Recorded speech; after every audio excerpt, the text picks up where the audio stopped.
subconscious mind. You need to understand that the mind is the root and the cause of all reality. I am mind, you are mind. Every single living creature in this physical plane expresses and manifests mind. We are all the invisible substance of mind. We are all the source, which is God. We are all consciousness, which is mind. Before we manifest something physically, we manifest it within the realm of thought, which is the mind. Thought then manifests into astral imagination. This then gives energy within the etheric plane. Then we manifest it physically within the material effect world. Everything begins in the mind, and this is why the government are called government. The word men comes from the Latin word mans, which is an English translation for mind. We see this word in entertainment, government, mentality. It means mind. Govern means control. They are controlling the mind through information. Information creates perception within our minds, and so do the words that we use and the language that we speak. It all creates perception within the mind. It is our perception that creates reality, and our reality is a level of realization. Your reality is realization. Everything begins in the mind. This is why they are controlling your mind through many different things. Okay? So essentially, they understand how the mind works. So this is why they manifest all things through mentally and not physically. Okay? You have a conscious and a subconscious mind. The conscious mind is what you are consciously aware of. It is the 10% of your mind. It is the mind that keeps you alert. A part of your conscious mind is for survival. A part of it is your visual field. A part of it is your just five senses. It is basically what you are consciously aware of right now. Your subconscious mind is the 90% of your mind. The subconscious mind is what holds all of your memories, your programs, and all things that you have ever experienced is all stored within the subconscious mind. It is this part of you where you draw memories from, where you draw your words from. I am consciously speaking, but the words that are coming out of my mouth are not thought about consciously. They are coming straight from the subconscious mind, where all programs and memories are stored. It is essentially this part of the mind which is manifesting our daily basis behavior, because the subconscious mind stores the programs which we are operating our life off. For example, if you tie your laces, you do no longer have to consciously do them. Your hands literally just know exactly what to do because you've done it that many times. So essentially, you create these programs within your subconscious mind through repetition and emotion. These are the two main ways your subconscious mind is programmed and installs things that you do on autopilot. The subconscious mind, like I said before, manifests 90% of your daily basis actions and 90% of your daily basis thought patterns. For example, if you were in a car crash 10 years ago and you had a very traumatic event, that car crash and that emotion that you felt in that time impressed your subconscious mind with a program. And even to this day, 10 years later, you are still wary about entering cars because of that program. Even though you may be not thinking about the car crash, you are still wary about entering cars because of that program, because of that emotion impressed upon the subconscious mind. You see, everything you say, everything you think, and everything you feel is telling your subconscious mind, that is what I want. The subconscious mind takes everything literally. Even if you are talking about someone else, your subconscious mind only knows you, and it only knows yes, and it only knows the now, the present moment. So this is why the golden rule back in the ancient days was treat others like you want to be treated. Because the way you treat others is telling your subconscious mind that is how you want to be treated. And this will create subconscious programs within you, affecting you. So, before you go to sleep every single night, what you want to do is to impress your subconscious mind with thinking and feeling of something that you want to become. Become that reality. Think and feel that reality. And by doing this, you are impressing your subconscious mind, and you will wake up in the morning with ideas. Because when you install a program within your subconscious mind, like I said before, it manifests into at least 50% of your thought patterns. So let's say I created a program within my subconscious mind of how to become financially free. Well, I created the program that I am financially free. My conscious mind will start to slowly think about that program and how I can achieve that program, because the conscious mind operates on survival. So if you create a subconscious program of I am financially free, your survival conscious mind will start to operate and think and act on this program subconsciously. You won't even know that you are doing it, but you are. And this is the power of the subconscious mind. You have to reprogram it properly. You have to be careful of the things you think, say, and feel, because all of this is contributing towards molding your subconscious mind, which essentially molds your reality. It draws things to you. Welcome to Revival of Wisdom. Today we're going to be breaking down Saturn worship and how the occult are linked in with Saturn. Okay, so first of all, let's start with the celebrities. All these celebrities are doing 666. Okay, covering the one eye, which also symbolizes the all-seeing eye, which is another occult symbol. But we're focusing on the 666, the 6 with the 3 fingers. Also, we have CERN with the 666 within their logo. Also Disney, okay, as you can see here, 666 within their logo. Pepsi, Coca-Cola, and even Cadbury's. Monster Energy with the 666 in Hebrew numerals.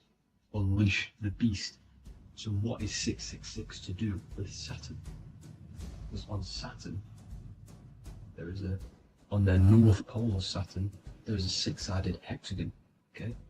So Saturday is named after Saturn Day, the 6th planet. It is also the 6th day of the week, and has a 6-sided polygon on its north pole, 666. Not only that, when you create a star out of the hexagon, you will create a 6-pointed star, okay? With 6 triangles within the star, and a 6-sided hexagon, which all adds up to 666. Okay, so this is why all these symbols contain 666. So why did they worship 666? Saturn. Because Saturn is the god of time and death, okay, and order and lessons.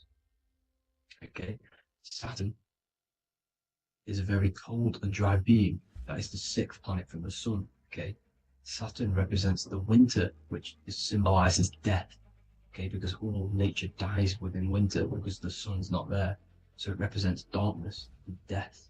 It rules the zodiac sign of Capricorn. Okay, so in the celestial cycle, Saturn is always opposite the sun. So it's the opposite of the sun. So they're worshipping this energy which is death-like. Okay, this god which is death and does not bring life. Okay, also is the god of time.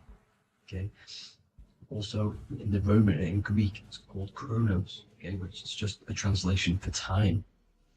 It's also known as the Father Time, aka the Grim Reaper. Okay, the Grim Reaper. Keep that in mind. We'll come back to this. Here are some more logos with Saturn. Okay, NAG, Internet, Wi-Fi. Okay, all these occult logos all worship Saturn. They are a satanic occult. They worship this death god, this evil god. Okay, this is where the cube now comes in. Okay, because what colour is associated with Saturn? It's black, because it's the absence of light. It's opposite the sun. So black is the colour associated with Saturn. Each planet has its own colour associated with it. Okay, so when you make the cube, okay, as you can see here, the cube out of the polygon, it creates what? A black cube. Okay, and the Kabbalah, okay, Kabbalah means cube, Allah means the god, the cube god. These religions are secretly worshipping this cube god, the god of death, Saturn, Satan. It's the same entity behind it all. Okay, so also we have these black cubes in Australia, Denmark, all around the world, these black cubes, because this occult is worldwide. It's Saturn, Satan taking over this realm. Okay, also with this black cube, they walk around it like the rings of Saturn. Around the black cube of Saturn with the rings, they walk around in circles. What are circles? Cycles. What is a cycle? Time. The time god. This is why it has a ring around it, because it represents time, cycles. Okay? And this is another depiction. Saturn, always depicted with this Reaper staff. Okay? Keep in mind this staff, just like we associated with aka the Grim Reaper. The Grim Reaper also wears a black robe, representing Saturn with the same staff. Can you see it? This is where it comes in. Okay? The same thing, look, the same staff with the black robe. Black representing Saturn, the god of death. Okay, the Grim Reaper, Satan. Okay. Also, when you graduate from university, what do? You wear a cube on your head, a black cube with a black robe. This is Saturn worship. See, this is how Saturn, Satan, has tricked the world into worshipping him, not God, the sun, which represents God. So what is a corona? Because a corona is a crown, a circle, okay? A set of concentric circles of light seen around a luminous body. So Saturn. So this is why they used to worship Saturn by wearing crowns in ancient days. And we still do to this day. The king or queen has a crown, a corona. Also, corona, the drink. Corona adds up to 666, just like Saturn is 666. But like you see in the corona, you see the staff. You see this staff, just like the staff of Saturn, the Saturn god, like the Grim Reaper, with the black robe and the staff, just like the Saturn god. What is the Grim Reaper? It's a killer. It represents death, just like Saturn, the god of death and time. So all these occults and secret societies all worship the 666 god, which is Saturn, Satan. All of our energy is being put into Saturn. Okay, and Saturn, Satan, is harnessing all of this energy. So gradually, this is what the mark of the beast is. Like it says in the Bible, the mark of the beast, or the name of the beast. Here is wisdom, let it know that you have to understand and count the number of the beast, for it is 6. It is the number 6 of a man, and is 600, 3 score is 6, 666. So this is what the mark of the beast is. They are going to eventually put green chips, just like Neuralink, which is what Elon Musk is pushing. Okay, So this chip is the mark of the beast, and it's going to be implanted to our hands or brains, okay? And they will manipulate our consciousness, and it will manipulate our DNA, and it will directly connect us to AI, and AI is linked in with Satan, as the demons and the people who rule this world are in love with AI. They want to connect humans to AI. And this will control our consciousness completely and give all of our energy back to Satan, this deity that they all worship. Just like when you get married, you wear a wedding ring, the rings of Saturn, over the finger, which represents the sun. So you're basically seeing Saturn over the sun. The sun is the son of God. It represents the sun, represents God. So you're putting Saturn over the sun. So thank you guys all for tuning in. I'm going to leave you guys here. Please leave a like, comment some topics that you want me to talk about. And please subscribe for more amazing content. God bless.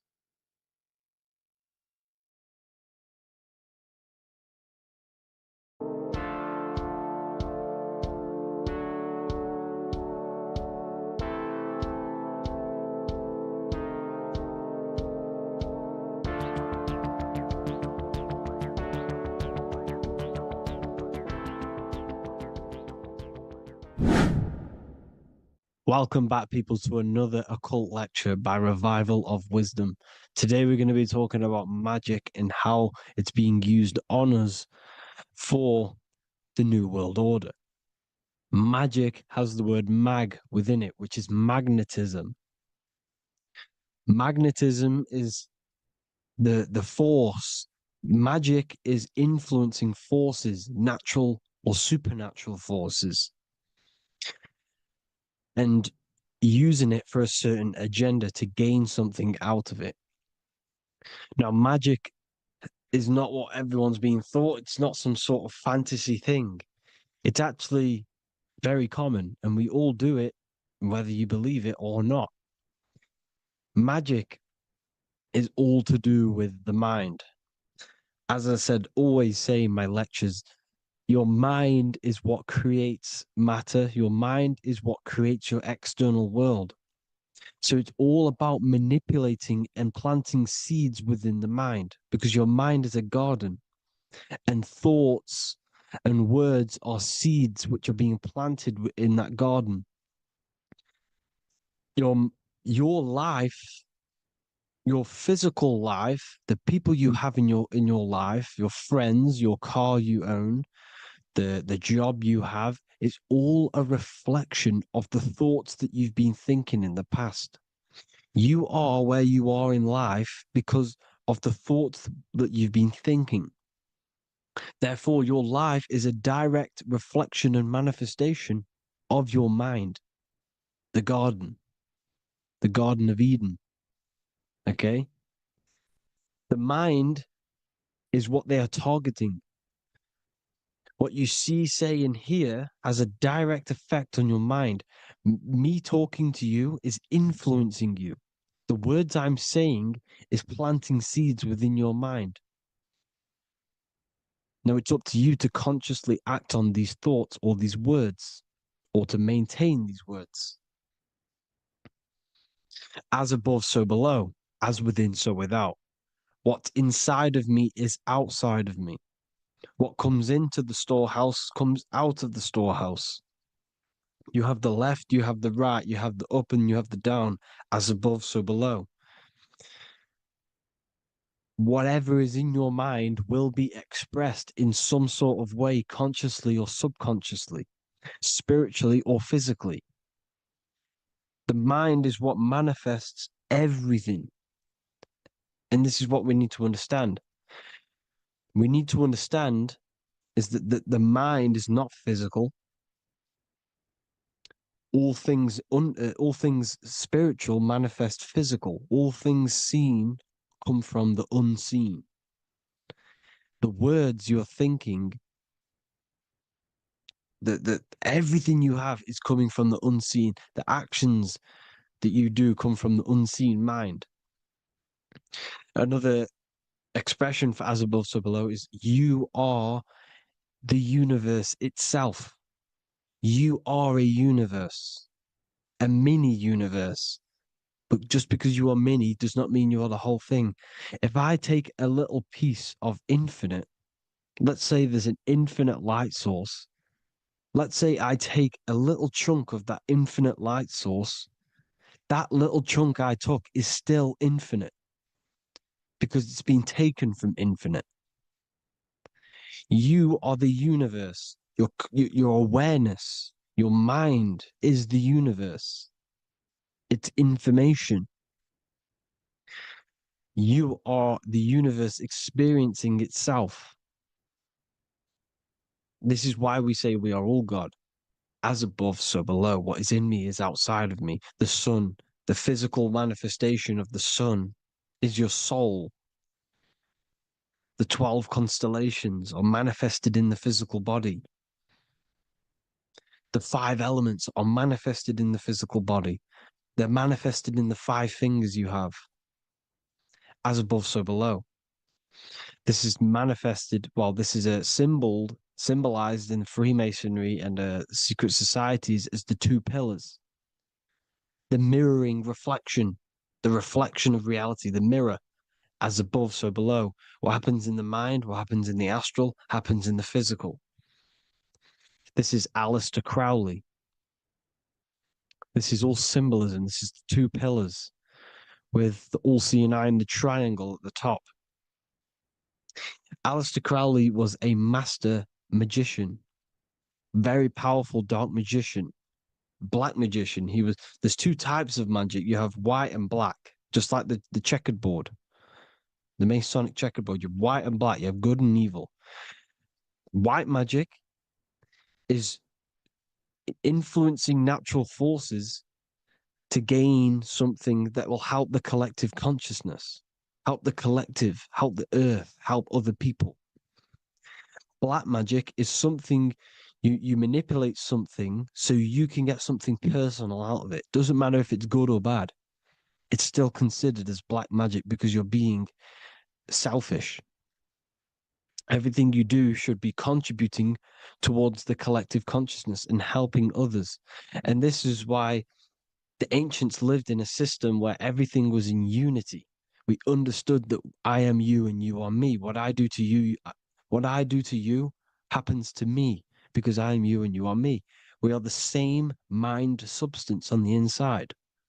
We're all the same mind substance being expressed in different bodies. So what I do to your mind will have a ripple effect on my mind because all of our minds are connected within the mental plane. So this is why they know all this knowledge. They know all this knowledge. So yeah, this is the mirroring effect of reality, the 2 pillars, or symbolizes the number 11. The number 11. We'll go deeper into that. The technology we're using is magic. It's a form of magic. Television is tell a vision. They're telling a vision into your subconscious mind, into your memory. And when you turn on the television, you get a program because they're telling a vision to create a program within your subconscious mind. You see, the conscious mind is only 10% of your mind, which is to do with your, what you're aware of, your 5 senses. What are you consciously aware of? Well, I'm aware I'm here, I'm talking. I'm aware of what I'm wearing, the 5 senses, what I can hear, taste, smell, hear. What I'm wearing, I'm aware of what I think of. But the subconscious mind is the 90% of your mind. It's the hidden part of the mind, which is telling your heart to beat, telling your body to breathe. It's storing all of your emotions. It's storing everything you see, storing all the belief systems that you have. It has everything. It stores all of the habits you have, the values. It stores everyone's name that you know. All the words that I'm speaking right now is all coming out of the subconscious. Everything is subconscious, and it literally manipulates 90% of your daily basis behavior. Most people don't know this. What you did yesterday is what you will do today because of these beliefs and mental programs within the subconscious, stored within the subconscious. So the subconscious is what they're aiming at. They're trying to create programs within the subconscious because the subconscious manifests 90% of your thought patterns, 90% of your actions and words. They know all this stuff. So the subconscious mind is the most powerful part of the mind. Another way the subconscious manifests and influences your life is, let's say you were in a car crash years and years ago, 10 years ago. Let's say you're in this car crash, right? And you really hurt yourself. The emotion you felt in that time when you were injured in that car crash had a great impression on your subconscious mind. You see, the stronger you feel something emotionally, the stronger impact it has on the subconscious. You can remember and recall that moment and very vividly because of the impact it had on the subconscious. Another, for example, you become that terrified of cars that it manifests into your life today, that you are wary to go in certain cars. You don't want to go in cars at all, maybe, because of that moment that stood within the subconscious.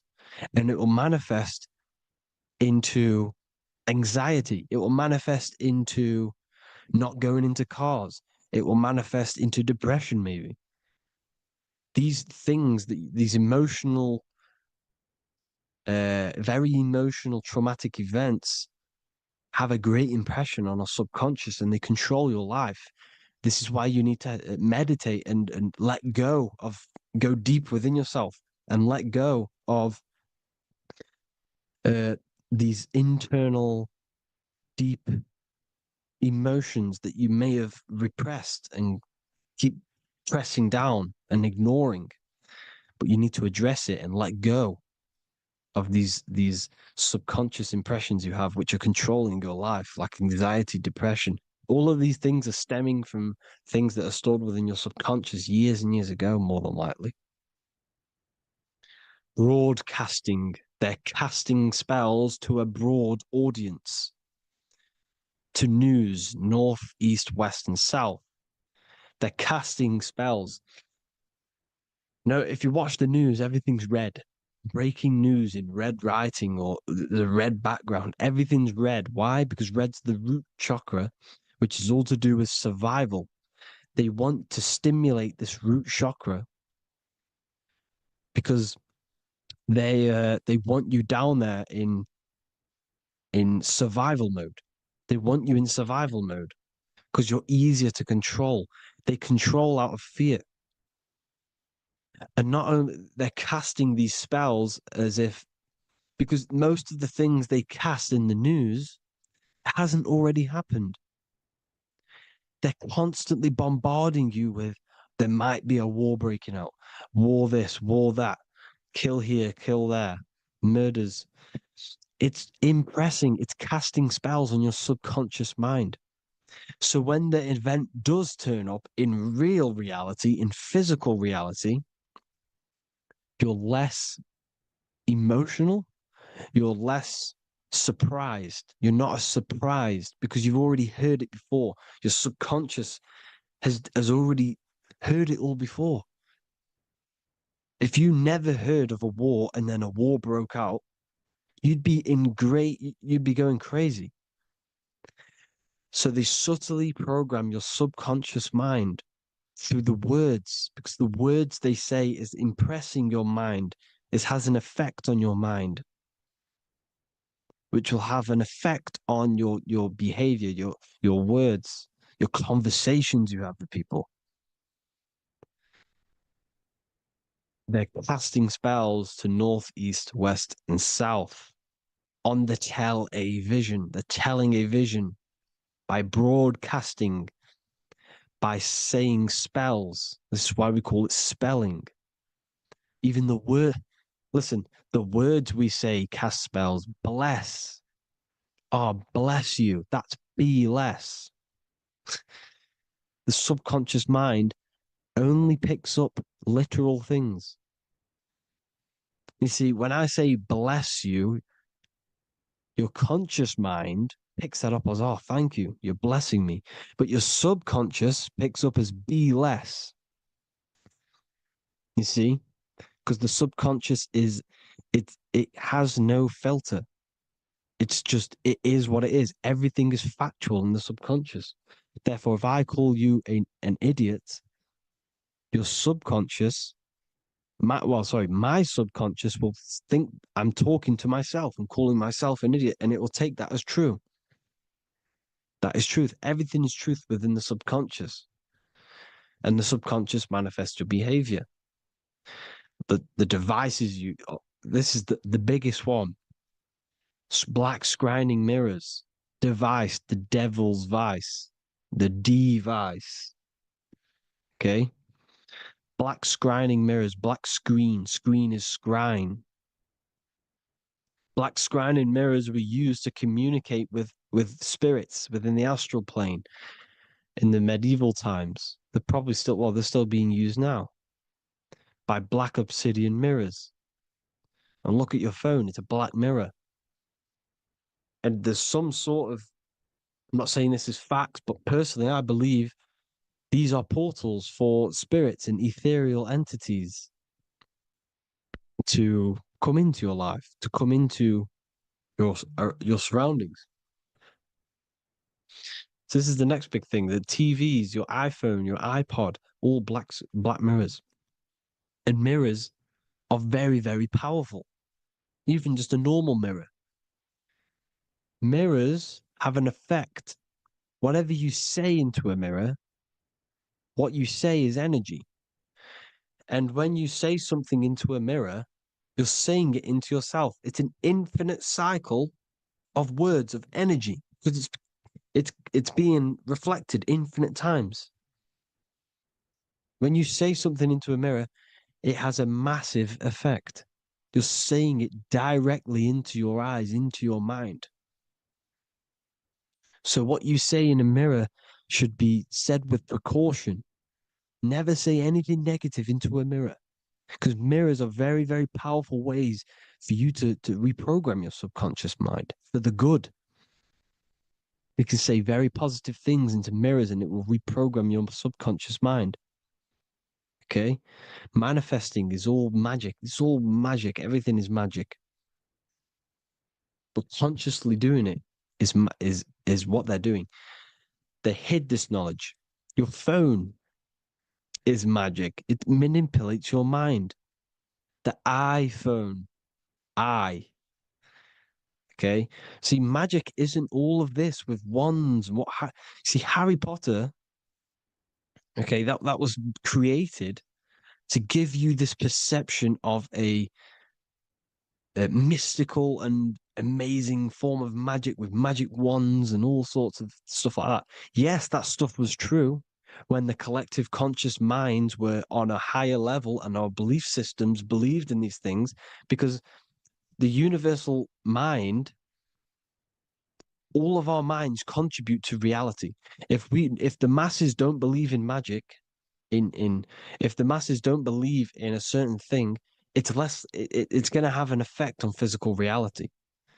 So when the collective minds are higher and have more open minds, things like Harry Potter can come true. See, it's all in the mind. The iPhone, the eye is the symbol for the mind, the invisible intelligence. The triangle is the ethereal plane. Okay. So the eye in the triangle is the eye that sees into the beyond the ethereal planes. The square is the physical plane. So the iPhone, your phone, is a black box, just like the Saturn black cube. It's a black mirror. It's taking photos of you every 2 seconds. And it's your mind. Your mind is in that phone. Everything you like, everything you text, everything you type in Google, everything you say to someone, every conversation is all recorded on the phone. Therefore, it is a direct reflection of your mind.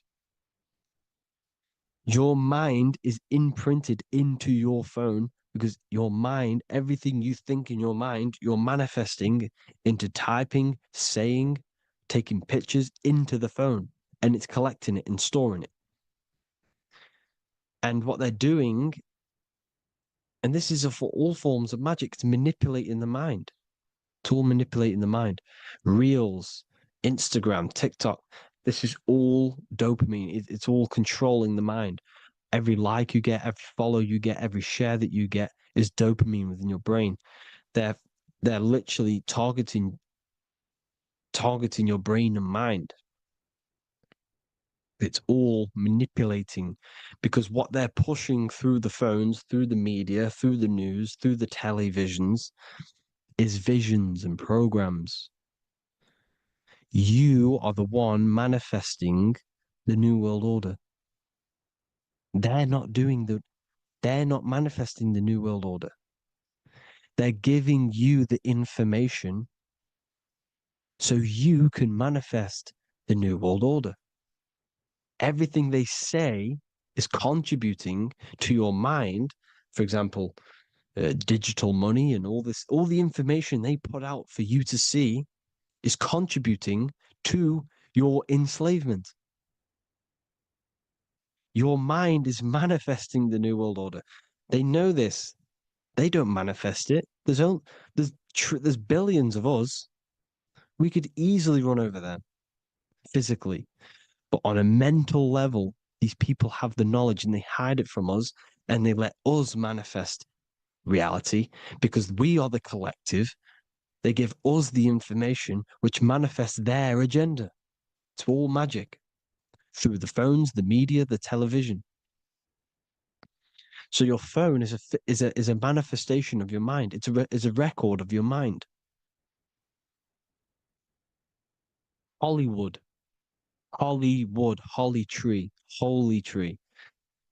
They used to make wands out of holy trees, because it was the most holiest wood, the best for casting and transmitting energy. So they used holly trees to cast spells. That's what Hollywood is. And in Hollywood, they have the red tear, the blood drop next to the Hollywood sign, because it's all satanic. They're all black magicians. They use Hollywood to cast the spells through the music, through the films. You see, music is a form of magic. All of this is magic. Everything they do is a form of magic because they want an agenda behind it. But it's not black magic. They're letting us create our prison. This is what you have to see. Yes, they're evil, but they're not doing anything evil, or else they would face the karma. They let us manifest this agenda through giving in the information, by telling you what's going to happen in the movies. Everything that happens in a movie, it's all there on purpose to program your subconscious, to plant a seed within your garden, your subconscious, your mind. Because when the mind is already seen something, when it comes up and turns up in physical reality, you will be less shocked and you won't rebel. So they lure you slowly. They make you aware of these things over time. They make you gradually think it's okay. Like the technology, we never used to use these phones. How did we become so addicted and reliant on them? Well, because first they gave you a little flick phone. Well, no, sorry, they gave you a phone in your house, and then once you got used to that, they say, "Oh, here's the newest version of a little flick phone." You started texting your friends. Everyone was loving it in high school. They could now meet up without saying, "Let's meet on the weekend at this point at this time," like your parents probably did, or maybe some of you watching this, you probably had to tell your friend to meet on the weekend at a certain time because you had no way of communicating. So everyone got these phones and got addicted to them. Then they slowly got addicted to the new iPod with the touch screen. Now they invented touchscreen. Then everyone got addicted to touchscreens. Then because all of this is producing dopamine in the brain, which creates you to become mentally addicted to things and physically addicted, chemically addicted. Because dopamine's a chemical. Your subconscious becomes a program within your subconscious, and your body becomes chemically addicted to these phones. And these phones are the enslavement of humanity, technology. Without this, we wouldn't be in this mess without technology. Because they're creating a hive mind. We're creating a hive mind. So back on track anyways, they program you. Look at the films, 9/11, 9/11, all produced by Hollywood.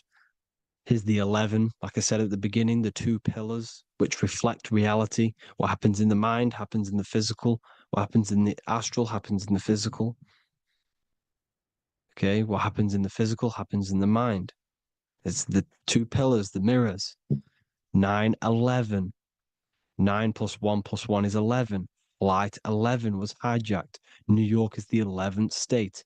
New York adds up to 111. This is not a coincidence. It's all a form of magic. It's a ritual, energy harvesting ritual, because your mind produces energy. Your mental attention produces energy. And they're feeding off this energy in the astral plane, these demons. Music is the most powerful. Personally, I think the music is one of the most powerful forms of magic they're using. Okay. Music is hypnosis. It puts your brain in a hypnotic state. It influences your electromagnetic field through vibrational energy. It reprograms your subconscious mind. Why do you think you remember the lyrics? You see, your subconscious stores all of the memories. Remember, the subconscious manifests 90% of your behavior. So therefore, the music you're listening to is manifesting your behavior. You wondered why some people wonder why they have drug addictions and they can't get out of violence and they can't get out of all this negative mind space. It's because the music they're listening to is creating a negative mind space. The words you listen to have plant seeds within your mind. So the reason you remember the lyrics is because that song created a program within your subconscious. Yes, that is what happens. You can use magic to reprogram your mind, but you can use music to reprogram your mind because it's all forms of magic. It's using natural mental energy forces to manipulate the physical reality. You manipulate your mind, you manipulate reality, physical reality. Okay. So the music, another very, very big one. When you turn on the radio, it's just all talks about alcohol, drugs, and sex because they want you down in the lower three chakras. They want your mind attached to matter when it's mind over matter. Your mind's not physical. You see, the word spirituality is the new trend. It's not about your spirit. It's not about your spirit. It's about your mind. It's not about, you know, uh, spirituality and looking after your spirit. And they've got you focused on your spirit. Why? Because they hide your mind from you. You see, a lot of people think their mind is their brain, but the mind is everything. There is no physical reality without mind. You can have a brain. Imagine if you had no mind but a brain. It wouldn't work. The mind is everything. The mind controls your avatar. It begins in the mind before it happens in the brain. Then the brain manifests through the body.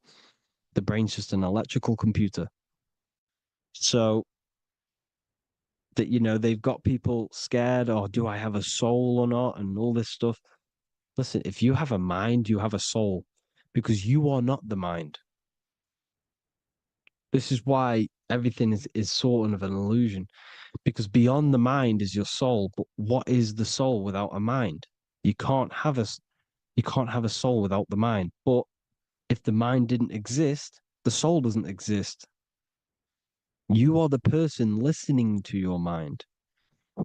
I shouldn't say person because you're not the body. You're the entity behind the mind. But if you didn't have that mind, you couldn't understand what you even were. You would just be an observer who couldn't think.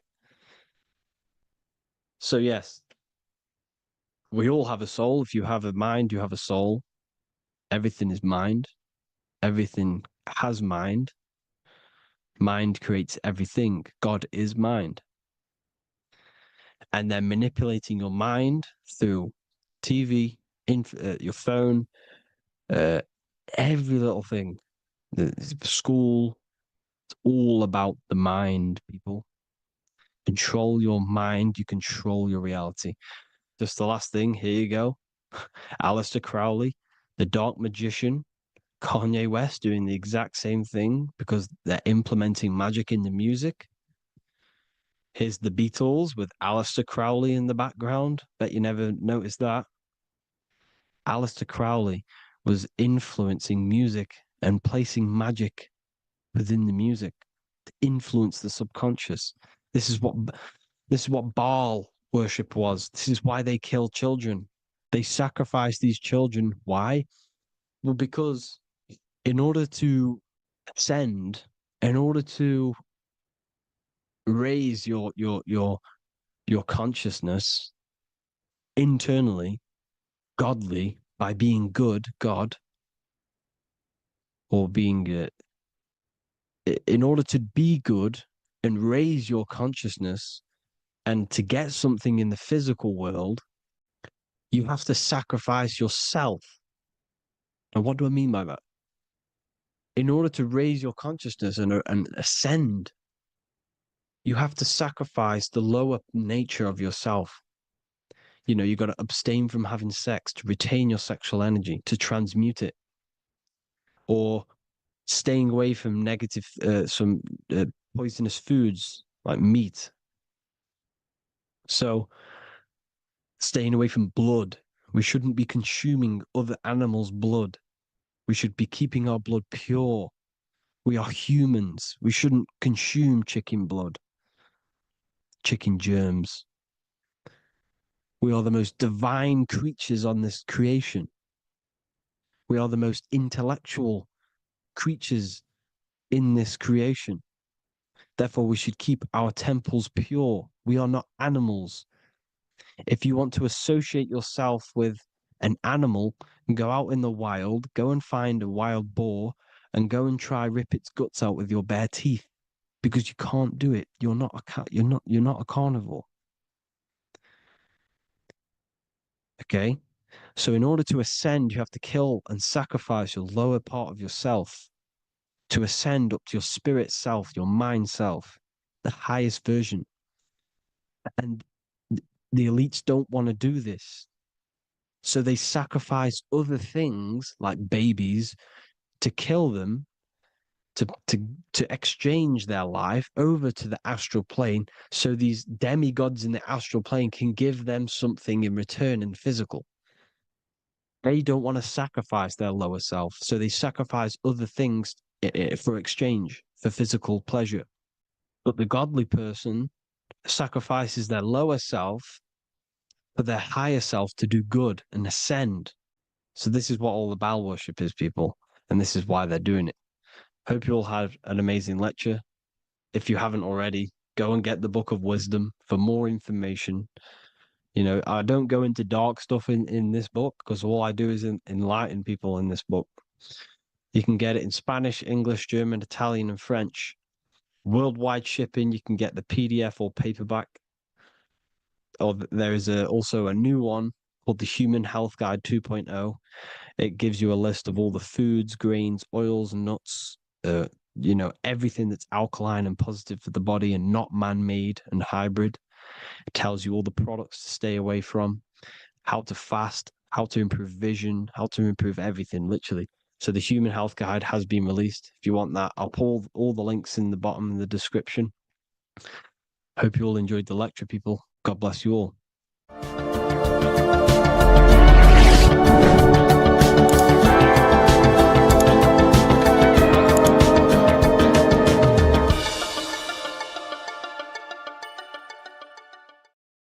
Hello, everyone, and welcome to another lecture inside Ethereal University. In this lecture, you will learn about the death process and how to prepare for it, and why that preparation is so important. So let's get straight into this. You must understand, as a spiritual creature that you are, you have a visible nature and an invisible nature. You never truly die. You are an eternal soul experiencing a temporary physical world. The inner world of thought and emotion is eternal, while the outer world of matter is mortal. Everything that is seen is mortal. Everything that is unseen by the eyes is immortal. When you die, your external physical world will be stripped away, leaving only your pure consciousness in its raw form, drifting within the astral plane. So here you see your physical external body and your internal world. And your internal world is your state of consciousness. It's your state of consciousness. Your thought and emotion is one overall state. Okay? So you must understand these planes. You have a physical body, the etheric double, an astral body, a mental body, and the Buddhic body. When you die, you leave the physical plane. Then you will more than likely leave the etheric plane, because the ether acts as like a portal. Everything comes out of the ether and returns back to the ether. I can break that down in another video in electromagnetism. But electromagnetism is ether, energy coming in and out of the ether. You will, every single day you die, every single day. There's a cycle of life and death occurring all the time.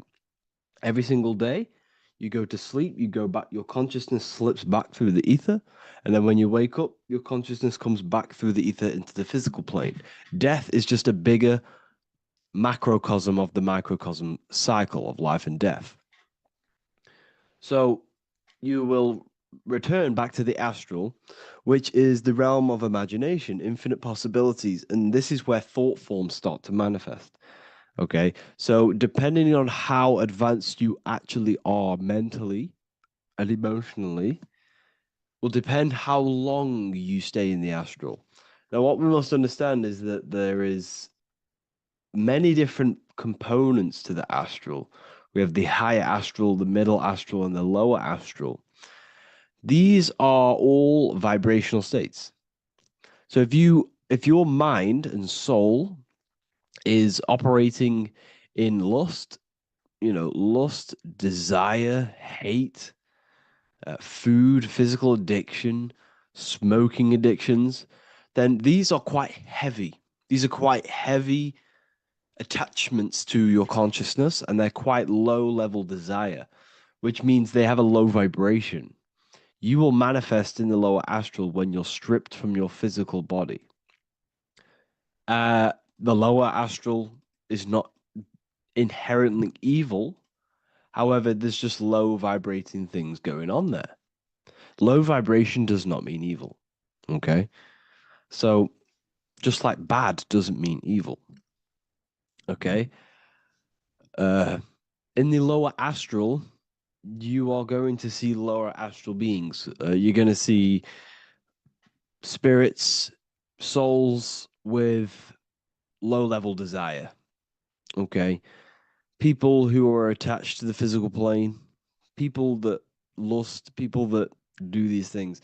Technically, this is hell, but you can escape it by escaping yourself. Now we're going to break all this down. I'll break all this down properly once you understand the full context. So depending on your level of desire, you will manifest in a corresponding layer of the astral plane. If your mind is still attached to the low physical desires, you will find yourself in the lower astral realms. But if you have few desires and have detached from the worldly attachments while you are encased in a body, then you will rise into a higher or middle astral plane, mainly the middle. Okay. The higher astral plane is very formless. So as I broke down here, this is, well, the physical plane is the lowest dimension. This is the most form, the most matter. It's quite heavy. The higher you go, the lighter it becomes, the more fluid, the more formless it becomes. So you see here it says denser down and lucidic up. So this is more lucidic in these higher realms. This is more dense in the lower realms. So this is why the ancient Egyptians were always talking about, I'll show you this. This is showing you death. So first of all, we have Anubis, which represents death. Here you have the heart, which represents the soul. And here you have a feather. And this is a scale. You see how this is a balanced scale? So what this is symbolizing, this represents death. This represents your heart, and this is a feather. So when you die, your heart must be as light as a feather, which means your emotions, your soul, should have no attachments to the world. It should be light. It should be detached. This is why the word light and light are the same. Light is in heavy and light is in very bright. Because when you're less attached to the things, your soul shines. You're authentic. You're light. You're very bright soul. And you have no attachments. Your light is in not heavy. So you must detach from the worldly desires. We have to detach from the smoking, the food. This is why we should fast. Smoking, this is why we should detox. We should also meditate. We should also be able to sit with ourselves for long periods of times. Okay, I'm going to break all this down properly. But that's why the Egyptians show you the symbolism here. Okay. So you're stripped of your material body. So that state of consciousness you're in right now, your inside world, if you shut your eyes, that state you're in, that is what you're going to experience when you die. Okay. And you're going to be manifested into the astral. In the physical plane, you can mask or hide almost anything. But in the spiritual realm, you cannot. The astral body, your thoughts and emotions directly shape your spiritual body, your astral body, revealing your true inner state. So your desires that you can hide in the physical plane, your emotions, your thoughts, you can't hide any of that in the spiritual plane, in the astral plane. That will directly shape who you are, your color of your astral body, and your astral body as a whole. So here we have Kim Kardashian. If you could see this lady's astral body, you would run so far that you would be horrified for the rest of your life. If you could see their spirit, their astral form, it would be horrific because their mind is so attached to, physical things, so attached to desire, money, fame, worship, power. These people do not want to die. These billionaires and millionaires will never want to die. They will do whatever they can to stay alive because they understand what when they die, they have to face themselves. They have to face their inner world. And their astral body, their true authentic self on the inside is horrible and horrific and so low vibration. So this is where it comes in. You must be as light as a feather. This is what the Egyptians are showing you in their artwork. Your soul must be as light as a feather. In order for the soul to ascend to a higher plane and not look at that physical plane and say, I want to go back or I want to desire things down there, you must detach now and prepare for death. Hell is not a place, it's your own personal suffering born from within. If your mind and soul are deeply attached to mental fixations, emotional wounds, and physical addictions tied to the material world, that pain will follow you into the astral. This is your true judgment day. You judge yourself when you die. You see your authentic self. There's no hiding. Right. Imagine right now that that everything you cling to was stripped away. No matrix, no electricity, no food, no TikTok, no phone, no possessions, no distractions, no one else. Could you sit alone with yourself for just 1 hour? Could you sit alone with your thought and emotion? That moment of truth is what you must begin to prepare for. Could you sit alone with yourself? Can you sit alone for long periods of time and just think? And if you cannot, then you're running from your internal world. You're running from your thoughts. You're distracting yourself from your thoughts. This is what we must address. Now, don't feel bad if this is you. We've all have problems. We all have internal problems. But this is what we have to face directly in order to prepare for life after death. We must meditate for long periods of time. Not even meditation. We should be able to sit with ourselves with no distractions and just think. This is what the people of the past used to do when we had no technology. People would sit and think for hours. This is what we need.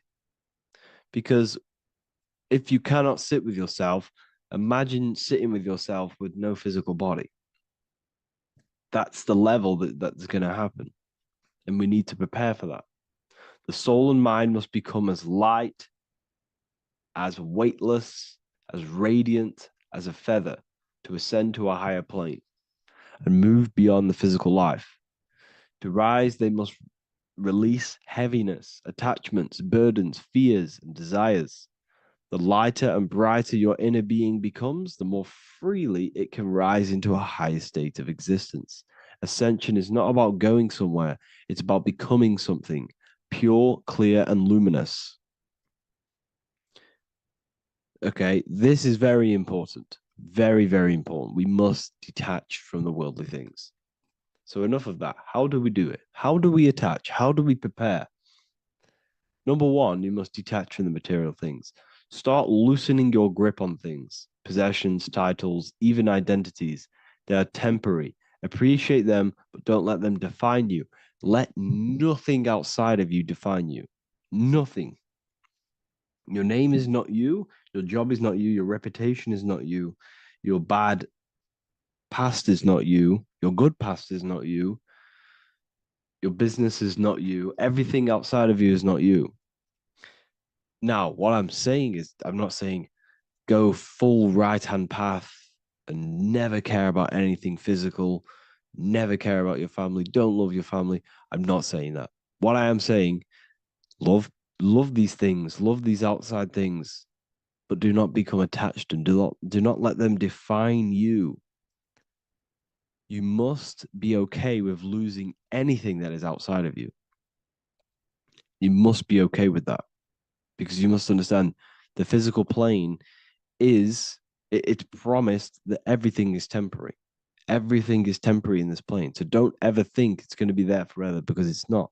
And you must remind yourself, not remind yourself, but I think about this sometimes when I start becoming a bit attached to work and stressed. I just remind myself that I'm going to, this is temporary. I'm going to leave this world one day and I'm not going to care. So you must have the balance. Okay. The balance is key. You can go down that right hand path and just fully cut off from the world like a monk and shave off your hair, disconnect from the physical world. You can do that. That's not wrong. There's different paths in life. You have the left hand path, purely physical. You have the middle path, which is balance between the physical and spiritual. Then you have the right hand path, which is monk mode, where you fully disconnect from the world. They shave their hair off to disconnect from the physicality. They meditate for long periods of time. This is what they're doing. They're preparing for death. Monks prepare for death. They understand this. They understand that you don't die. Your inner world is the true world. The inner world is the only world that exists. Everything outside of you is an extension of you. Number 2, cleanse the mind. Watch your thoughts. Are they rooted in fear, anger, regret, or craving? Meditation, mindfulness, and inner reflection help purify the mind. The cleaner your thoughts, the lighter your spirit. So your astral body is formed by your thoughts. It's formed by your emotions. If you sit around thinking about eating all day, you're going to have a very heavy astral body. It's going to manifest in the lower planes. But if your mind is thinking about good things with good intentions, love, knowledge, expansion, you're going to manifest even the middle or the higher. And there are ways to even ascend out of your astral body. Yes, you can ascend out of your astral body and out of the mental body, but that's all very advanced, and I'm not going to teach that yet. I'll make another video on that, but you can ascend from them bodies. The astral plane is not the end. You can keep ascending as a soul until you're left with just the pure essence of the soul. But we're going to, anyways, cleanse the mind, reprogram the limiting belief systems, let go of mental attachments. And the way you do this is by getting a piece of paper and writing down every single attachment that you have. And you're going to realize, dude, there's more than you think. Okay. We have to detach from these. We have to. 4, practice presence. Can you sit in silence with yourself? The more at ease you are with your own inner being, the less you'll feel death. The afterlife is just an extension of your inner world. It's so important. This is so, so important. Can you sit with yourself? If you cannot sit with yourself, you have some inner work to do. You have some thoughts to address, some beliefs to address, and some feelings to address. Okay, so practice sitting in the present, meditation, or just literally sit there and try and be okay with yourself. And if you can't be okay with yourself, then there's something you need to address, whether it's a belief system, whether it's an emotional trauma, or something. This is what we must reshape, refine, and let go of. Live truthfully, speak and act from your soul, not from fear or ego. The more authentic you are, the more aligned you become with your true self, which carries beyond this life. The ego is your mind's perception of itself while being incarnated in this world. It's been shaped by your experiences, your thoughts, your beliefs, and your emotions. So your ego is basically this false thought form that you've created. It's a false layer of yourself that sits on top of your true authentic self. It's basically your physical character. When you were young, you had no ego. You were pure. You had a pure consciousness. But then as you grew older, your ego started to grow, and it still is growing because it was shaped by experiences, things you've gone through, things you said, things you believe, things you think. It's created by you, by your mind. And the ego is close to the word echo. The ego is the echo. It's an echo. It's a layer. It's a false identity. It's a false layer that sits on top of your soul. And if you don't get rid of that ego, if you don't know how, well, not get rid of it, but balance it. If you don't know how to rise above that ego and you die, it's that ego that's going to be pulling down when you die. It's that ego that's going to be your suffering. Okay. 7, connect with the divine, whether through prayer, meditation, tune into something greater than yourself. The connection is the soul's compass beyond this world. If you can meditate and rise above them clouds of thought, that's the soul, that's the observer. We must connect with that. Okay, this will definitely help with just allowing yourself to connect with your true self. Meditation's great because you can just fully detach from the world. And the more you meditate, the more you can prepare for death. A powerful way to cultivate detachment is through daily detachment meditation. done either at night or in the morning or the first breath upon waking. Or do this as many times as possible per day. Start by physically grounding yourself in the present moment. Say out loud, I am here right now, nothing else matters. Let that phrase draw your awareness into the now. Just keep saying it until you're present. Then begin to slowly list everything you identify yourself with, one by one. I am not your body.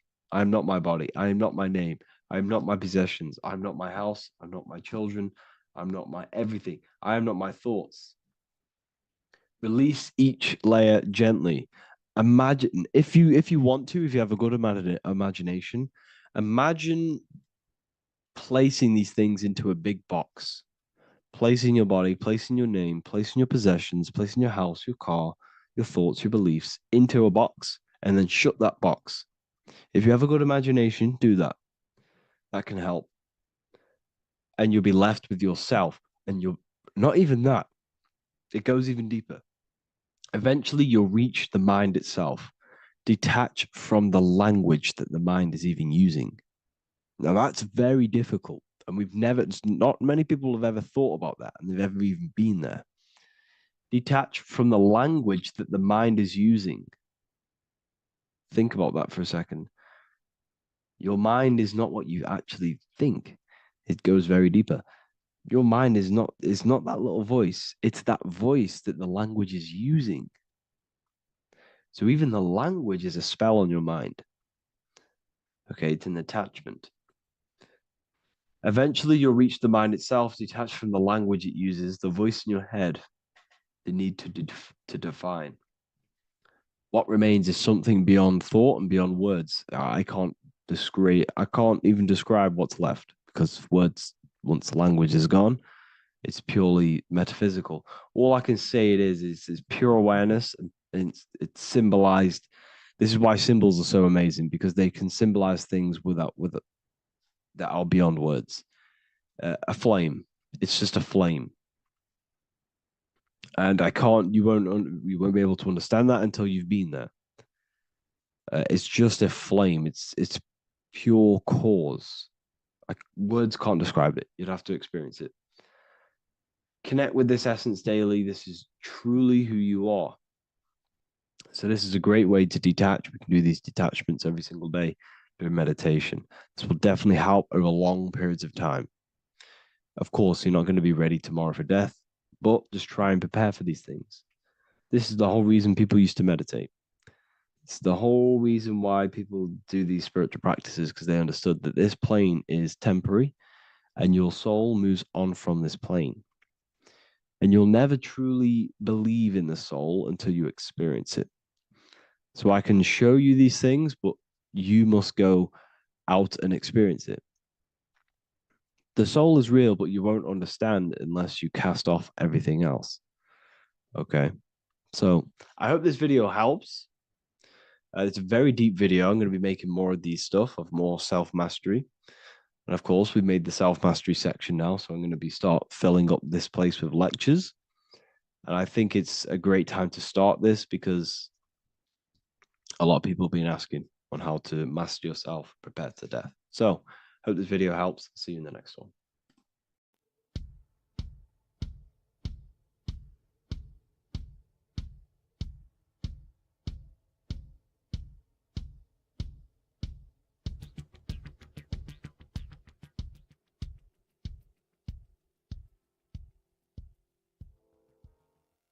Welcome people, we're back with another video.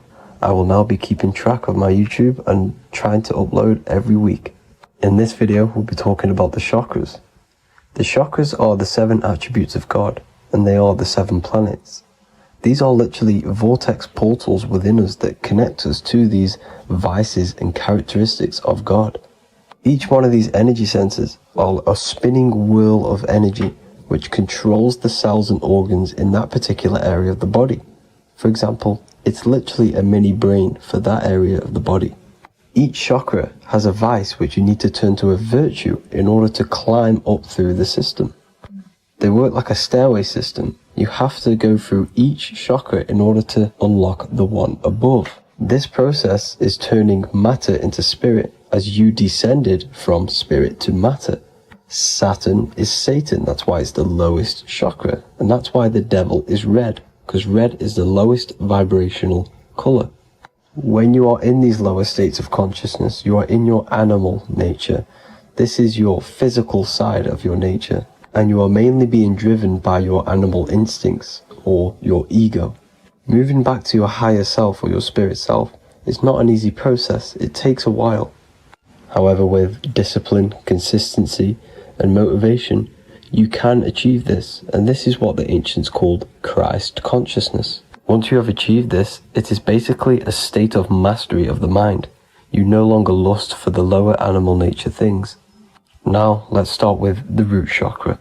This is located at the base of your spine, and you can feel this chakra by tensing your anus. This energy center is in control of your survival needs, your vitality, your stability, and security. Now, if this chakra is unbalanced, you will feel insecure, fear, anxiety, unstable, low self-esteem, anemia, over or underweight, and constipation. In order to balance this chakra, you need to feel grounded, embodied, stable, calm, centered, a sense of safety, and trust in yourself and the world around you. The next chakra is the sacral chakra, which is located around the belly button area. You can feel this chakra just by sucking in your belly. This chakra is to do with relationships, self-worth, creativity, empathy, and most importantly, sexuality. This is the most important one in order to start to raise your vibration overall, is giving up the over-sexualized nature. In order to balance this chakra, you need to come into harmony with all the toxic relationships that you have. Get rid of the fear, the anxiety, the isolation, and 100% get rid of the over-sexualized nature. Lust is one of the most lowest vibrations you could possibly feel. It is literally manifesting hell. In order to work on this chakra, you need to feel self-worth. You need to do creative things, empathy, healthy relationships, and 100% being confident. The next chakra is the solar plexus. This is to do with personal power, will, metabolism, eating, happiness, and your self-esteem and self-identification. You can feel this chakra just above your belly, below your ribs, and you can suck in this area. If this chakra is blocked, you will feel lack of confidence, difficulty in manifesting your desires, low self-esteem, misuse of power, misuse of dominance, weak will, and shame in yourself. Biggest one for this chakra is overeating, as it's to do with metabolism. If you are overeating, you are literally unbalancing a lot of your lower chakras, not just the solar plexus. In order to work on this chakra and balance it, you want to have a positive self-identification. You want to feel happy, a happy self-esteem, effectiveness to people, not overeating, and a strong willpower. Now for the heart chakra, one of the most important chakras. Chakra is to do with love, understanding, trust, hope, openness, compassion, balance, and forgiveness. The most important because your heart is the tree of life in the body. It is the center of the toroidal field. It is the most powerful chakra. Your heart is 5,000 times stronger magnetically than your brain. Once you have hit the heart chakra and you start surpassing the heart chakra, you are now turning matter into spirit, as the lower three chakras are dense and physical, and the above the heart chakra are turning to spirit. As you can see already, this is a hard and long process of working on yourself physically and internally. The symptoms of a blocked heart chakra would be lack of love or too much love, difficulty to accepting or giving love, lack of compassion, loneliness, and lack of emotional fulfillment. Finally, a lack of connection with a divine or to nature. In order to balance this chakra, the most important thing and the most powerful thing you can do is loving people, accepting and giving lots of love. Second most important thing to balance the heart chakra is balance. You need a balanced life. You need balance in all aspects of your life. Now for the throat chakra. This is a very important chakra as it's to do with communication. A symptom of this being unbalanced is a lack of self-expression and putting on a front all the time, acting with the ego. In order to balance this chakra, you need to constantly self-express yourself. You can't be putting on a front.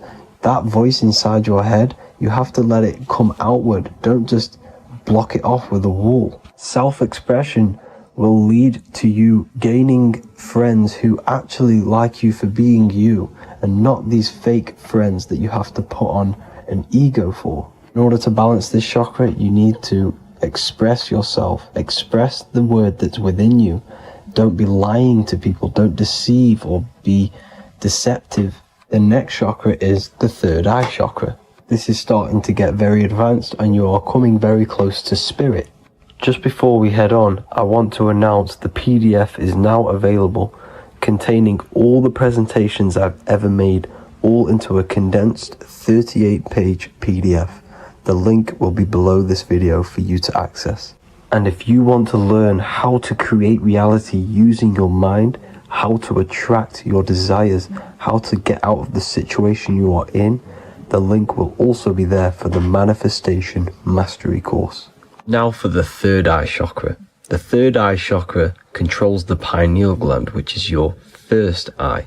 It's to do with your psychic abilities, channeling, telepathy, astral travel, visions, and connection to the higher self.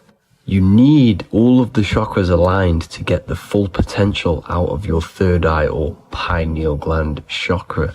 For example, if you're astral traveling and you fear something, you will be instantly shot back to your body.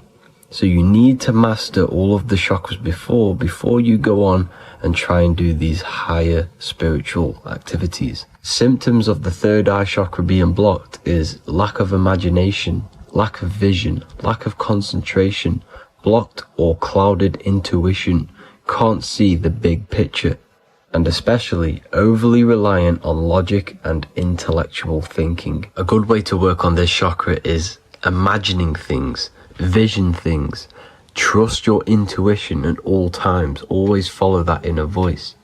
Cut out the tap water which contains fluoride. Fluoride blocks the pineal gland. And cut out all junk food because all of this is affecting your pineal gland. When in meditation, you want to focus your eyes and your attention to the center of your head between the two eyebrows. This is where the pineal gland is located. This will help and awaken the pineal gland over time when you keep doing these meditations. Finally, for the crown chakra, this is to do with universal consciousness, all-knowing, enlightenment, cosmic connections, the God source. This chakra is blocked by being cut off from spirituality, plagued by the senses, being tricked into the five senses and being tricked into thinking you are the body. In order to work on this chakra, you need to feel grounded. You need to know yourself, your real self, the voice within you. Have common sense, have specific decisions that you're making, be very direct. Now we've got out of the way all of the chakras, I can now introduce methods and meditations which will help you unblock them spiritually. When meditating, you want to get into the present moment in a nice, comfortable position. Bring yourself to the present moment by saying, I am here right now, nothing else matters. Keep repeating this over and over with your eyes open or closed. After a couple minutes of bringing your attention to the present moment, you can now start to breathe in through the nose deeply and breathe out through the mouth slower than you breathed in. Place your attention on the chakra that you want to balance. Think of a high vibrational emotion like love and think of this while placing your attention on that chakra. You can do this exercise every day for 10 to 20 to 30 minutes. The longer the better. Another practice you can do is by chanting the Bee Gees for each chakra. They are here starting from the root chakra all the way to the crown chakra.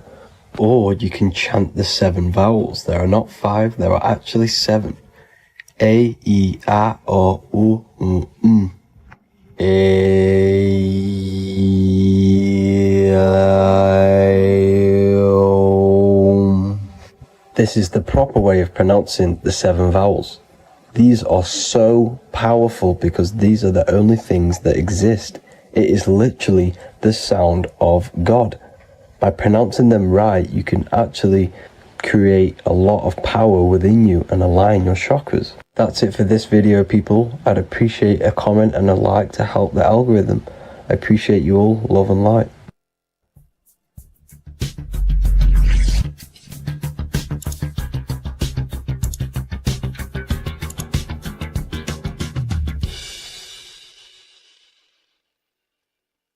Welcome to Revival of Wisdom. Welcome people. We're back with another video. Please make sure to hit that like button, subscribe, and turn on notifications to never miss a video. The Earth is a giant torus field consisting of a positive and a negative pole. The Sun being the cathode with a positive charge and the Moon being the anode with a negative charge. This is why the Sun rules over the day, giving you lots of energy, and the Moon taking your energy from you, making you go to sleep. Now, the plane that we live on is called the plane of inertia, and at the center of this plane of inertia is the North Pole. This is where the two electromagnetical energies meet. Now, this is where the most electromagnetic energy is stored. This is why all compasses will point north, because it's the most magnetic place in this reality. So the Sun and the Moon is spinning around this center point, which is stirring the ether of this reality and making everything move in circles, meaning this is a cycle. Everything's recycling itself. It's an organic simulation. The ancients also knew about this sacred land at the center of this reality, known as the North Pole. As you can see on this map from the 1500s of the North Pole, you can see 4 islands around this center black rock. Ancient civilizations like the Mayans, the Buddhists, and ancient Chinese also depict these 4 islands.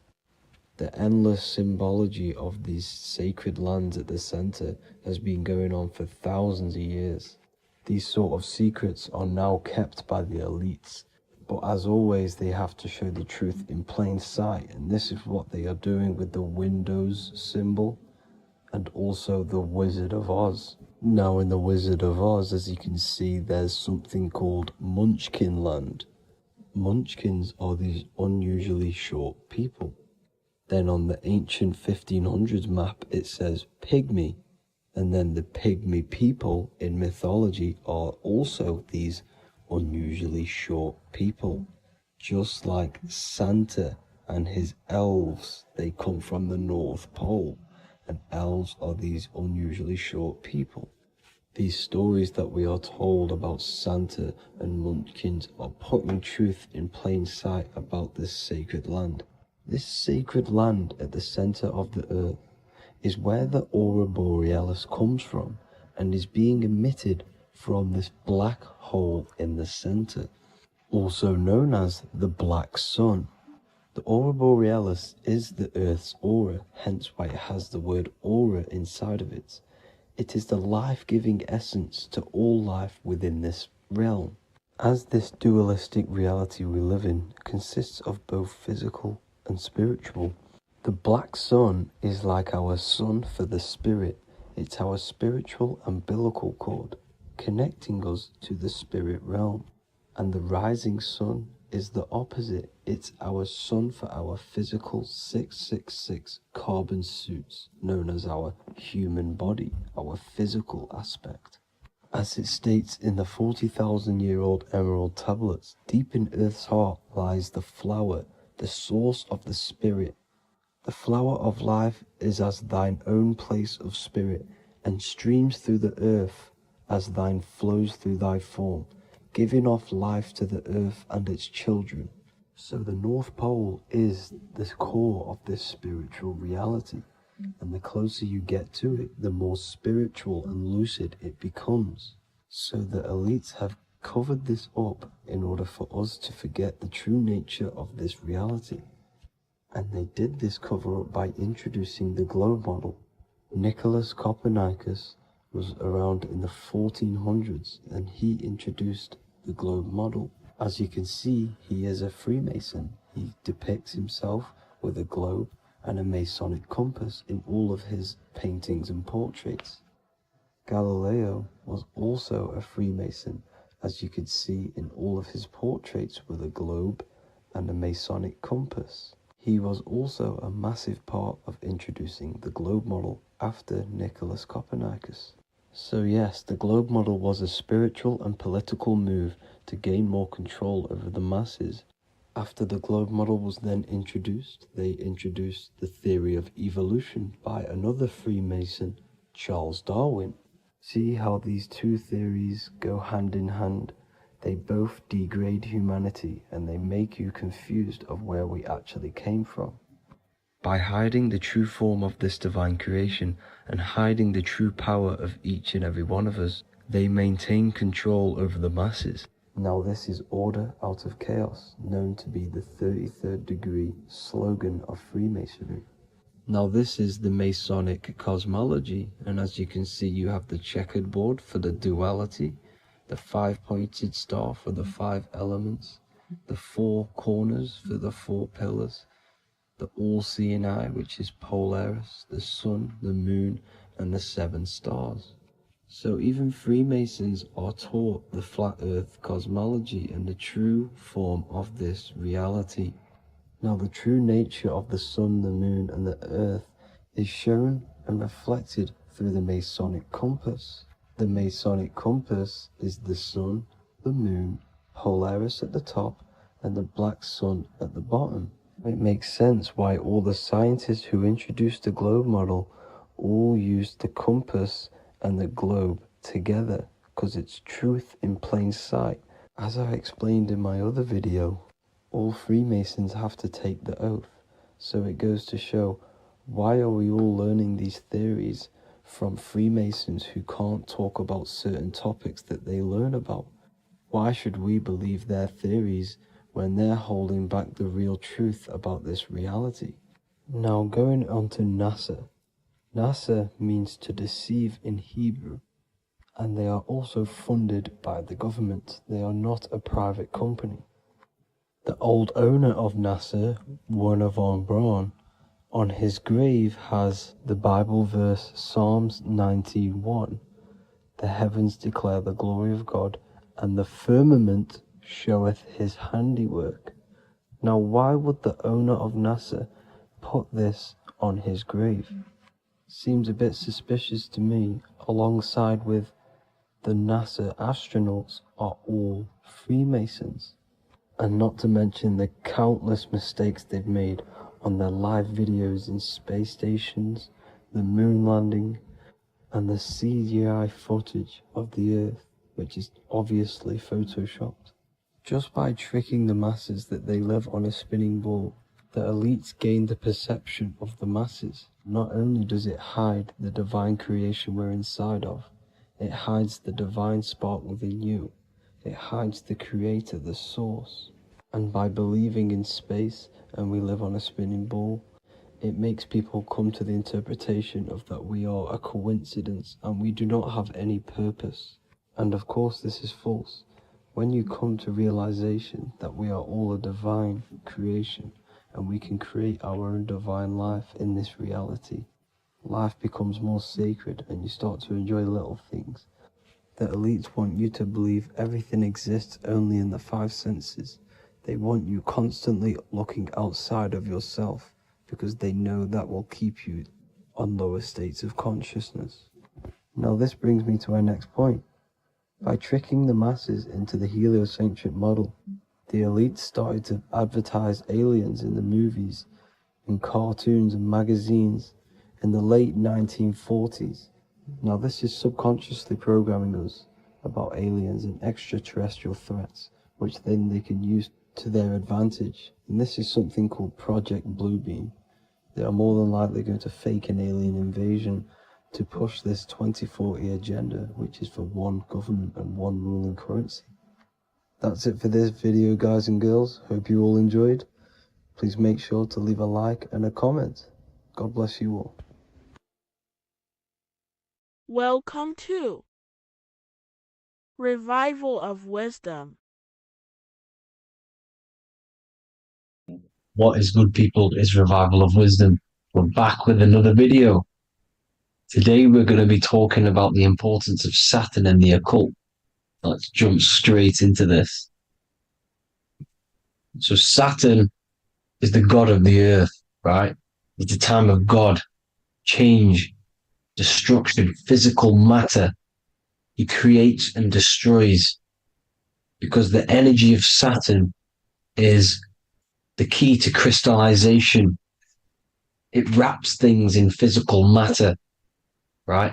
He creates everything, all life forms, and he takes things back because the day that you're born, that's the day that your expiry date is coming. The time is ticking until Saturn takes your life. This is why he's known as the Reaper.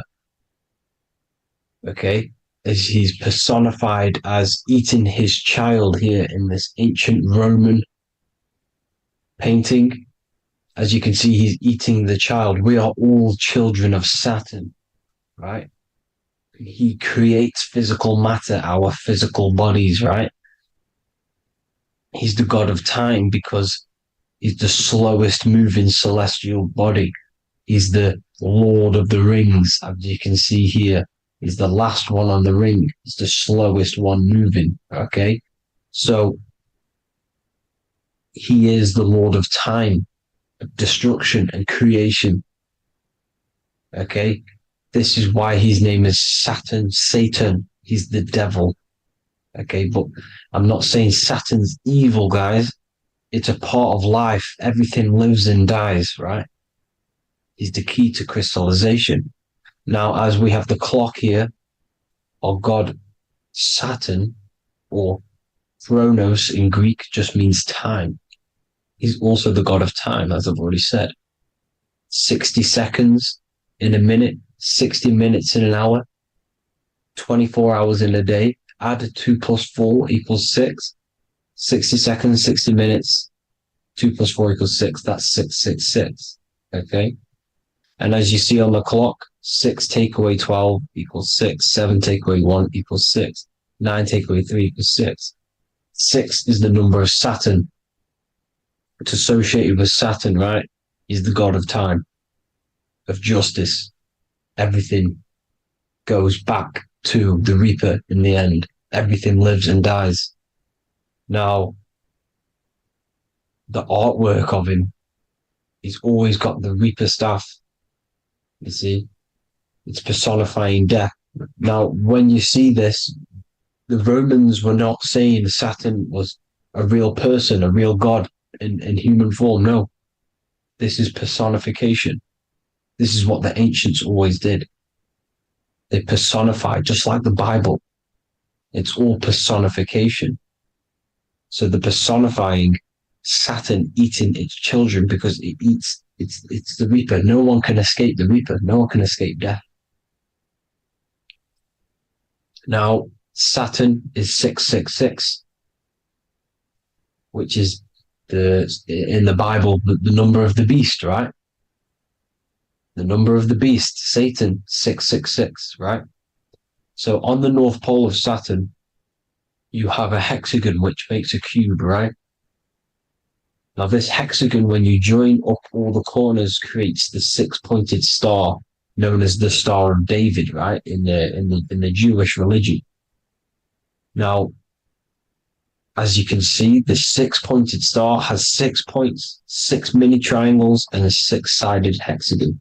That makes 666. And also, you have Saturday is named after Saturn, the 6th planet, the 6th day of the week, and has a 6-sided polygon in its north pole. That's also 666.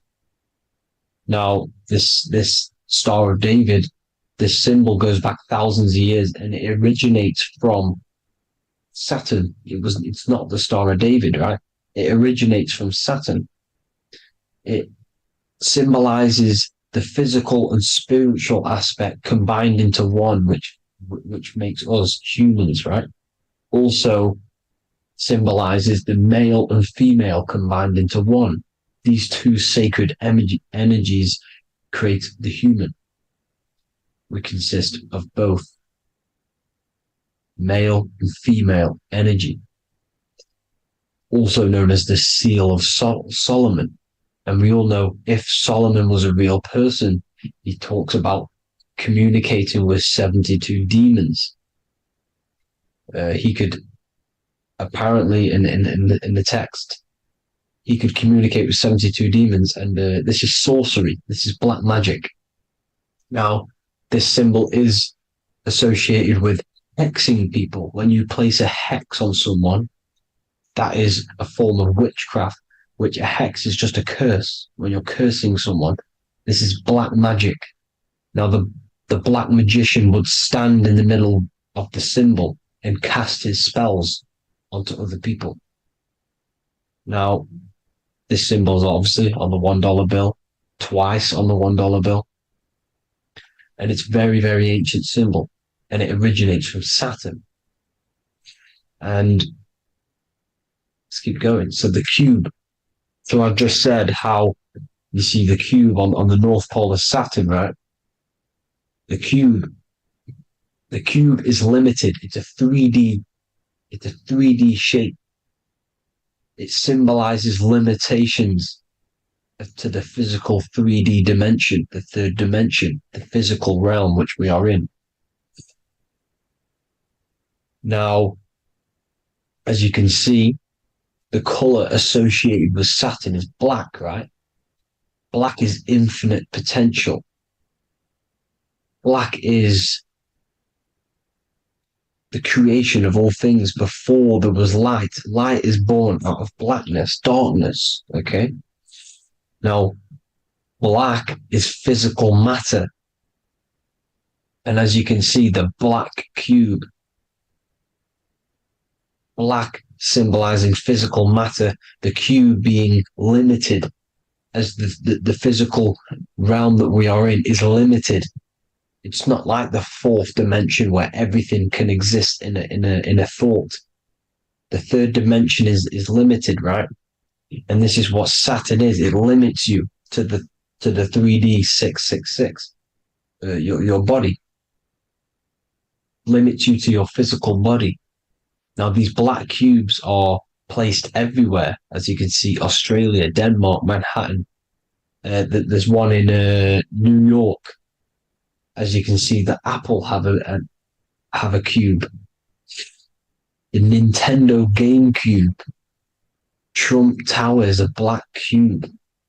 This is worshipping the energy of Saturn, the god Saturn. Okay, it's not a god, it's a celestial energy. However, it rules over Earth because it pretty much created the physical realm. Now, as you see, when you go to a funeral, you wear black, a black suit symbolizing Saturn, which is the color associated, black.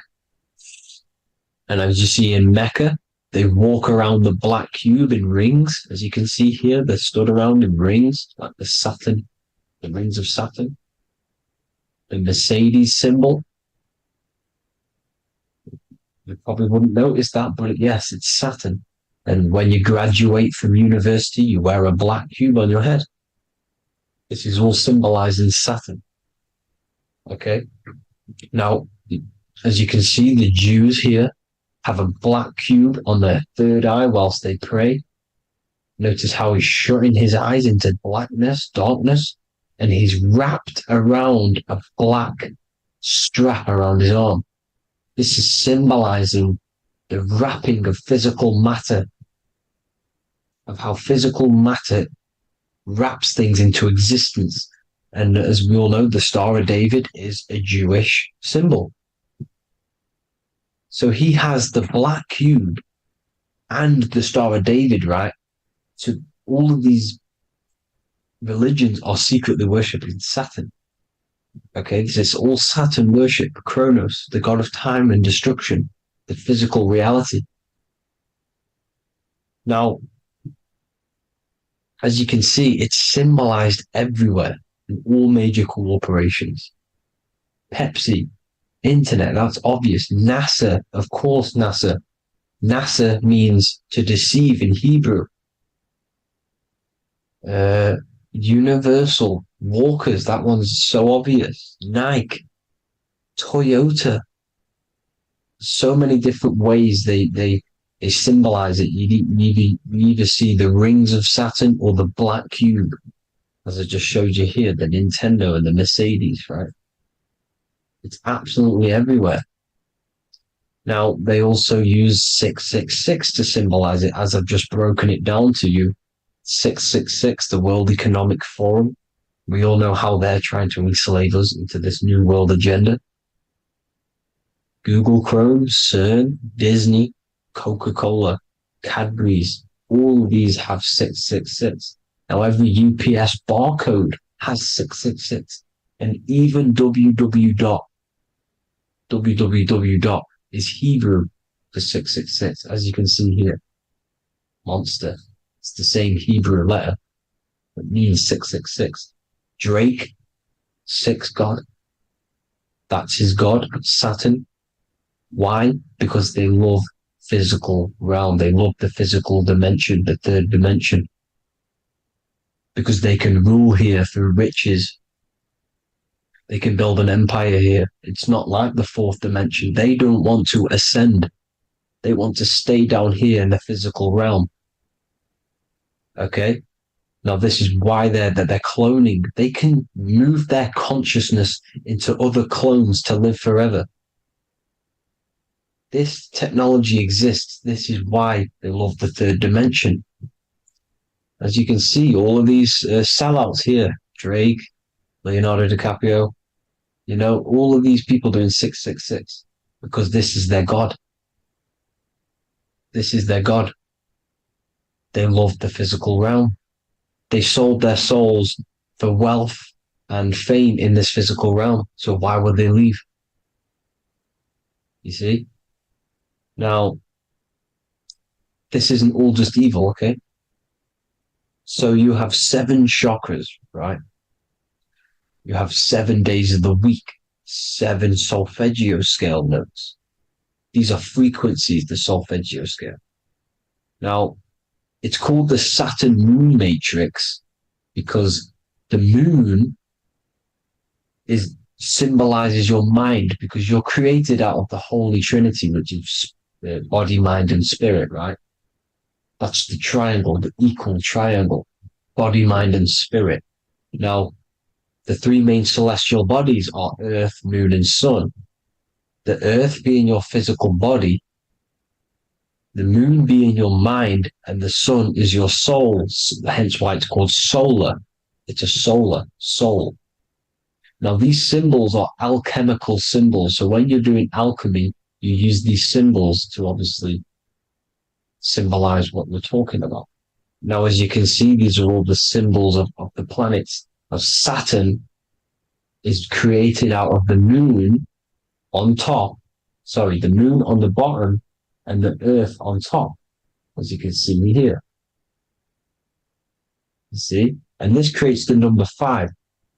Now, with the moon being your mind and the earth being your physical body, this is mind over matter, because the earth is your body's matter. This is matter over mind.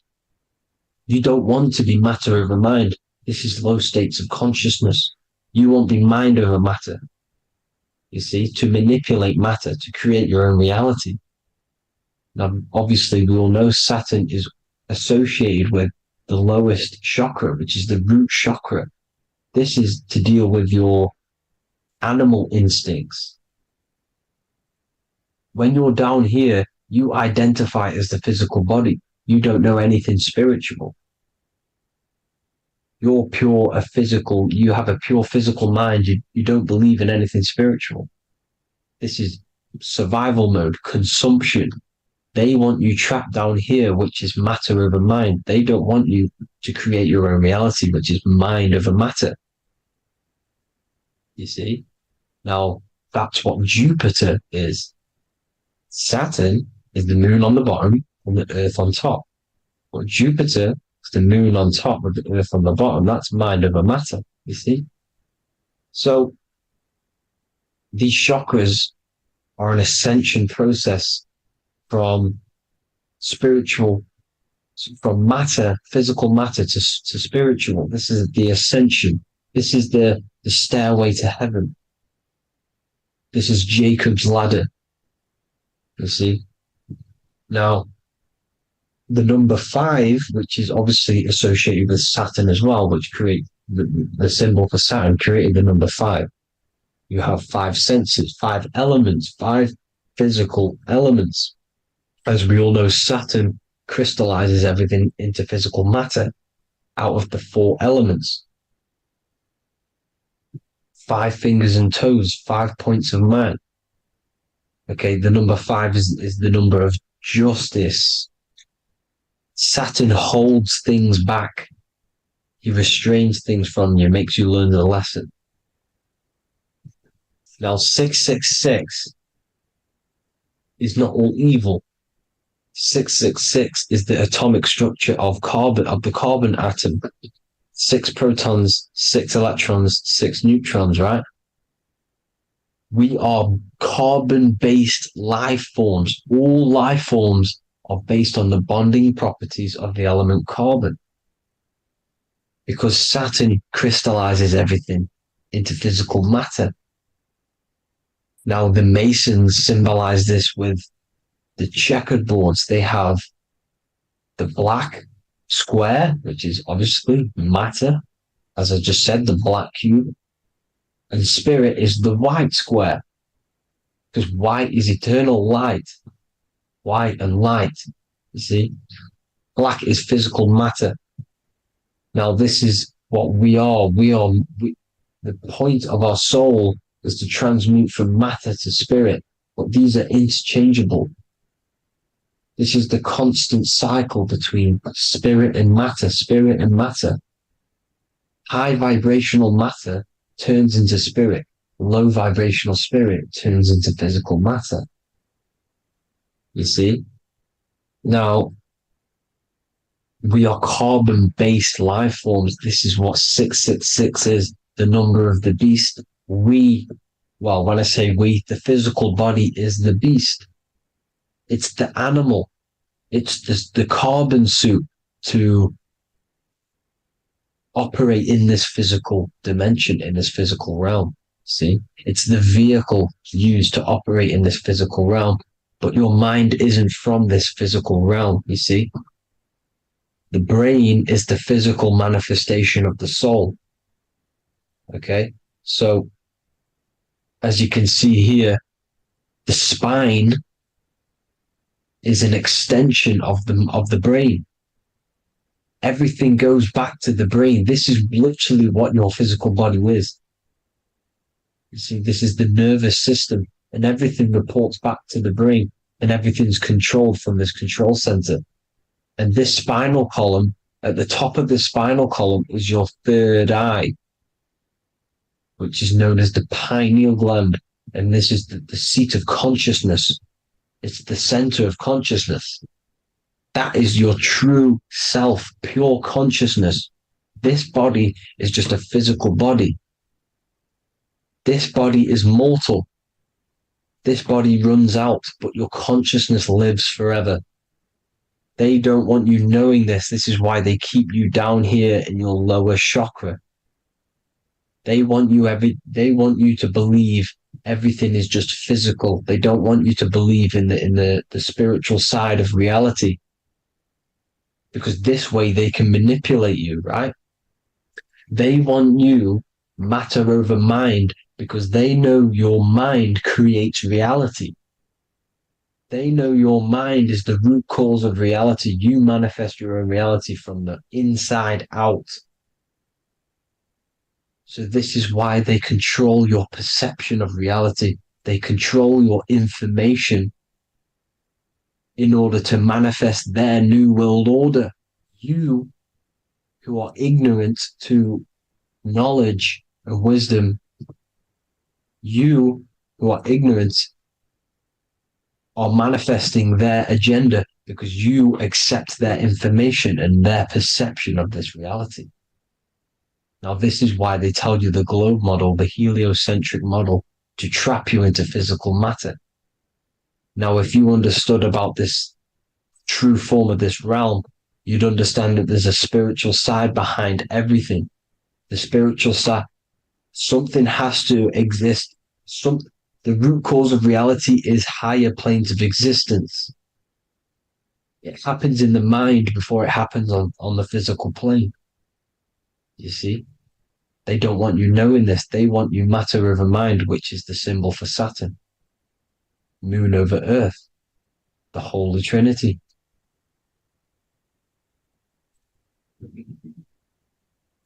Now, as you can see, the cube also makes IXXI. This is Roman numerals. This is Roman numerals, and when it's translated from 9/11. Yes, 9/11. This is the secret code of the One World Order. The two twin towers, when the two become one.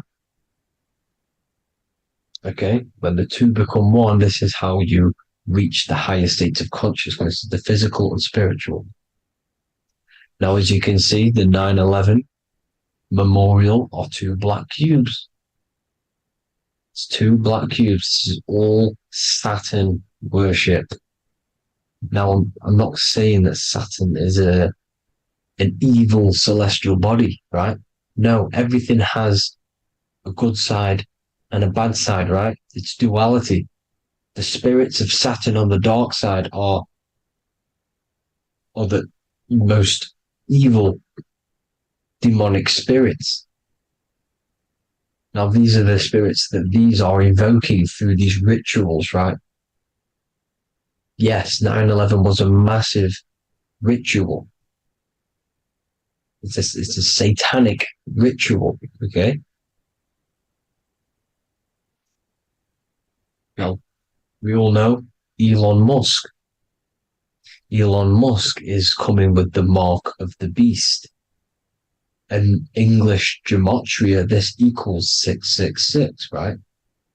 666, as I said, is the number of the beast. You are the beast, your physical body.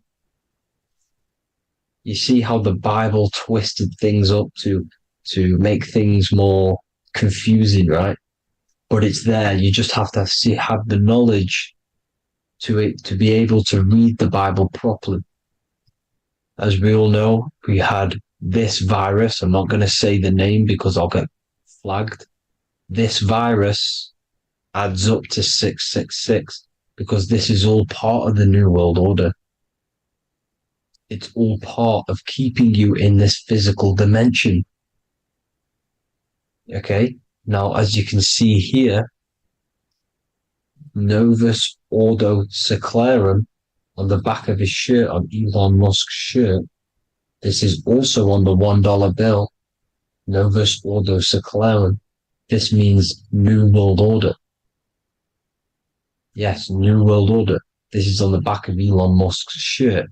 And as you can see here, he owns Neuralink, which is the brain chip, which they're going to be putting into implanting this onto your brain. This is the New World Order to connect you and merge your consciousness with AI. Neuralink and Meta, he owns Meta as well, which is the metaverse. These are going to be linked in, hence why they have the same symbol, but just in a different format. It's the infinity symbol. And the infinity symbol comes from the torus field, as you can see here, your electromagnetic field from around your body. Now, the end goal is for this New World Order is to trap your consciousness inside of an alternative reality being projected from the metaverse. Because the metaverse will be the reality. Neuralink will be the brain chip inside of your brain, projecting your consciousness into an alternative reality while they harness your energy of your physical 666 body. Now, this stuff gets real deep, people. Now, this is the end goal of the New World Order, is to connect you with AI.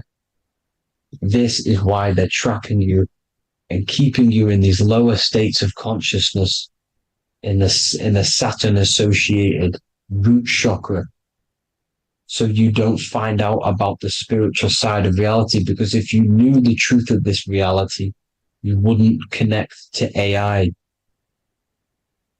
You see, you have the power within you to travel to other worlds, the astral plane, for example. You travel to different worlds when you are sleeping. Okay? They want you to know it's just a dream. However, their end goal is to trap your consciousness and feed off your energy, spiritually and physically. Okay? I don't know why these people are just pure evil. As I said, evil love bondage. They love the physical dimension. They don't want to ascend to other realms. These evil love the third dimension. This is why evil spirits will inhabit bodies, exorcisms, because they miss being in the physical realm. They miss it. Evil love bondage.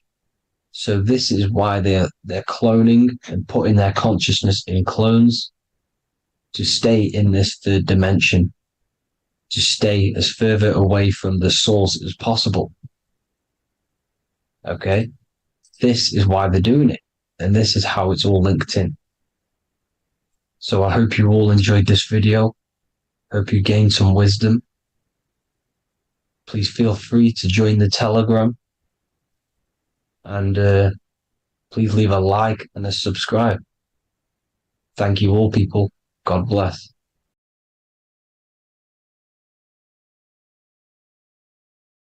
Neo is plugged in on the back of the neck, which is the reptilian brain stem. The reptilian brain is all to do with survival mode, survival state. It's always scanning the environment for safety, whether that's physically, emotionally, or mentally. It does not think. It is instant. For example, do I smack the guy or run off? If something happens to you, like a car's coming really quick to you, you do not think about this. The reptilian brain is the animal instinct that will instantly move your body on the instant reactions. Hence why it's the closest brain to the rest of the body. It has instant access to the electrical nervous system to control the body at instant reactions. Now, Neo is plugged in on the back of the neck, which is the reptilian brain. Therefore, the matrix is the body itself. It is the lowest state of consciousness. This is what it represents. The word matrix means womb. It translates to womb because your body is a womb. Your body is a vessel for universal consciousness, for God consciousness. And the body is also a womb where you can be born again outside of this body by raising your consciousness, by awakening the neocortex. This is why Neo is called Neo, because it represents the neocortex. This is the higher aspect of our brain. This is all to do with new things, higher reasoning, higher thinking, new learning. You see, the brain is a receiver for universal consciousness. Now, what do I mean? It is a radio receiver. Think of it like this. You have a radio tower which emits frequencies. And each little frequency, 00.1, 00.2, 00.3, each 00 point is a different person. We are all the same universal consciousness, encapsulated inside of a different vessel. This is why our body is the temple of God inside of the Bible. Your body is a sacred temple of the divine essence of the universe. However, consciousness is controlling this physical body. And I'll show you this diagram here. Consciousness consists of imagination, emotions, thought, and memory. All of these things are not physical. They're not made out of atoms. You cannot think with atoms. If I split open your brain while you are thinking of a cheesecake, I would not see a cheesecake. It's because these things exist metaphysically within consciousness. They are not physical. The body is physical. It's part of matter. It's part of time. You see the Leonardo da Vinci, the circle and the square. The square represents limitation, beginning and end, because when you draw a square, there is a beginning and end. It represents the body, the mortal self, the ego, the echo. Then you have the spirit raised above, which represents spirit over matter, mind over matter. Invisible forces create physical forces. Everything physical exists in non-physical. This is also the Freemasonic square and compass, why the square is below the compass, because the compass creates the circle, which is spirit or mind. Then you have the square, which is matter. Mind and matter are the same substance. Mind creates matter through thought. Everything in this physical universe manifested through thought. Everything began as thought. So you are spirit and matter. You have a material body and a spiritual body. And you are right in the middle. This is why humans are very, very important. Because we have an animal nature, the reptilian brain, and a higher consciousness, the neocortex. And we must awaken out of the matrix, which means womb, which is the body. And neo is waken up from the lower self, the reptilian brain, and moves into the neocortex. Because the brain is a radio receiver for consciousness. Now, what do I mean? I went over this before. Your consciousness is controlling the brain. The brain is a computer. And when our consciousness, our imagination, our emotion, our thoughts, and our memories are all contributing towards just survival things, food, safety, fear, all of these things, and our consciousness is locked into a survival state, we are using the reptilian brain. We're no longer thinking. You don't think with the brain, but the consciousness is thinking, which activates the different parts of the brain. When we think for higher reasoning, we use the neocortex. It stimulates the neocortex. When we think about survival, we're using the reptilian brain. So therefore, when Neo wakes up, he wakes up to the higher aspects of consciousness, which is only utilized by the neocortex, by learning new things and expansion of the mind and expansions of consciousness. Okay? So the whole matrix is to keep you designed, well, the whole matrix is designed to keep you in a survival state, in the three-dimensional awareness. They want you constantly scanning for safety, scanning for food, scanning for emotional safety in relationships in other people. You see, they do not want you to think. They want you stuck in that reptile, that animal state, that beastly state that most people are in. Most people, all they do is eat, listen to music, consume, have sex, lust, desire. This is all the reptilian brain. So when we say the world's being ran by reptilians, it's symbolic. There is no physical reptilian humanoid beings controlling, manipulating human consciousness. We are all the same consciousness. However, there is a corrupted state of consciousness running this world. And this consciousness worships the physical plane. And they control the physical plane. So by doing that, they keep you stuck in a reptilian way of thinking, the animal state, to keep you stuck in the lowest state of consciousness. Now, this is the god Osiris, which represents the reptilian brain. None of the Egyptian gods ever existed. They are all symbolic for the brain and anatomy of the human body. Osiris represents the reptilian brain. As you can see, this anatomy compare to the brain stem and Osiris statue found in Egypt. And we also see an ancient artwork of Osiris with green skin and two reptile crocodile alligators next to him, which also symbolizes the reptilian survival state of human consciousness and the activation of the reptilian brain. This is what it symbolizes. Now, this is what the Matrix is all talking about. It's talking about the awakening, the expansion of consciousness. The word divine is dive in because you connect with the divine by diving inward.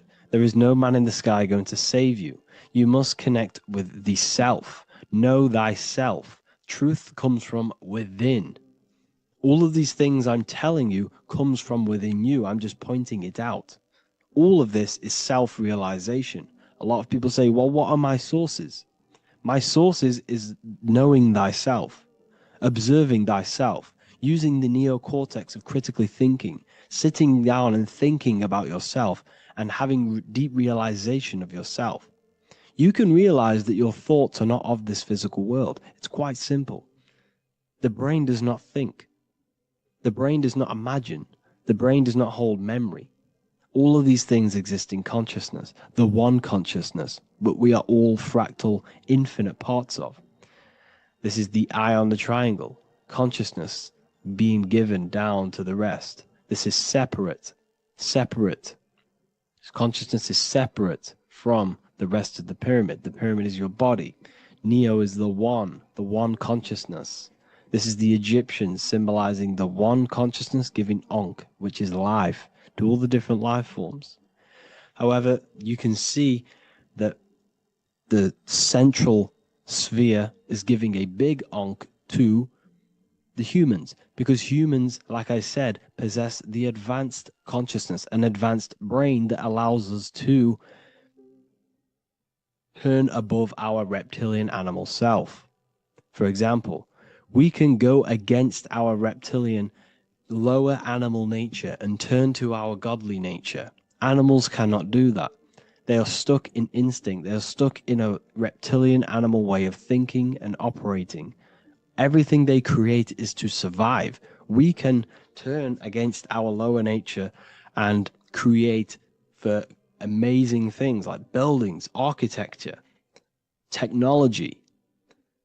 We can use our creative consciousness for anything we wish, not just survival needs. And it's the same with your spiritual journey.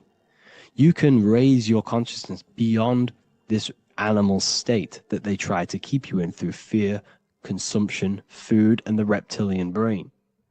We must awaken, start to think critically, and awaken to our divinity, because the mind, the consciousness within you has infinite potential to expand. There are infinite fields of knowledge that you can explore. The mind can never be filled.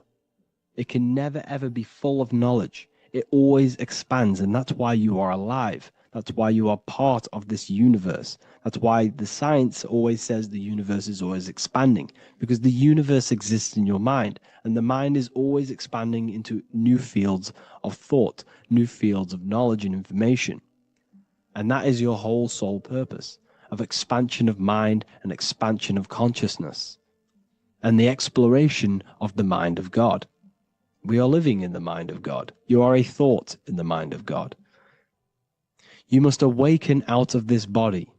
This is why Jesus says you must be born again to see the kingdom of God. You must be born again. You must raise your consciousness beyond physical limitation and awaken to your divinity. And this is pretty much it for this video. I hope you all understand this, that this is all symbolic for consciousness.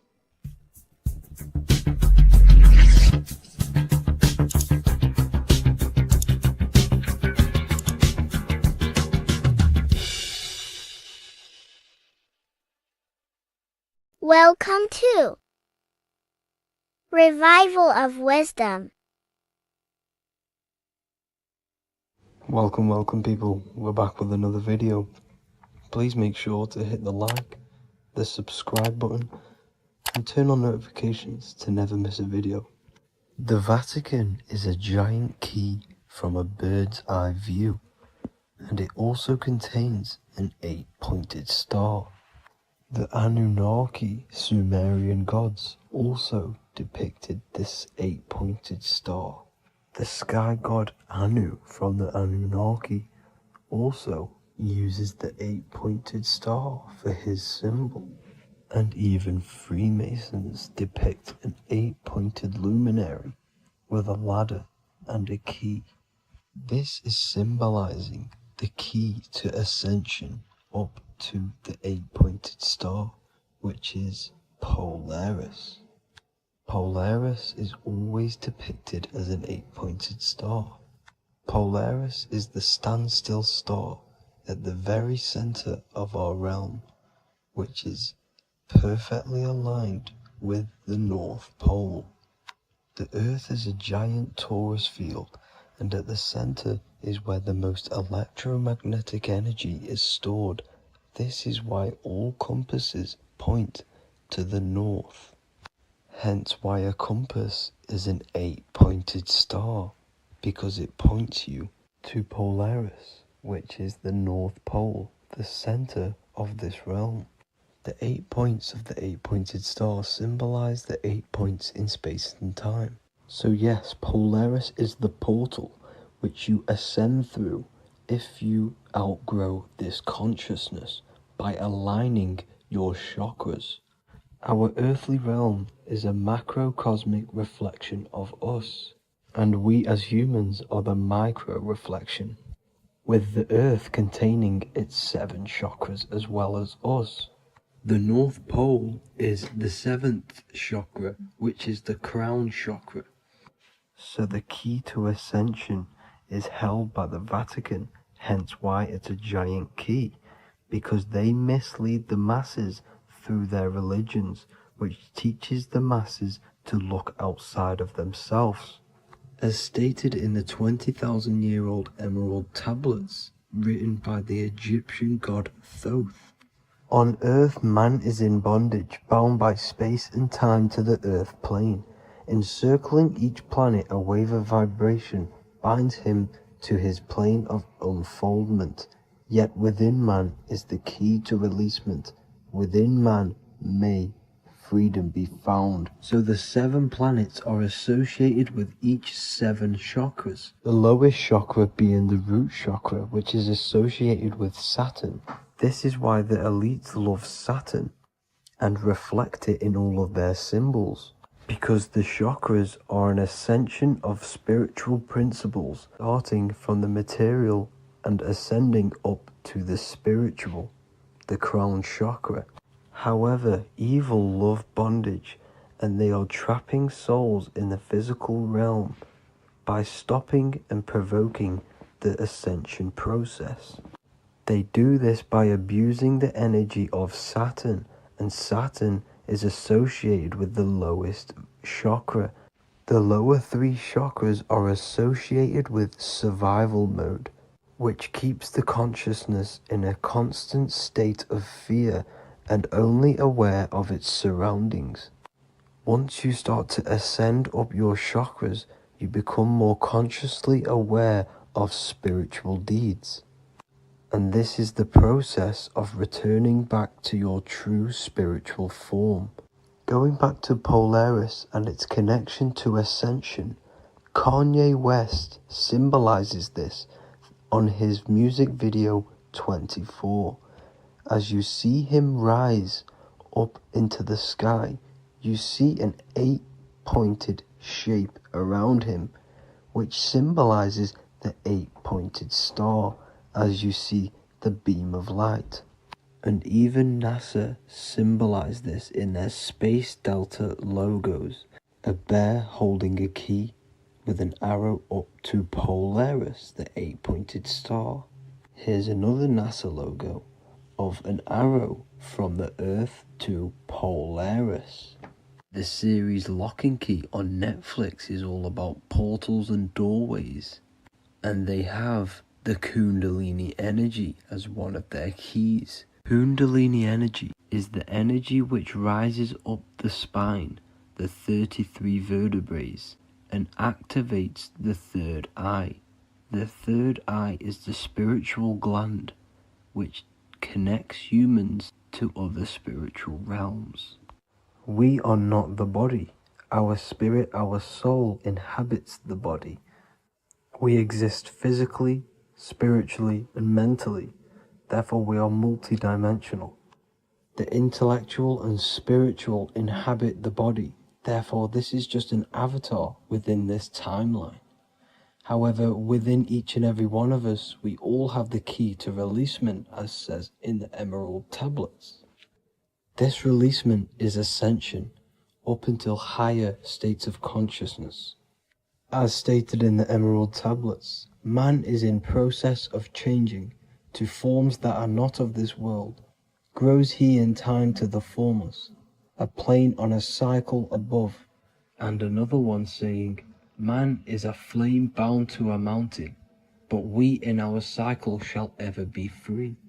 Know ye, O man, that when ye have progressed into the cycle that lengthen above, life itself will pass to the darkness, and only the essence of the soul shall remain. That's it for this video. I hope you all enjoyed. Please feel free to leave a like, subscribe, and comment any subjects you want me to talk about. God bless you all.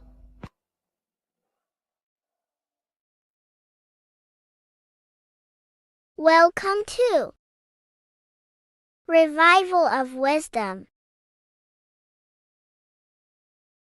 This video is going to be about the flat earth and the breakdown of the whole cosmology. We're going to be digging very deep. I've got a lot of pictures and images to show you, and a lot of dots to connect. So let's start with the Freemasonry art. So this artwork we have here is the Freemasonic cosmology, as they know and believe. So what is it symbolizing? We obviously have to start off with the 4 pillars representing the 4 corners of the earth.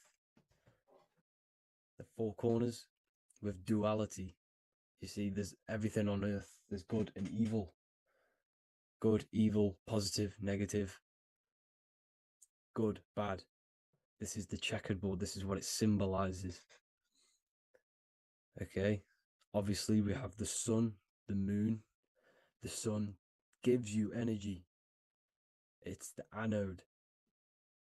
The moon is the cathode. It's the opposite. It takes your energy. So therefore, you become sleepy when the moon comes out. You see, everything on Earth, everything in the universe is balanced. There's complete balance, symbolized by duality. There's always 2 opposites. We have the all-seeing eye, and obviously 7 stars representing the 7 planets, but not planets as in we know planets. They're not physical spinning balls of gas. They are energies. They are lights emitting from the realm above this realm. They are lights through the firmament, through the electromagnetic field. So let's go through that again. The 4 corners, duality, positive and negative, cold, dry. Everyone on Earth has an opposite. Everyone, there's 2. Okay, and then we have the sun, the moon, the 7 planets with a 5-pointed star. What's the 5-pointed star? Of course, it's the 5 elements: spirit, water, earth, fire, and air. Okay, that's what the 5-pointed stars symbolizing, the 5 elements of earth. And then, most importantly, we have the compass.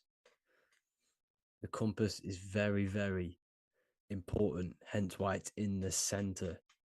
The compass is symbolizing many, many things. And one of the most important things, but we'll get into that after.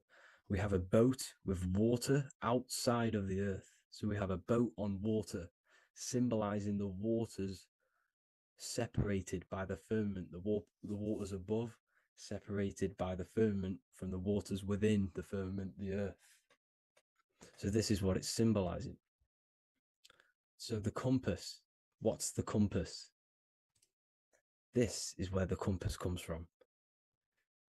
The Polaris, the most important star there is, because it's in the center of Earth, the sun, the moon, and the black hole, black sun. Because all creation comes from center, the seed center. Okay, but we'll get into this after. But also, this is a very important Masonic symbol because they use this symbol a lot. This is one of their main symbols, hence why Neil Armstrong has the Masonic ring with the compass on it. The people who supposedly went to the moon, which obviously they faked to push this globe model, because the globe model is based upon fear. Because the globe model, if they can sell you the globe model, they can sell you anything then. You don't know where you actually are. The globe model is to push fear upon the masses, because the globe model means there's not enough resources. There's also risks of asteroids hitting the planet. There's also risks of space extraterrestrial invasions, global warming, asteroids. You see, this is all the fear that they can gain off selling you the globe model. Okay, because they don't want you to know that this is an intelligent design. And also, they're hiding God, the creator, the source. This is why they are satanic. They are opposites. They are lefty, Lucifer, right, righteous, godly. Hence why they do the symbolism on their eyes. 666. This is another famous, famous astrologer, astronaut. This is another famous astronaut doing 666, showing that he's in the alliance of the occult. But even look at their 10th anniversary stamps. They have a Masonic compass on there. Also, the Order Out of Chaos. Order Out of Chaos, double-headed eagle. Okay, the Order Out of Chaos ring, which they wear. So all of these astronauts are in the occult. They are lying to you. They are in with this order, this Masonic New World Order, whatever you want to call it. So let's break this compass down a lot more. Because as I showed you here, the center, okay, this is what the compass is symbolizing. Let's go into the North Pole map. This is from 1595. This is a rough estimate of where this map came from. It's from around the 1500s to the 1600s, maybe 1400s. There's not an actual set date on this map because obviously our history has been tampered with. But let's break down this map and the symbolism that they use towards this map, because this map is the map of the North Pole. Okay, so in the center, we have the black rock symbolizing the tower, the pole, North Pole. And what's on top of the North Pole? Obviously, it's Polaris. North Pole and Polaris. Okay, with the 4 islands around the center. Okay, 4 islands around the center. And this is what blew my mind, right? They say that Santa sounds similar. And if you look at this pole that's pointing to the North Pole, you see this line here. So this is obviously from the 1600s. What color is Santa? He's red and white. Just like this map pointing to the center is red and white, and Santa comes from the North Pole. So it's not a coincidence that they use red and white. They're mocking this map because obviously they took over after the 1500s, 1600s. They took over around the 1800s. So they're mocking this map with Santa coming from the North Pole with this red and white line to the North Pole. Notice the 4 islands, okay, like windows, their symbol. They obviously, in the occult, they're part of the New World Order, is symbolizing these 4 islands with the blue behind it for the water. Okay, so this is another occult logo. They're symbolizing this center, because the center is so important. Okay, we'll get into that. Also, we have the Mayan cosmology. This is the Mayan cosmology. This is what they created. This is their artwork, with also 4 major lands around the center. You see there's 4 with green in between them all.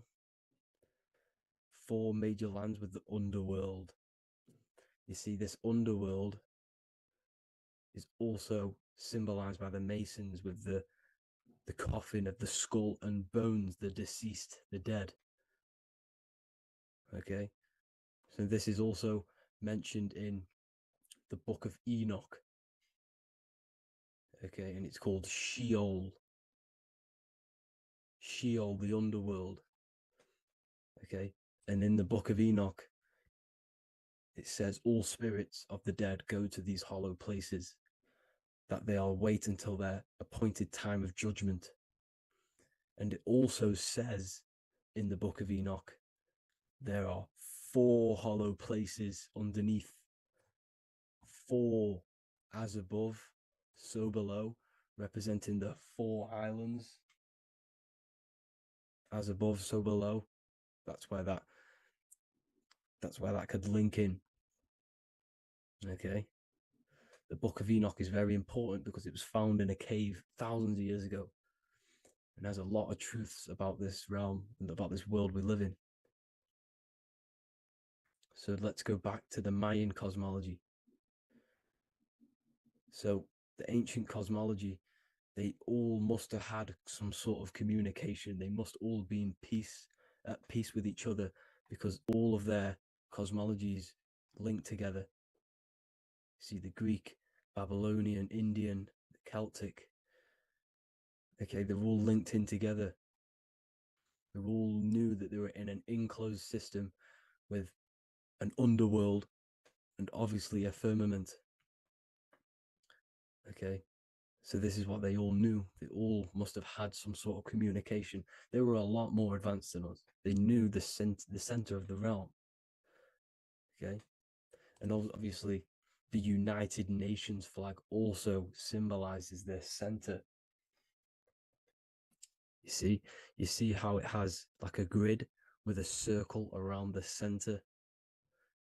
It's symbolizing that center of the realm, because that center of Earth is so important. The United Nations flag, all have it. See, some different ones will have that circle around the center, because the center is the seed. All things come from a center. So the torus field is so important because it is the spark of life. It's the building blocks of the universe, this creation, because all things have a torus field. Just like an apple with what's in the center of an apple, a seed, because the center is where the energies hold, is where the energies meet, and it creates that spark of life. Just like your heart is the center of your body, and it has an electromagnetic field, because the center, all things come from the center.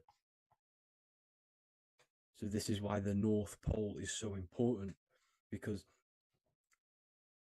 this is why it's so important, because this is where the creation sparked from, the center. This is where the most electromagnetic energy is stored. So this is why the northern lights come from the center. It's electromagnetic energy. This is what the northern lights are. it's being emitted from this black hole in the center. Okay, and obviously what else is on the center? Polaris. Polaris is the center star. Okay, so the center star is what sits on top of this North Pole, Polaris, because it's a pole of electromagnetic energy symbolized as a black rock, a black hole, pole. You see, because all creation comes from void. Light is born from darkness. Without light, darkness can't be born from light. You see, but light can be born from darkness. This is why darkness is so important. And this is why there's a black hole in the center of our realm, like the black sun. The black sun, the Polaris star, the North Star. You see, so this is this North Pole, Polaris. This is what they're talking about. And this is why compasses are an 8-pointed star, because Polaris is symbolized as an 8-pointed star. This is where a compass will point you to. It will point you to that center. So notice how a compass has this black hole in the middle, you see, and it will point you to this meeting point, the north, because in the center is the center of the torus field of the earth. This is where the most electromagnetic energy is. You see, everything gets sucked into the black hole. Okay, this whole reality is being projected from that center point, just like your eyes suck in light. It's a black hole.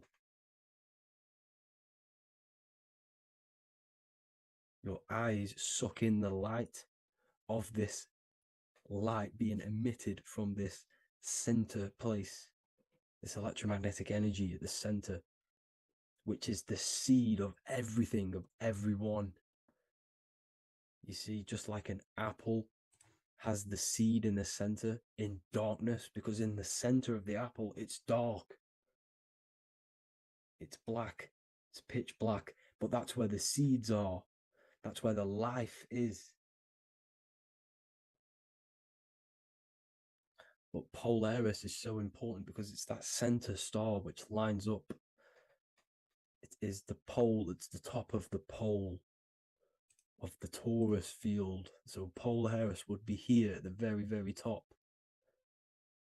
And this is where the compasses point you to. And this is why the star of Ishtar, the 8-pointed star of the Sumerians, also talked about this 8-pointed star, and it's called the star of Ishtar. Okay, and who is Ishtar? Ishtar is the goddess. Okay, so she's not a male, she's a female, because every creation is brought through a female, a womb.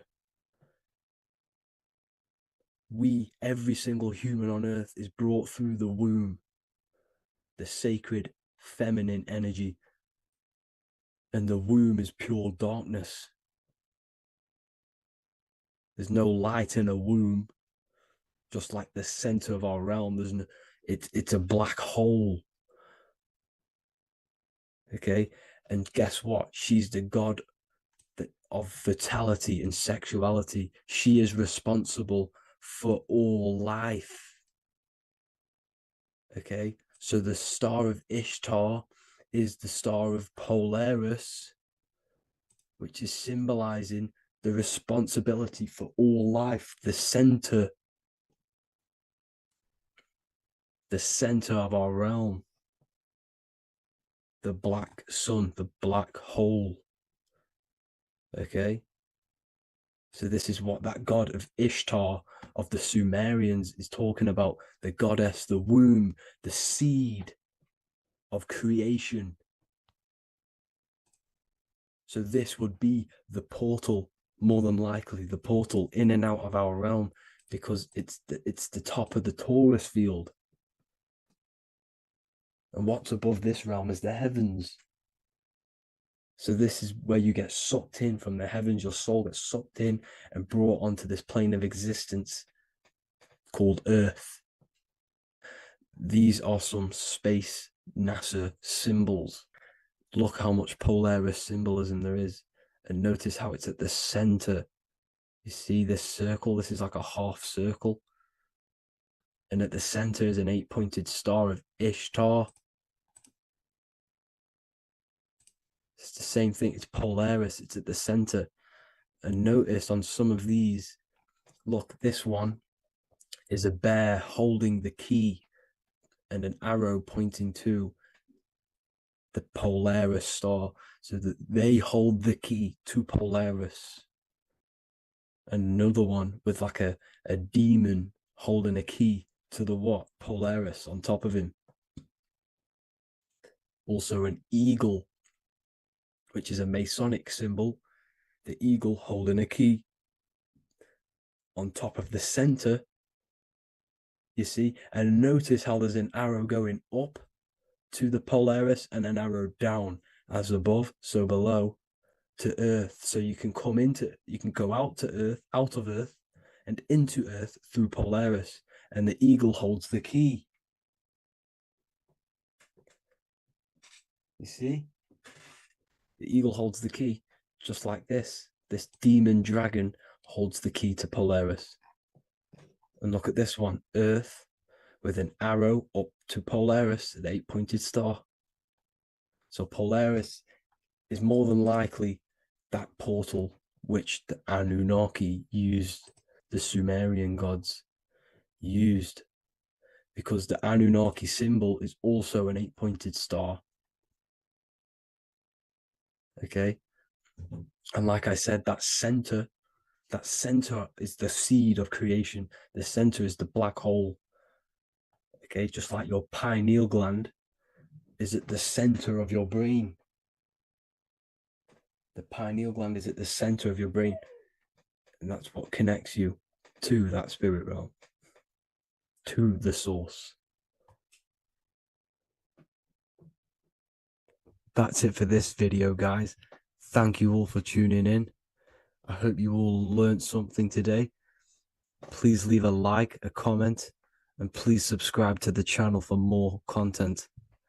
God bless you all. There is a secret meaning behind the number 666. 666 is 3 sixes. The number 3 in occult and esoteric numerology represents the 3 aspects of human consciousness. We see this symbolism in the all-seeing eye with the light and the triangle. The triangle is the number 3. The eye represents consciousness, observation, and the light represents the light of consciousness, because consciousness is pure light. The 3 aspects of our consciousness is thoughts, emotions, and actions. Every thought creates a feeling, and the feeling creates the action. All physical manifestation is driven from these 3 aspects of our consciousness. All physical manifestation comes from thought. Every object you see around you, this screen, the phone you're on, the laptop you're using, or the iPad, was a thought in the invisible realms of consciousness. Then it was brought into physicality through feeling and action. This is because man is made in the image and likeness of God. We are all mini creators. We are all extensions of God's creative consciousness. Therefore, the number 666 represents 3 sixes. 3 is thoughts, emotions, actions. The number 6 represents the cube, because cubes have 6 sides. This material world that we experience, everything has 6 sides. Everything's created by cubes. We can move forward, we can move backwards, we can move left, right, up and down. This is the cube that we are stuck in. Therefore, 666 represents our 3 aspects of our consciousness, thoughts, emotions, actions, all contributing towards our physical self, material world, material pleasures, completely cutting ourselves off from our spiritual, true, divine self, which means 666 is representing a state of consciousness. A state of consciousness where we only operate from a place of material needs and survival things.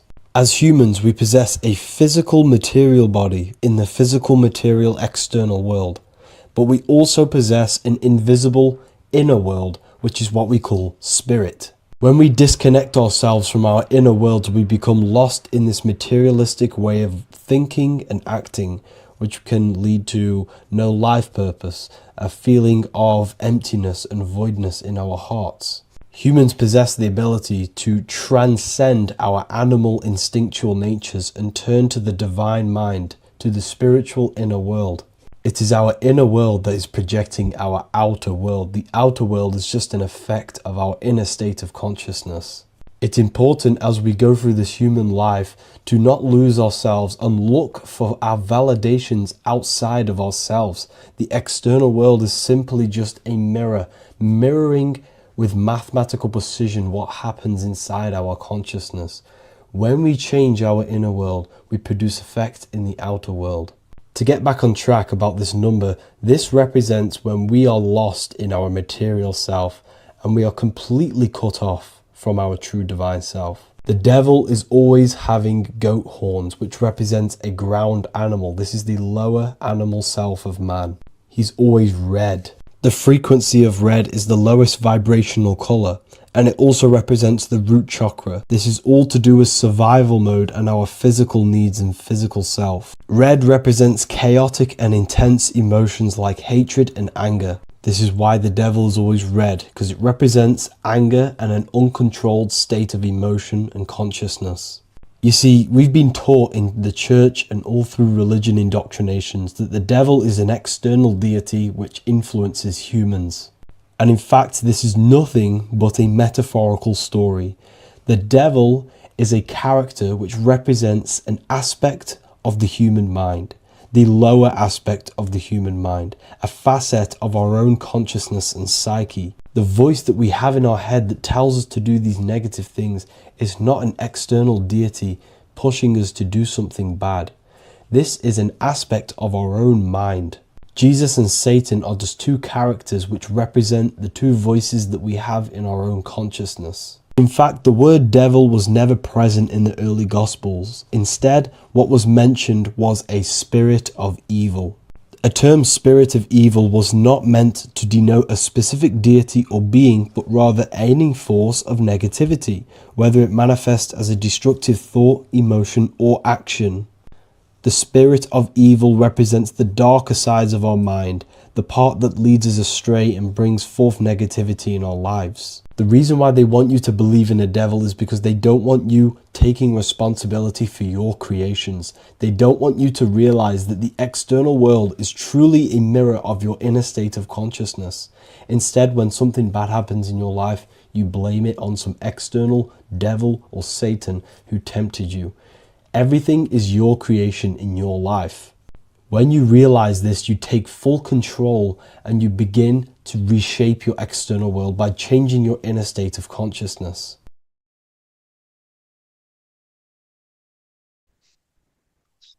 Matthew 21:1, Jesus went into the temple of God. Corinthians 3:16, do you not know that you are the temple of God? Now what is this telling you? That God is within you. Hence why in Luke 21:12 it tells you the kingdom of God is within you. And the side of your head region is called a temple for a reason. Because the brain encapsulates the mind. The brain is a physical manifestation of the mind. The heart is a physical manifestation of emotion. So we have these different layers of our consciousness. We have an intellectual, communicative aspect of our consciousness, which we would call the mind. We have an emotional aspect of our consciousness, which is the heart. And to communicate with the divine, it's all to do with the mind. Hence why the ancients always symbolize the mind being God. This is why Michelangelo always placed God inside of the brain on top of Sistine Chapel in the middle of the Vatican. He understood that God is in the brain. God is within you, not outside of you. The church tells you that God is in the sky because they are creating a externalization of the truth to create a business and a distraction so that you don't find the divinity within you, so that you don't find your power. Now you have Adam, the physical man, the physical body, the ego, the lower self.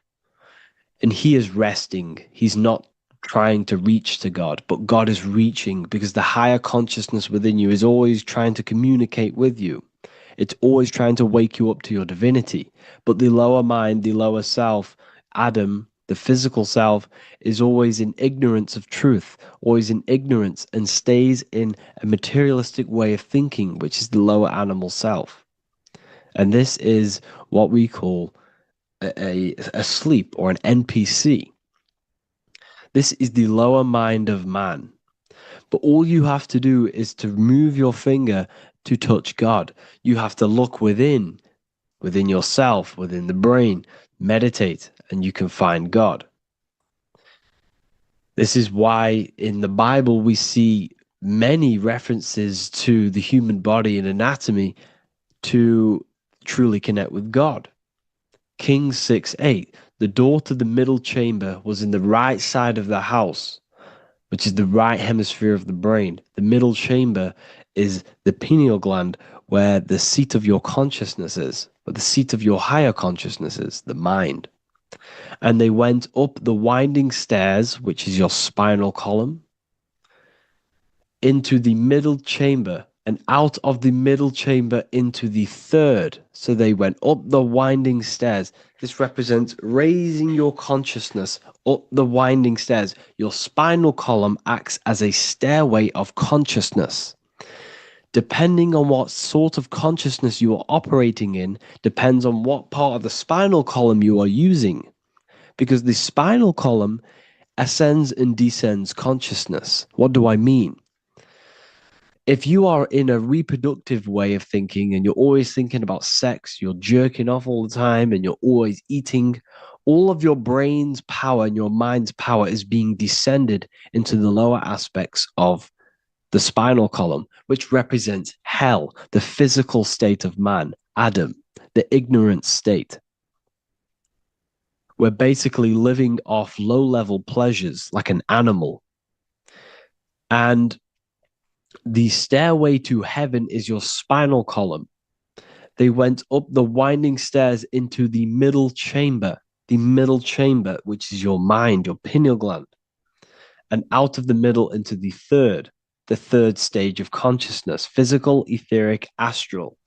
When you meditate and you start to raise your consciousness during meditation, you enter the astral plane when you turn off thought. But this is the middle chamber inside of the brain. Here we see another painting inside of Sistine's chapel of God inside of the brain. This is the brainstem. This is the brain. This is the frontal lobe. This is the back lobe. This is the back lobe. This is the cerebellum. Here's the reptilian brainstem. Here's the claustrum. This is what we are seeing here. Anatomy. Here is another one in Sistine's chapel in the middle of the Vatican. This is depicting the brainstem. God's neck looks exactly like the brainstem. Here we see a real brain compared to God's neck, because the neck is just below the brainstem. And this is what they are symbolizing, because they knew that God is within you. God is a part of the human body. God is inside of the body, because the body is a vessel for consciousness, for universal consciousness. Inside of you, inside of me, is the same spark of consciousness. And this same consciousness is spread out into every living essence, because everything comes from the one source, the one God, the one consciousness. Matthew 6:22-23. The light of the body is the eye.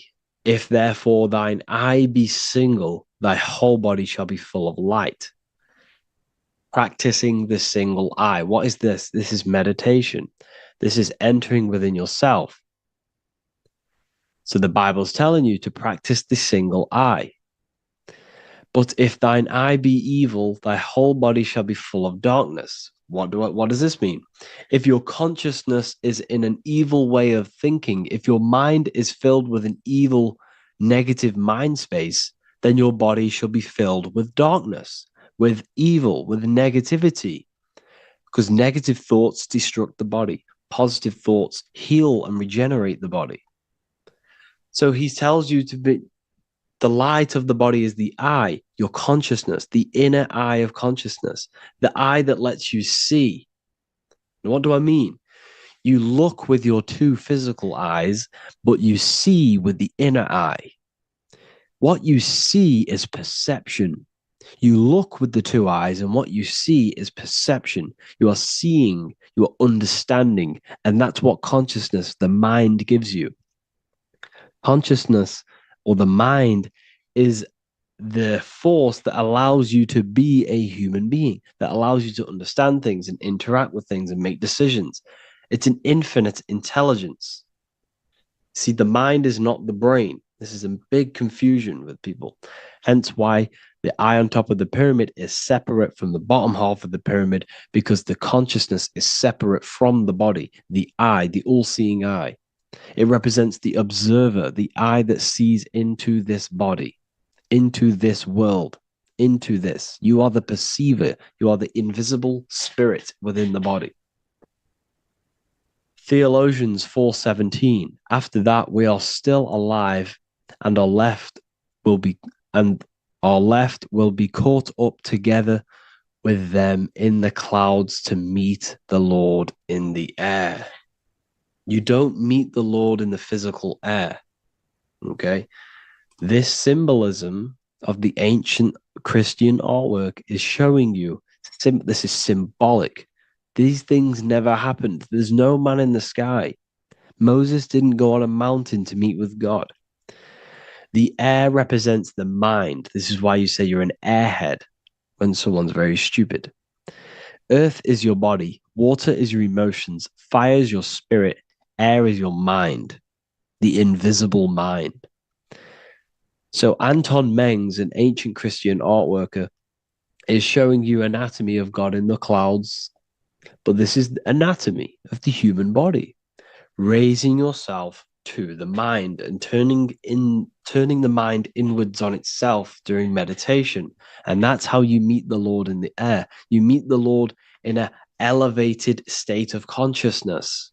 The air represents an elevated state of consciousness because the air is up. You have to raise your consciousness to meet the Lord in the air.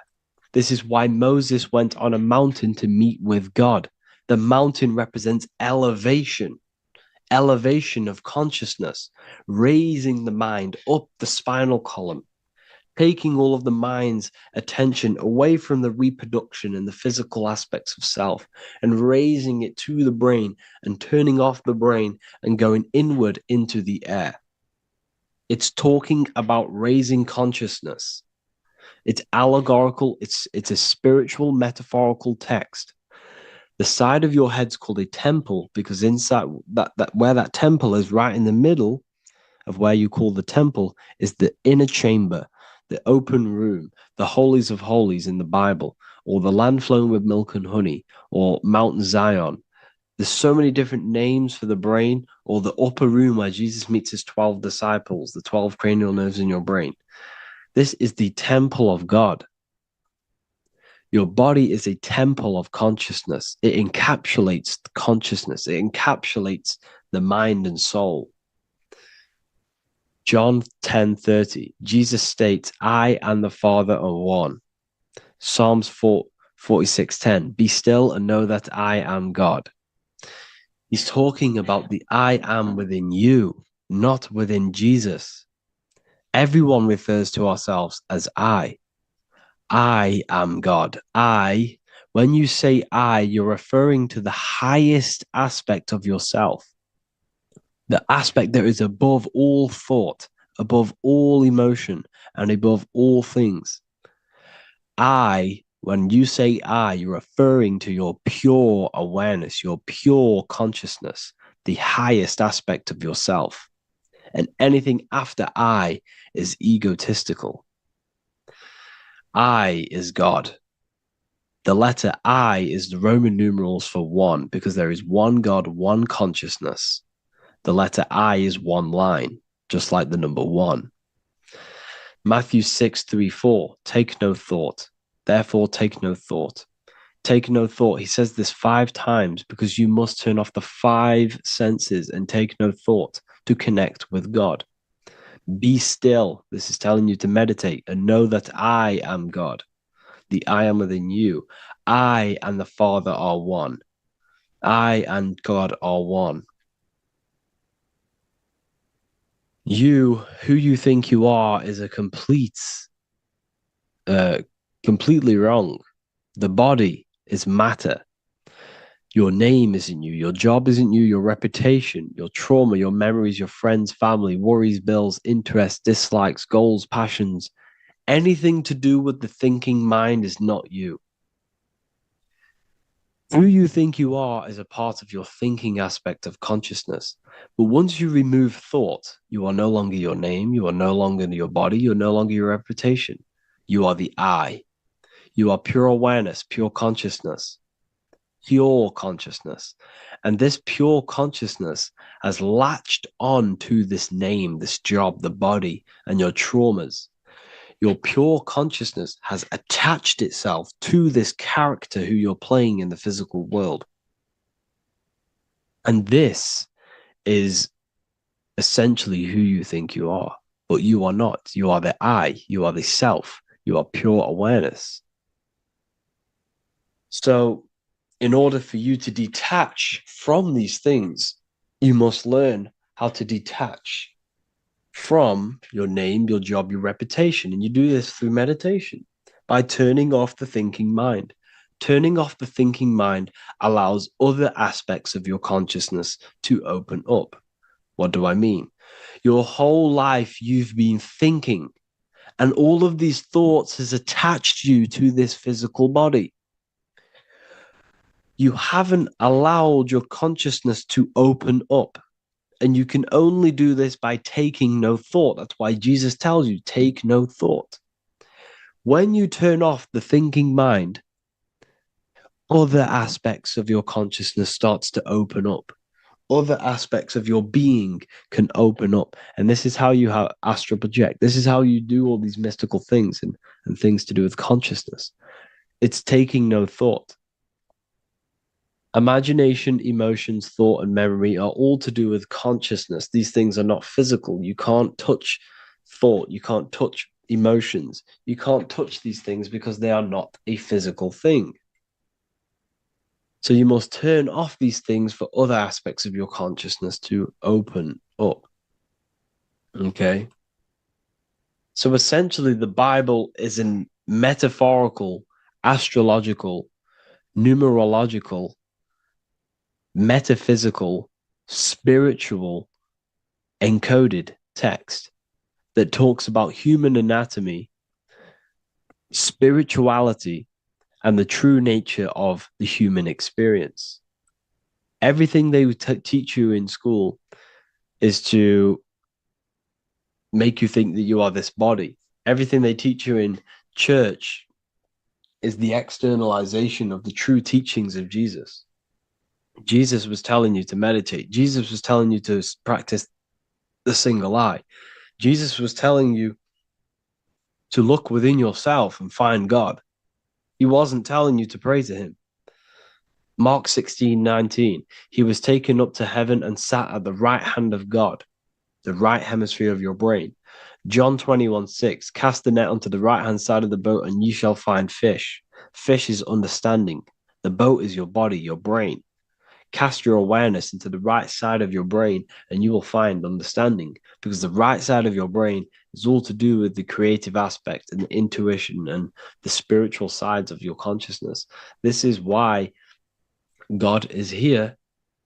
This is why Michelangelo depicted God in the right hemisphere of your brain, because this is all human anatomy.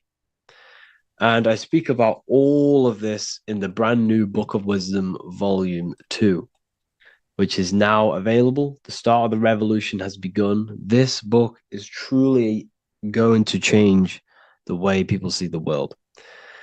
It's got so many new more topics than the last one. It's truly a revolution. It's written in so much detail. It's very practical. I cannot wait to share this one with you. I just want to say thank you for the opportunity for me to create this book, because without you, I couldn't have created this. And I just love sharing my work with you. And I thank every single one of you for the support, the watch, like the views and the likes, everything, especially the people who have joined the university and stuff like that. And for people who have joined the university, you do get a free Book of Wisdom paperback if you just go to the general chat and follow the description, follow what the instructions that I gave you in the chat, and you'll be able to order a free Book of Wisdom if you are inside of the university.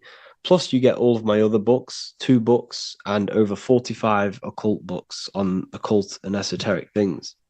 You get lectures, live calls, a community, a manifestation mastery course, and a whole library and reoccurring updates every month, every week. So yeah, I hope you all enjoyed this video. Thank you all. Please leave a comment to help the algorithm, and leave a comment on what videos I should make. And yeah, I'll get to uploading on the YouTube a lot more now the second book is now released. I have a lot more time on my hands. No longer using my energy to create the book. I am now going to redirect this mental energy into the YouTube. So there will be a lot more content coming. So I need some content ideas. So feel free to comment some ideas, some YouTube videos that I can create. Thank you all, people. Have an amazing day.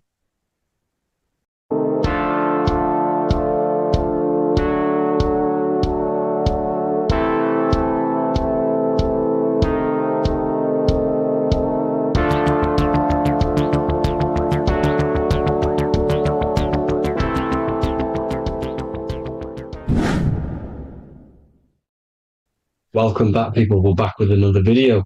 Let's jump straight into this. Make sure to tune in till the end, because this has got so much information in this video. So sit back and enjoy. So everything's Taurus fields. The Earth's a Taurus field. Everything's Taurus, which is electromagnetic field, electric and magnetic. The center of the Taurus field is where the 2 opposing forces meet in the center. And this is what creates the plane of inertia, the dielectric plane of inertia. Okay? You got red shift, blue shift, positive, negative, south and north pole, right? This is what the ancients were showing with the tree of life. As you can see here, this is the plane of inertia, and this is the Taurus field. Everything consists of this. Everything is a Taurus field. A atom is a Taurus field. Okay, now the inertia is the 0 point. So this plane is a 0 point. It's the balance between 2 poles. Okay, now this creates matter, because matter is 2 opposing forces in motion equalized. So these 2 forces coming together is what creates matter on this physical plane. And this is why we can't see the electromagnetic field, because it consists of one of the elements, which is either electric or magnetic. But when they combine together, it's what creates this physical plane, which is physical matter, which is light in motion. Now, everything is one. Don't get confused by duality. Duality is 2 opposing forces, but them 2 opposing forces are created by the same substance. It's 2 aspects of the same substance.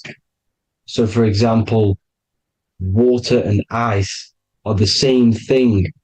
You know what I'm trying to say? But it's 2 aspects of the same substance, because all is one. The whole universe is one. All goes back to the one, which is God, the creator, or magnetism, whatever you want to call it, because magnetism pulsates. Electricity has 2 poles, red shift, blue shift.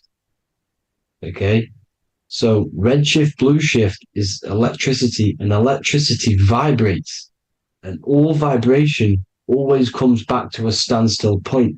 But magnetism is what pulsates. This is why your heart pulses. You breathe, which is a pulse. This is the breath of the universe, magnetism. Now, this is why the earth is green, okay? Earth can be spelt heart. If you just move the H to the beginning, it spells heart, okay? Because the heart is the center of the torus field, which is the heart chakra for us humans. Okay? We consist of the same field, as you already know. Heart being the center, which is green, which is the center of the 7 colors. The center of the 7 colors. This is the most powerful chakra in your body. People think it's the crown chakra, but it's the heart chakra because it's the center of the torus field. You must align them all and combine them all into one, which is the heart chakra. Now, Earth is green. Nature's green. Okay, this is because we live on heart chakra, the plane of inertia. It's the center of the torus field. Okay, and this is what the Egyptians called Isis, which is nature. Nature is balanced, and nature is female, Mother Nature, because it looks after us with the fruit it grows with abundance and the water. It's a female energy, Mother Nature, and this is the symbolism of an equal, balanced arms. This is the scales, it's balanced. Mother Nature is balanced. This is why the sky is blue, because what comes after the heart chakra? Blue. Sky is blue. We live in Midgard. This is what the ancients called Midgard. You don't have to take this tree literally. It's a metaphor. We live in Midgard, where both positive and negative duality here. Now, Mount Meru. Mount Meru was known as the center of the earth, okay, or known as Hyperborea. And this is the North Pole, the electromagnetic North Pole. But when I say Mount Meru, it's not an actual mountain. They weren't saying there was a real mountain in the center of the earth, a magnetic rock. No. The plane of inertia, okay, there's something called a hyperboloid. That's what it's called, a hyperboloid. And this is the center of the torus field. And this hyperboloid is what is in the shape of a mountain, you see? So if I go to this next one, they say Hyperborea on this map. Why do they call it Hyperborea? Because this is the hyperboloid in the center of the torus field. And this is the electromagnetic mountain, a metaphor. Mountain, what they're metaphorically saying, this is the electromagnetic mountain at the center, the double vortex, the center of the torus field, which is the North Pole. Pole of electromagnetic energy. So this is why they call it Hyperborea. It comes from the word hyperboloid. And the center of the earth is so sacred. And they symbolize this with, obviously, the North Star, which is Polaris. And this is where the swastika comes from, because it's the 4 seasons moving around the North Star. This is the Big Dipper constellation moving around the North Star, which is Polaris. There's that pole again. Pole. Magnetic pole of the torus field. And this is where the green, emerald green, aurora borealis comes from. It comes from this center hyperboloid at the center of the earth, where the most electromagnetic energy is stored. The center of the plane of inertia. The center of the plane of inertia. This is the all-seeing eye as well. As you can see, they've got the sun, the moon. This is the Masonic cosmos, the sun, the moon, and the all-seeing eye, because the eye is Polaris, the eye of the stars. It's all a big eye. Now, the eye means a lot more as well. It's not just that. There's different ways you can interpret symbols. Now, this is the emerald tablets. Deep in Earth's heart lies the flower, the source of the spirit that binds all in its form. Okay? The flower of life is thine own place of thine spirit, and stream through the earth as thine flows through thy form, giving off life to the earth and its children, renewing the spirit from form unto form. This is the North Pole. This is what he's talking about. He's talking about the aurora borealis. Aurora borealis. It's the earth's aura. Emerald green. Heart chakra. Plane of inertia. Green. Earth. Heart. You see? All related.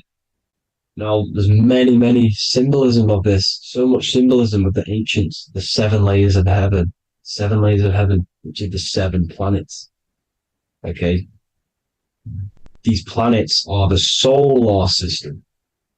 It's the solar system because we are the soul. We are the sun, the soul.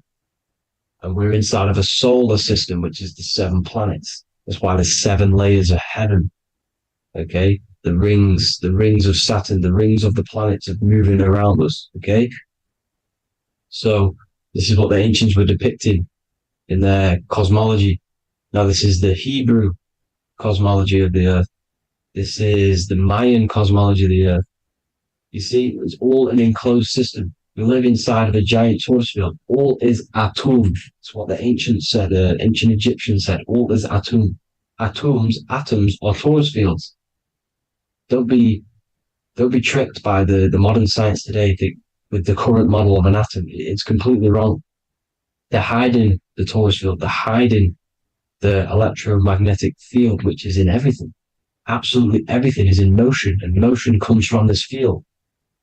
And you see, this is upside down, but this is the I think it's pretty sure it's candles, but the 7 candles, the 7 planets, the 7 Elohim. You see, it all goes back to the stars and the heavens. Now, this is how the earth really works, with the stars on the outside of the cosmic egg, and then the torus field spinning around the sun and the moon, the positive and the negative charge. The sun gives you energy, the moon takes your energy. The moon controls monthly cycles. Moon is mon. This is etymology. Mon, month, money, demon, monster. Stir is star, moon star. We are all stars. Youngster, minister, superstar, Hollywood star. We're all stars. We come from the stars, which is heaven. Our soul comes from the stars. You see? We are the universe, the image of man is made in the universe. We are a microcosm of the universe. The universe is a macro. We are micro. We consist of everything. The body, mind, and spirit. The sun, the soul. Moon, the mind. Earth, the body. Body, mind, and spirit. We have 12 systems in the body, which are governed by the 12 zodiac signs. Starting at the Aries, which is the ram of God, all the way down to Pisces and Capricorn, kneecap. It all goes back to the stars. We are the stars. We are the universe. Everything is inside of us. Everything. Like they say, the Temple of Solomon, the Temple of the Soul, and man. The soul, the temple is the body. The soul is the soul, and the man is the mind. The temple of the soul and the mind. Body, mind, and spirit. We consist of the 5 elements: air, spirit, water, earth, and fire. We consist of everything. We are the universe. We're made in God's image, which is the universe. You see? Now, everything goes back to the stars. The ancients worship the stars because the stars govern everything. They govern the systems in the body. They govern your life. This is why your zodiac is so important, your sign. Each zodiac has a specific element associated with it as well. Aries, which is the first sign, the Ram of God, the Lamb of God, which is a fire sign. Fire, first. Fire, first. F-I-R, this is etymology. The cerebrum, ram, which is in the brain. Aries, the ram, control the head, the face, and the nose upwards. So it controls the cerebrum. The Torah, which is, I'm pretty sure it's a Hebrew Bible, which is the Taurus. Tornado comes from the Taurus field. You see? Everything's inside of you. It all goes back to the Taurus field, and the Taurus field is everything. Now, like I said, 12 zodiac signs, 12 systems, 12 cranial nerves in the brain, the 12 disciples of the Bible. All symbolic. Have to read the Bible properly. Now, this center, at the center of the earth, right? This is what's stirring the ether. And the ether consists of the 4 elements. Because there's 5 elements. Spirit can be called ether. People call it spirit or ether. Ether is pure potential, pure energy. It's what connects the astral to the physical. It's the dimension between the physical realm, which we're on, and the astral. So it has pure potential. It's pure energy. This is why we say either. I either want to go there or there. It's connecting two scenarios. That's what the ether is. It's connecting the two worlds, the astral and the physical. The center is like the cosmic womb. There's a black hole in the center. This is the center of the torus field. This is the womb of creation. This is the womb of creation. And inside of this black womb are the five elements, and everything's being stirred around. Everything's in motion. Light is motion. Everything's motion. Now, like I said earlier, light crystallizes into physical matter. They are the same substance. Spirit and matter are the same substance, but different variations, different aspects of the same substance. Low vibrational spirit turns into matter. High vibrational matter turns into spirit. Or light, whatever you want to call it. Matter is light crystallized. This is where we get the 7 metals from. The planets. The planets are light. Specific frequencies and vibrations of light. When these lights, or the planets, materialize, material metals, materialize, they turn into the 7 metals. Saturn turns into lead. That's why lead is red. Saturn is red. The sun turns into gold. That's why the gold is yellow and the sun is yellow. You see, Saturn is the time god. What happens in autumn? The leaves turn red and they die. This is why Saturn, Satan, time god, the reaper, everything is crystallized till it's death and then reborn again. You see, rust, when things rust, it turns to red because it's Saturn. Saturn crystallizes everything.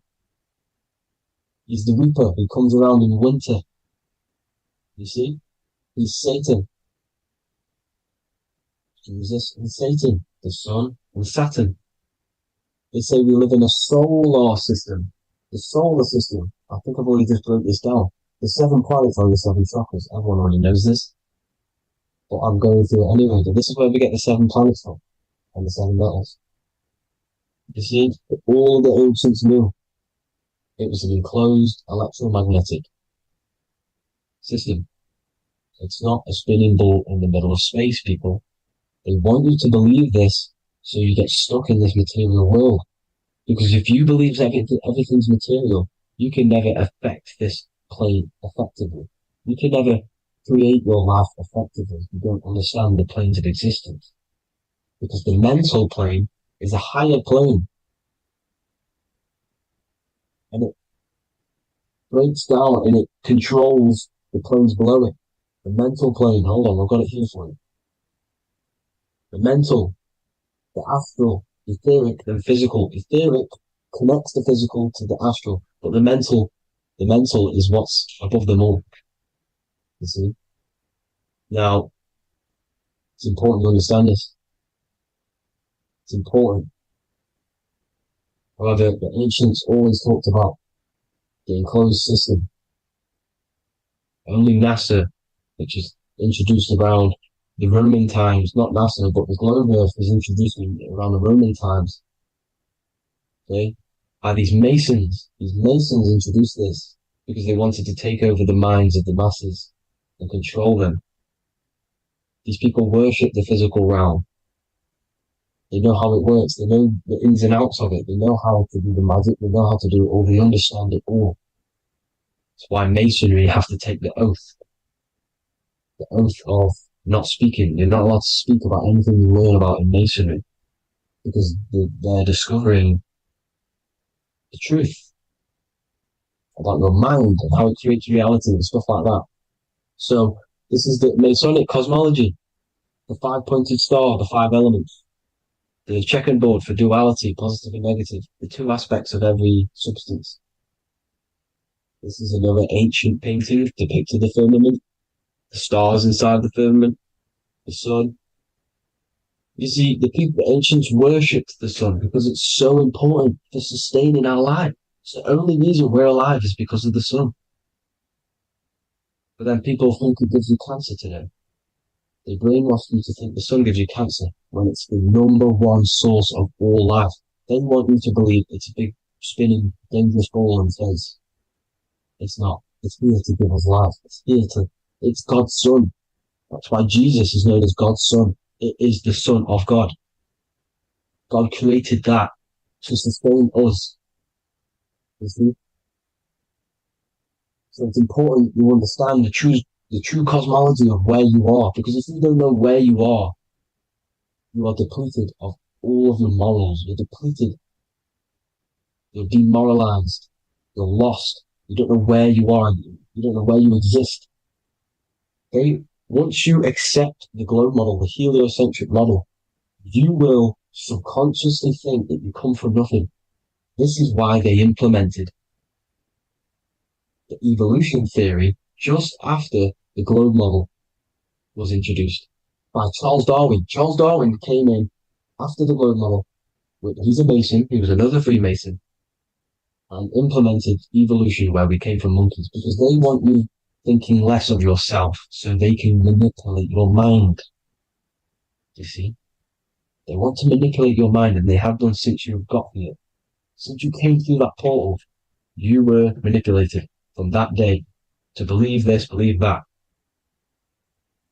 The true cosmology, the truth will set you free. You will understand things better. You will feel better in yourself when you know the sun is here for you. You'll feel better in yourself that you know that you didn't come from a monkey. You were created as a human, a manifester, a creator. You're so intelligent. Your mind is amazing. You can manipulate matter, mind over matter. See? Thank you all people for tuning in. Tap in with yourself. Love yourself. Find the truth. Spread the truth. Nothing dies. Nothing in this creation dies. Everything's energy. Everything's light. Light can never die. You're a light being. That's why it says Hugh. Hugh man. Hugh is light in Hebrew or Latin. Either one of the two. You are light. You're a light being. You never die. Ever, ever, ever die. Ever. Stop thinking you're going to die. This body will die because it contains electricity. And electricity always goes back to a standstill point because of vibration. Electricity vibrates. You are pure light. You will never ever die. Thank you all people. God bless. Make sure to like, subscribe and share.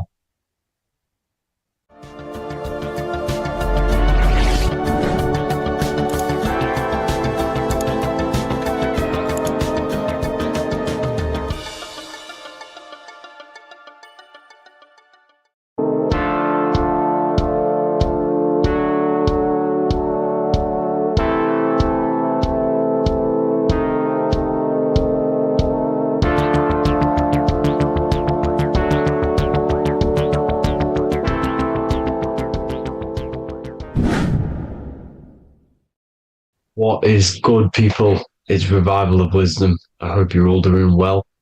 And this video is how to raise your holy oil or your kundalini. Let's get straight into this. So this is a monthly cycle. Every month, when the moon is in your zodiac sign, this oil is released. Now, the moon is in control of monthly cycles. For women, it's the menstrual cycle, and as well, this holy oil cycle. The moon changes sign every 2.5 days and passes through the zodiac signs in 27 days. So the moon tells the day, the sun tells the time, the stars tell the month. This reality is a massive clock, if you like to say. It's a cycle. Okay. The moon controls the night, emotions, water, fluids, and the mind. Okay. So this oil is produced in the claustrum. It's produced in the claustrum, which is here, right? This is where you get Santa Claus from. Now, the claustrum is at the center of the brain, and it is next to the pineal gland and the pituitary gland. Once it starts in the claustrum, this is the holy present. This is the present that Santa gives to us, Santa Claus. And it goes to the pituitary gland and the pineal gland.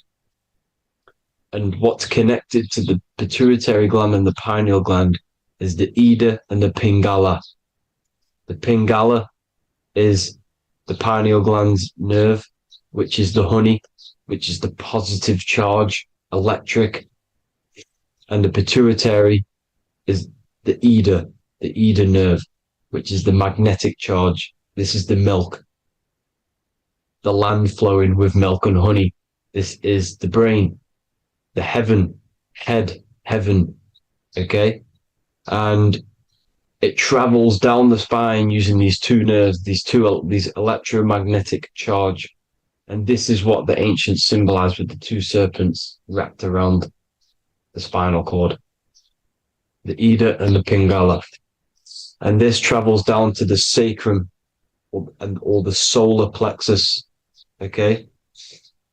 So once it's here, okay, the spine is an elongation of the brain.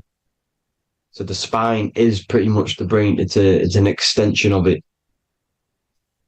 And it's kind of a microcosm of how we descended from heaven to physical reality, to physical matter, which is our consciousness has done. Our consciousness has descended from heaven into physical matter. And this is a microcosm of it. Okay. So once we're in the sacrum bone, this holy oil, like I've just explained, this holy oil starts in the Santa claustrum, goes down the chimney to the sacrum. This is the sacrum, the solar plexus, and drops the present off at the sacrum. Now, once we're at the sacrum, we need to raise our vibration to take this oil back up the spine. Okay. And the River Jordan symbolizes this in the Bible. King Herod wants to kill Jesus in Nazareth, which is here, this is the River Jordan, is Nazareth. He goes to be born in Bethlehem and then goes back up to Nazareth to Joseph and Mary. Joseph and Mary, the pineal gland and the pituitary gland. The Bible is huge symbolism. It's all metaphors for this sacred process which goes on inside of your body. You are the Temple of Solomon. You are the Holy Land. The Holy Land is your brain. Once this oil is at the sacrum, you need to raise your vibration in order to take it back up. Once this oil has gone back up to the pineal gland, it activates the crystals which are wrapped around your pineal gland. Your pineal gland is this tiny little beam here. This is the claustrum. This is the pineal gland. And it's wrapped in crystals. And when this oil travels back up the spine by raising your vibration, back to the upper room where Jesus met the 12 disciples, or the 12 cranial nerves in the brain, and it activates and it turns on this pineal gland. And once it's turned on, it illuminates all the cells and the nerves in your brain and turns them all on and activates the higher God man, the God consciousness, Christ consciousness. And it regenerates the whole body. This is the secret to regeneration. It regenerates all the cells in the body. And this is how the ancients lived for thousands and thousands of years, as talked about in ancient texts. They lived for hundreds and thousands of years because they knew this secret. And this fluid, this brain fluid, the secretion, or the Christos in Greek, which means gold, because this is the alchemical process from turning lead to gold. Your body is the alchemical furnace. Now, the ancients knew about this center of the brain because they symboled it. This is the Eye of Ra, and it's the brain. And this is what's wrapped around our consciousness. Our consciousness isn't wrapped around the brain. The brain is built around the consciousness. We are the consciousness. You don't have a soul, you are the soul. Okay? Now, the head, heaven, hell, heel, Heel at the bottom of your foot, that's hell. Head is heaven. Heaven and hell. Simple. Now the pineal gland produces DMT, which is dimethyltryptamine, which is known as the spirit molecule. So let's move on. Now, when this oil travels up, back, the spine, the chimney, it crucifies at the top, which is called the vagus nerve. So when it reaches here, the optic thalamus, it crosses and crucifies once it's raised back up. And this is why Jesus dies at 33. He was crucified at 33. Because you have 33 vertebrae on the back of the spine. And then it's crucified by the cross of the vagus nerve. When this oil crosses the vagus nerve, this is the crucifixion at 33. And it symbolizes the death of the physical consciousness. You then become spirit. You then become God consciousness, activating the Kundalini, regenerating the body and the mind. Okay. The Garden of Eden. You are the Garden of Eden. The land of milk and honey is upstairs. The pituitary, which is the milk, the pineal gland, which is the honey, which is DMT. It even says this in the Bible. As he brought us into the place, and he has given us this land, a land flowing with milk and honey, which is also symbolized as the sun and the moon. The Bible also says, the light of the body is the eye, not the eyes, the eye. If therefore thine eye be single, thy whole body shall be full of light. This is the activation of the pineal gland by raising this oil back up to the pineal gland, to the center of the brain. Neither shall they say, see that here, or see there, for behold, the kingdom of God is within you. So he's saying, don't look out there. Nothing is out there. It's all inside of you. Everything's inside of you. You're the universe. Now, how to raise this oil back up to the pineal gland? Every month, like I said. The moon controls the cycle. The moon controls monthly cycles. When the moon is going into your zodiac sign every month, this oil goes down the spine and you must raise your frequency to get it back up. You must retain your seed. This is the most important. Your fluid, your secret, your holy fluid, your life force. You can't let that go. That life force is the reason you're alive. This holy oil is the reason you're alive, because it feeds all of the systems in your body. It feeds all the systems in the body. You have to retain your seed, alkaline diet, positive thinking and meditation. Okay? When you retain your seed, you will live longer. The moment you release it, you're killing yourself. You're killing a piece of yourself every time you release your seed. Every single time. You're killing a part of yourself. Okay? Now, this could be why this could be the illumination, the single eye on the Illuminati's symbol, the Freemasonic symbol, the illuminated eye, the triangle, which could symbolize the body, mind, and spirit, but the eye illuminated. Now, in the Bible, it talks about the two trees, the tree of knowledge and the tree of life. The tree of knowledge is the tree of good and evil, which is the most important system in your body, which is the nervous system. The nervous system, the most important. The tree of good and evil. And the tree of life, which is the cardiovascular system. Now, this oil, when it's released every month, feeds these two systems, and these two systems feed everything. Now, it's important you understand that. Okay? The ancients knew all of this knowledge. The Bible's telling you this knowledge. But it's in a metaphorical way. You have to understand the context behind it so you can read it properly. Now, eating of the tree of life, which is when it talks about in the Bible, eating from the tree of life is actually symbolizing a bad diet, ejaculation. Because you're eating from these two systems. You're killing yourself with a bad diet. You're killing yourself with an ejaculation. Okay, so that's important to understand. Now, this is Jacob's ladder in the Freemasons. Jacob's ladder, which is the spinal cord, it's the stairway to heaven. And this is Jack and the Beanstalk when he goes up the beanstalk and finds the golden egg in the grey clouds. The grey clouds symbolize the grey matter in your brain.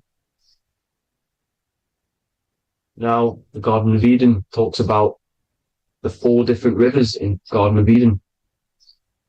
As we see here, the North Pole map, the ancient North Pole map, because the center of the earth is the center of the torus field. Everything's the torus field. Atoms are torus fields.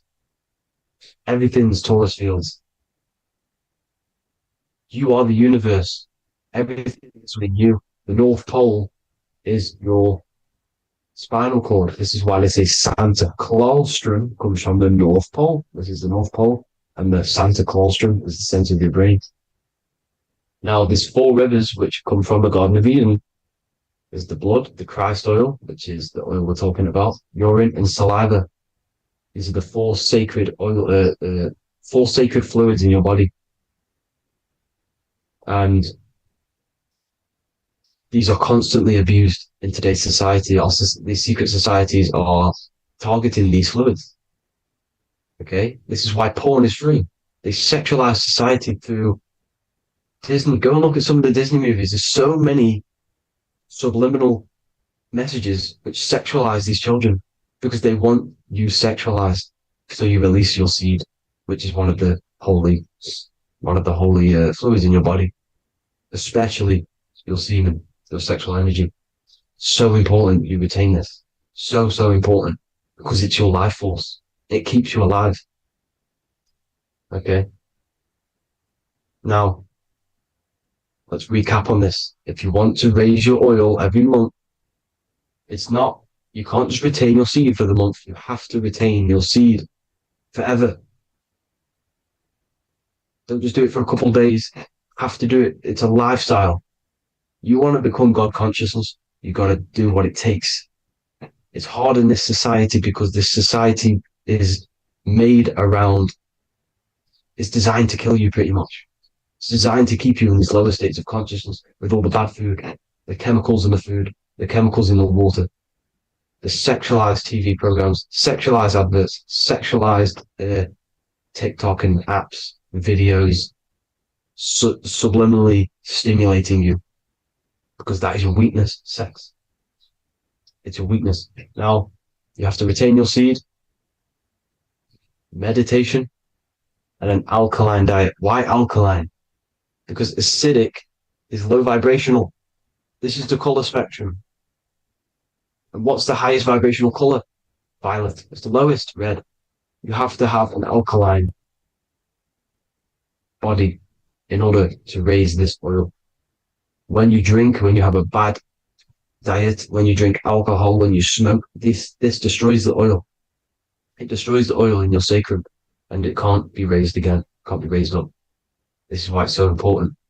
Without that oil, you don't live. That oil makes you live. It feeds everything in your body. It's crazy how we're not taught this. It's insane. But that is how you raise the oil, people. I hope you all gain some knowledge out of this video. And I hope this assists you on your journey, your spiritual journey. And please like and share this video. We need this knowledge out to the public to wake up humanity. Thank you all, people. God bless.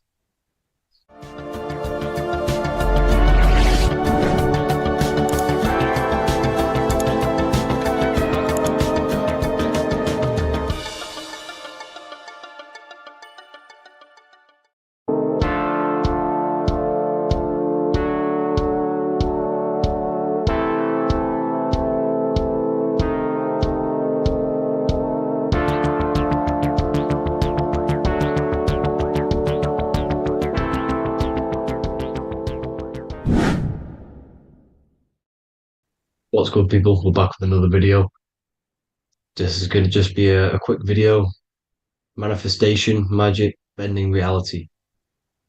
So let's jump straight into this. So you have a conscious and a subconscious part of your mind.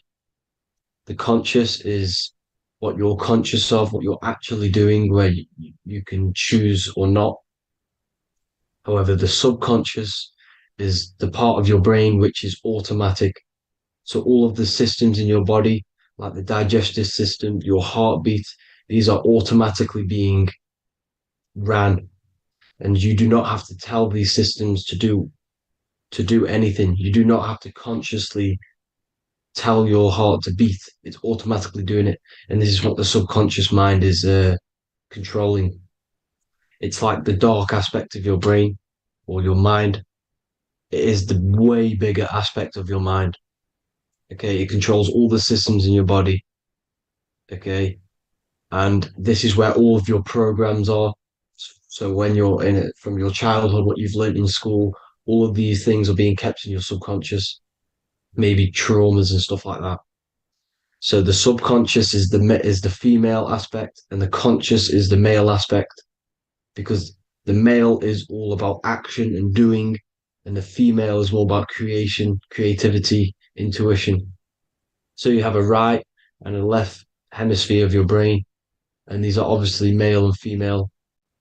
The right side of your brain is your female. It's to do with creativity, imagination, intuition, insight. Okay. And this is one of the most important sides of the brain. This side of the brain is the most attacked by the elites, whatever you want to call them. This side is one of the most important, because obviously your intuition is a massive part of reality. And if you don't have intuition, then you lose track of the things around you. You can't consciously feel if things are wrong or right. They don't want you to have intuition or creativity or imagination. They want you in the left side of your brain, which is just reasoning, logic, and basic things. So they just want you to tell you what you want, tell you what to learn, and then that's it. They don't want you thinking for yourself, which is the right side of the brain. So whatever the conscious side of your mind impresses the subconscious side of your mind. So if you do affirmations, for example, if you consciously do affirmations every day, you're reprogramming your subconscious mind. You're impressing a vibration and a word into your subconscious mind, and therefore it will reprogram it. So the male and female aspect are symbolized by the Star of David as well. The male being the upside triangle, the female being the downside, connected all in one, because we both have male and female energy. So every thoughts are electric, which is the male aspect. Emotions are magnetic, which is the female. Each thought creates a wave of vibration in all directions. So think of it like a water drop in a pool, but it going out in every single direction. It's not just flat. And these thoughts have a certain frequency, has a certain vibration. That vibration has a certain frequency. And this affects your aura. Every thought, every emotion directly impacts your aura and the strength of your aura. So if you're angry all the time, your aura in the astral plane will look red. However, if you're happy, it'll be more like blue and green. So it's very important. Your electromagnetic field is created out of your emotions and thoughts, and that affects reality, because you're 60% water, and frequency and vibration create certain patterns and has a certain effect on water. We'll get into that after this slide. So each thought that people are thinking around you, you are actually subconsciously picking up these thoughts, because it's emitting this vibration in all directions. So this is why you can pick up thoughts of other people on the odd occasion. However, when you're more in tune with your intuition, your right side of your brain, you can start to pick up on vibrations, thoughts, and other people's auras. You can pick up on the energy once your third eye is open, and you know whether you should be in that environment or not. This is what we call an atmosphere, when we go into a room and you can feel the tension if someone's been arguing, for example. This is the atmosphere, this is the vibrations, these are people's auras emitting these certain frequencies and vibrations. Okay. So our aura is contained of multiple layers. Obviously, we have the physical body. This is the electromagnetic layer. However, you have the different planes of existence, the spirit, mental, astral, etheric, and then physical. The physical is the lowest plane of existence. And the physical plane is a product of all of the planes above. So the mental impresses on the astral impresses into the etheric, and then the etheric creates the physical object. So the mind is the root cause of reality. The mind is the cause of everything.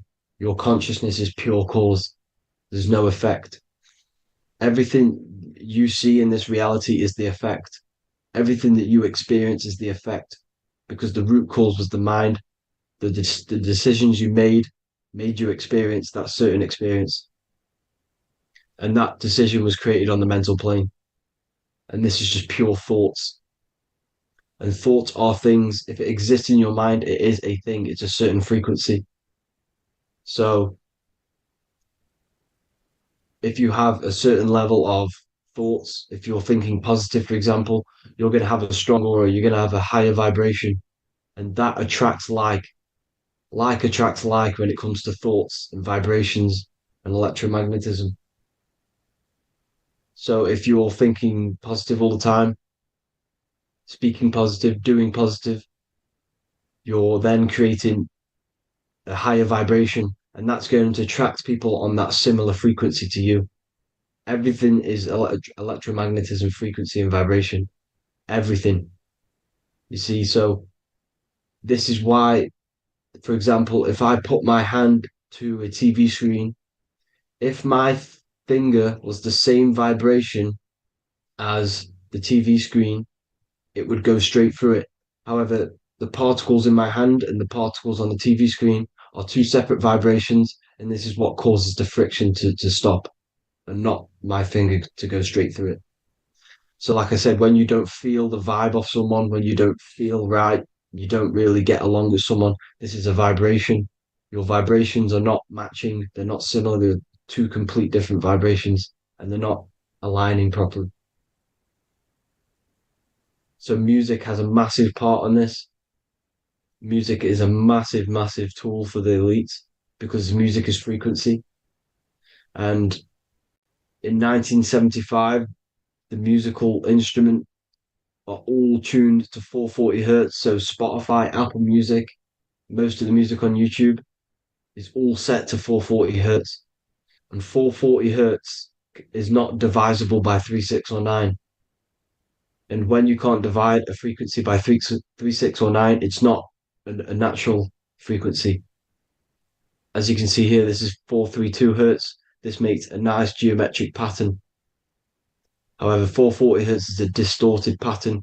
So when you listen to this actually shuts off the whole right side of your brain. Like I said at the start, this is the most attacked side of your brain. It's to do with creativity, imagination, intuition. When you listen to 440 hertz, it shuts off the whole right side of your brain. And obviously shutting off all of these forms of your brain. Music is very, very powerful tool for the elites because it's the only thing which can enter your soul or your ears without consent, your body without consent. Everything else has to be through consent. You choose whether to eat something, you choose whether to drink something, but frequency, you're going to hear it no matter what. This is why it's so powerful. And music influences the body in many different ways. It's the most powerful imitator of everything. It directly affects all listeners. It directly affects intentions, gestures, movements, and actions. It stimulates your mind, and certain songs, certain catchy songs, can reprogram your subconscious mind, invoking certain emotions. This is why when you listen to slow beat songs, it makes you feel more sad. When you listen to upbeat songs, you feel more energetic. This is because these frequencies have a profound influence on reality and on how you feel. Because, like I said, you are 60% water. And as you can see here, each frequency creates a different geometric pattern. And inside of you is 60% water. So, like I said, 440 hertz is going to make a distorted pattern in your water. And this is going to have a profound effect on your emotions and your reality. So, like I said, health is not just the body. It's you are made of body, mind, and spirit. You need to look after what you put in your body. You need to look after your spirit and look after your mind. It's very important to keep all these in balance because once one of these are unbalanced, it affects the other two. So if you're eating wrong, it's going to affect your spirit and mind. If you're thinking wrong, it's going to affect your body and spirit. These are all interlocked. You have to look after them all. So it's very important you understand music. Stop listening to low vibrational music. To be honest, you want to listen to music without any sort of speaking inside of it. You just want pure uh, frequencies, which are the solfeggio scale, like one of these, for example, 432, 528 hertz. These are all good frequencies. It's called the solfeggio scale. And these frequencies make you more in tune with nature. 528 hertz is what the earth vibrates at. So it's very important. And the Rockefellers are the one who changed this to 440 hertz. The Rockefellers, one of the elite families. So if you want to manipulate reality, it's very important to have your chakras aligned and having a high vibration because the higher your vibration, the more powerful your words and your intentions are on reality. So the lower your vibration, the harder it is to affect reality because you're on a lower state of consciousness. Like I said, you have the mental, astral, etheric, and physical. Everything is a product of the one above. As above, so below. This is what Hermes Trismegistus was saying in the Egyptian days. This is where it comes from. As above, so below. If you affect above, it directly affects below. So, like I said, meditation helps on this, helps align your chakras. Think positive, feel positive. Like I said, your feelings are magnetic, your thoughts are electric. So once you combine these two together, you're then creating an electromagnetic frequency, and that will have profound effect on reality. So the law of cause and effect. The law of cause and effect. Every effect has the root cause. Like I said, your mind is the root cause of everything. Every decision you make is having a different effect on reality. Everything happens for a reason due to the root cause, which is your mind. You choose everything that happens in your life. Okay. So it's very important you understand this and you constantly make the right decisions, the good decisions to have good effects on your reality. You have to be very conscious of this law because nothing escapes this law. This is the law of all consciousness. So think about it. Imagine a massive ball of consciousness. However, off this ball are different sparks, and each one of these sparks are in each and everyone's body. This spark is governed by these laws, the law of cause and effect, the law of correspondence, the seven hermetic principles. It's very important you understand this because this mass ball of consciousness is what is obeying these laws. And everyone has this spark of consciousness inside their third eye. And like I said, everyone is the same consciousness. This is why if you do bad unto someone else, that will directly affect your reality. So if you hurt someone, it's going to come back to you in one way or another because you are that same consciousness. This is like a mirror reality. As within, so without. Whatever you feel on the inside, you're gonna see that on the outside. You're gonna experience that reality, whatever you've impressed. So there's different ways to bend reality to your will. This is kind of a sort of magic. So obviously you have black magic, which is manipulating reality to harm and influence others, or to be very selfish. And then you have white magic, which is manipulating reality for the good of humanity. So you do have to be very careful with your intentions, people, when you're trying to manipulate reality, because this is nothing to be played with. If you are manipulating reality for the wrong reason, it's going to come and bite you in the ass in some way or another. Because everything is balanced. Everything balances out in this reality. Nothing escapes the laws. Not one thing escapes the laws. So if you're stealing from yourself because it's just going to come back in one way or another. Inside of everyone's heart, you know whether you're doing good or wrong. You can feel it when you do something wrong. You can feel it when you do something good. The heart is the center of the torus field. It's balance. And this is why you say follow your heart, because it's the center of the torus field. It's very important to listen to this inner voice inside of you, because that is telling you the right things to do, the good decisions to make. And when you keep following that voice, that good voice inside of you, it takes you to your life path. Very important to follow that voice. However, don't let the ego get in the way of it. Don't care what your friends are going to say. It's very important to understand this. So you have different ways of manipulating reality. You have sigil magic. This is where you create your own sigil or symbol. You create your own sigil and symbol, and then you charge it. You behind that symbol you have an intention. So, for example, if you want to manifest wealth, you create a sigil which represents what you want. You create that sigil, you draw it out, you charge it, because wherever your attention goes, energy flows. So whatever your attention is, you're sending energy that way. So what you do with your eyes and your hands, you place attention on the sigil. Imagine that it's glowing. Imagine that you're sending energy to the sigil, and then you burn the piece of paper once you've done this. And then after this, you meditate on that symbol. You constantly think about that symbol, because that symbol is the frequency, is the thing that you want to manifest. So that's one way. Or you can just meditate on your reality. So imagine yourself having already what you have. This is what they call a mindset. You must set your mind to the frequency what you want to manifest. Okay. So if you want to manifest wealth, for example, imagine yourself being wealthy. What would it feel like? What would you be doing? Imagine a scene in your mind. Constantly do this, and you're putting out that frequency. Like I said, you must think, because the thoughts are electric, and then you must feel, which is magnetic. Together, this creates an electromagnetic frequency, and this is how you attract things to you. You will attract the certain people to come in your life to bend reality to your will. Okay. Or you've got mirror magic.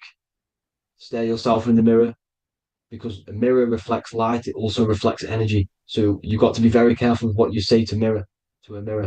You've got to be very, very, very careful, because whatever you send into that mirror is directly sent straight back to you. So if you're thinking negative, you're sending negative energy back straight to you, and that's going to have an effect on your reality.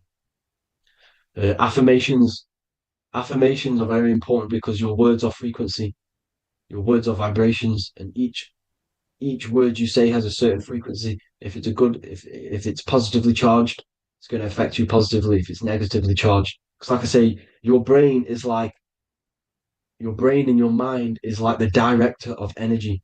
That's what your brain is. And it directs energy into certain things. You can either positively charge it or negatively charge it. And this brain is creating your reality constantly. It's manifesting your reality constantly in the present moment. So this is what the government knows. The government know your mind is the root cause of reality. This is why they call themselves a government. Government. The New World Order is not being manifested by them. They are controlling the information. They are controlling your perception of this reality. And they know the mind is the root cause of reality. Therefore, if they control your perception of reality and your information, what you believe, you're going to manifest that information, that perception. So we, the people as a collective consciousness, are the ones manifesting this New World Order. You see, so this isn't black magic. They're actually tricking us into manifesting their own their plans, this New World Order. You see, this is how smart these people are. They know how to get around the laws of reality. They know how to bend reality to their will without facing the consequences. They're getting humanity to do it. You see, there is a collective consciousness. As like I said, we all have that same spark of consciousness, right? So as a collective consciousness, we are on a very low vibration at the moment. However, we are waking up rapidly. There are more and more people waking up at the moment. And light always chases away the shadow. Light is a lot more powerful than darkness, you see. So one person waking up has a massive effect than one person being asleep. It has a profound effect. Because, like I say, the light always chases away the darkness. It's more powerful. The light is always more powerful. High vibrations are more powerful than lower. So that's it for this, people. I hope you all enjoyed. This is a short, quick video. God bless you all.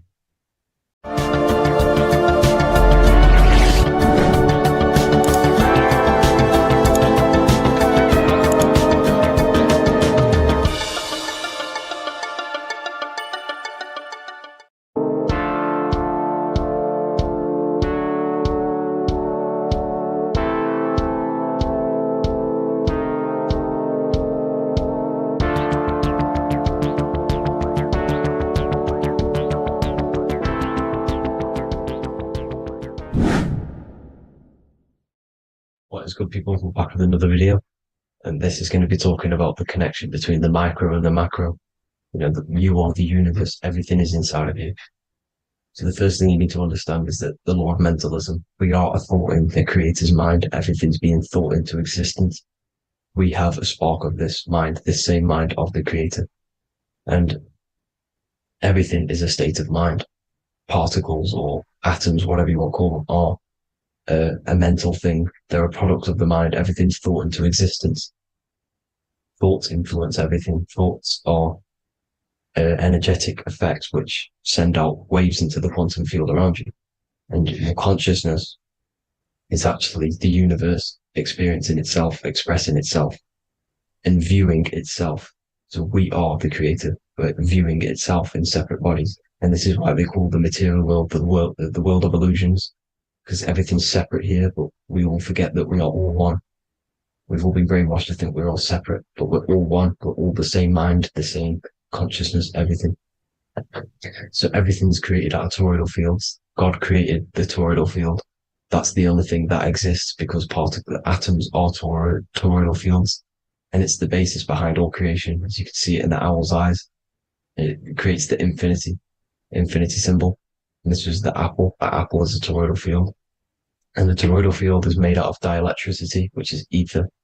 Ether is black light, and this is counter space. This is another realm. This is what creates God to be omnipresent, to be everywhere at one place at all times. He is everywhere because ether is everywhere.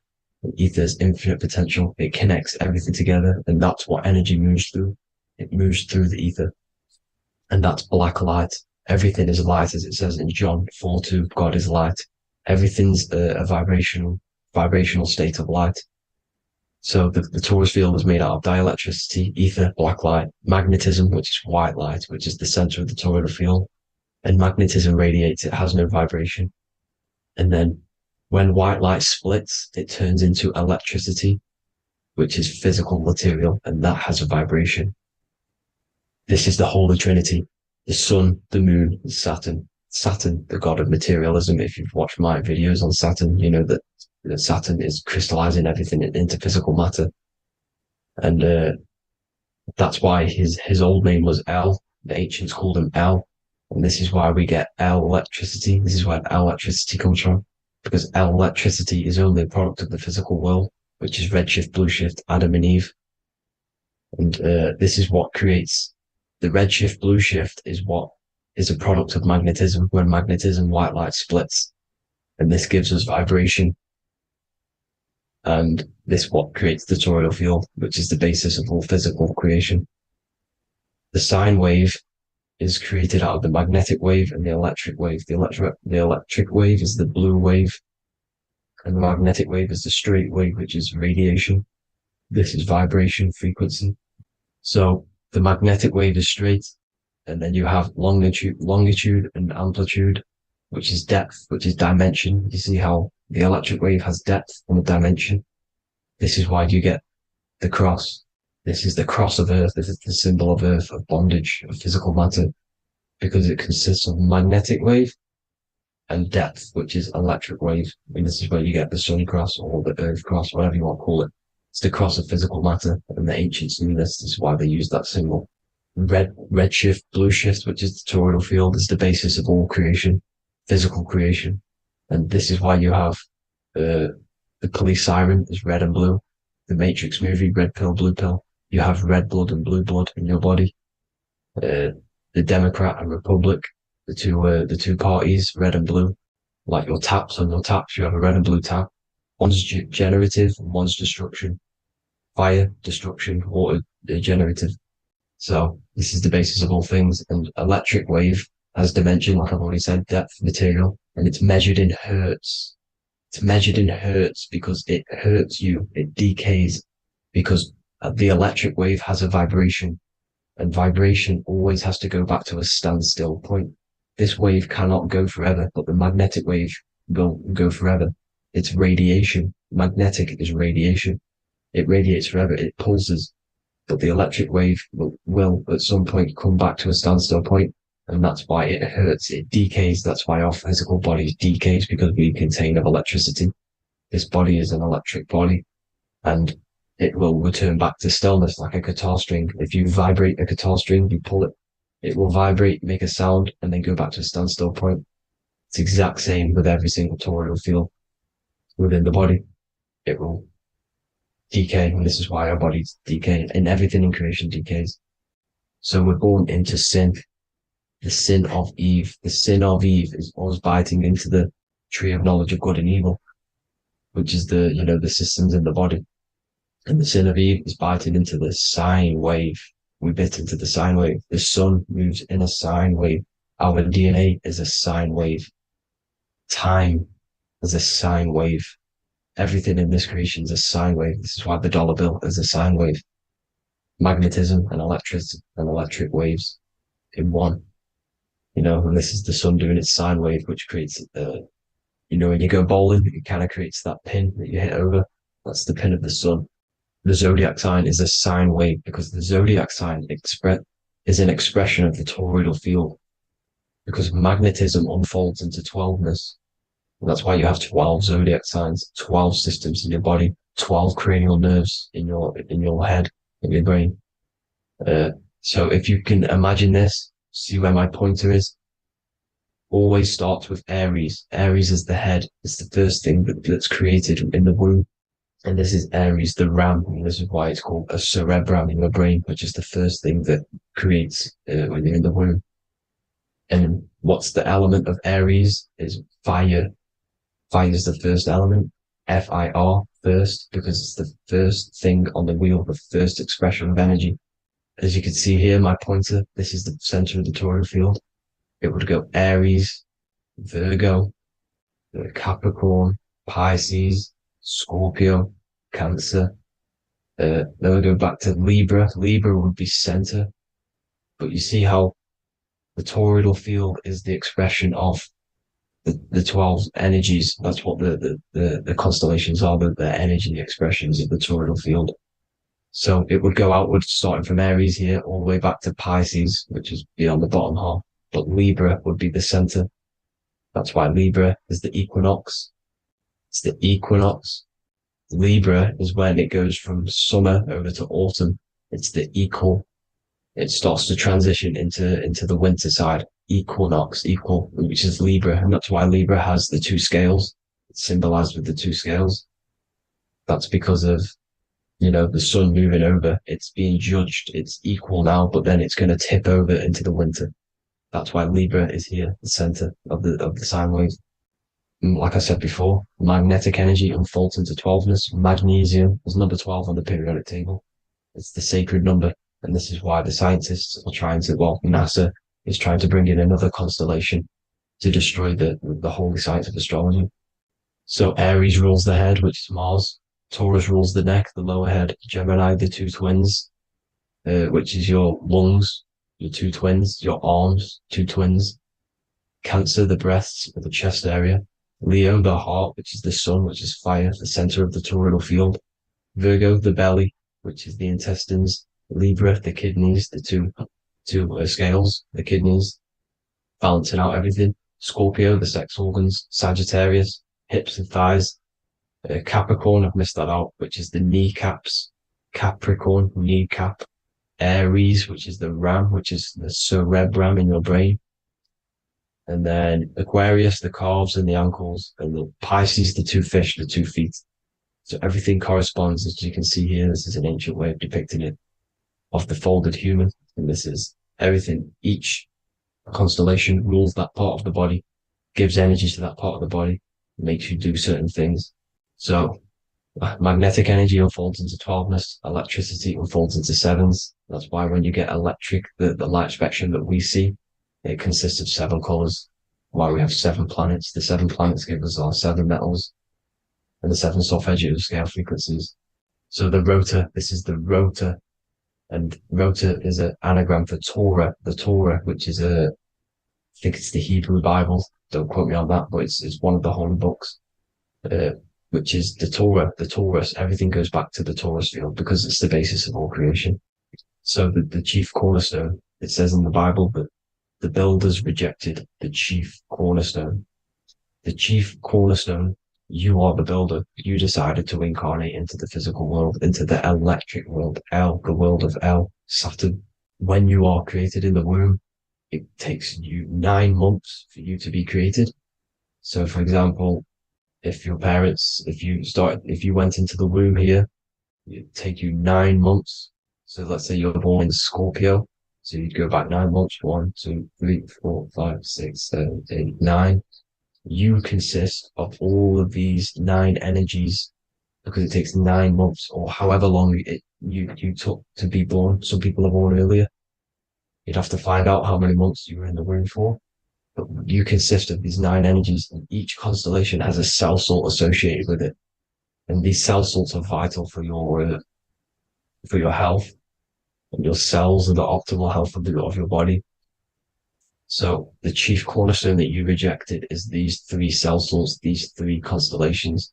So you're mineral deficient in these 3 constellations. For example, fluoride, magnesium, phosphate, and potassium sulfate. So that's the chief cornerstone. And a cornerstone, people always get it rejected with the cornerstone. The cornerstone is not, it doesn't say the cornerstone in the Bible, it says the chief cornerstone. The cornerstone is a cornerstone of a building, but a chief cornerstone is the top of the pyramid. This is where we get the pyramid of the wheel. So you're mineral deficient in one of the 3 zodiac signs, you're not. You were not in the womb for. This is the chief cornerstone you rejected. So the human body is the micro, it is the universe in a physical form. It consists of everything in the universe. Just like your consciousness is the universe watching itself, experiencing itself. Your body is the whole universe. 12 systems in the body, 12 zodiac signs, 7 chakras are the 7 planets. The Holy Trinity of you is your Temple of Solomon, the soul and the mind, the sun and the moon.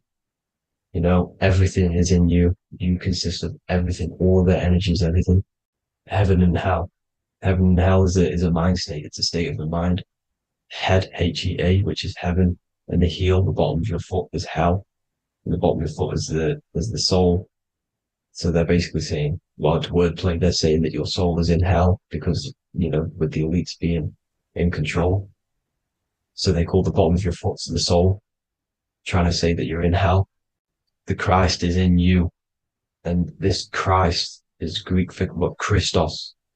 Christos is Greek for the oil, and this oil is produced in the cerebrum, the Aries, the ram, the cerebrum, it goes down the pineal, the pineal and the pituitary are underneath the cerebrum, goes down the pingala and the ida, the pingala being the positive charge connected to the pineal gland, pin, and the ida connected to the pituitary, and this is the 2 serpents going down the spinal column.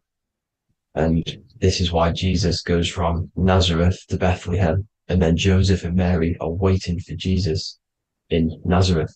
Joseph and Mary are the pineal and the pituitary gland waiting for Jesus to come back up the River Jordan, or spinal column.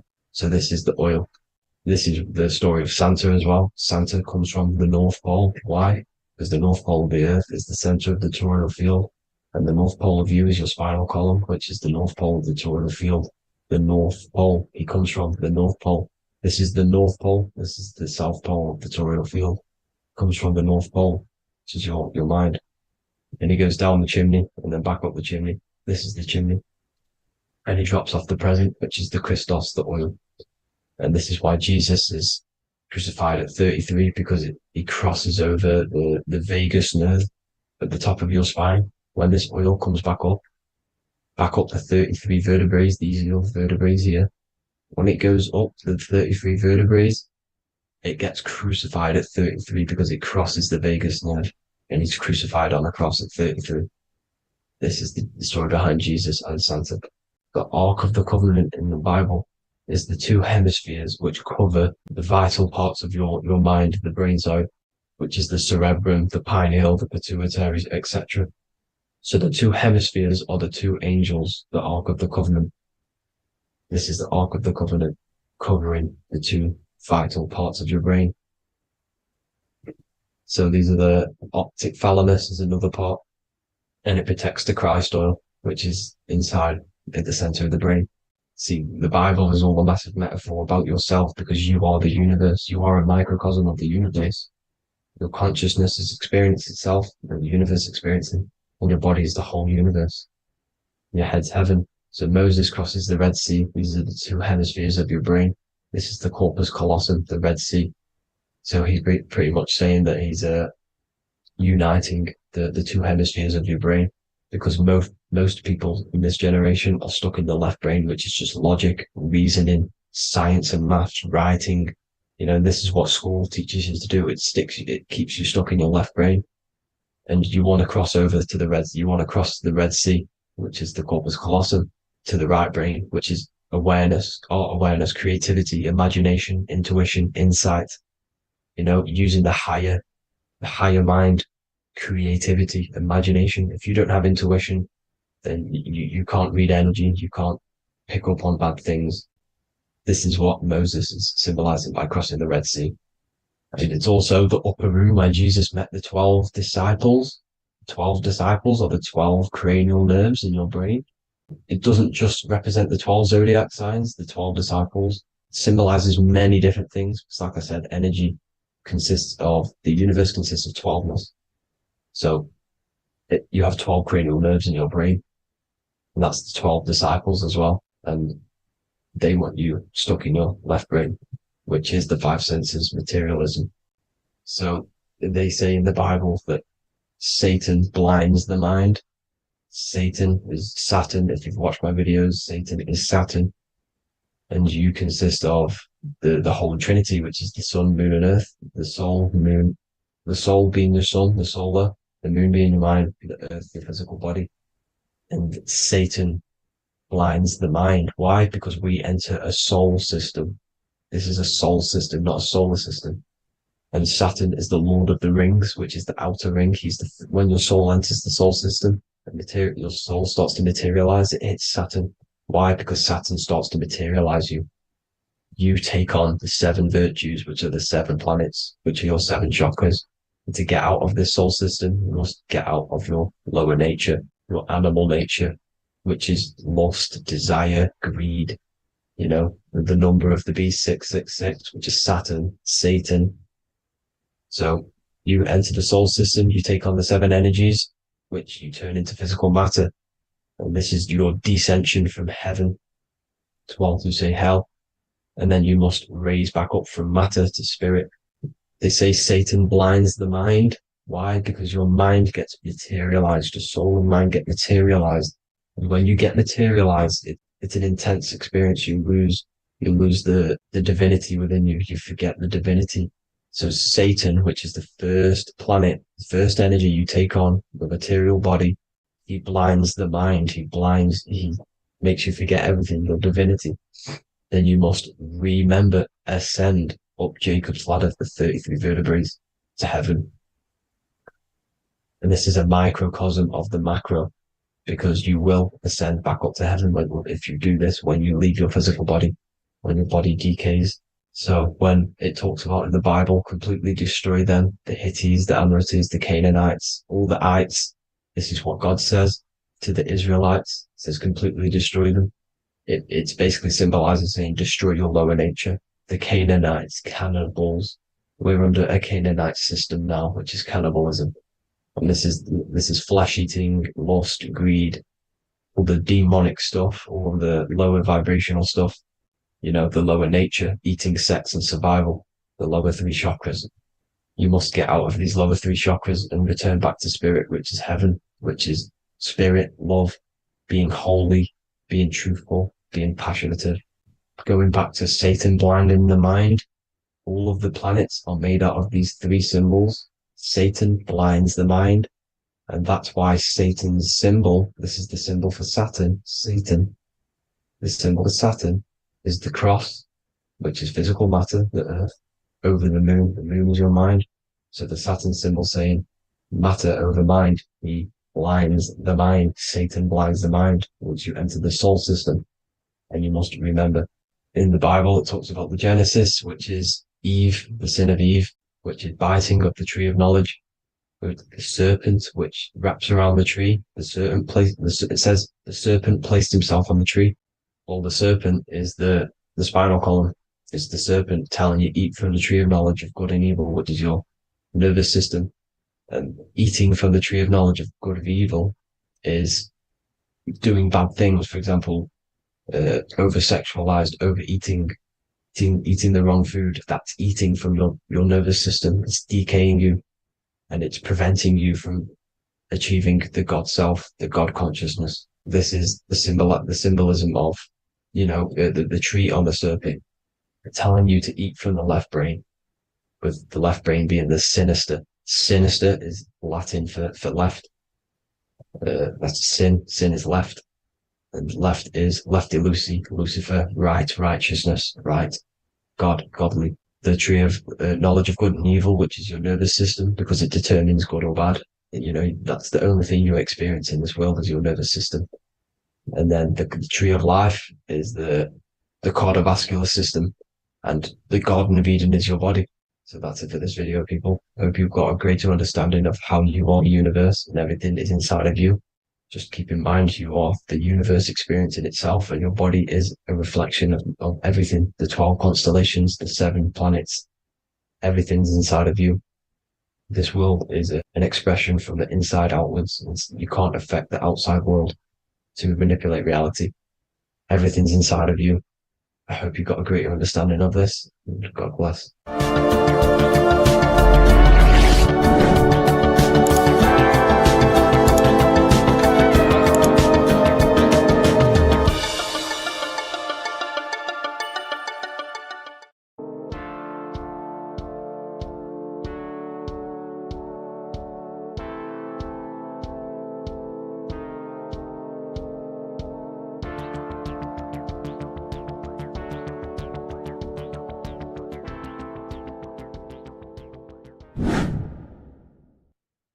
Left and right hemisphere, and what are they doing? How does it contribute towards your perception in this world? And this is what we're going to be talking about in today's video. We're going to be breaking down the two hemispheres of the brain and how they function in your life. So first, we have the left hemisphere. This is the logical hemisphere. This is the analytical, divided, scientific, or verbal hemisphere. The right hemisphere is creative, wholeness, artistic, symbolic, and metaphorical. The right hemisphere does with non-verbal things. It produces a holistic perception. It is more to do with creativity. Because what you must understand is that we are not in the external world. The world is produced by our brain. We see with our brain. Our eyes are a part of the brain. What we touch is the brain's interpretation of electrical signals on the nervous system. What we smell is the brain's interpretation of smell through the nose. What you taste is your brain's interpretation of chemical reactions on your taste buds. So what you are experiencing is the brain. The brain is a computer creating a simulation. And you have two hemispheres which breaks down this reality. So essentially the brain is the perception creator. It creates perception. So if the brain is creating this, who is the one experiencing the brain? Well, that is you, the consciousness, the mind, the all-seeing eye. You are the all-seeing eye experiencing the brain, the observer behind the brain, behind reality, behind the emotions. So if you're walking through a woods, this left brain sees individual trees. The right brain sees the whole woods. It sees the biome. It sees the bigger picture. So when you are walking through this woods, the right brain picks up a holistic perception of reality. It creates the woods as one unified woods. The left brain's job is to break this down and analyze it so that we can see individual things. And this is also necessary for humans to have the ability to break things down and manipulate things in this world. So without this left hemisphere, we could not manipulate things and break things down. So this right hemisphere is important because it sees the whole woods. It sees humanity as one unified consciousness. However, the left hemisphere sees individual egos. So the left hemisphere is the place of the ego because it only understands it sees the world very divided. Okay, so for example, here's another example of the left and right hemisphere. If someone pulls out in front of you in traffic, your left brain's going to start going crazy and analyzing them, calling them names. The right hemisphere, however, sees the bigger picture. Maybe he didn't see you. Maybe it's just a mistake. Maybe he's in a rush. You see how the two brains are very different. They do the same thing, but they function in different ways. The right hemisphere is feminine, the left hemisphere is masculine. So, like I said, this person pulls out in front of you, you start to think with the left. If you start to perceive that in the left brain, you're going to start analyzing them, you're going to start going crazy and calling them names because you're analyzing it. You're not seeing the bigger picture behind it. You're not seeing it from his perspective. So there is a crossover. So the left hemisphere of the brain controls the right side of the body, the right ear, the right eye. Everything to do with the right side of the body is connected to the left hemisphere, and the right hemisphere controls everything on the left side of the body, including your eyes, your arms, your legs.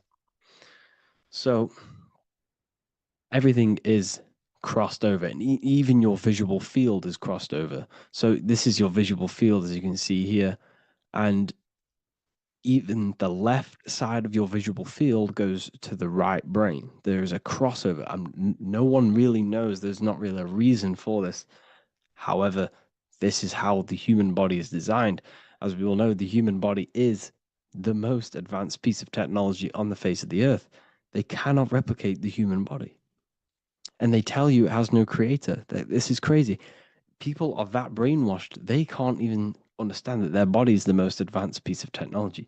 Your body is so advanced, the computers that you use are mimicked of the body. Everything they create is mimicking nature, but they don't show you how intelligent nature is because they don't want you to understand you're in an intelligent design. So anyways, let's get back on track. There is a crossover in the brain, and this is why they teach you to write with your right hand. And I was speaking to someone who's in a nunnery, or whatever you want to call it. They were a nun, or they knew someone who was who was a nun, and they forced these people, these nuns, to write with their right hand. You had to write with your right hand.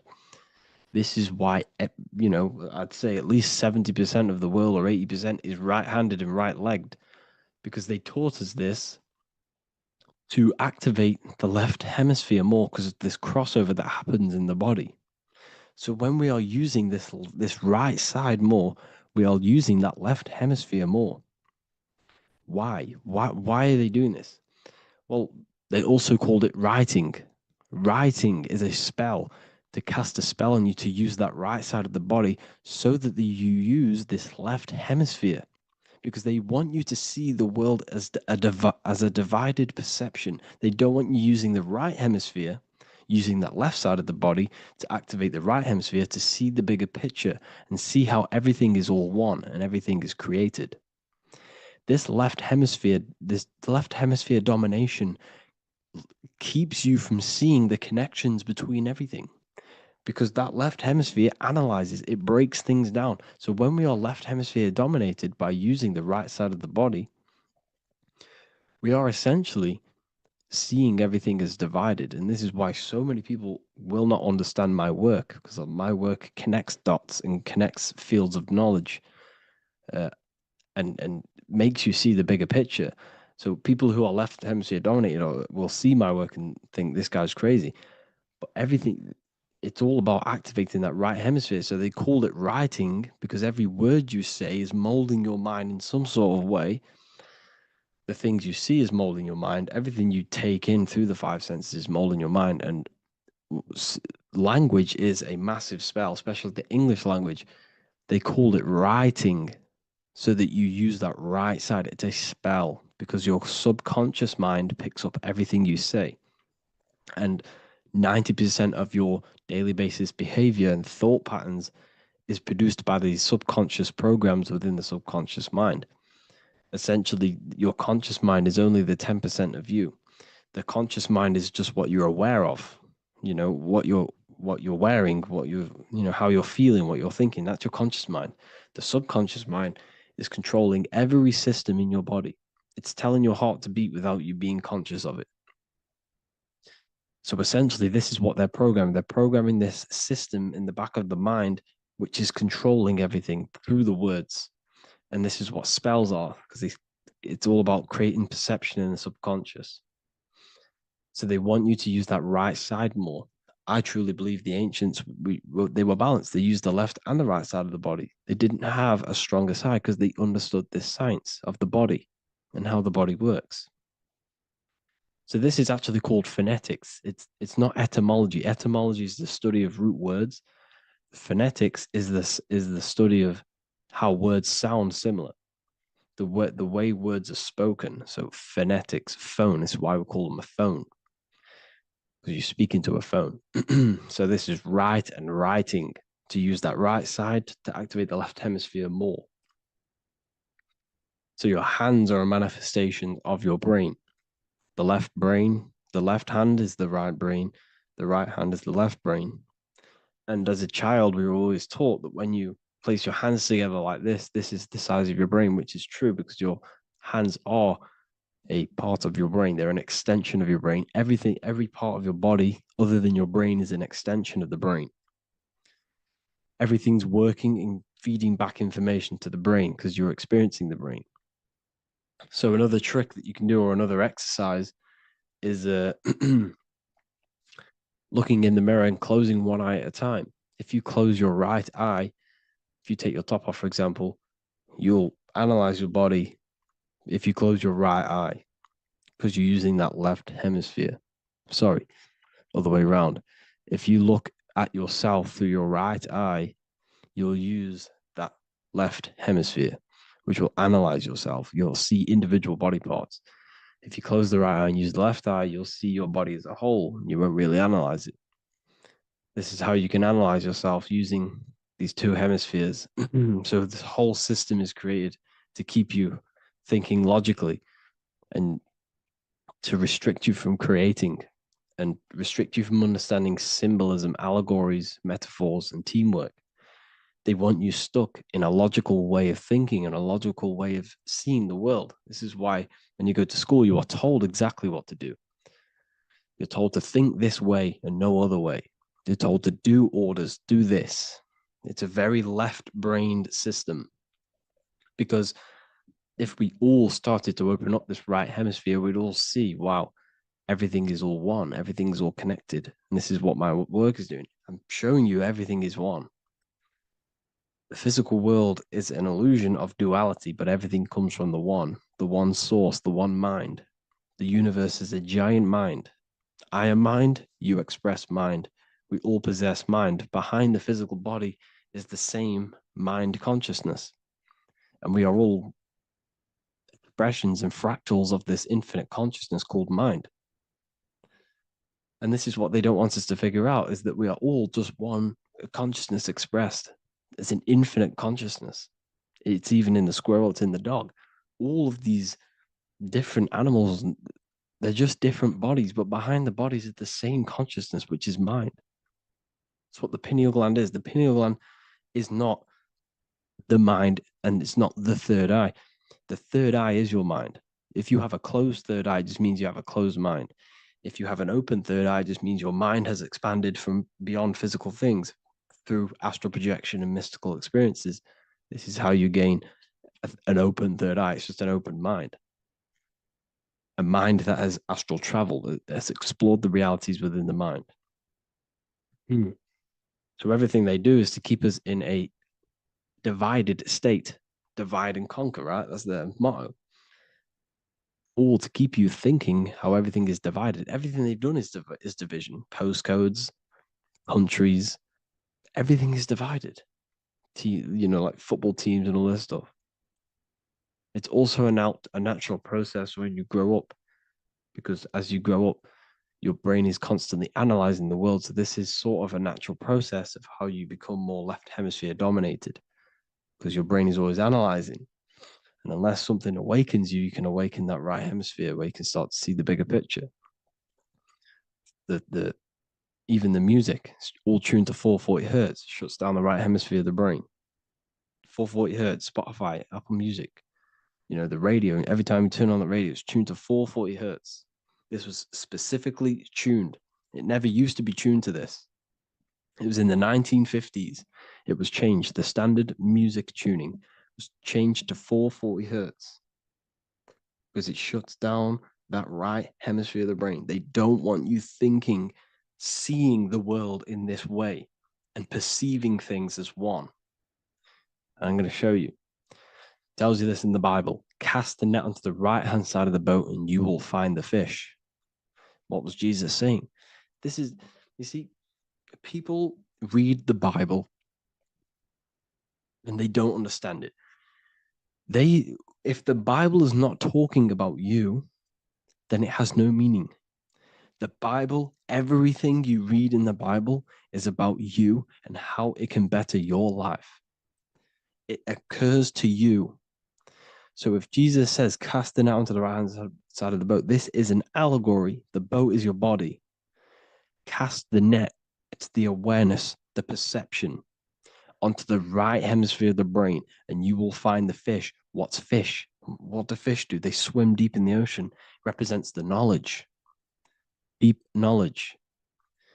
Cast the net onto the right-hand side of the boat and you will find fish. You will find the wisdom. You will gain understanding when you cast that your awareness into that right hemisphere. You will see that I am you and you are me. We are all one consciousness. You will see everything. You'll see that the trees are the same patterns as the nerves in your body. You'll see everything is connected. Everything is a fractal of the one infinite consciousness. And how many fish did they catch? 153. That adds up to 9. This is now numerology. The Bible's filled with numerology. Adds up to 9. What's 9? Human consciousness. It represents consciousness. You're in the womb for 9 months. Feminine. It's all about consciousness. And then Revelation 14.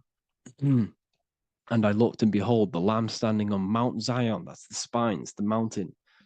With him, 144,000. 144 adds up to 9. It represents consciousness on top of the spine. You see? And he had his name the name of his Father written on the forehead. What's the Father? The higher mind, the higher consciousness within you. Where is that? In the forehead, the pineal gland. The pineal gland is the radio receiver for the higher consciousness. Because every body part of the body has consciousness. Your heart has consciousness. Your gut has consciousness. You are thinking with these different consciousnesses. You think with the gut. You think with your penis. You are thinking with all these consciousness. And it's about raising your consciousness to the higher consciousness, which is the Father, the mind in the head. Don't think with the lower parts of the body, because that is your animal nature. Think with the higher parts of the body. It's all representing consciousness. How to activate the right hemisphere of the brain? Well, it's all to do with non-verbal things. So music will activate the right hemisphere. Make sure it's tuned to the right frequency though. 432 hertz, 528 hertz. Any frequency that adds up to 3, 6, or 9 is good for you. Meditation, turning off the thoughts, and you raise yourself to the higher brain. Symbolism. Symbolism is all right hemisphere. Reading between lines. metaphors, determining the Bible. It's all right hemisphered. Seeing the bigger picture, it's reading between the lines. So tithing in the Bible. These people in the churches are giving 10% of their money to the church. It's nothing but a scam. What these people have done is they have externalized the Bible. They have taken the Bible and literalized it so that they can make a business out of it. So what they're doing is a tenth of the produce of what it says in the Bible, a tenth of the produce of the land, whether grain or fruit, is the Lord's and is holy. So what's that saying? The tenth of it's basically saying give the 10% to the Lord, to God. What does that mean? Well, what's the land and the fruit? This represents physical things, the physical things that you have. The tenth of the physical things that you have. What's that? That's your ego. All the physical things that you have is all to do with your ego. That's the lower self. The ego, what is the ego? It's the mind's perception of the physical self. You had no ego when you were a child. Okay, when you were a child, you had no ego. As you grew older, you created the ego. But the ego is the full self. It's the echo. Ego, echo. It's the echo of the full self. So it's saying give the ego over. Take away the animal self. In that left hemisphere, that's all to do with the left hemisphere. That left hemisphere sees the ego. It sees individuality. It's divided. So it's saying give that 10%. Give that 10% of you over to the right hemisphere. The 90%. The 90% of you is in that right hemisphere. The higher self. Now, I'm not saying the left hemisphere is bad. Okay, I'm not saying that at all. But it sees it sees things divided. It's like I said, the left, the hands are manifestations of the brain. So when these Christians are praying, they're putting their hands together. What are they doing? They're syncing the brain hemispheres. What you're doing, because everything's an extension of your brain. So if you put your hands together, you're putting the two hemispheres together. And what's happening when you place the hands together? All the electricity in the body is now running in a circuit. So once you connect these two hands, the electrical energy is now running in a circuit. And energy can move around the body quicker and more efficiently. So when you pray, when these people are praying, they don't realize that they're engaging in ancient forms of meditation, of balancing the two hemispheres. So now we're talking about balancing the hemispheres, not the right hemisphere. This is what Israel is. Look at the symbol for Israel, the up triangle and the downward triangle. What's that? The up triangle represents male. The downward triangle represents female. Okay? This is talking about the brains. Israel is Ra. Isis, which is female, the Egyptian god. Ra, El. El means God. El, electricity. That's the force of the physical world. It's the force that runs this world, electricity. It's the force of God. El, consciousness. It means God. Is Ra, El. Isis, Ra, and El. It's the two hemispheres of the brain, the holy land of Israel. It's the holy land, it's the brain. Once these two hemispheres are synced, this is how you unlock your consciousness. This is the easiest way of astral projecting. Hemisphering, I forgot the word for it. Hemisphere syncretization, something like that. It's about syncing the hemispheres.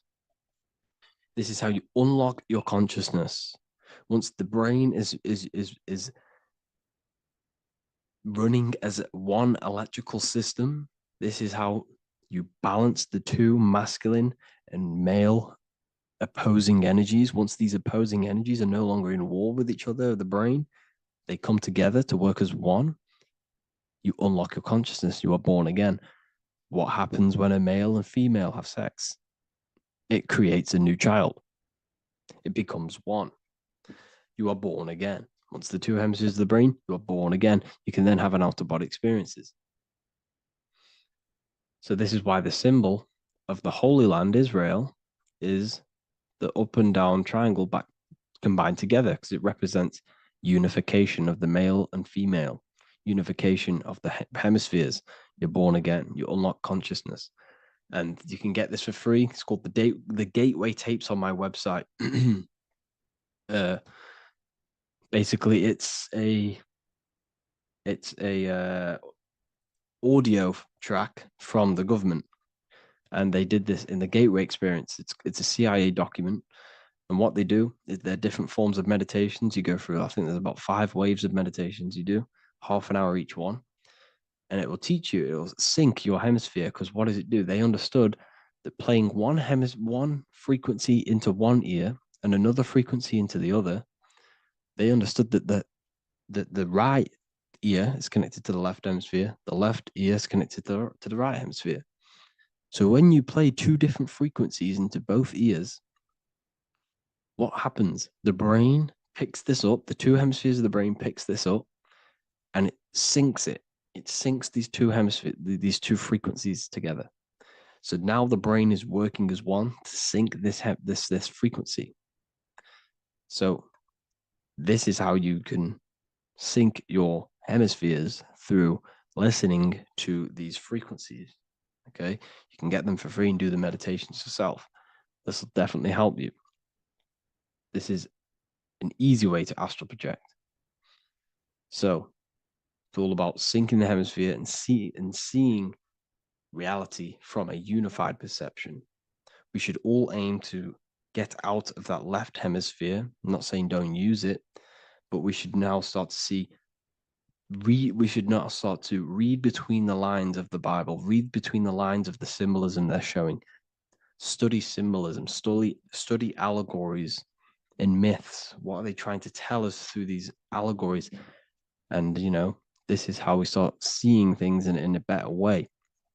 Once we understand that we are all microcosms of an infinite consciousness, we can all come to one, because love is the unifying force of this infinite consciousness. We are all divided. We are all disconnected from our hearts. Once we all connect with our hearts and see that everything is one, we can all start to love and come together as one, because love is the unifying force of consciousness. So if you haven't already seen, I now have launched the Ethereal University. I will be doing lectures like this one, but even better, deeper, and even releasing knowledge that I can't talk about online, as they are censored. I'll be doing lectures every single week. I'll be doing live calls every single week. You also gain access to my library, which is filled with over 45 occult books, filled with knowledge. Okay, I'll show you now. Plus, you get my book, The Book of Wisdom, PDF form, and the Human Health Guide, PDF form. You also get all of this stuff, the health section, Q&As, ethereal meditations. We've got some celestial studies, cosmology, and numerology coming soon. You also get the brand new Manifestation Mastery course, plus the library. And there'll be new books, new lectures, new live calls every single week. Or you can get the Book of Wisdom, use the code WISDOM in all capital letters to gain 40% off. This sale will be ending very, very soon. So if you're watching this, be very quick to get yourself a physical version or a PDF of my book. You can get it in all these languages. Hope you enjoyed this video, people. I'll see you inside the Ethereal University, the real university. Have an amazing day.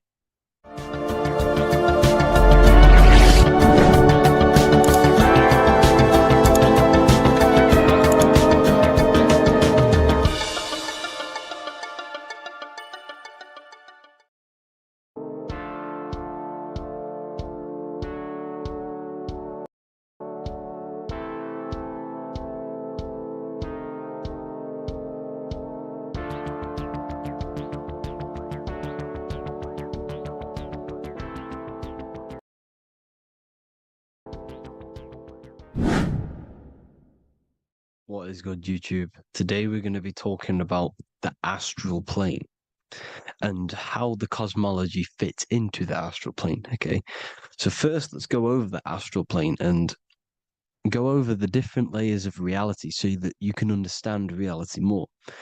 You are a multi-dimensional being. You are not you are in all of these realities at the same time. They all interweave into one big reality. But there are different planes, they are different vibrational dimensions, there are different dimensions of reality. The mind is the root cause of reality. We're living in the mind of God. Everything is being thought into existence from the root cause, from the universal mind. This is why the ancient Egyptians said, all is mind. We're living in the mind of God. And we are a microcosm of this mind. This is why we all have the same mind. This mind is the world of thoughts. Now, this world of thoughts is just the thought alone. For example, it is the thought of a chair. But then when you start to imagine this chair and you start to mentally see the chair, you're now manifesting the thought, the singular thought, into some sort of form. So now you're imagining the chair. You're imagining the form of this chair, which is then manifesting into the astral plane. The astral plane is the world of thought forms manifesting. So when you are imagining something, you are seeing into the astral plane. Okay?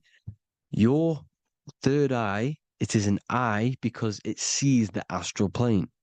It is seeing the other side through imagination, through dreaming. Well, we'll go over dreaming later. So the thought of a chair is a singular thought. The imagination of the chair is the manifestation of the chair. And in the astral plane, it's basically the world of all the chairs that could ever exist. So you're thinking of the chair as a singular thought, which is the mental plane. The astral plane is the imagination of that chair, is the thought, the manifestation of it. Depending on the vibrational state of the thought will depend what level of the astral plane it will go to. For example, if you're thinking about a chair to torture someone on it, it's going to go on the lower astral plane. Or if you're thinking and imagining happy things, it's going to go to the higher astral plane. So wherever your mindset is, that we call it a mindset because your mind is setting frequencies to certain things. Thoughts are frequencies. And a mindset is setting your frequency, setting your mind to a certain frequency.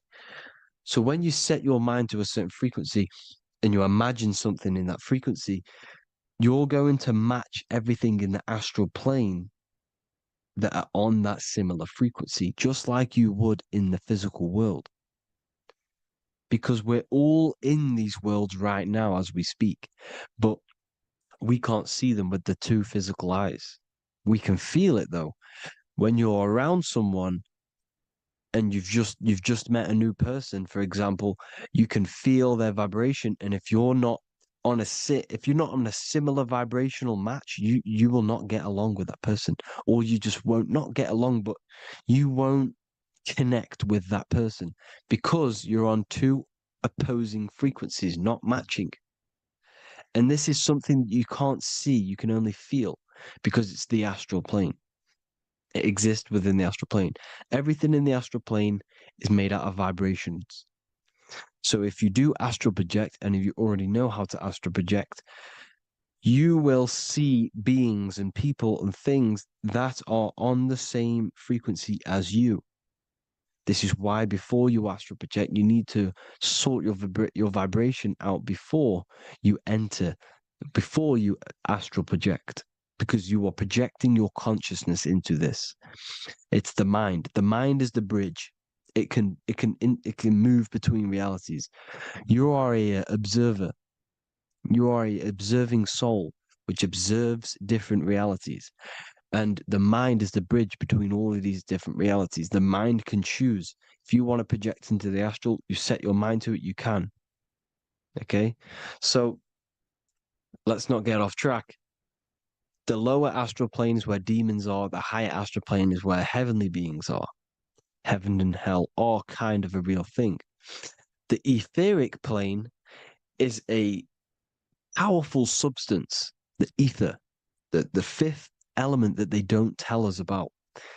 They if you type in on Google the five elements, they will try to remove it with wood or metal because they don't want you knowing about the ether.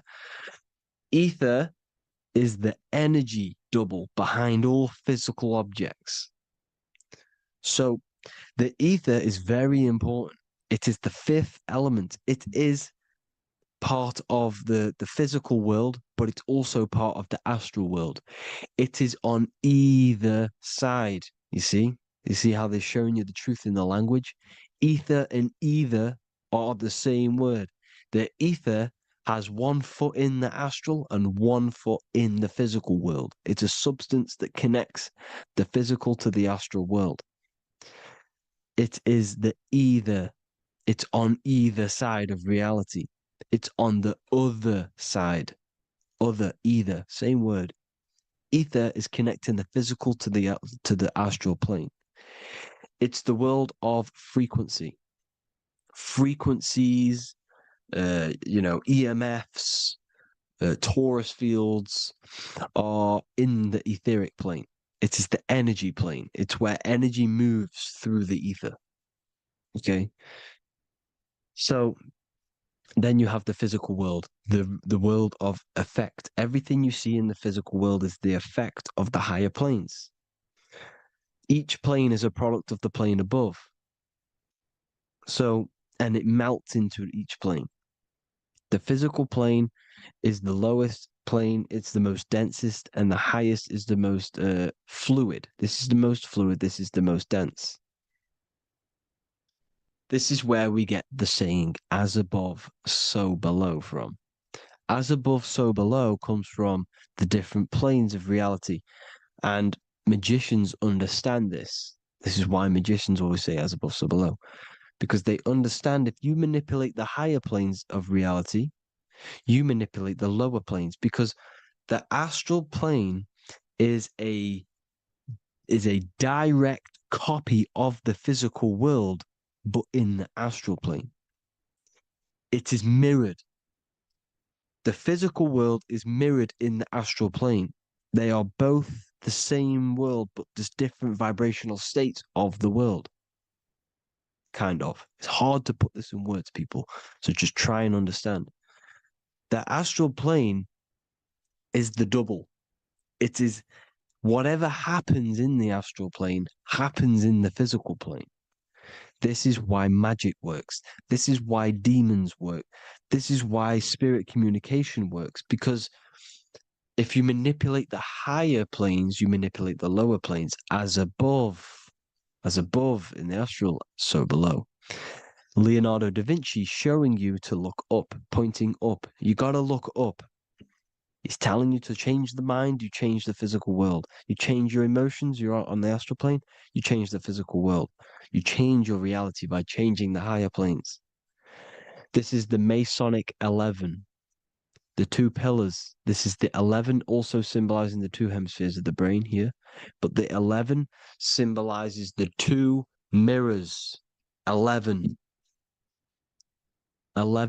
9, 11. 9, 11 adds to 11. 9 plus 1 plus 1 equals 11. The Twin Towers were in 11. Flight 11 was hijacked because it's a mass ritual within the astral plane. Now, we're going to go deep into that later, and I'll show you these rituals they do in order to manipulate the astral plane. So, this is what the 11 is. It's the mirroring of reality. If you contact spirits and conjure spirits, you can either summon or attract demons and spirits. Summoning is creating a spirit. You create demons.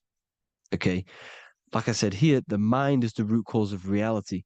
If you think of if you think of a traumatic event that happened in your life over and over and over and over again for years and years and years, where attention goes, energy flows. The mind is the director of energy. If you are directing energy into the specific emotion, the specific thing that is torturing you in your mind, that will manifest as some sort of being in the astral plane, which is called an elemental. And this elemental being that you have created through your thought forms and emotions will latch onto you and feed off this energy. So it's important that you get your mind right. Okay, it's important you sort that you file the mind and you discipline the mind. Make sure it's only entertaining positive things, because you are quite literally creating your own demons. Creating the word demon has the word mon in it, and if you've watched my videos, to know mon means moon. The moon is your mind, the sun is your soul, the earth is your physical body. Demon is mon means mind, moon is mind. You create demons with your mind, summoning. Now, this is where the rituals come in. 9/11 was a ritual because everyone was thinking about this big fearing, the death of 9/11. Everyone was thinking about it. And all of their minds thinking about this horrific thing will manifest and summon a negative energy spirit elemental within the astral plane. That's how all of this works. This is why it was a mass ritual. Okay. Chris Brown, new album name 11/11. Release date on the 11/11. This will be my 11th album and contain 11 songs. All of these people know the occult. This is Hermes Trismegistus with the star of Saturn, the six-pointed star, as above, so below. The mirroring of reality, physical and astral, the two Masonic pillars. So as above, so below. What's above us? The stars. The stars are connected to the astral plane. This is why we call them stargates. When we dream, we are experiencing these different realities. And what are stars? They tell in the Bible, it says Genesis 1:14. And God said, "Let there be lights in the firmament of the heaven to divide the day from the night, and let them be for signs." Signs translates to things to come. Why things to come? The stars tell the future. Why? And why do we say as above, so below? As above us is the astral plane and the etheric plane. As above, so below. Whatever happens in the stars happens on Earth. The stars are connected to the astral plane. Above us is the astral plane. We are a star in a physical body. This is why we say Mr., sister, stir equals star. The E and the A are interchangeable. We are stars, and the stars are the start of our incarnation. We start in the stars, same root word, and we descend through the seven energies, which are our seven chakras. Then we enter the heart of the soul system. The heart rearranged spells earth. And this is the true cosmology. Here's the Masonic cosmology. This is Masonic now. Here's the firmament. Let there be a firmament in the midst of the waters to divide the waters from above, from the waters that below. Genesis 1:6. The firmament, firmament comes from the word firma, Latin, I'm pretty sure, which means firm. When something is firm, meaning it's stable, it does not move, it is firm. The firmament is firm. So, is the firmament Genesis 1:6. What does he say? Genesis 1:3, sorry. Let there be light. This is before the sun and the moon was created. Let there be light. Before the sun and the moon was created, light was appeared. So what's that tell you? This is a holographic projection from some sort of light being, some sort of projector. And that projector is the all-seeing eye you see in the Masonic cosmology. This is the all-seeing eye projecting the light beams. Let there be light. Everything is made out of light.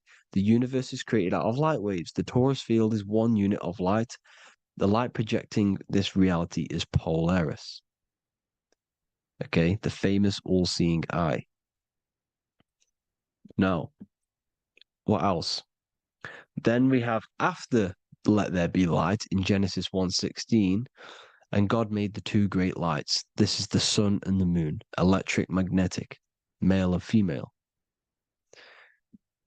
Then we have the Masonic checkerboard, the black and white symbolizing dualities within the dualistic reality we're in, spirit and matter, light and matter, rest and motion, positive and negative, good and evil. Everything's dualistic here. Okay?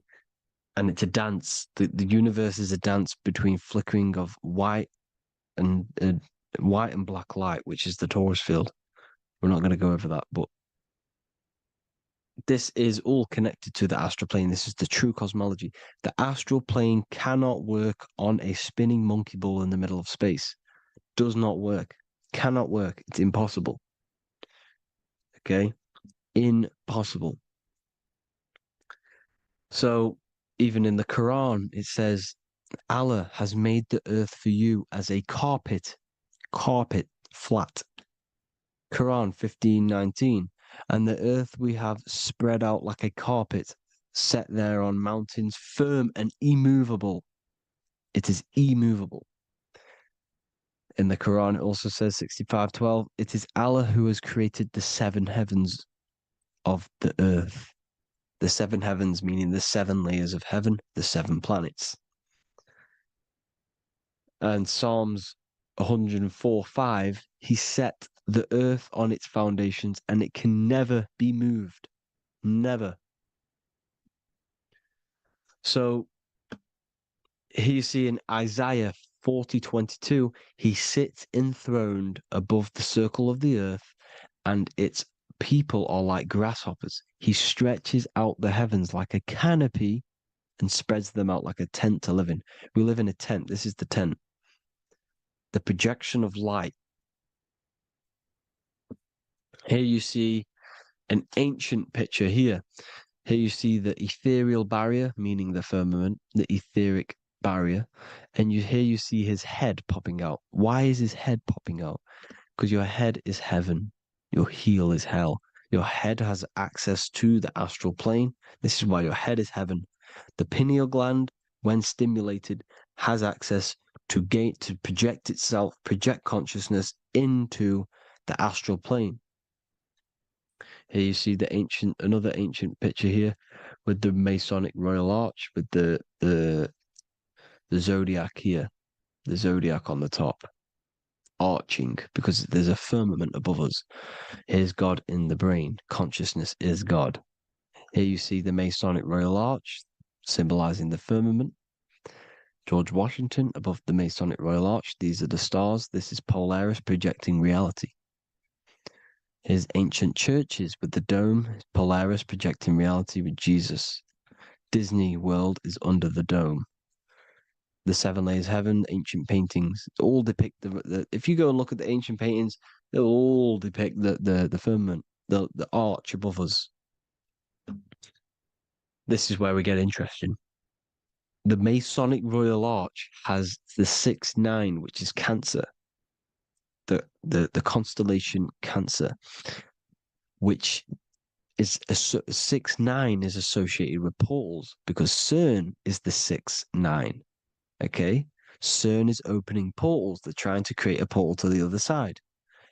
Cancer has the word CERN within it, so there is a link between Cancer and the opening, the firmament opening above us to ascension. Here you see the Masonic Arch with the Royal Arch and the light and the opening.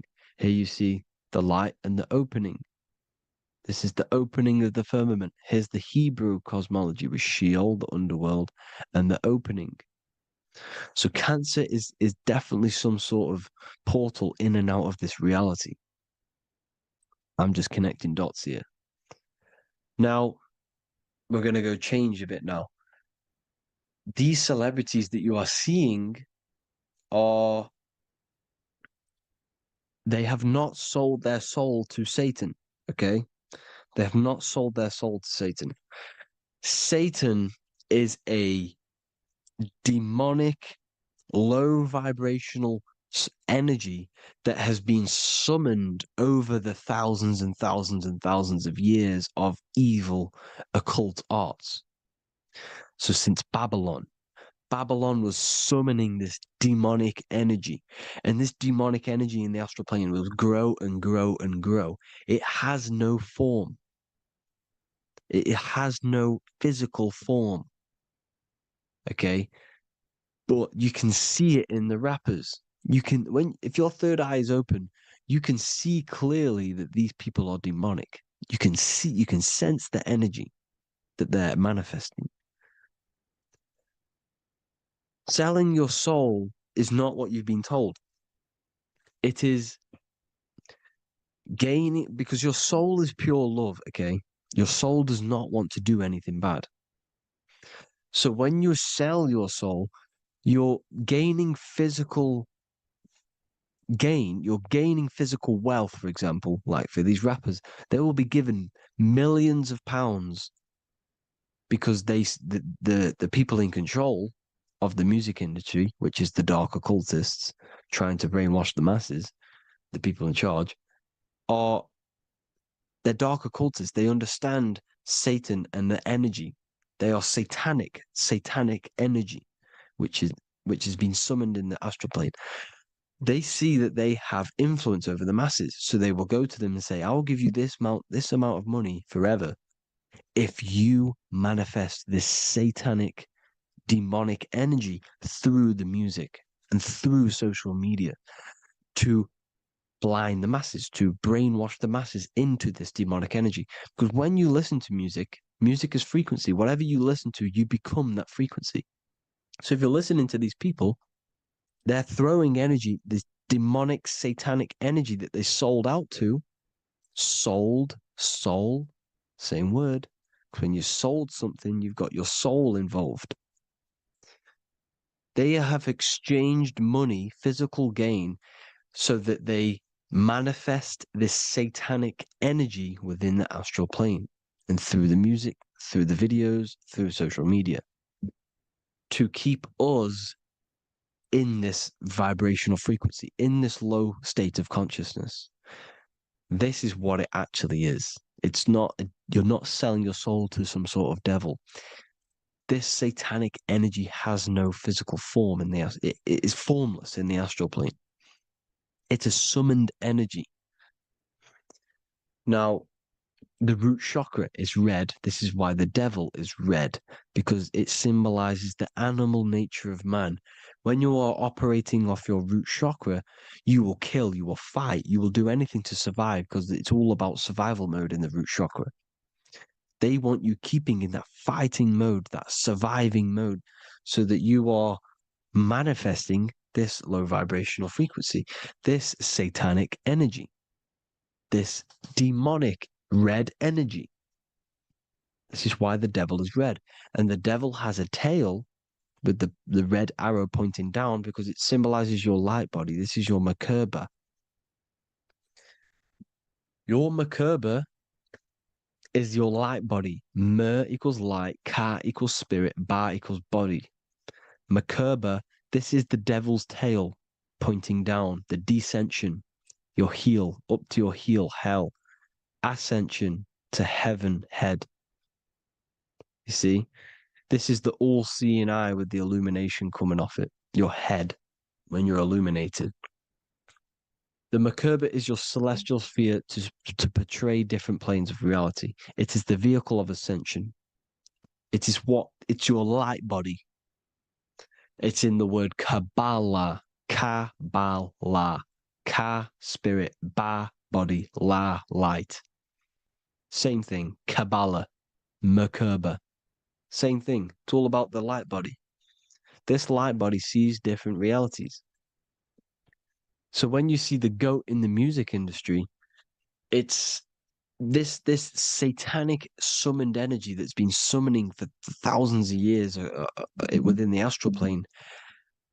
When it becomes to the physical plane, it will manifest through different things. A goat, an owl, Satan, Moloch, Baal, same deity, same demonic energy that's been summoning in the astral plane. And this is why the Baphomet has a goat head. Drake's new album is the goat. The Polo G, the Masonic G, with the goat. And here's Ryla Rodriguez in the mirror with the goat in the mirror and him in his physical body.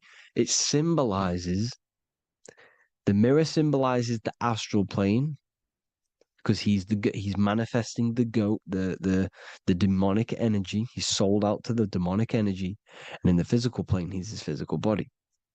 The mirroring, the Masonic 11, the mirroring of reality, the astral and the physical. And what do you call them when they're an amazing rapper, the best rapper? You call them the GOAT. Because the GOAT, you're the GOAT because you're manifesting the GOAT energy, the satanic, demonic energy within the astral plane. So Baal, Moloch, all the same thing.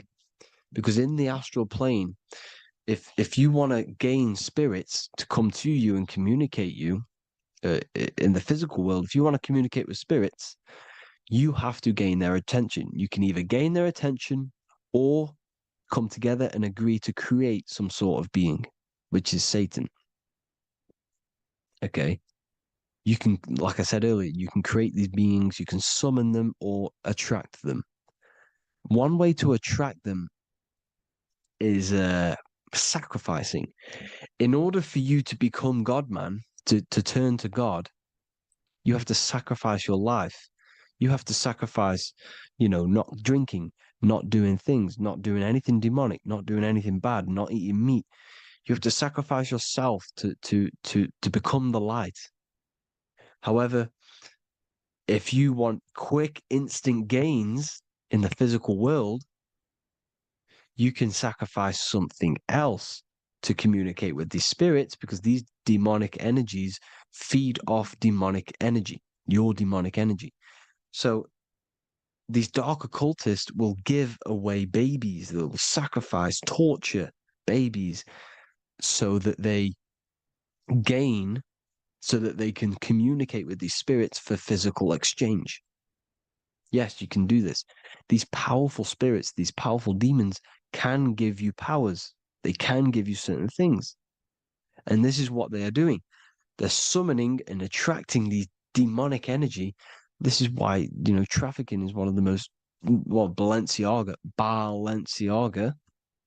Baal is the demonic energy in the astral plane, which requires child sacrifice for his presence. Balenciaga, and they were trafficking children. They were trafficking, killing them, and offering them to the spirits. This is what they are doing. Balenciaga. It's in the name. Here you see, you can see here a stick man with two horns. The goat, obviously, it's all the same deity. Baal, the goat, Moloch. Here's Moloch, the owl, the Egyptian owl, because it comes from the owl of Moloch, which is Baal, which is Satan, all the same demonic energy. And it's on the dollar bill, a tiny dollar bill, on the $1 bill. All the same thing. Bohemian Grove, they worship the big owl, Moloch. It's all the same thing. It's all one big demonic energy which has been summoning in the astral plane. And it's trying to take over Earth, the physical plane. That's what it's doing. So I hope you all gained a deeper understanding of the astral plane and what's actually going on in the world. Please leave a comment if you can to help the algorithm. Drop a like if you like this content. And hope you all learned something today. And God bless you all. Thank you all.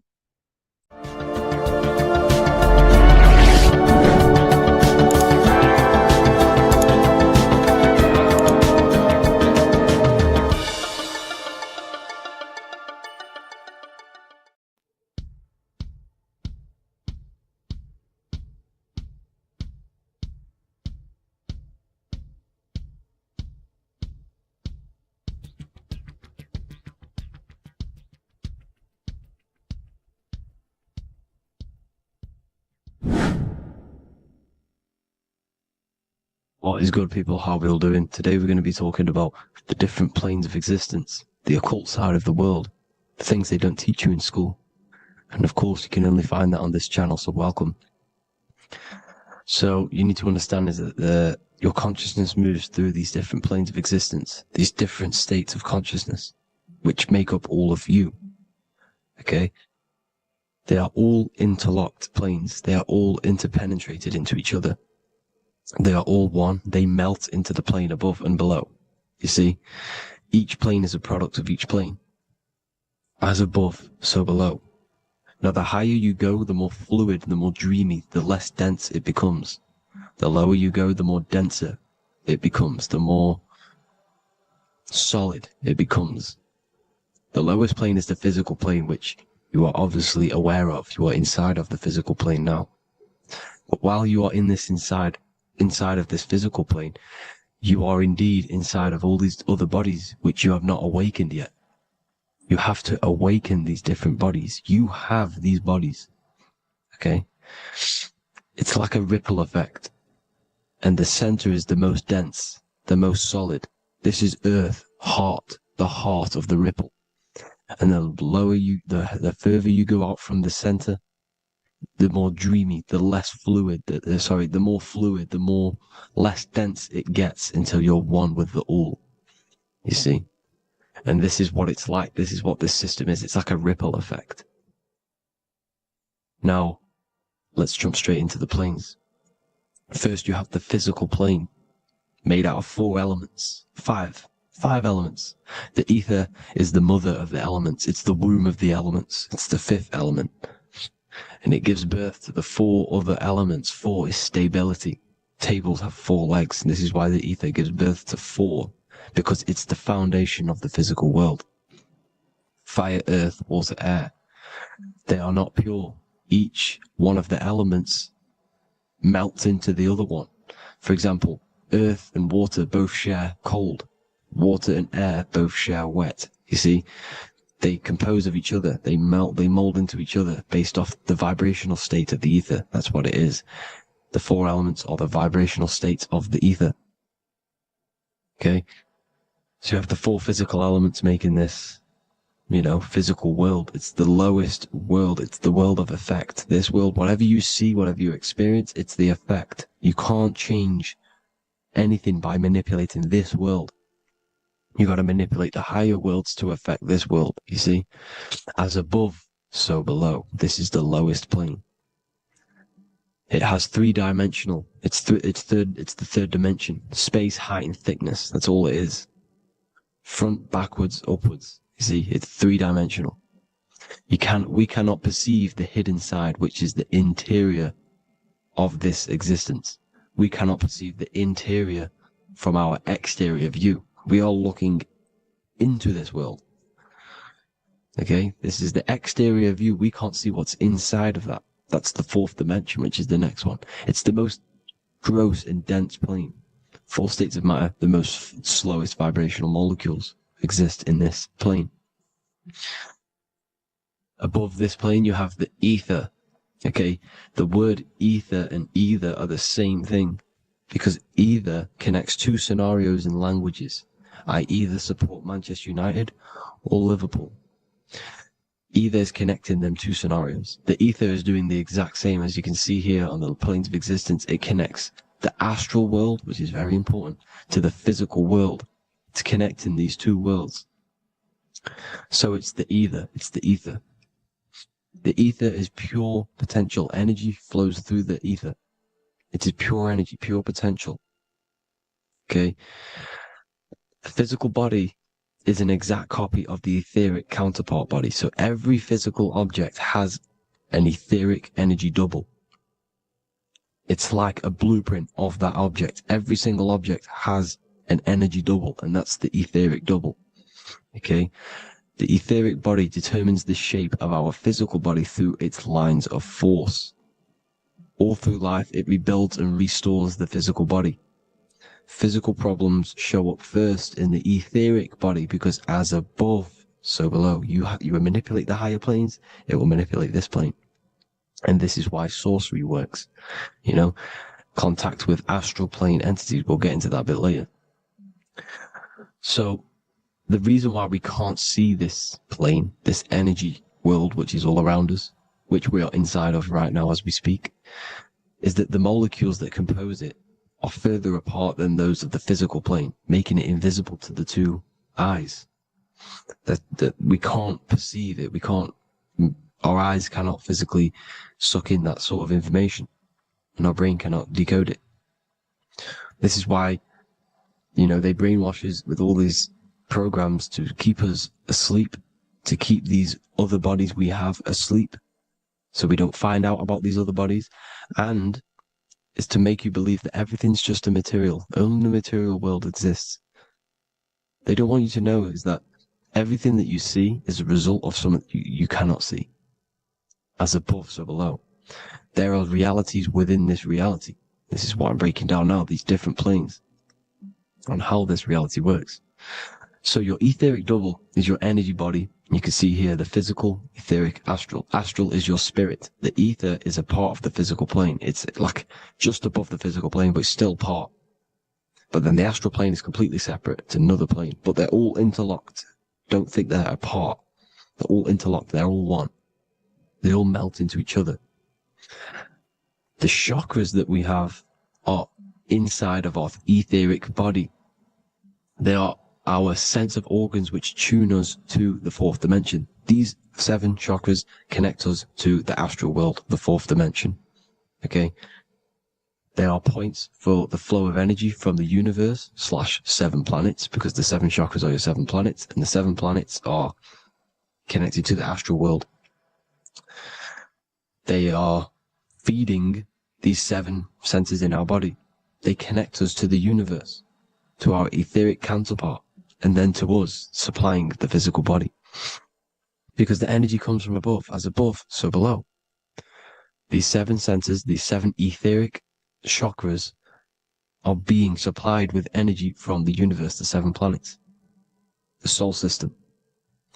Then it supplies the physical body. You see? So, the ether is very important. And this is, that the ancients understood the science of the ether, and they could, harness free electricity from it, because it's all around us. The ether is all around us. And this is what they were doing. They were harnessing free energy using the ether. The astral plane, the fourth dimension, very important plane. Very, very important. We've all been there. Every single one of you has been there.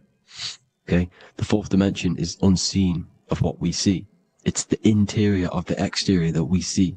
We see the third dimension, but we cannot see beyond what's making this third dimension. This is the fourth dimension. Okay? It's the dream world.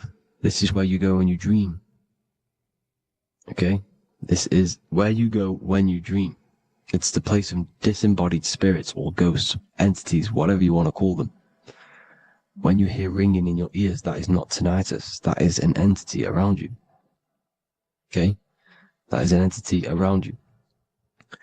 The fourth dimension is where thought forms exist.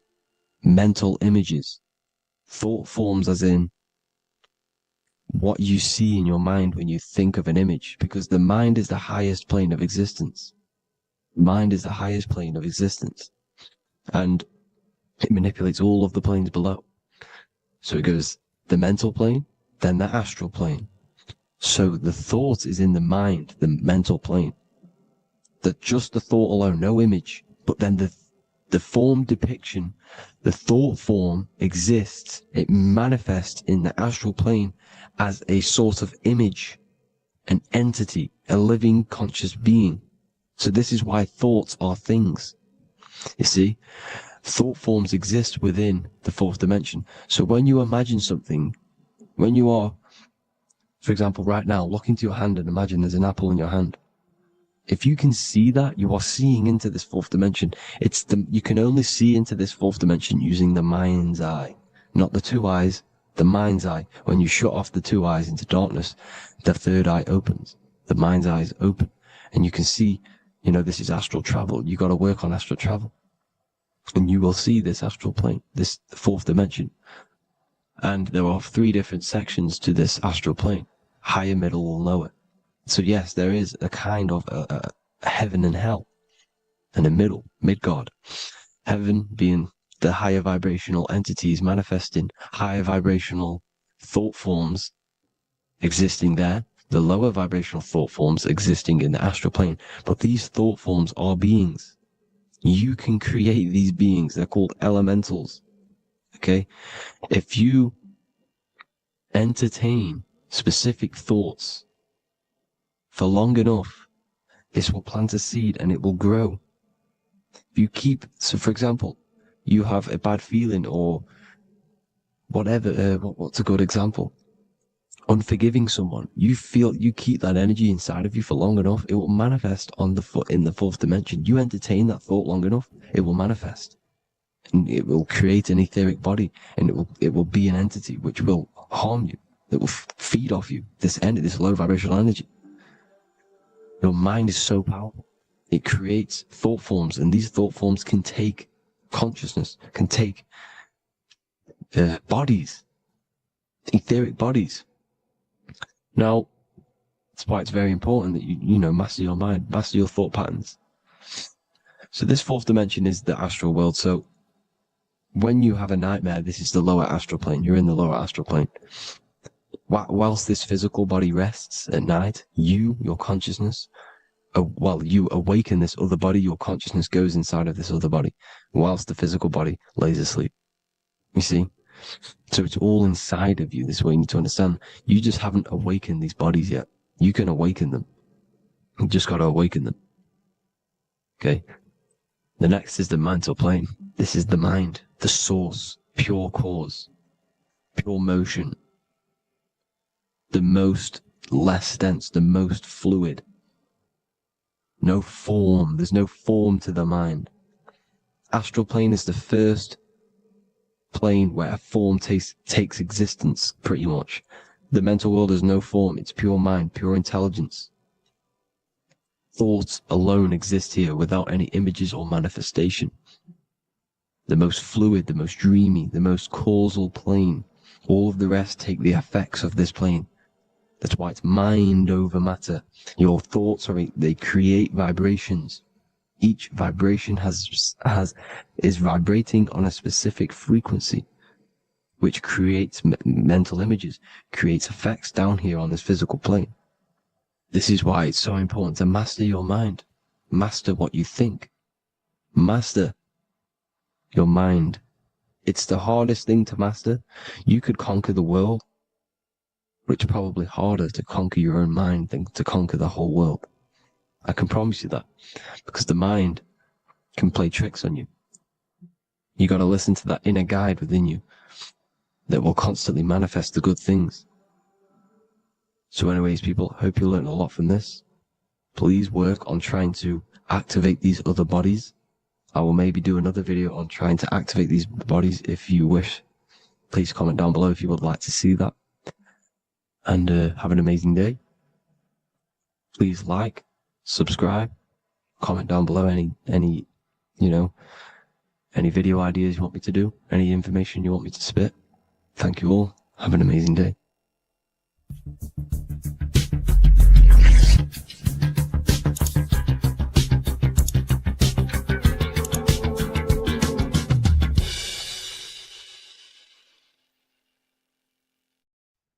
Hello, everyone. Today we're going to be discussing the esoteric and occult meaning behind the story inside of Genesis, the story of Adam and Eve. This is a widely known story, but not many people know the true esoteric meaning behind it. Okay, so today we're going to be breaking this symbolism down. Before we get into this, please leave a like and a subscribe on the channel. I would greatly appreciate it. And please comment below any lectures or anything you wish to know, and I could maybe make it in the future. The first thing we must understand about the Bible is that it is an esoteric and occult book. It is written in allegory. It is written in such a way that we understand the book compared to our level of perception. Now, what do I mean? If a child read the Bible, they would gain a standard meaning and story behind it.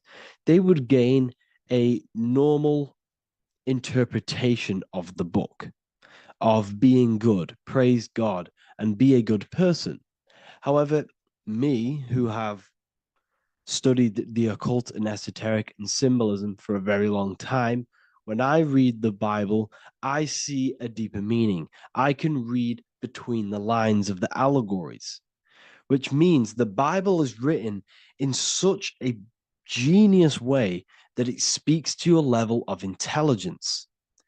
Depending on how advanced you are mentally and with knowledge, will depend on how you decipher this book and how the parables inside the book can speak to you in your personal life. Okay. So the Bible is the greatest psychological book ever written in history.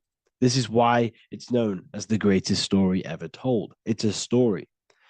What we must understand with the Bible is that the Bible creates on the surface a logical way of thinking, which is what we call religion. We read the Bible and if we think logically and we take that book literally, then we gain a religion. But if we look beyond the surface, this is what we call esoteric, metaphorical, symbolic. You can read between the lines using our right hemisphere of the brain in deciphering this book and what it truly means to us and the evolution of our mind, body, and soul. What this book actually reveals between the lines is instructions and stories which teach you how to level up your consciousness, how you can sync the mind, body, and spirit and the soul all together so you can live like a god. This is what the esoteric is. It's the purification of consciousness. Now, when it comes to Adam and Eve, okay, what we must understand is that this is the beginning of creation. This represents the beginning of your life in an esoteric way. This is symbolic for the beginning of your incarnation into this physical world. Okay. And we have Adam, masculine, Eve representing feminine. These are the two masculine and feminine energies which create the whole material universe. Okay. And as we are born with a pure consciousness. We are born with pure consciousness. Well, now, what do I mean? As a baby, we have no knowledge. We are pure essence of the soul. You know, we don't gain the knowledge of good and evil. We are pure. Yes, we're not happy all the time as a baby, and we're not sad all the time, but we have no ego. This is what I mean. Our consciousness is not split. As a baby, you are whole. You have a whole consciousness. You are yourself. You have no false identifications, no limiting belief systems, nothing. You are pure awareness and the pure soul and the pure mind. Now, this is what Genesis is representing. As we grow older, the more experiences we gain, the more thoughts we start to think, the more knowledge we gain of this world, the more impure our mind, our heart, our soul, our spirit becomes, the more impure our body becomes. As we grow older, we're infected with negative beliefs, negative thoughts, and society norms. This is a big one. As we grow older, we are molded by society. We shut off areas of ourself and we push them away so that we fit in with society. We all know this. We all did this in school. We pushed away parts of ourselves to act cool or to fit in, whatever it may be. Whatever type of person you were in school, we all went through this because society and culture is programmed. So as we grow older, our consciousness splits. We gain a persona, an ego, and we gain a shadow self, the subconscious, and we gain an ego. Now, the ego is what you show to people. It's that character that you show, that you put on to your culture, to your family, to your friends. This is a false identification. And we also gain a shadow self. The shadow self is gained through experience. This is the subconscious. Our ego is created through experience. And so is the subconscious and the shadow self. Okay. So as we gain age in this material body, we fall from the Garden of Eden. We gain the knowledge of good and evil. This is what the symbolism represents of us leaving the garden, us eating from the fruit. Now, the fruit represents the knowledge, it represents the insight, the experience, which splits our pure consciousness. Our soul splits. Okay? We lose connection with the divine. We lose connection with our pure self through material experiences.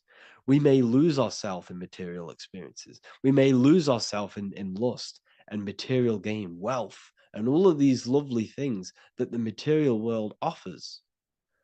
We lose ourselves in this. Okay? And not only that, there's another symbolic thing that we're missing with being a child. There's another symbolic meaning behind this tree in this story of Adam and Eve. And this is sexual energy. Okay? As we are a baby, we have no ability to create another human life.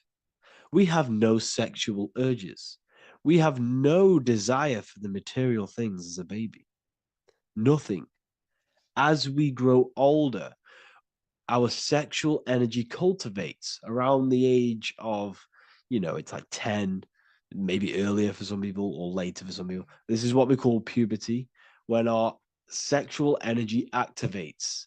This is when the masculine and feminine energies are present within the body. And we are now given the ability to create human life.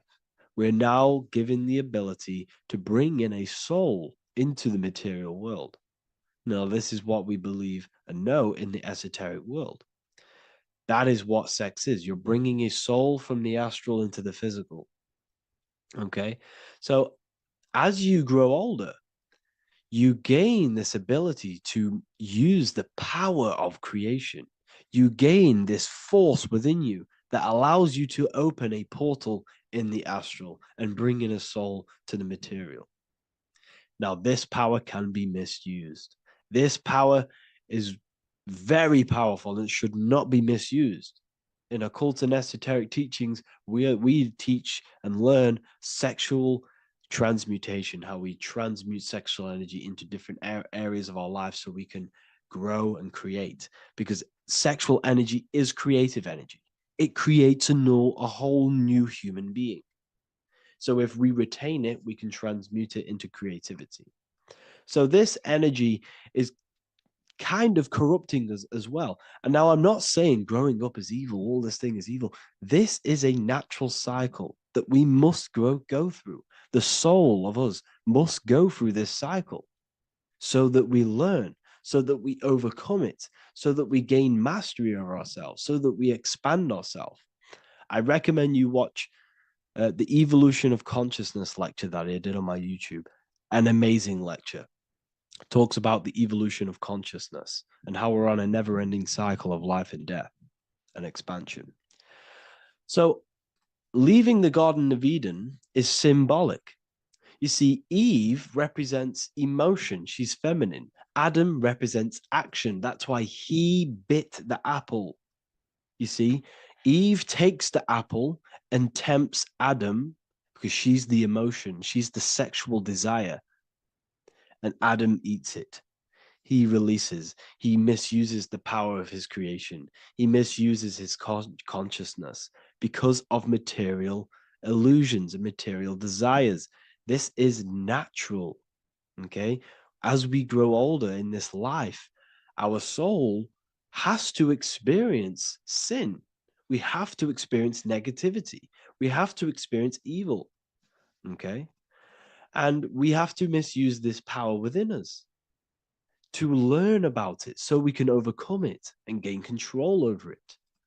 Now, this is why the Bible says in Genesis 3:6, for God doth know that in the day ye eat thereof, then your eyes shall be opened. Ye shall be as gods, knowing good and evil. This is very, very, very symbolic. We come into this world to experience a dualistic way of reality. We come into this world to challenge ourselves so the soul can grow, because the soul comes from pure love from God. But we come into this world so the soul may know what it's like to be evil. You see, we are like a seed. Our soul's like a seed. And when that seed grows, okay, and it's planted, them roots must grow to hell in order for the top of the tree and the roots to grow to heaven. In order for the soul to reach the highest states, it must descend down into the lowest states. Good and evil. This is the story of good and evil, okay? And this is the story, a psychological story of how the human mind has functioned in this life. This is what this story is representing of how our soul and mind is functioning, how our consciousness is splitting and growing up and evoluting. Okay. Like I said, snakes represent sexual energy. They represent, snake, when you've been snaked. This is why we say you've been snaked, because it represents a temptation of sexual energy. This is why the Kundalini is symbolized as a snake. This is the serpent within us that we can rise to activate dormant brain cells in our brain. Now that's called the Kundalini Awakening. I'm not going to get into that into this video, but this is what it symbolizes, the tree and the knowledge of good and evil, because our body is the tree. Our central nervous system is the tree. The snake is our sexual urges and this false temptation that tempts us to interact with sin, the material world, okay, and go against our higher divine self. This is what it represents. Now, it's very, very symbolic. Not everyone is going to agree with this, but this is my interpretation of Genesis based on my research of occultism, symbolism, metaphors, and me studying the Bible. This is my interpretation, and I hope it resonates with you. It might not resonate with you, but this is what makes sense to me, and this is what has made sense to many other occult researchers who are in this space as well. Okay. So please leave a like, leave a comment, leave a subscribe. I'd greatly appreciate if you could, just give me some support on this channel. We're nearly at 100,000 subscribers, which is insane. I just want to say thank you all. And yeah, I will see you inside the university. If you join, I'll look forward to mentoring you, connecting with you on the live calls. There's a new symbolism course which is going to be available very, very soon. And yeah, if you join the university, you also get a 30% discount on all of my products, astrology readings, one-on-one calls, all of my books. Yeah, so I hope you gain some insight on this video, and I'll see you in the next video, and I'll see you inside the university. Have an amazing day.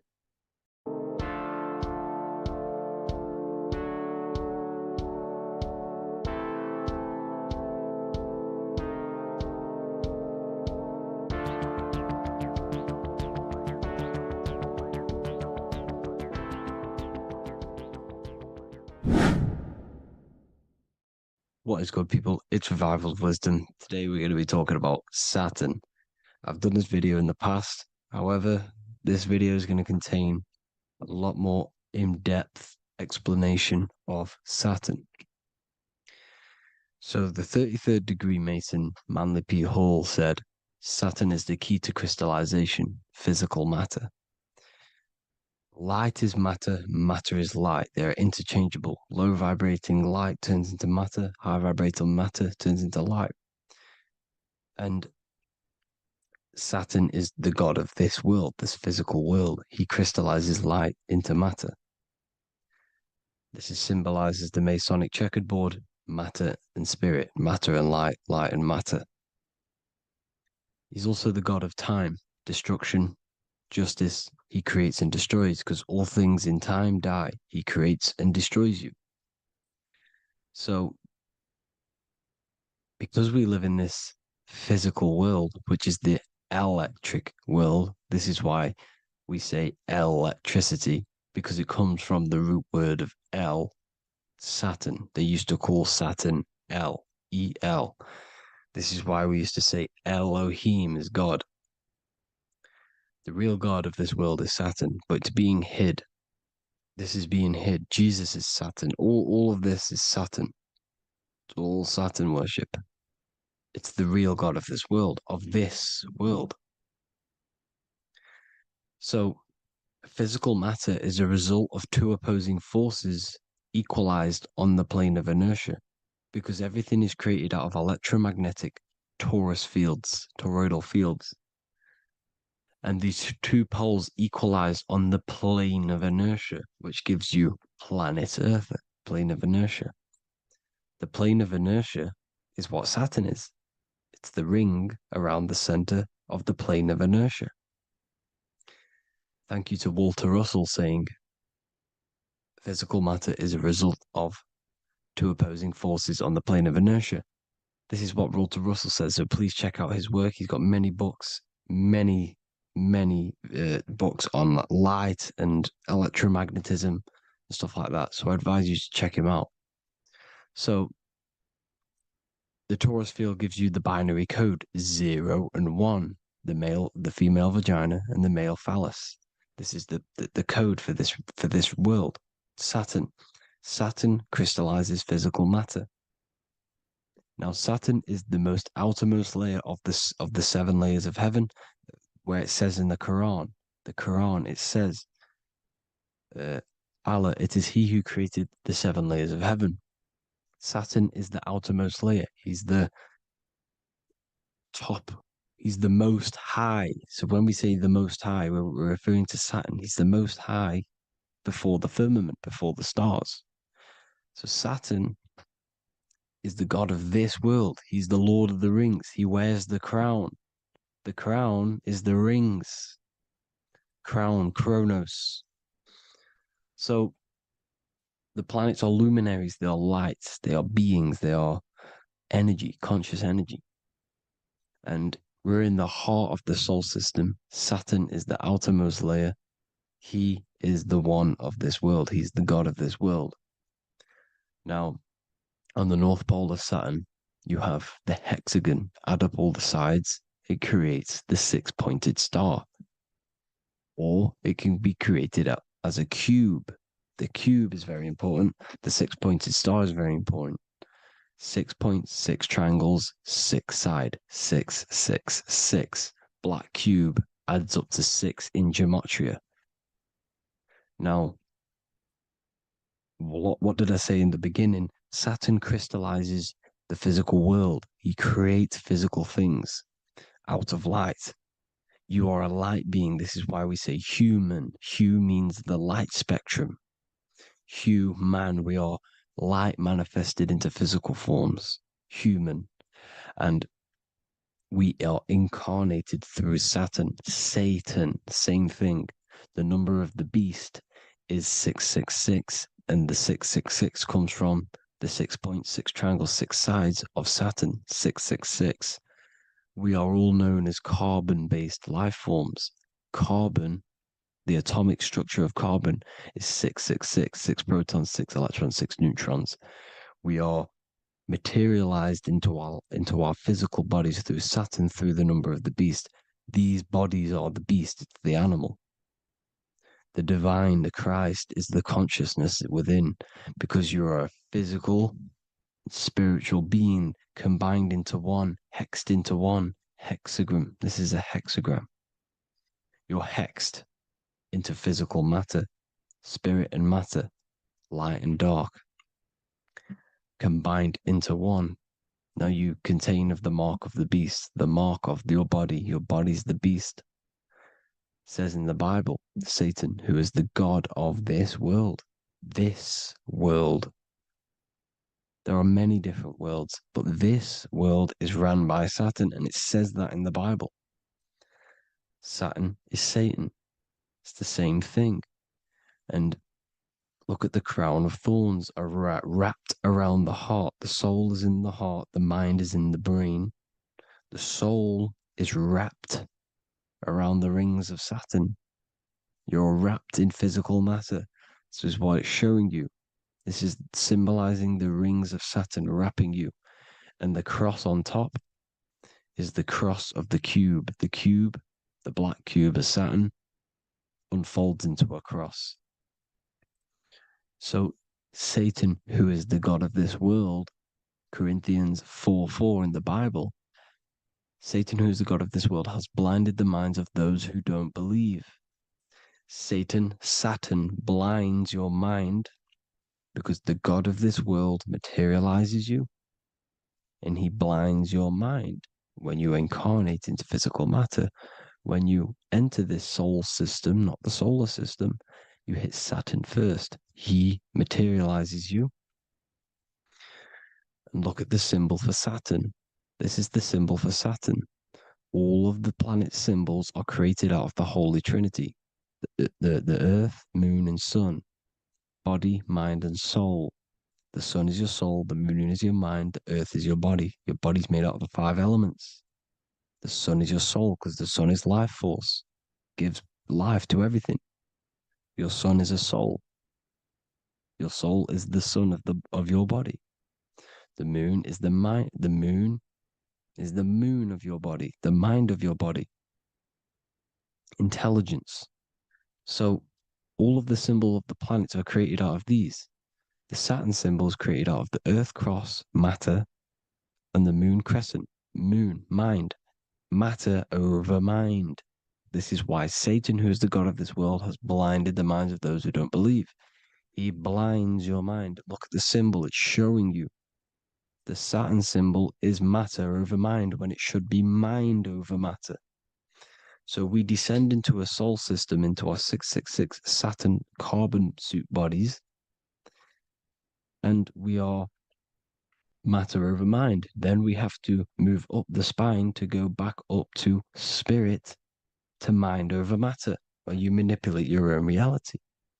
Now look at this. It creates the number 5. 5 is the number of change. You're moving from this side of the number sequence over to the right side. You're moving from the spiritual into the physical world. You're incarnating into the 5 elements, the 5 senses. So the cube, the black cube of Saturn, is another major symbol. Very important symbol.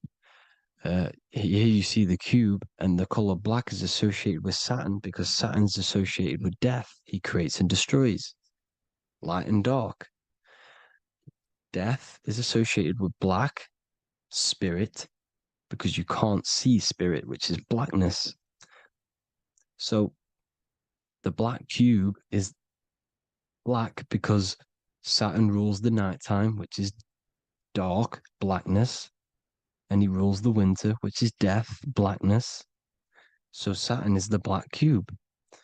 Cubes have 6 sides: up, down, right, left, back, and forward. Cubes are 6-sided.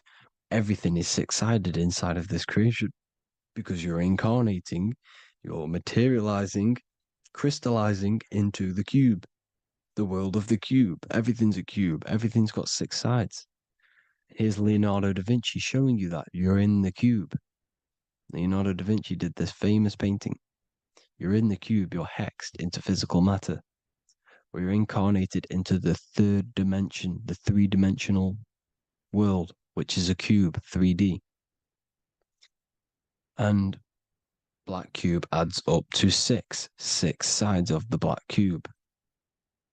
The Kabbalah means cube god in Arabic.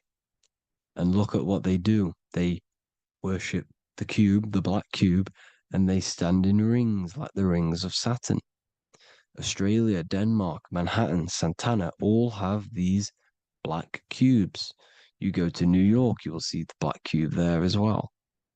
These black cubes are everywhere because it is the real God of this world,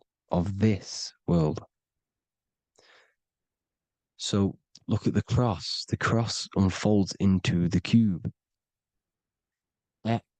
Xbox, Nintendo GameCube, Sega Saturn, anything to do with a simulated gaming reality, they put Saturn in it because we're in the simulation of Saturn. This is a simulation. And this is why they reflect this through the Xbox, GameCube, Sega Saturn, anything to do with gaming, simulations, is all Saturn. Because we're in the cube of Saturn, the black cube. We're in the GameCube, the Xbox, the Sega Saturn. As above, so below. So they reflect it through the simulations that they create inside of this simulation. Cubes have 8 points for the 8 points of time and space. 8 is the number of time. Everything's cycling, infinity. So look at the cube. The cube is symbolized as in Judaism. The Judays have the black cube. They wrap themselves in a black band and they cover their eyes into blackness. The black cube for the black cube of Saturn. They use the star as Saturn. And they worship their god on Saturn Day because it's all Saturn worship. And look how the Saturn god is wrapped around with these thorns or leaves, just like Jesus is wrapped around his heart.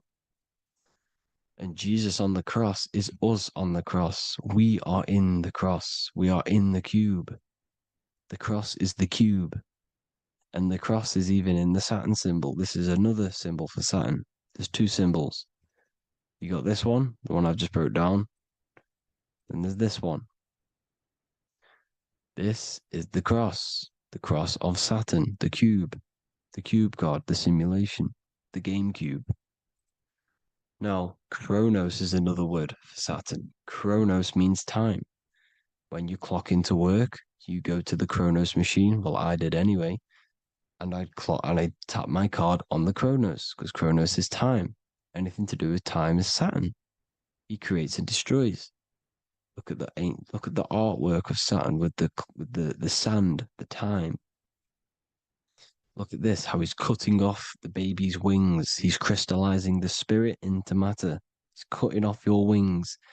Satan, in the Bible, he falls from heaven into earth and he loses his wings. He becomes a serpent.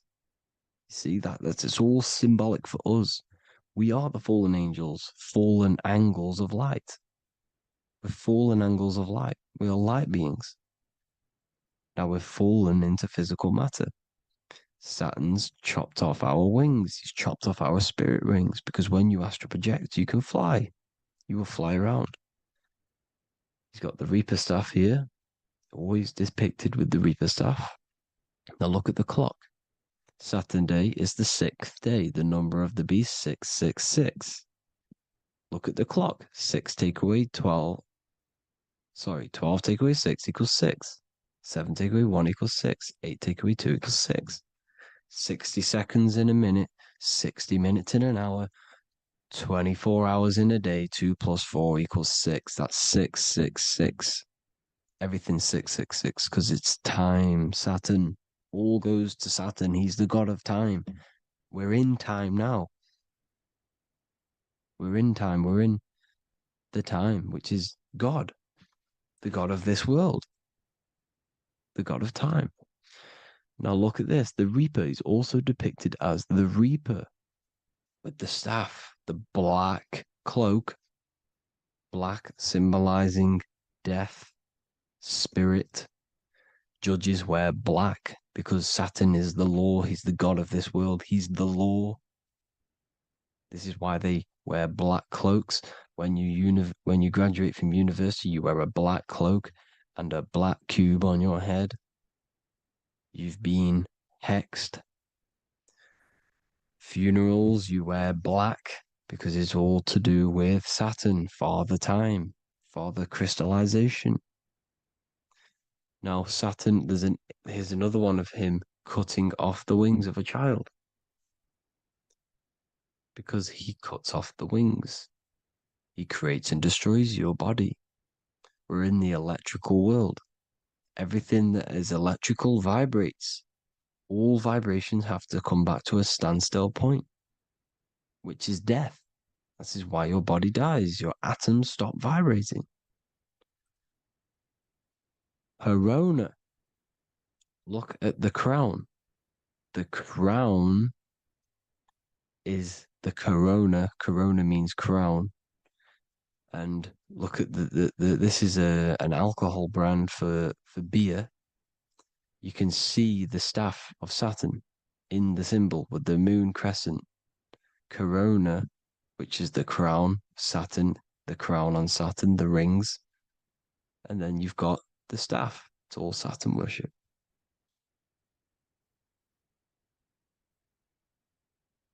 Is the black cubes of 9/11. 2 black cubes. This was a ritual for Saturn. It's all ritualistic. And look at the Star of David, the Star of Saturn. It's not the Star of David. Creates IXXI, the sigil of Saturn. IXXI means 9/11 in Roman numerals. 9/11. It's all a ritual for Saturn, and they have the 2 black cubes of Saturn. Now look, XX, there's more symbolism of Saturn now. We're going deeper. XX is more symbolism for Saturn. The sigil of Saturn is XX, as above, so below. Same with the Star of David. You split it in the middle, as above, so below, as above, so below. XX, this is a Knights Templar Cross of Lorraine. XX, Knights Templar, High Order of Masonry. They all worship Saturn. Well, Saturn's the real god of this world. X Eon with the XX, XXL magazines, which is all to do with famous rappers and stuff like that.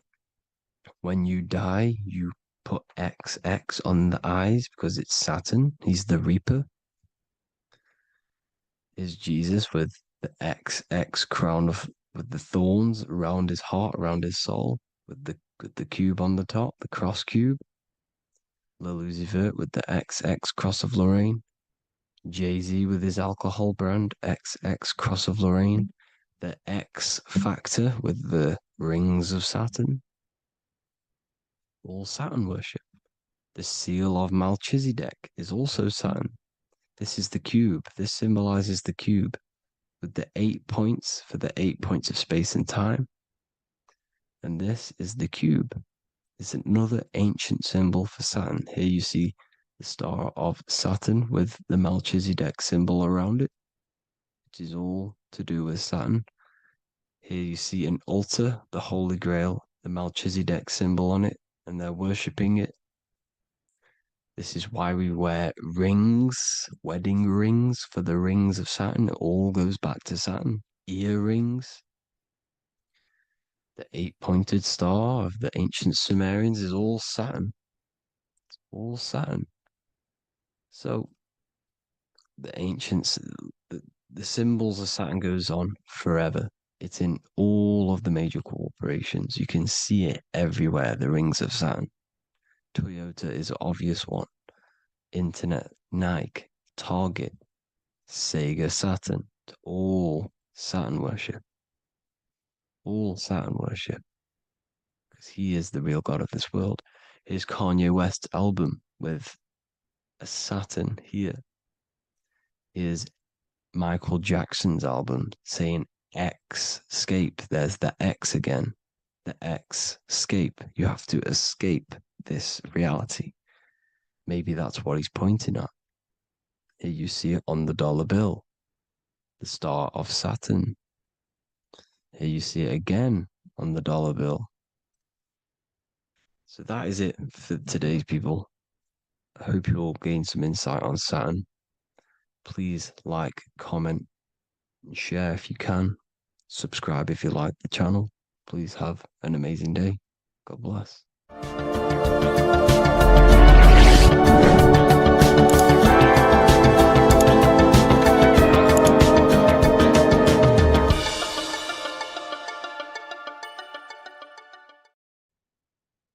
You don't just have a physical body.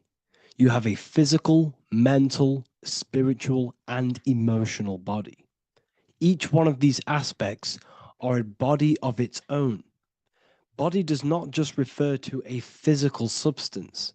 You have a mental body for thinking, an emotional body for your emotions, a spiritual body for your energy in your astral form, and a physical body to encapsulate all of these. Each four of these aspects are essential for the human experience and essential to balance. Now, today we're going to be syncing the four aspects of your consciousness with the four seasons and the four elements and how this ties into the Bible. So we have four physical elements. We have 5 elements in total, spirit being the most important, but spirit is pure invisible. We have 4 physical elements. We have air, fire, earth, water. Air and earth, earth and water are feminine. Air and fire are masculine. Air and fire are active. Water and earth are passive. The air corresponds with the mental body of consciousness. This is where your intellect, this is where your communication, this is where your thoughts, intuition all comes from. This is the mental body of consciousness that allows you to think, allows you to process, figure things out, and have intellect and gain knowledge. This is your intellectual aspect of your consciousness, located in the head region. We have a fire nature, a spiritual nature. This is our astral body. Our astral body is all to do with the subconscious realms, the higher realms of consciousness. This is the body that allows us to be free from the physical body. Our spirit is more of our energy. Water is our emotional body. This is what allows us to feel things, that allows us to gain intuitive feelings of conscience. So emotion allows us to understand what is right and what is wrong. When we feel something bad, we know that this is wrong. When we feel something good, we know that we are doing good. Emotions are a creational force that allows us to feel certain things to bring them into existence.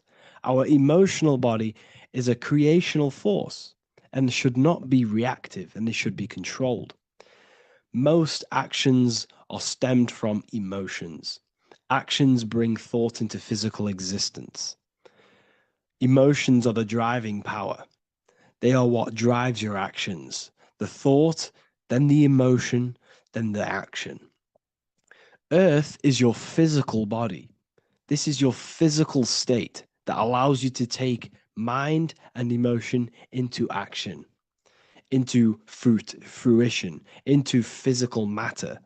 This is what your physical body allows your consciousness, your soul, to interact with the physical world and bring things into physical existence. The physical body, the physical world, is an outcome and an effect of the thinking mind.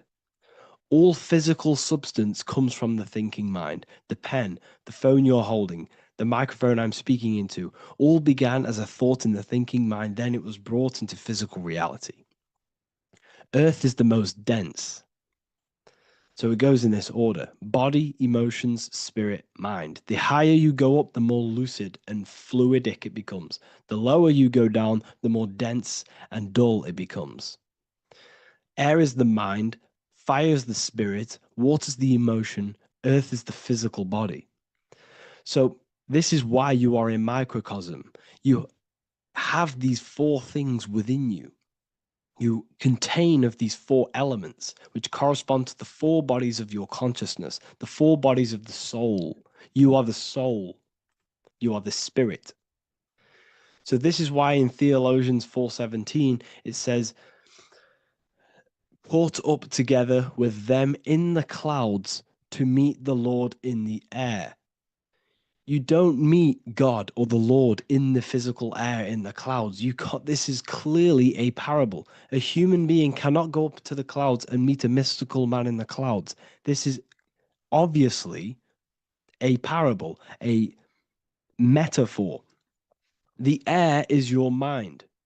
You must raise your consciousness beyond the body, beyond the emotions, beyond the spirit, and enter in the mind during meditation, turning the mind inward to connect with the Lord. The Lord is the highest aspect of your consciousness, the one that exists beyond the physical body, beyond your emotions, beyond the thought. So you meet the Lord in the air, in the mind. The mind represents the air. This is why in America there's a saying called an airhead. You're an airhead. This means that you are stupid, or you don't think, or you have nothing in your mind. You have nothing in your head. When someone's very stupid, you call them an airhead, because air represents the mind. The air is elevated. The air is invisible. The mind is totally invisible to the human eyes. It is a metaphysical substance. In fact, it's not a substance at all. It's so fluidic, it's everywhere. The mind can be everywhere at all times. It can be anything. Nothing is impossible within the mind. Now, this is synced with the 4 seasons. The 4 seasons represent the 4 aspects of human consciousness, the 4 bodies of your consciousness, the 4 bodies of your soul. The sun is your soul. Okay. And the sun travels around 4 seasons. Summer, when the sun is the most hottest point. Autumn, when the sun starts to move away from the hottest point. Things start to die. Then it goes to winter. This is when everything dies. This is when things enter in within itself. This is when darkness occurs.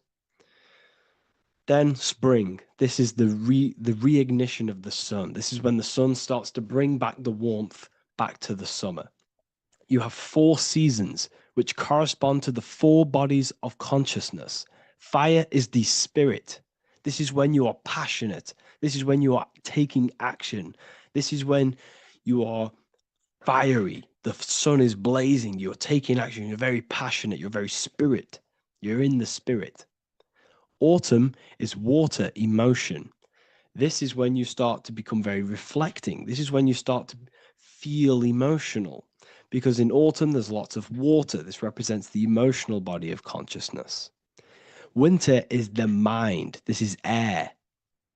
Winter, what happens in winter? Everything enters within itself. The leaves die, the trees die, everything dies and goes within. This is the mind. The mind is the darkness, remember. You close your eyes to enter within the mind. The winter represents meditation. In the winter, what do people do? They stay inside of their house. They research more. They read more books. They become more intellectual. They think more in the winter because we are so we're stuck inside. So we're more reflective. We're thinking more. We're more communicative. We're more intellectual. In the spring, this represents the earth, the body. This is when we start to come out of the mind and we awaken to the body, and things start to grow again. The plants start to grow. The earth is growing again and reborn again. This is the body. This is when you become more active in the spring. And then the summer, back to the summer, we then take action on these thoughts and these thoughts that we gained over the winter. Essentially, this is just a massive cycle. And this is a daily cycle also. The nighttime is the winter. The morning is the spring. The midday is the summer. And the evening time is the autumn. This is a microcosm. We have 4 bodies of consciousness. You are the sun. You are the soul. And the soul has 4 bodies: summer, autumn, winter, spring. Emotion, air, body, spirit. Sorry, emotion, mind, body, spirit. So you are the soul. You are the pure essence of consciousness. The sun is your soul in the heart. And the seasons are inside of you because you are a microcosm. Okay? You are a microcosm. The word sun is son. The Latin word for sun is sol, which is soul or solo, because the sun is solo. It's on its own. You are the soul, and the soul has the 4 different bodies of consciousness. So before we move on any further, if I've blown your mind, please, if you can, leave a like, a comment, a share, and a subscribe. Let me know what videos you want me to make in the future. Please drop a like. It definitely will help me. You are a microcosm of the macrocosm. Man is a miniature universe that goes through its own cycles. The seasons of the summer, winter, spring, and autumn do not occur merely outside of him, but within him as well. The summer is within you. You feel different in the summer. You feel different in the winter. You feel, depending on the body of consciousness, it's your soul's interacting with. So the sun in the sky is your soul inside, and the sun goes through these cycles, which is affecting your bodies of consciousness, because the cycles represent your bodies of consciousness. Now, this ties in with the Bible. This is why we have 4 Gospels. This is why Matthew, Mark, Luke, and John are always seen with the 4 different zodiac sign animals or symbols. So you always see each one of the Gospels. If you just type in on Google Matthew, Mark, Luke, and John, type in ancient pictures, paintings, or pictures of them, and you will find these 4 zodiac signs are always standing with each one. Taurus, the bull; Leo, the lion; Scorpio, the eagle. An old symbol for Scorpio was the eagle, and a man for Aquarius. Here you see very, very ancient paintings and artwork. Here we see Matthew, the man, Aquarius. Here we see John, the Scorpio. Same here. We also see it on the tarot cards, on the world card. We see the 4 fixed zodiac signs. Here we see it as well. These are called the 4 fixed zodiac signs. Now, when we look at the zodiac, we're no longer looking at the sky, because what you must understand is as above, so below. What is above you is inside of you. What is above is what is below. What is outside of you is within you. The zodiac is inside of you. The zodiac revolves around the sun. The sun is your soul. These are different energies of your soul. Like I said earlier, the 4 seasons are the 4 bodies of your consciousness. And in each body of consciousness, you have these different energetic energies that you can work with. Okay, so this is the true astrology. This is the true astrology, the internal esoteric astrology. You can't find much information on this at all. Very hard to find.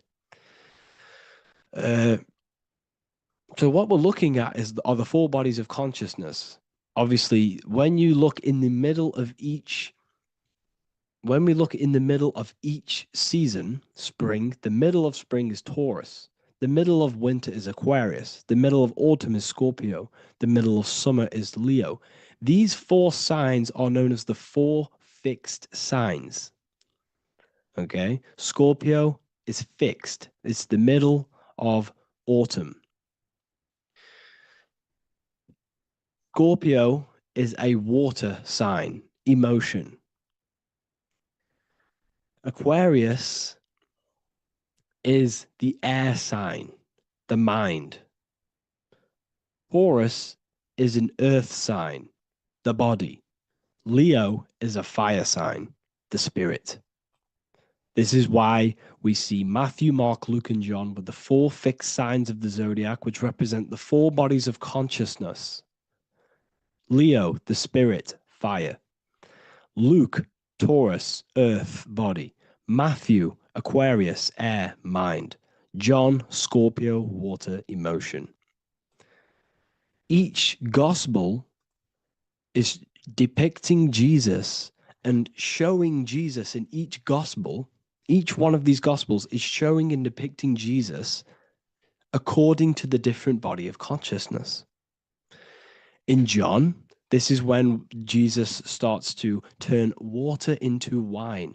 Water is emotion. Wine is transmuted emotion. This is when he does miracles with his emotions, water into wine. Aquarius, which is Matthew, air, the mind. Inside of the Gospel of Matthew, this depicts Jesus as an intellectual person, a person is communicating and using his mind, his mental body a lot inside of the Gospel of Matthew. Go and read go and read it, and you will see this. Luke, Taurus, Earth, the body. Luke shows and depicts Jesus according to the body of consciousness, the physical body. He shows Jesus as a human, being a human being, helping people physically and helping people's physical needs, like giving away food and doing all sorts of good things for other people. Leo, Mark, inside of the Gospel of Mark, this shows Jesus as a spiritual teacher, a passionate person who is taking action. Each gospel is showing Jesus according to the different body of consciousness. And Jesus represents you, the Son. That's why it's called the Son of God, the light of the world. Jesus represents your soul, and your soul has these four gospels, the four bodies of consciousness, the four fixed signs, the four elements, and the four seasons. These things all correspond to your consciousness. So this is Leonardo da Vinci showing you the exact same thing. Jesus is the I am, the Son, the soul, in the middle, on his own. Luke, spring, earth, body. There are 3 people in each group. There are 4 groups, and there are 3 people in each group. 1, 2, 3. 1, 2, 3, 1, 2, 3, 1, 2, 3. Fall, winter, summer, spring. These are according to the 4 bodies of consciousness. Here we see Aries, which rules the head region. He's on the head of the table. Gemini, he's holding up the 2 hands because Gemini rules the 2 hands, the 2 arms. Gemini is the 2 twins, which is the 2 arms and 2 hands, and the 2 lungs. Here we see the beginning of summer, which is Cancer. You see the big knife here. Cancer, him here, this gray-haired guy, holding a knife for the crab. Cancer, they pinch. You have a knife, symbolizing the crab. Leo, the middle of summer, showing dominance. The sun is very dominant. He's got his elbow on the table, showing dominance. Virgo has no Adam's apple. Cancer here is pointing at this woman's neck, saying there's no Adam's apple. This is Virgo, the virgin, the only woman. Jesus, the sun. This is Libra, the balancing. He's holding his arms out, balanced, showing the balancing of the sun. Because when the sun enters Libra, the sun is balanced between winter and summer. So it's balanced. This is all astrology, but this is internal. Okay. This is Ezekiel's vision. Ezekiel had a vision in the Bible, and he saw the face of a man, the face of a lion, the face of an ox, and the face of an eagle. The eagle is Scorpio, the ox is Taurus, the lion is Leo, and the man is Aquarius. He saw the throne of God, and he saw the different bodies of consciousness. This is all symbolic for the different bodies of your soul. So when we look at the zodiac, we are actually looking at a map and the energies of our soul, and the energies of our bodies, and the energies of our consciousness. This is what we are looking at. Each zodiac is an aspect of our consciousness and an energy that we can work with and that we must purify. Balance and purification is essential. Imagine playing a brand new video game. Let's say a brand new video game came out and you had to play it. What happens when you play that game? You don't know the controls. You cause chaos in that game. You can't really run properly. You can't do anything properly. You're getting destroyed by other people who are playing that game. It's the same with your physical body. When you are born, you must learn how to play the game. You must learn how to balance the mind, learn how to balance the spirit, the emotions, and the physical body. We must balance and purify each body of our consciousness. We must look after our physical body with our physical health by eating physical, electrical food like fruits and veg. We must look after our minds by being conscious of what enters our eyes, enters our ears, enters everything. Whatever enters our 5 senses is affecting our mind, our mental health, our environment, mental. We need to look after our thoughts. control our thoughts by purifying our thoughts, only positive thoughts. Then we must purify our emotions, feeling only gratitude and love and not feeling these negative, dull emotions. Then we must look after our spiritual body through meditation and looking after our spirit. But remember, when we look after our mind, it all begins in the mind. Each body of consciousness is interlocked with the other. If you have a if you have an unhealthy body, you have an unhealthy mind, spirit, and emotions. If you have an unhealthy mind, you have an unhealthy body, spirit, and emotions. If you have an unhealthy emotions, you have an unhealthy spirit, mind, and physical body. They're all interlocked. You must balance each one of them. Look after your physical body, look after your thoughts, look after your emotions, look after your spirit. But remember, the mind is the most powerful one. It's mind over matter. Once we look after the mind, because once we start to control our minds and control every thought we think, this will then turn into discipline in our physical body. Because once we learn how to discipline the mind, we learn how to discipline what we eat, we learn how to discipline what we feel, we learn how to discipline our spirit. This is all interlocked, but work on the mind first. Work on the mind first. All of this knowledge is inside of the brand new Book of Wisdom, Volume 2. This is a revolution of human consciousness. If you've read it, please leave a review down below. If you've read Volume 1, leave a review down below. This is the next revolution. I don't see this information anywhere. This is the next revolution of human consciousness. And of course, if you are serious about this and you truly want to gain enlightenment and join an amazing community where you can connect with me on live calls, lectures, the Manifestation Mastery course, you can gain access to my library with over 45 PDFs plus my books. And if you do join the university, you can order a Volume 2 free of charge. All you have to do is to pay for shipping. If you truly take your knowledge serious and you want to take advantage of life, join the university. This is where truth seekers belong. Just want to say thank you all. Please leave a comment. Please leave a like. It's going to help me a lot spread this knowledge to the world.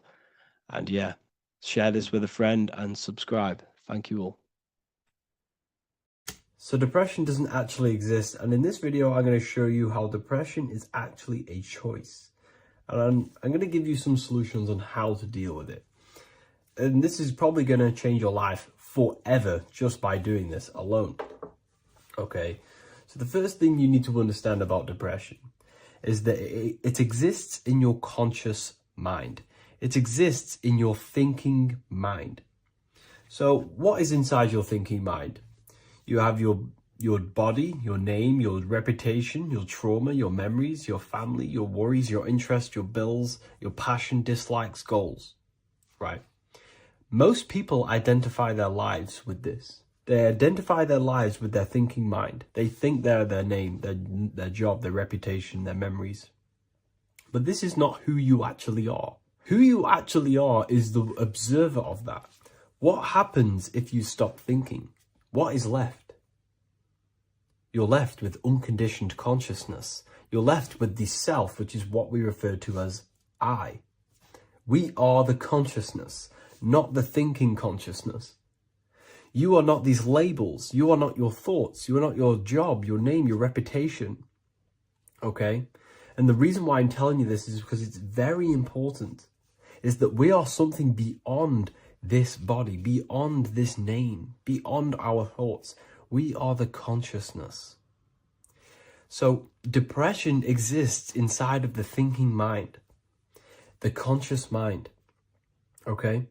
So if you want to get rid of depression, you must learn how to escape the thinking mind. And not only just escape, but that's step one. In meditation, you do meditations, right? We sit still and we have to learn how to control the mind and turn off the thoughts.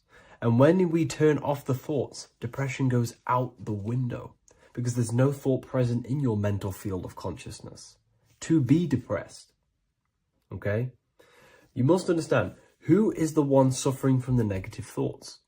Who is the one suffering? Your mind is not suffering because the mind is producing the thoughts.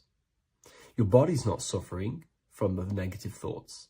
You are suffering. And who is you? You are a soul. You are that feeling. You are that person beyond the thoughts, beyond the feelings, beyond that. You are the one experiencing. You are that. Meditation gives us the ability to turn off the thinking mind. This allows us to escape our thoughts, okay? And it gives us, over a long period of time after meditation, you'll be able to turn this switch, and this switch will be able to turn off your thoughts. And by doing this, we will be able to control our conscious mind directly by the hand. So when you notice yourself gaining them negative thoughts, we can then turn off the switch of turning off the conscious mind and rising to our authentic self and knowing the thoughts are just illusions. Now, let me tell you something that's very powerful. Most of your thoughts are coming from beliefs. Most of your feelings are coming from beliefs. So if you have a feeling of lack, this is coming from a belief that you don't have much. If you are feeling alone, this is coming from a belief that you are alone. So what we must do is restructure ourselves. We must restructure the subconscious mind, and we do this in many different ways. We can do this with meditation. We can do this with visualization, visualizing our desired reality as if we are living it. We can do this with affirmation. Now, a lot of people think, oh, I'm trying to speak something into existence with affirmation. No, you're not using vibration to try and change reality with what a lot of these new age people will teach you. Vibration, your words will not have much an impact on reality. That's the truth. But what they do have an impact on is reprogramming and recrafting and refining your mind. If you repeat, I am wealthy all day long, your subconscious mind, that word will be lingering inside your subconscious, and you will start to mold that into your conscious. You'll start to be consciously thinking about this.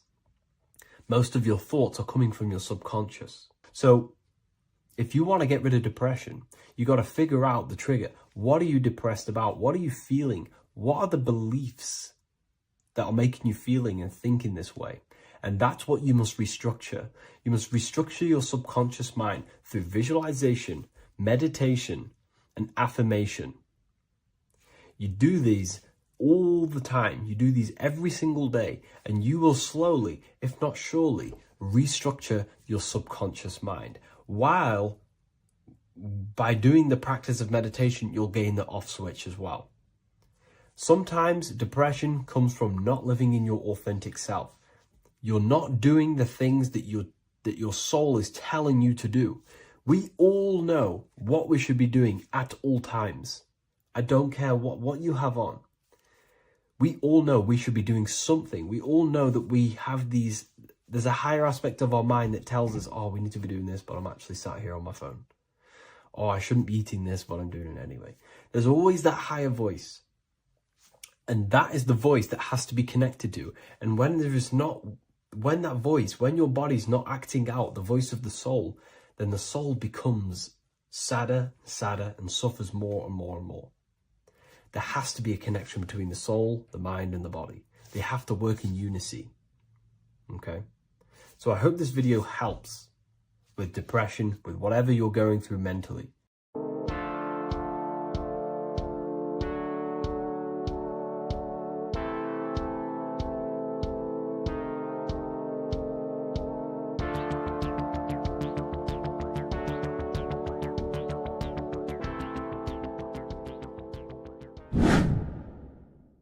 The earth has become a realm in order to trap souls within so that they can harness our electricity, our energy. Even the Bible is talking about how this realm is controlled by the wicked one in John 5:19. We know that we are the children of God and that the whole world is under the control of the evil one. Ephesians 6:12. For our struggle is not against flesh and blood, but against the rulers, against the authorities, against the powers of this dark world, and against the spiritual forces of evil in the heavenly realms. So the Bible is telling us that this is not the only world. There are other worlds, there are other realms that we can go to, considered as heaven. Heaven being a higher realm where there is no evil, no darkness. This is a midpoint realm where there is good and evil. Now, we're going to explain how the soul trap is how it's working and how your soul is being harnessed for its energy and how you are tricked to come back to this realm after death. What you need to understand is first is that you are the invisible intelligence behind the physical body. You are the mind and soul. The soul is the true you, the good you. It is pure love, pure bliss, eternal, never dies. The mind can be corrupted though. The mind is the intelligence of the soul. It is invisible. It has no true form. The intelligence inhabits the brain. The brain is the computer to control the electrical machine called the nervous system, which is choice, program, and action. You are the invisible intelligence behind the body, and this will prove it even more. You do not even see into the external world. You are seeing an image produced by the brain because the light is being sucked through the retinas of the eyes. The image is produced in the visual cortex at the back of the brain. What does this mean? This means that we are the consciousness in the center of the brain, in the pineal gland, that is experiencing the program being ran by the central nervous system in the brain. This is the sigil of Lucifer.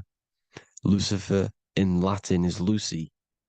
Lucy is light in Latin.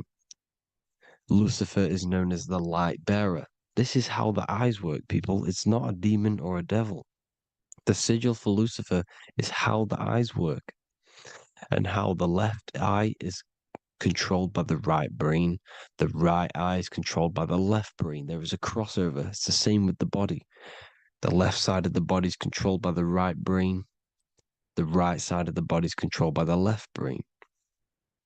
There's a crossover with our hemispheres in the brain. Now, this empty chamber in the center of the brain is where this universal cosmic intelligence is held, known as the most holy place in the Bible, the throne of God. Okay? This is above the 33 vertebrae on the spine. As you can see here, you are the being in the center of this point. All of the nerves are being sent back to this one particular point, which is the seat of our invisible intelligence. You can see it's an empty chamber. Our consciousness, our intelligence is not a physical thing. This intelligence is the true voice inside of your head. This is why your head is heaven, your heart is earth, your heel is hell. Your head is heaven because this is the seat, the throne of God. God is in heaven because the consciousness, this divine intelligence that's controlling the body, is sat in the center of the brain. The brain is taking commands of this invisible intelligence. When you close your eyes, you can feel your awareness, your consciousness, your intelligence is all in the brain. Your awareness is not in the feet, the heart, the legs, the arms. It's all in the center of the brain. Now, if you meditate deeply, you will find that you are beyond the mind. You are the being observing the thoughts. You are the soul observing the thoughts. Now, with this being said, you are the consciousness experiencing the program being ran by the central nervous system in the brain because you're not seeing into the external world. It's an image, it's a simulated image produced by the brain and the central nervous system. You do not experience the external world. You do not feel the external world. You feel electrical impulses on your nervous system. Your nervous system is decoding what you are feeling. So the only thing that you truly feel is the electrical impulses on your nervous system. This is why the nervous system is the tree of knowledge of good and evil, because it gives your invisible intelligence, your mind, the knowledge of good and evil. It can detect good things, it can detect bad things. If it's hot, if it's warm, if I need to go, the nervous system is doing this. It is the tree of knowledge of good and evil. Okay? Now this universal intelligence is symbolized as the single eye. Okay? Matthew 18:9. It is better for you to enter life with one eye than to have two eyes and to be thrown into the fire of hell. What does this mean? It's symbolic, it's metaphorical, people. It is metaphoric. Your universal intelligence is the single eye, the one eye. It's the balance between the two poles, between the left and the right, the good and the evil. It knows the right thing to do all the time. This is our inner guide. The inner self is the inner guide. And when you are operating your life off duality, using your two eyes, you'll be thrown into the fire of hell, lower states of consciousness. Because you're split. You need to live in oneness, even, balance. Matthew 6:22, the light of the body is the eye. The light of the whole body is the eye. You are a light being. Human. Hue means an attribute of a color. Man is the word manifested. We are light manifested into physical form. Depending on your vibration is depending on what color that you are vibrating on, which is a hue, a human. If therefore thine eye be single, thy whole body should be full of light. Again, it's talking about the single eye, oneness, completeness. When you balance the hemispheres of the brain, we'll go over that later. But anyways, the body is the earth. This is what we need to understand, people. The body is running the simulation, the program that our consciousness is experiencing. So when we leave the body during death and astral projection, we leave the earth. This is how it works. The body is the vehicle for the earth, for this realm. Everything exists within our mind. You have the soul, mind, and body. The soul is the observer, the watcher, the true being. This is why she has many different heads, because the soul inhabits different bodies. This is the serpent, which means knowledge, which is the mind, wisdom. And this is the body, soul, mind, and body, Brahma, Vishnu, Shiva. The mind is the bridge between the soul and the body. So what do I mean? When you astral project, you are using your mind to project your awareness, your observing consciousness outside of the physical body. The mind is the projector, projecting consciousness. By using your mind, you can project your consciousness outside of the body, which is known as the astral realms, which is known as walking on water. Jesus was never walking on physical water, people. It's metaphorical. Believing the physical body. The water is the ether, which is the veil between the physical and the astral realm. It's a fluid substance. It's on either side. It's physical and astral. The ether is the fifth element that they hide from us. Why? Because they're trapping you in the physical. They are hiding all of these realms. Etheric, astral, and mental. People think their mind is their brain. It's two separate dimensions. These are completely different dimensions.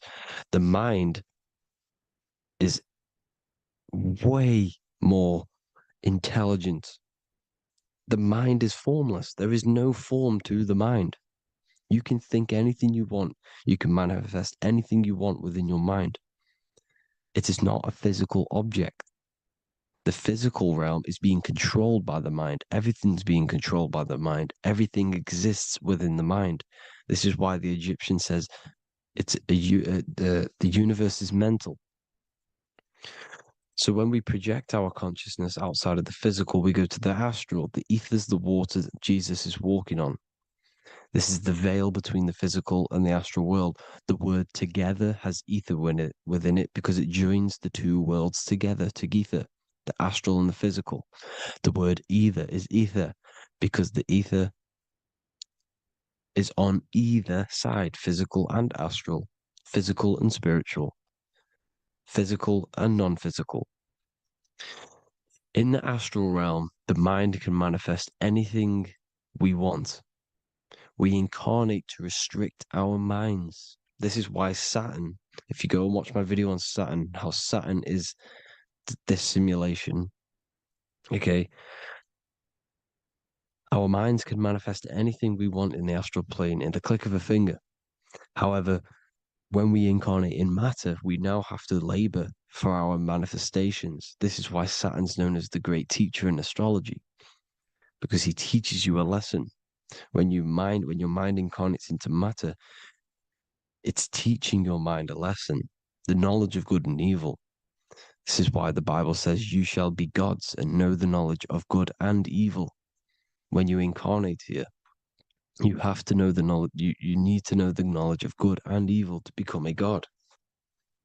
Okay? Now, the square is the physical plane, the triangle's the ethereal plane, the circle's the eternal plane. The circle has no beginning, no end, it's eternal. The physical plane is the square, it's limited. The square is limited. The cube is the geometric shape which gives rise to matter. Now, the term think outside the box has truth in plain sight. You have to think outside the box to project your consciousness, use your mind to project your consciousness outside of the box, the physical plane, into the astrals. The astral realm is the realm of the stars. Above us is the stars. Through the stars is the astral plane. This is why astral has the word star within it. The devil is the de-veil. When you sell your soul to the devil, quote unquote, it's metaphorical. The devil exists in the physical plane. It's the lowest state of consciousness. The de-veil, you de-veil yourself into the physical when you are the devil. The de-veil. The ethereal plane. Now, we all know what the famous symbol of the all-seeing eye, right? The all-seeing eye with the eye in the triangle. Look at the Masonic artwork showing you the triangle above in the sky. This is symbolizing the ethereal planes. The eye in the triangle symbolizes your invisible intelligence, your mind, which has the ability to see on either side. Because the triangle's the ethereal plane. The eye is your consciousness, your intelligence. And this intelligence has the ability to see in the physical plane and to see in the ethereal planes, in the astral planes. This is why it's above the earth. It's above the ground. Because it can see here, it can see in the heavenly realms. Now, the stars are, well, this is known as heaven, the realms of the astral planes. This is some quotes from the Emerald Tablets of Thoth. Out of the darkness ye must rise upwards, one with the light and one with the stars. Man is in process of changing to forms that are not of this world. Grows he in time to the formless, a plane on the cycle above.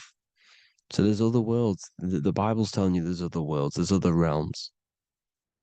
Know ye must become formless before ye are one with the light, the astral light above, which shining through the stars.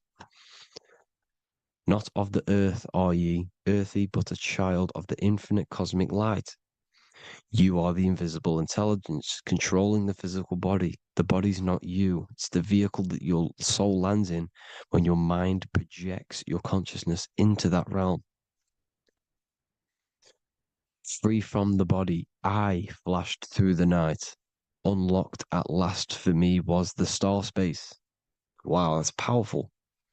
The star space, the astral planes. This is what it's talking about. We are all a star. We descended from the astrals, which is the star. We are all a star. Look at the ancient paintings of Jesus' birth. It's the star beaming his consciousness down into the physical plane. Here's another one. Here's some Freemasonic artwork showing you, again, the ether, that invisible intelligence, the I, manifesting itself inside of here, in the physical realm, where the people are. You see? It's the same here. This is Jesus. Here's the bird symbolizes the Holy Spirit, your invisible intelligence, descending into the waters, the ether, the ethereal, everything. The ether's the base of all physical matter.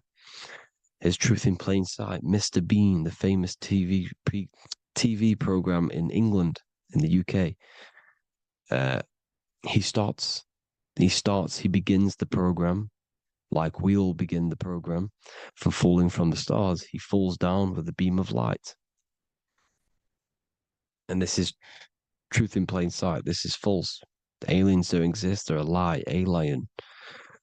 But this symbolizes the star beaming our consciousness. And when we die, this star will suck us back up. Just like this UFO is doing. It's Truth in Plain Sight. So, this is some more Freemasonic artwork. Going from duality to singularity. Sun, moon, masculine, feminine. Right hemisphere, feminine, left hemisphere, masculine. The consciousness in the center, the balance point. Here's another more Freemasonic artwork. The two pillars, left and right hemispheres, and the invisible intelligence between the left and right hemispheres, the light of the body. This is why light's coming off it. Because it's light, it's pure light. The blazing star. The stairs go from the checkered board, the duality, up to oneness, in between the sun and the moon, the masculine and the feminine. This is symbolizing going into oneness. What did the Emerald Tablet say? You've got to become one with the stars, one with the one with the self. Balancing the two hemispheres so that you can gain, because when the two hemispheres are balanced, you can gain a more deeper connection with your invisible intelligence. Same with the chakras. When the chakras, the 7 seals in the Bible, these are 7 seals because when you conquer the 7 chakras, when you balance the 7 chakras, you then gain a more deeper connection with your internal self. Because your mind is not filled, it's not being ran, it's not being dominated by these 7 deadly sins, the 7 seals, the 7 chakras. These are 7 energy centers which are concealing our true form. Balance makes us have a stronger connection with our true cosmic intelligence. Heaven is even. This is why Jesus is pointing at the heart. The even point is the heart. You got to balance the chakras and live from the heart because the heart is the earth. You're in good and evil. The body manifests the lower and the higher self. The higher self is in the higher parts of the body. Wisdom, intuition, expression. The lower self is in the lower parts of the body. Sex, food, and power. This is how they are trapping your soul, people. Like I said, the mind is the bridge between the soul and the body. So by tricking the mind, not giving it the right knowledge, and keeping the mind stuck in the lower 3 centers, thinking about power, food, and sex, this is low vibrating energy. It's going to keep your mind addicted to the physical realms. Okay? This is why you need to go even, balance, heaven. Okay? I will explain the soul trap in a second, how it fully works. But I'm telling you all the science behind it so you can understand. When you are doomed, you are domed. This is the dome, the firmament, the firmament, the mind. Ment is mind, firm is firm. A firmament is doomed under the firmament. You must have a loose mind, an open mind to expand your consciousness beyond the stars, beyond the ethereal barrier. You have to vibrate higher than this world. Your consciousness must be expanded more than the physical plane. You need to learn how to astral project. You need to learn how to leave the body, how to operate outside of the body, so that you, when you do leave the body, you will have recognition. You'll have knowledge. You'll have practice. But this is as above, so below. The woman's belly is the earth. It's as above, so below. It's a microcosm of the macrocosm. We are the children in the womb. We are the people in the earth being ready to be born into the heavenly realms. As above, so below. It's a microcosm, macrocosm. Everything is in everything on a bigger and a smaller and a larger scale. Now, when the baby figures out that there is a world beyond its mother, what happens? The baby starts to move around and tries to get out of the mother. Because once it starts to hear the external world, starts to hear people, it's going to wonder, what's outside of why am I in here? What's outside? So the baby will force its way out of the mother. It's the same with our minds, as above, so below. When our minds figure out that there are other realms beyond this world, we will seek a way out. This is the womb, the Mother Earth, Mother Nature. It's the mother. We're in the womb. We can be born out of this world, which is being born again in the Bible. When you are doomed, you are domed under the dome, under the firmament, the firm mind. The firm mind will keep you under the firmament. Due to the law of polarity, there has to be other realms. There has to be. Because the law of polarity works in this world, and it will work on every scale possible. It's universal laws. These are universal laws. The law of polarity means that there are other realms polarizing this realm. There is a hell, there is a heaven. There is a midpoint, which is Midgard, which is the one we are in now. Earth, heart. Earth is the heart. Heart is the center, good and bad. The balance between good and bad. Your reality is your level of realization. Your mind realizes other worlds, you will seek a way to them worlds. It's that simple. The soul trap is to keep you stuck in this physical body, which is the earth. This body is the earth. It's running the program, like I said at the beginning. It's running the simulation that your consciousness is experiencing. You are an electromagnetic being, and you're hidden in a cage, your rib cage, and you're stuck in cells, a prison cells. Look, you're in cells. We produce electromagnetic energy. Your soul produces this energy.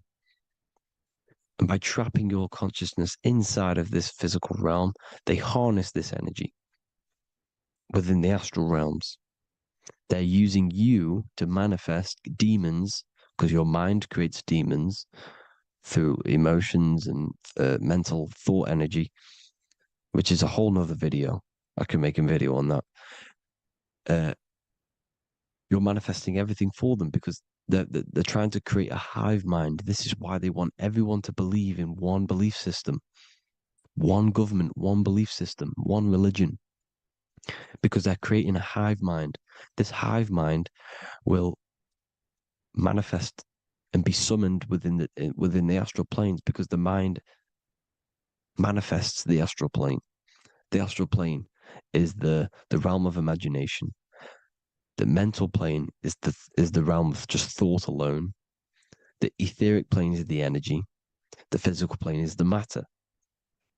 So all of our minds together are manifesting these demons within these subconscious realms, the astral.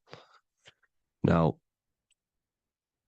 how are they keeping you stuck to this realm? Well, when you die and you're stuck in your lower three chakras, okay, when your mind and soul detaches from the body, which is the earth, when you leave the earth, you're still going to have these mental addictions to the food, the sex, the materialism, the phone, the cigarettes, everything. This is why they get you addicted to everything possible. The TikTok, the YouTube, they get you addicted to as many things possible. Because when your mind is addicted to these things, and when this mind leaves the physical body, you're still gonna have these addictions. Okay? You're still gonna have these thoughts. And you will be manifested into the lower astral realms because you're thinking materialistic, you're thinking negative, because your level of realization was your reality. You are manifesting hell on the earth. When you leave the body, you're going to manifest hell in the astral planes, which means you'll be vibrating on the very low, which will put you in the lower astral realms. So guess what? You're going to come back. You're going to come back into materialism. You're going to reincarnate. Because you haven't prepared for life after death. You must detach from the external world. Okay? Moon is mind. The sun is the soul, the earth is the body, the moon is the mind. This is why we say lunatic. In your mind, you have a specific mood. Moon. Money, M-O-N, is the moon. Money exists in the mind. They get you addicted to the money. The Bible's telling you this.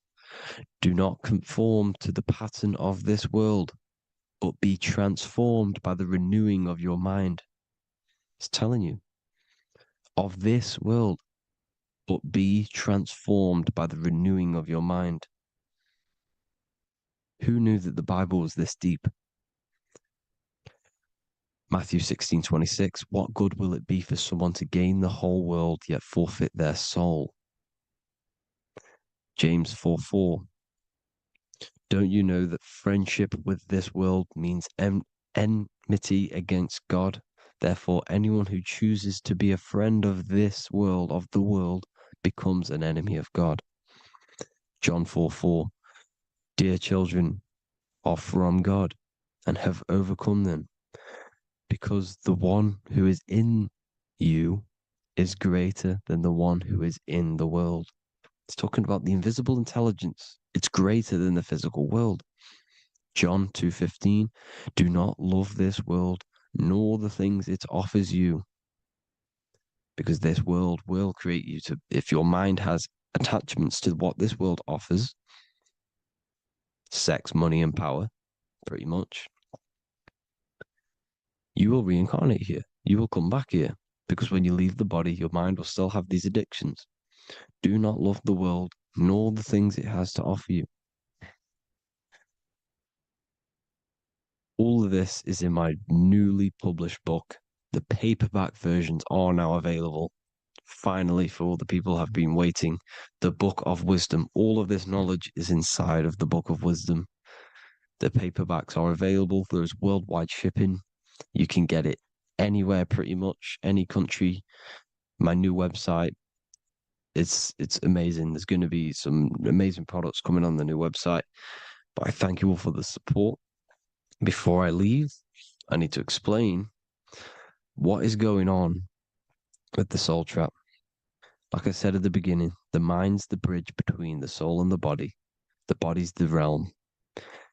By tricking your mind with false knowledge, they are keeping your soul stuck to this realm. They get you addicted to all the physical things, and that is it. As soon as you're addicted and you die, you're going to come back. So by tricking your mind, which is the bridge between the realms, they keep your mind stuck within this body. They keep you in physicality. They deveil you, the devil, the deveil. Thank you all for the support, people. If you do want to join the Academy, all the links will be posted below this video for the book, The Academy. Thank you all for the support and have an amazing day.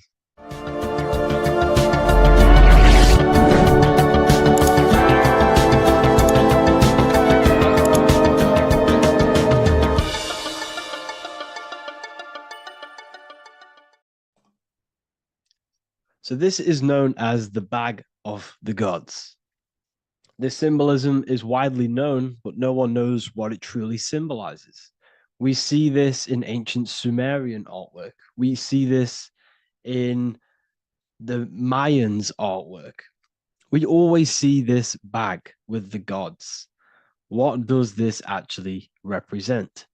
Okay, so the bag itself represents carrying. Carrying what? It represents information, represents knowledge. Your mind is the carrier of the information. So this is why in his left hand, he carries the bag, and the right hand has the pine cone. This represents carrying of information.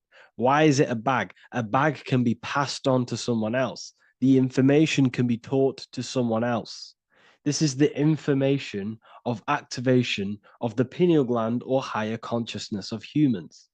Because as humans, we all possess an animal nature, the nature that tells us to eat, to steal, to gain material wealth, to survive, to hate. This is our animal self.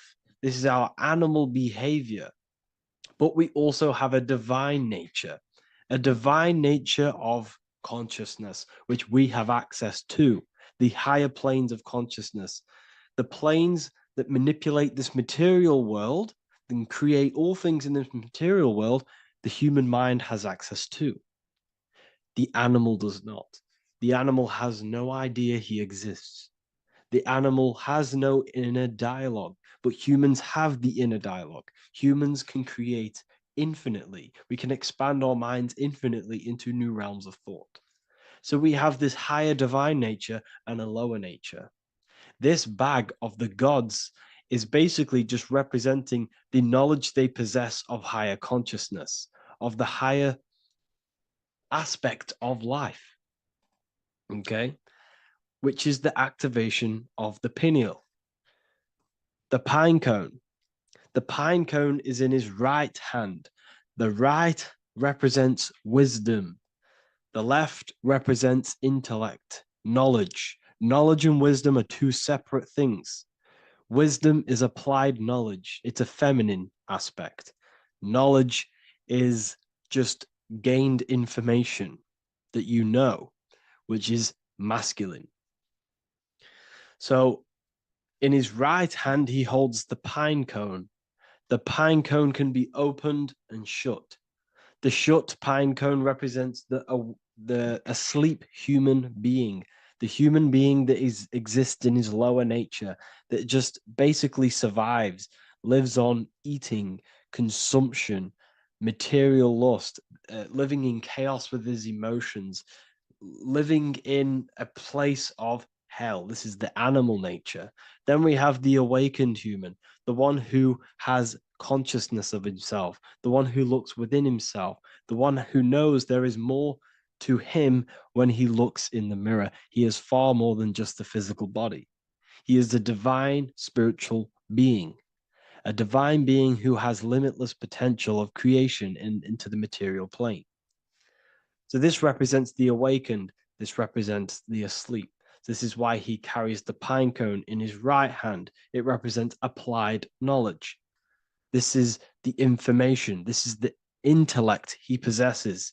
And this is the applied knowledge of the awakening, of activation of the pineal gland. Because remember, the pineal gland is not your consciousness.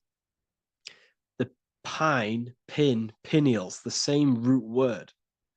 Pine cones were always symbolizing the state of consciousness one was living in, whether he was asleep or awake. We see this at the Vatican. we see the pine cone over the two pillars. This is the two pillars of Freemasonry, and the dome. This is the Royal Arch of Freemasonry. This represents your head. This is the two pillars, the two hemispheres, and the pine cone in the middle, which is the pineal gland. What is the pineal gland? The pineal gland is not your consciousness. It is not the third eye, and it is not the mind. It's not the mind's eye. The pineal gland is a radio receiver. This is your body. Your body is an antenna. Most people think they are this body. This body is nothing but a receiver and a downloader of consciousness. Your brain does not produce consciousness. You are not this brain in your head. This brain is a downloader of consciousness. Consciousness comes from a way higher divine plane, which is what this image is showing here with the clouds. The mind is light. Consciousness is light. And this light is coming down into the material plane, and your body is basically a crystal antenna which is receiving and downloading this consciousness. So you can experience a three-dimensional reality. So God can experience himself in a divided, separate state. This is what this represents. Now, the pineal gland can be activated, okay, and stimulated, because the pineal gland has phytoluminescent crystalline jagged-shaped cells on it. And obviously, these are crystals. Crystals are on your pineal gland. And what do crystals do? Radios use crystals. Your phone uses crystals. They tell you that crystals are woo-woo and pseudoscience because they don't want you to know the power of crystals. Your body is basically a giant crystal. Your pineal gland is a radio receiver for your consciousness. So if they can ruin your pineal gland and damage it, this will damage your connection to the divine, to your true self, to consciousness, to God, whatever you want to call it, the source. There is all one source consciousness, and we're all collectively connected to it. And this is our connection. This is our antenna. So what a radio does, a radio has an antenna, and the frequencies are all around us because all the radios right now. But what the antenna of a radio does is tune into a specific frequency to pick up that frequency and play that frequency. It's the same with your consciousness. You're all a fraction of God's consciousness. So that is essentially what we are looking at here. We're seeing knowledge, intellect in the left hand, and applied knowledge, activation of waking up to higher consciousness, to the higher human form. Because we can reach beyond our physical form. We can turn our animal self into a divine being, into one of these so-called gods. These gods are nothing but human beings. The Anunnaki were not gods. They didn't come from the sky. These are normal, regular human beings who activated their higher consciousness. This is what we have here. This represents spirit. Birds represent spirit. So do we have any questions? I'll take some questions now. That was just a short lecture on what that symbol truly means. Okay, so if we have any questions, feel free to go ahead and ask some questions. Anything that you don't understand, anything that you want to know. Okay.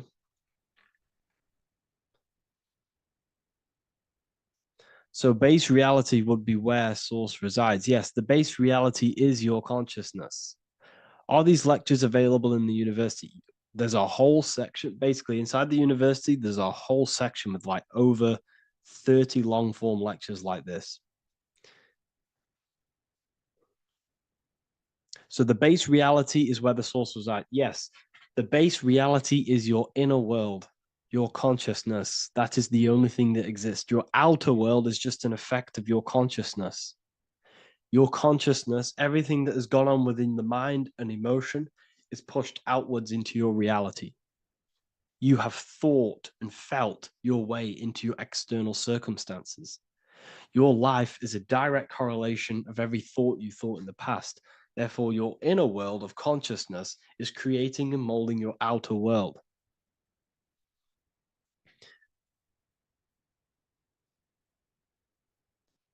The best way to keep connection consistent, the best way to keep your connection to the divine or the higher planes of consciousness is through meditation and through imagination. Imagination is the fourth dimension. It is the astral plane. That screen that you have in your mind is not a physical screen. That is the divine plane of the astral. And this is essentially where all objects of this material world comes from. The phone that you are holding, the laptop you're watching this on, whatever you're doing, every single object you see in your room that you are in right now began inside of the plane of imagination. This is not a physical plane. This is a metaphysical plane that you have access to. And you have the ability to bring down this plane into physical form. That's what we call manifestation. That's what the ancients called magic. This is what we now call in science metaphysics. It's all the same thing. So yes, you all have access to the divine planes. Unlike animals, this is why humans are so advanced.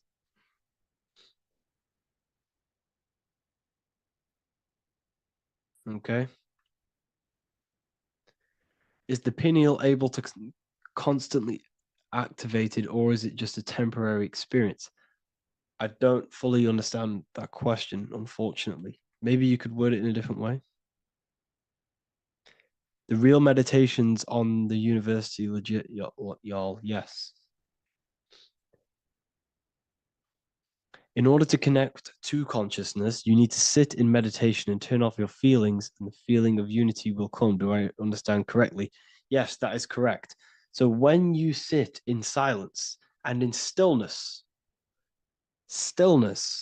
I highlight the word stillness because stillness, when you are still, no information from your nervous system is being decoded by the brain. So when your body is still and does not move, your nervous system starts to relax and comes to a balanced state. Your brain starts to relax, it comes to a balanced state. The left and the right brain stop working, the nervous system stops working. Then, once the body, the material body is shut down, you then have access to consciousness. You can't access consciousness if the body's in such a busy state. If electricity is being fired every 2 seconds, your whole body's electrical. When you move your foot, that's electricity being fired from the brain to the foot instantly through the nervous system. The brain, your whole body is a technological machine. So you must shut down the technological machine to access the divine that exists beyond the technological machine. Do you understand that? Did we create ourselves from the higher plane? When you say yes, you created yourself, you manifested yourself in this material form for a reason in this specific time and place. Wisdom books, are these available inside the university? Yes, they are. So anyone who joins the university, they all gain 50% off the store. So you can get anything off, anything you want inside the store for 50% off. Plus, you get the Book of Wisdom Volume 1 PDF for free. You get the Human Health Guide. Plus, you get all of the library books. There's a load of different books on occultism, symbolism, esotericism. Do you need to place your attention somewhere specific during meditation? You can do. Okay, you can do. So if you struggle, when you first start to meditate and you struggle to turn off the thoughts, think of the back of the brain, the back of your head. Don't think of it, place your attention on it. Okay, so when you place your attention on the back of the brain, this now shuts off thought because the back of the brain doesn't have any activation to do with thought. The front brain does, the neocortex. That's all to do with activation of thinking. So place your attention on either the back of the brain or your breath. What's more important, creating yourself or finding yourself? It's balance of both. So In order for you to create fully, you must have awareness of self and awareness of thought and control over the mental dialogue, the inner voice inside of you. Okay. When you control that inner voice, that is when you gain power. That inner voice is what brings commands into physical reality. Before you kick a football, there is a change in consciousness. There's a decision made in consciousness before the body takes the action. Therefore, every physical manifestation is a change of inner consciousness before it's a physical reality. You can have the reality you want through consciousness before physically having it. That's the secret to creating. But you must believe it like you know the sun is going to rise in the morning. That's how much you should know that you have that reality in consciousness through feeling and thought and imagination. And that's how you can truly create in your reality. Shrooms help with consciousness or ego. I can't really talk about that because I'm maybe uploading this to YouTube, unfortunately. But we need to clean our pineal gland first from calcification. Yes, definitely. You should go on a detox the body. Because you can't really connect with consciousness if your body is in such a dirty state. Because the brain is, your nervous system is in a state of fight or flight, trying to fight off all these toxins.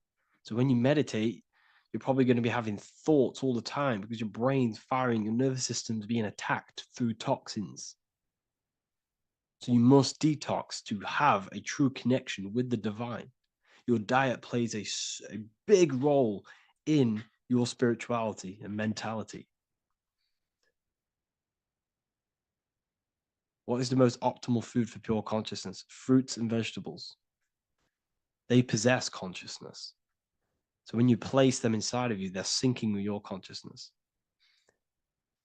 How to check the cleanliness of your body, your skin, your teeth, your tongue, your mouth. If your skin has spots, different colors on it, you're not clean because your skin is a reflection of your inner organs. Coffee's not the best for you. Coffee gives you fake energy. Okay. So what coffee does, that buzz you get off coffee is actually the toxic effect of the chemicals reacting with your body. If I'm inside the university and wanted to buy your book, you said it would be 50% off because we are your student. Is that automatic or we need to have a code? You will have a code. Yes, I'm going to releasing a code for all the students after this. Caffeine equals neurotoxin. Yes, it fries your brain. It fries your nervous system. It fries your dopamine receptors. Will the Q&A last week about money symbolism be posted? Oh, I didn't post that. That's my bad. I totally forgot. I will post that after this. Thank you for reminding me. How to detox the body. The best way to detox the body is going through a week cleanse of fruit. So only consume fruit, sea moss, and cayenne pepper, and lots of freshly pressed juice. Do that for a week or 2 weeks, depending on how you feel, and then start to fast. You will lose weight, but you're not losing weight. You're losing impurities. It's good to do this every couple months to just go on a raw fruit diet, cleanse the body, push everything out, and then start to fast while consuming sea moss and having lots of freshly squeezed juices. What is an alternative for coffee? Something with high energy levels. Okay. We're not taught the most simplest thing about the human body. It is an electromagnetic machine. It's electrical. It runs off electricity. The only energy you need is electricity, and that is found in fruits, vegetables. If you want energy, drink pure, fresh, pressed juice. That will give you more energy, more electricity than coffee. Can we cleanse ourselves through oil pulling? Do you recommend it? I do oil pulling every day with coconut oil in my mouth. Celery juice is a good one. Very good one. Yeah, celery juice.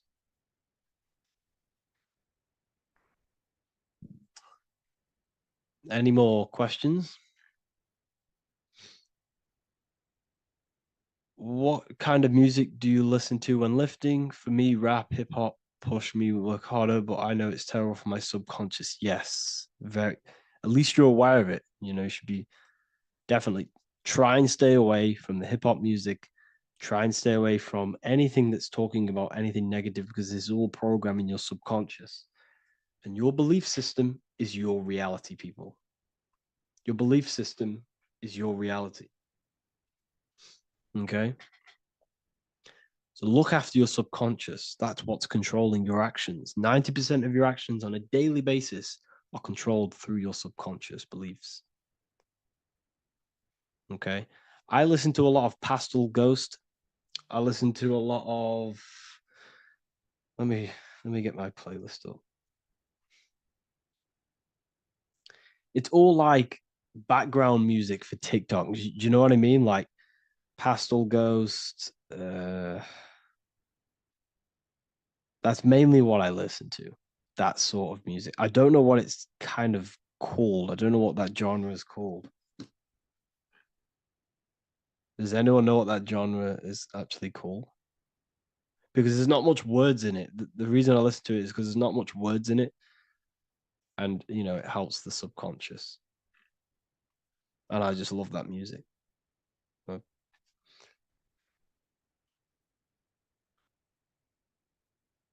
Like Lofi, yeah, a bit of Lofi.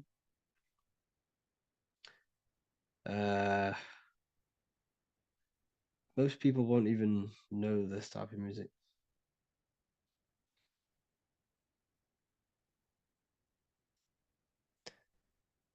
Can you tell us how you use cayenne pepper? So I mix it with freshly squeezed orange juice every morning. So the first thing I have, empty stomach, I have a teaspoon of cayenne pepper, mix it in and just down it every morning. And sometimes at night. The feeling you get in your stomach after putting cayenne pepper on an empty stomach is absolutely amazing. It tingles in your stomach. It kills parasites. It kills all horrible organisms.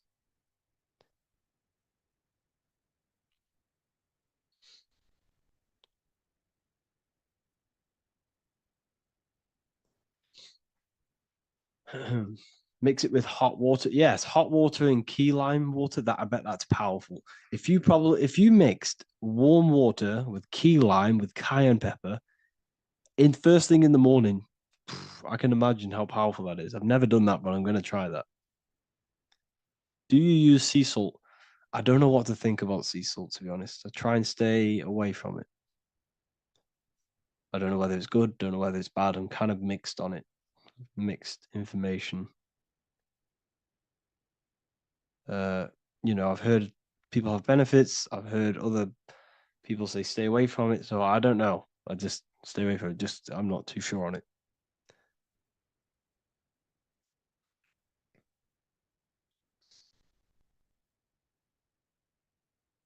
I drink fresh pressed celery juice every morning. Yeah, definitely. Is there any chance we could move to esoteric occult questions? The only reason I say that is because I might be posting this to YouTube, so it's like I don't want them. I don't want them thinking I'm giving health advice because I'm not. This is what I do. I'm not giving anyone medical advice. This is what I would do to myself. Because I can probably get in trouble for that. So the subconscious is the all-knowing. It is the all-seeing eye. The subconscious knows everything. Your conscious mind does not.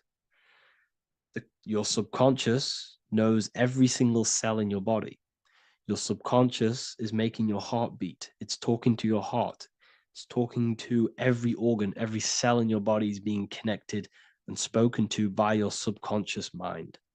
It is the all-knowing. The subconscious has access to the astral plane, imagination, the fourth dimension. It has access to the mental plane, thoughts. It has access to the ethereal plane, energy. And has access to your physical body. It's the door, it's the portal. The subconscious is the portal to the divine. You must go through the subconscious in order to access the divine. Any coupon codes for book 2? Yes, inside the university, there will be a 50% off coupon code. Speaking of ancient civilizations, why did they use symbols to give us true knowledge? This is a very, very good question. Very good question indeed. The reason they use symbols is because symbols are their keys. They hide meanings. They hide things. For example, if it was written down, if all of this sacred knowledge that I'm speaking now was written down, it can be easily taken. It can be easily misused. Someone can take it, read it, and steal it and misuse it and abuse the world and create horrible things. The reason they use symbols is because they're hidden. They hide the teachings. Only the ones who possess the key, that possess the knowledge, can read the symbol. So the symbols act as a guard towards this higher wisdom, this higher knowledge, which gives you power. All of the knowledge I teach you gives you power. And you can misuse it. You can misuse your imagination. You have no clue, unless you've put this into action, how powerful your inner consciousness is. You can become a Okay, listen. If you hate your job, it's not the job that you hate. Think about it. It's not the job that you hate. The hate is coming from your inner consciousness. It's the state of consciousness that you hate. So what does that tell you? You can change that inner consciousness to another reality, the feeling of another reality. You can become that consciousness within before you actually externally have it. And by becoming and knowing that reality, that's what produces effect on shaping your outer world. When you really, truly know that reality inside of you, of being free, of being wealthy, of having abundance, your outer world has no other choice but to rearrange itself to your new inner state of consciousness. That's what magic is. It's manipulating your inner state of consciousness. It's convincing yourself that you already have it, not believing it, knowing it. Okay? Knowing is different than believing. Believing is a lie. You should know thyself. Okay? So we can say that human overpopulation is intentional. There is no human overpopulation. We're all cramped in these cities. We're all cramped into one little place. We're not supposed to live like that. We're not supposed to live so cramped. This is why there's so many weirdos out in public. So many weird people doing weird things. This is when things start to go weird, and we shouldn't be living in this state, in this condensed state. We should be spread out. Okay. There is no overpopulation. It's just an illusion, because we all lived in such. Have you ever been on a plane? Have you seen how much land there is? It's crazy. There's no overpopulation.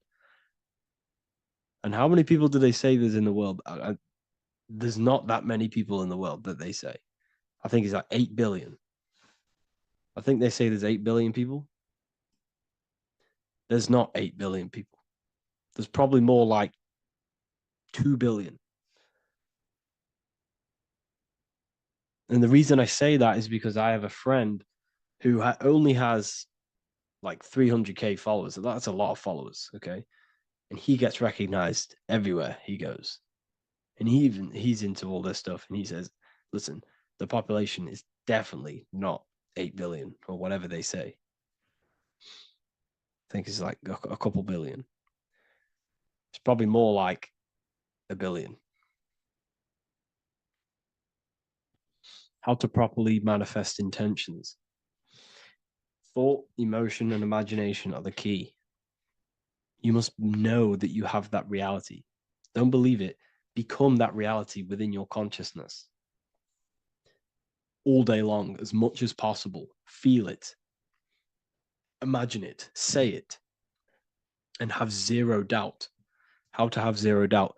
You can't, well, okay, so the doubt, that little voice that will seep into your mind saying, you can't do that. You can't do this. That's your old voice of your subconscious program.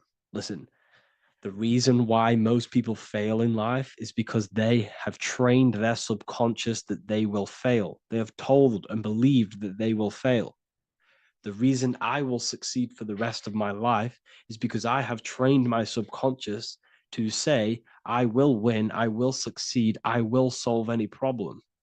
That's my belief system. And if my belief system is that, then my external reality, my conscious mind will seek a way to fulfill that belief. It will seek to control and create that belief in my external world. It will seek to solve any problem. I've trained my subconscious mind to know that I already have the reality, to know that I'm abundant, to know that I have everything that I already need. Therefore, if any problem comes, I can sort it straight away. But most people have a different belief. It's not your fault. We've been kind of manipulated and told this, that they will fail, that they can't do anything, that it's too hard. And that basically casts a spell on the conscious mind, where your conscious mind is just like, no, I can't do that, because of this subconscious belief that you hold. So you must reprogram your subconscious that you can do it, that you will solve any problem, and that you are abundant. That's the reason why successful people succeed. It's because they have a complete different mind state, a complete different belief system in their subconscious.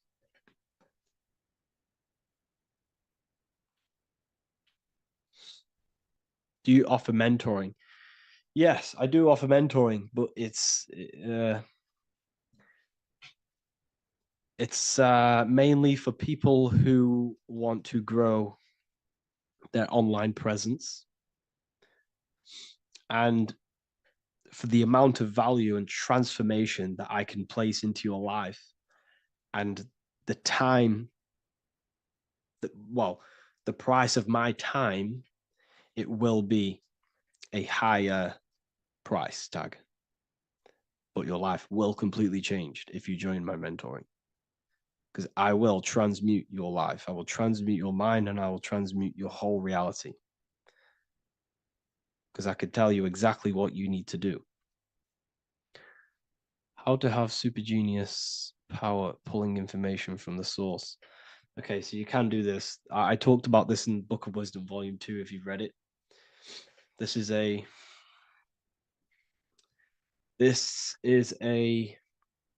technique that Albert Einstein used. This is a technique that Thomas Edison used. This is a technique that all of the ancient geniuses have used. So you get on a chair, you place metal below you or plates, and you hold a metal ball in your hand, and you fall asleep. And every time you fall asleep on the chair, you're going to drop the ball because your body will become unconscious, and you will basically drop the ball, and it will wake you up because it's going to hit and make a loud bang on the plate. And every time you go to sleep, basically what this is actually doing is shifting your consciousness from conscious into the subconscious. So from physical into the astral. Your consciousness is shifting between these two planes. And as you do this, you can bring down great ideas from these higher planes. So when you fall asleep, have an intention. And when you fall asleep, you'll drop the ball. And when you wake back up, you'll have an idea, and you got to write it down.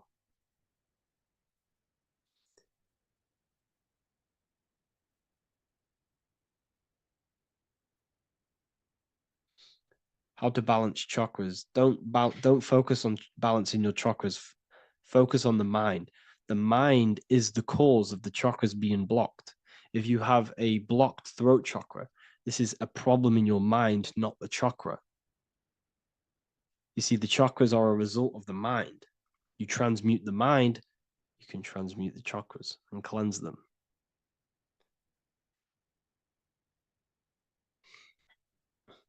So was Jesus a real man that walked? Okay, so I'm going to tell you something. Like, some of the things that I say in my reels, they are to catch attention. So if I say the first thing on the reel, Jesus never existed, straight away, you see that, it's going to trigger you. It's going to trigger Christians. It's going to trigger people. So yes, I do say things to catch attention. The reason I do that is because I have to in order to catch attention. Maybe there was a Jesus who walked. So in the past, I have said Jesus never existed. Yes, this is to catch attention, to boost the reels, views, and comments and stuff like that. Maybe there was a man who was called Jesus and walked the earth. But listen, he was not the Son of God. You are all the Son of God. Jesus represents an archetype. He represents morals. He represents a way of living that you should embody in your life, not to worship. We shouldn't be worshiping this man. We should be embodying his qualities into our lives so we can become Christ consciousness, so we can live in harmony with our mind, emotions, body, and spirit. Okay? He was not the Son of God. You are all the Son of God. We are all God experiencing himself in a three-dimensional divided form. God is oneness, and he created a divided world so he can experience himself. Why do you quote from the Freemasons oft times? I don't recall me looking at Freemason quotes and quote them. I just simply, when I post a quote, I literally just, whatever comes to my head, I just whack it into Telegram or Twitter. Are dreams tied to your subconscious, and how do you understand them? Okay. Dreams and astral projection are two different things.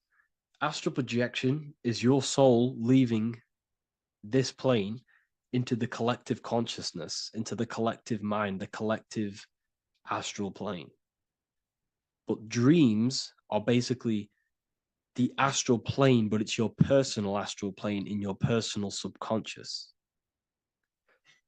So when you dream, you're entering your own consciousness, you're entering your own subconscious. Every character, every event that happens to you, everything that is said to you, everything that happens to you in your dream is yourself pushed outwards, and you're basically experiencing your own mind. If something scary comes up in your dream, this is your belief, this is something in the back of your mind materializing and coming to you and showing itself to you. So in order to understand your dreams, it's basically suppressed emotions, suppressed thoughts, all lingering in your subconscious materialized. Okay. A few months ago, I'd have concurrent dreams of getting in a car crash that lasted for months. Then one day out of nowhere, I got into a really bad accident, and that low-key bugged me out. I didn't know if my mind was trying to warn me or what. You can explain that. Okay.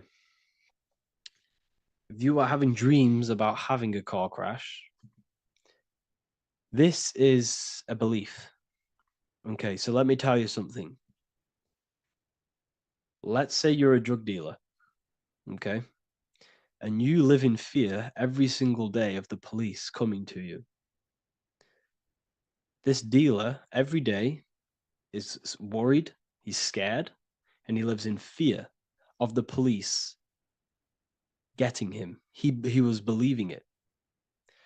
This fear, this emotion he was feeling on a regular basis, repetition, and the emotion is basically impressing your subconscious. It's impressed his subconscious that deeply that he now believes it. It's now become a belief. So one day the dealer gets caught and he goes to prison. Let me tell you something. He placed himself there because he created a program, a belief in his subconscious of the police. And his external reality is now in a prison cell.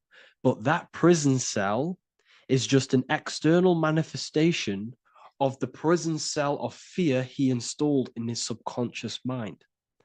The four walls he's now trapped in is just basically an externalization of his own belief system that he created through consciousness, through the subconscious. If you embedded your belief that you will be in a car crash, you will be in a car crash. He placed himself there. He materialized that reality through the thought, through the emotion, through the belief. He put himself there. You see? So if you were having dreams, this was maybe, it could have been anything. You could have watched a program when you were a child about a car crash and that maybe scared you. Or you saw a car crash when you were very young and that scared you and that impressed your subconscious. Then you had a dream about it. Then you started to believe it. And then one day, bang, it happens. That's the power of the subconscious mind. It holds control over you. It holds control over every aspect of your reality, of your being. So, I hope you all enjoyed this live. I'll see you all inside Ethereal University. I'll be posting another lecture this week. And yeah, let me hold on.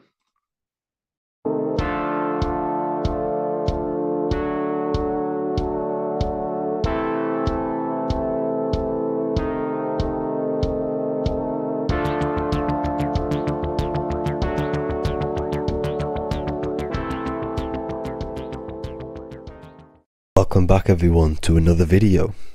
Today we're going to cover everything that you need to know about the mind, starting with the two aspects of the mind, the conscious and the subconscious.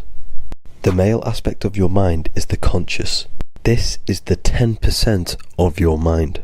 The conscious part of your mind is only aware of everything around you, your vision, your sight, your smell, your taste, your hearing, and your current state of emotion and thought. Every thought that you consciously think about has an emotion directly attached to it.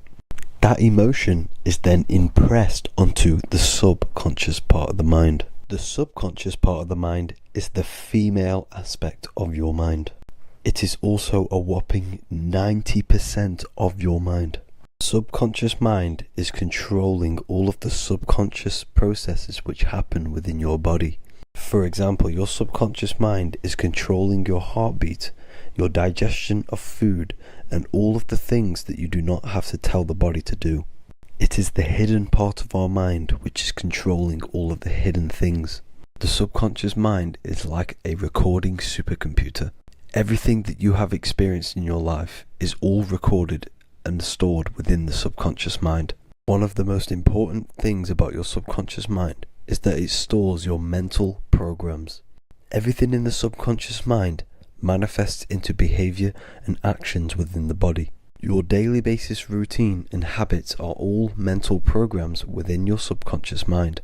These mental programs are created by mainly two ways. 1, repetition, and 2, emotional impact. The repetition is fairly simple to understand.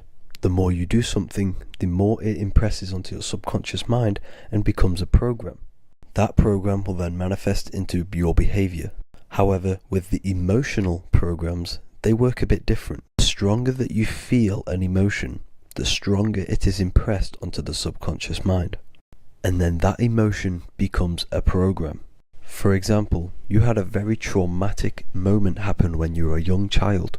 The emotion that you felt was so strong in that moment that it impressed into your subconscious mind so hard that you can recall that moment like it was yesterday. That traumatic event that happened to you when you were young will still manifest into your daily basis behavior even to this day. However, it manifests subconsciously. For example, if you were in a car crash, you will be wary to enter cars with certain people, all because of that traumatic emotion that you felt and impressed onto your subconscious mind. Another example of the subconscious manifesting into our behavior is posting on Instagram. Most of the time, the reason why you post is because your subconscious mind is seeking gratification. So before you actually do something, question yourself and find out the root cause of why you are doing this. Another thing that you need to understand about the subconscious mind is that it takes everything you say in here literally. So for example, if you go and say, "You are an idiot" to someone, your subconscious mind will only pick up the word idiot. It only knows yourself. It doesn't know anyone else. You are casting a spell on yourself just by saying that to someone else. This is why the golden rule is to treat others like you'd like to be treated. Now, you can rewrite these programs which are already in your subconscious mind. However, it does take consistency. You have to change these programs which have been running for years. And by changing these programs, you change your behavior, because these programs manifest into your behavior. The best way to do this, personally, is to listen to affirmations first thing when you wake up in the morning, and do this for 10 minutes every single morning. Then at night time, you want to think and feel that you are becoming the reality that you desire. The more that you feel this reality, the more it will become a program and impress your subconscious mind. For example, you're trying to gain financial freedom. If you trick your subconscious mind into creating a program saying that you are financially free, this will manifest into your behavior. You will start doing more work. You will start looking for ways to make money. Your mind will be set on the frequency of money and financial freedom. Therefore, you will receive thoughts based around this program. If you take enough action, your life will dramatically change because of this program that you created in the mind. This is why we call it a mindset, because your mind is a frequency tuner which sets its frequency onto different thoughts, because thoughts are frequency. If you fill your mind with a specific frequency, you will gain thoughts and ideas based around that frequency. To create a stable mind, you need to master your emotions. You need to change your mindset. Everything that you experience is neutral. Based upon the mindset that you see it, you either give it a positive or negative charge. By understanding this deeply, you will then control your emotions. I hope you gained some wisdom and enjoyed this video. Please, if you can, leave a comment and a like, and subscribe to the channel if you like this content.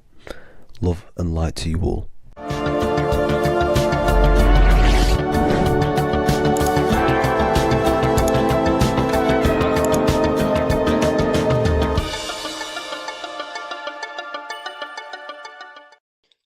What if I told you you don't have one body? You in fact have four. There's a secret hidden right in front of you, and most of you overlook it. And by learning these teachings today, this will change your perspective on life, on yourself, and completely change the conception of yourself. This is the key to your highest potential. If you stay with me today, you will find secrets about yourself that will change your life. But I warn you, once you step this path of esoteric knowledge, there's no going back. Once you see, you can't unsee.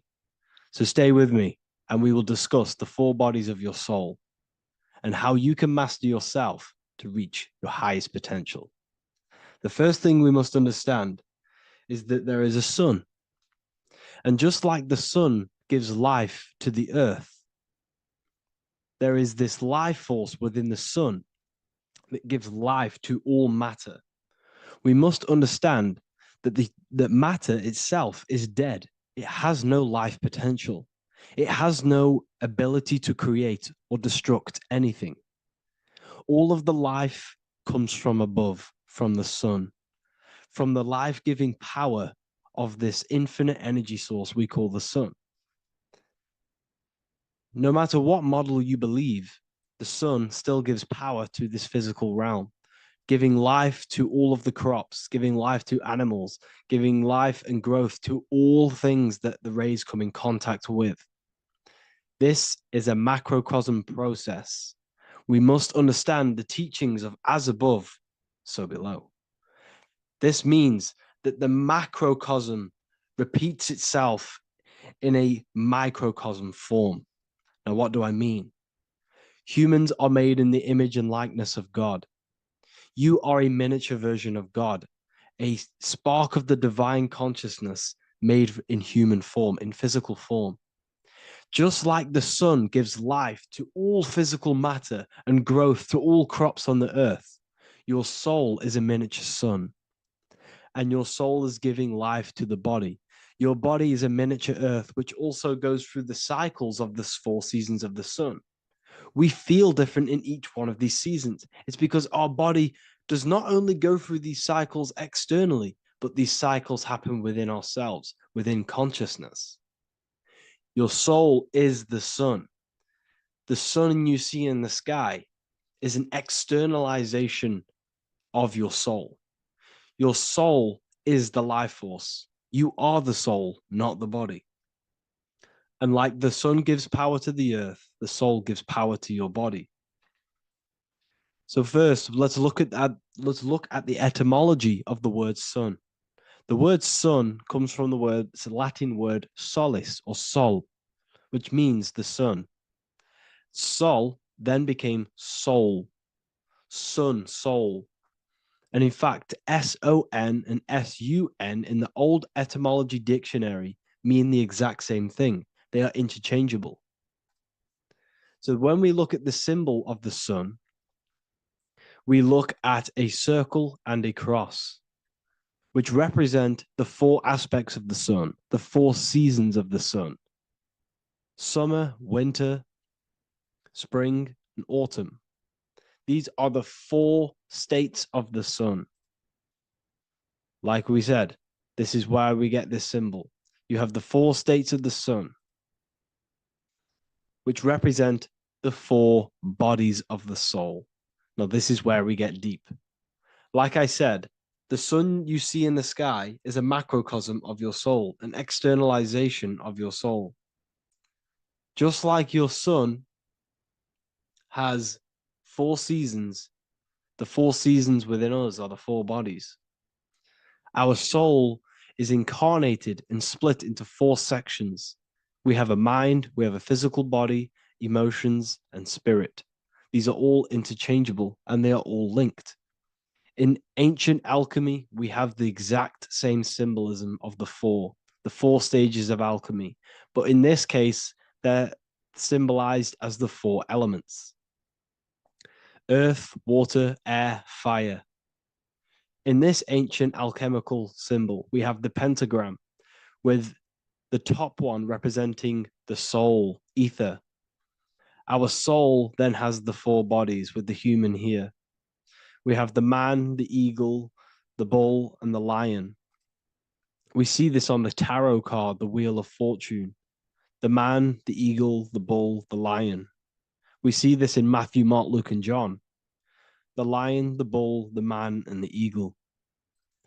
We see this with depictions of Jesus. Jesus, the man, the bull, the lion, and the eagle. These represent the 4 fixed signs of the zodiac: Taurus, the bull; Scorpio, the eagle. Scorpio was symbolized as an eagle. It's an ancient symbol. Now it's been changed to a scorpion, of course. Leo, the lion; Aquarius, the man. These represent the 4 fixed signs, which are 4 different elements. Taurus is an earth sign. Scorpio, a water sign. Leo, a fire sign. Aquarius, an air sign. Taurus is the earth. As above, so below. The earth is the physical body. Leo is fire. Fire is the spirit. Scorpio is water, which is the emotions. Aquarius is the mind, which is an air symbol. Air is the mind. That's why we call people airheads. Okay? So, what we're actually looking at here are the four aspects of our soul. We have the sun in the middle and the four bodies of the soul. This is what Jesus is symbolizing. Jesus represents you. God made flesh with the four aspects of the soul. The four gospels are all depicting Jesus in four different ways according to the different body of consciousness. The wheel of fortune are representing the four bodies of the soul. This represents the four bodies. Now, how are they four bodies? They are four dimensions of consciousness. The mind is not made of the same substance of the emotion. The emotion is not made of the same substance of the physical body. The spirit is not made of the same substance as the physical body also. They exist in four dimensions of consciousness. They are four bodies of our soul. And the most important teaching here is what I'm actually getting to, is the powerful one. This is what gives you power. Most of us live in chaos. Our mind is thinking of doing something. Our emotions are feeling something else. Our body is lusting and wanting to do something else. And our spirit's energy is completely off. Most people live in unbalance. None of these four bodies are working together. This is why we produce chaos in our lives. When these bodies are in balance, are not working together. So in alchemy, they symbolize the four elements, which are the four bodies of consciousness. These are the furnaces with the fire. They represent transmutation of each body. We have to sync these bodies. We have to sync the mind with our emotions, and our emotions with our actions, the physical body, and with our spirit. These four key bodies need to be in line in order for us to create consciously in our life. Because each one of us is a creator, a miniature version of God, creating our own earth, creating our own material reality. And in order for us to create consciously and with effect and power, we must have these bodies unified so that we can create consciously and not create chaos. So this is very, very important. And this is a secret teaching found in all ancient societies. But this is what the hidden symbolism of astrology actually is. The sun is our soul, and the 12 zodiacs are 12 aspects of our soul. And we have the four aspects of the four main bodies. This is what we're looking at. We're not looking at the sky. We're actually looking at aspects of ourselves, aspects of our soul that we must master and transmute in order to become our highest potential. So I hope this makes sense. And it may take a while for you to fully understand this, but the key knowledge in order for you to understand any of these teachings that I've gone through today is the major, major teaching of as above, so below. What is above is below. What is within is without. Your inner reality projects the outer reality. What is inside of you is outside of you in some form or way. Whatever trees, whatever roots that go down will always shoot up. When you throw a bouncing ball, you shoot it down, it will go up. As above, so below. As within, so without. God did not make a creation separate from himself. We are all extensions of the divine made in physical form. And we are incarnated into four sections. Our soul is separated into four sections. These are the four corners of reality. These are the four pillars of reality that we must control. So in order to access our soul in meditation, we must turn off these four things. Turn off the mind, the emotion, the spirit, and the body. And then we access the soul. So I hope this video helps today. And you can learn all about this in the Book of Wisdom, Volume 2. This book is a revolution in consciousness. I do not recommend everyone reads this book. This book is only for people who are serious and want to transform their lives. This book is a book that will change the scope you see reality. It will change your perspective on yourself because you will resonate with this. This book does not just give you information, it gives you a sense of well-being. It gives you truth, and you will find your power from this information. This information is not just information, it's a key to your path of enlightenment and transformation. So you can find this book in the description of this video. And if you are part of the university, I will see you on the live calls. Thank you, everyone. Please leave a like, subscribe, and a comment, and let me know whatever videos you want me to make next. Anything that you fail to understand or have any confusion with, I can make a video on it. So let me know in the comment section any reviews or anything I should do. Thank you all, people. Have a great day.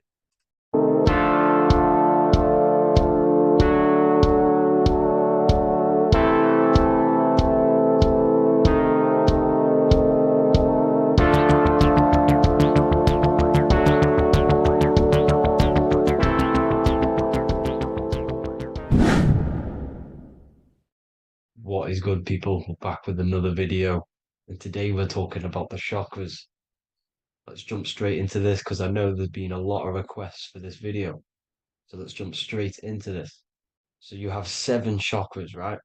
7 chakras, and these chakras are feeding off your electromagnetic field, known as your aura. This is both positive and a negative pole, male and female, right? This electromagnetic field is made out of electric and magnetism, and together they come as electromagnetic. Now, your chakras, the word chakra just means wheel, spinning wheel, because that's what they are. They are spinning wheels of energy. They do not exist on this physical plane. They exist on the etheric plane. Okay. Now, these energy centers are known to regulate your emotions, and each energy center controls the organs and cells in that particular area of the body. So, for example, your sacral chakra will control the cells and organs of your sexual reproduction area. Okay, the navel chakra or solar plexus will control the digestion in your body. Same with the heart, same with the throat, right? So they are like mini brains for each center of your body. They run along up the spine, but notice the crown chakra exists outside the body. It's just above the head. Now, this process of the chakras is obviously the 7 colors of the rainbow, starting from red, which is the lowest vibrational color, all the way to violet, which is the highest vibrational color. This, like I said, these energy centers are feeding off your electromagnetic field. So if these chakras are unbalanced, they are taking too much energy from your electromagnetic field, making it weaker. Now, this is the North Pole. As you all know, the Earth is flat, and we live inside of a giant torus field, and the North Pole is the Earth's heart chakra. And this is why the aurora borealis, or the northern lights, whatever you want to call them, that's why they are green, and they are being emitted from this center point of the Earth, because it's symbolizing the heart chakra, which is green, right? Now, you do work your way up to these. However, this is a torus field. You are a torus field. You have different layers of this torus field, right? And you need to balance all of these chakras, but you can't move up these chakras until you open the one below it. So it's like a stairway. You can't go to your solar plexus without going through your sacral. You see? So you have to work up these. However, you have to work up these and then live from the heart, because the heart is the center of the torus field. It's the balance between male and female poles, positive and negative poles. So you have to balance all of these chakras and then bring them all into one, which is the heart chakra. Now, they exist on the etheric plane, They exist on the etheric plane, and the etheric plane is a layer of the material plane. It's the one higher than the material plane. And then after the etheric plane, it melts into the astral plane. So they exist just between the physical and the astral aspect.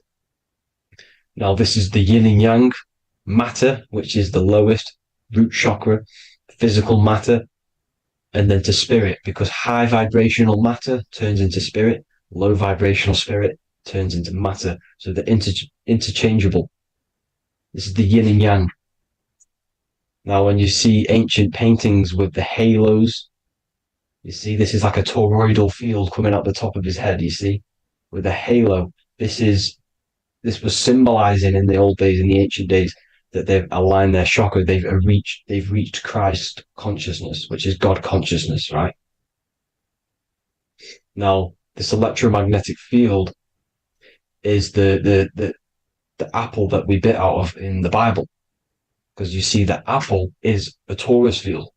So they were metaphorically or personifying the torus field.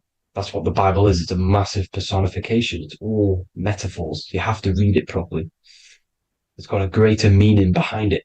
Now, when we bit from the apple, we ate from the tree of knowledge, which is good and evil. Our lower mind took over, so we materialized to feed our physical bodies.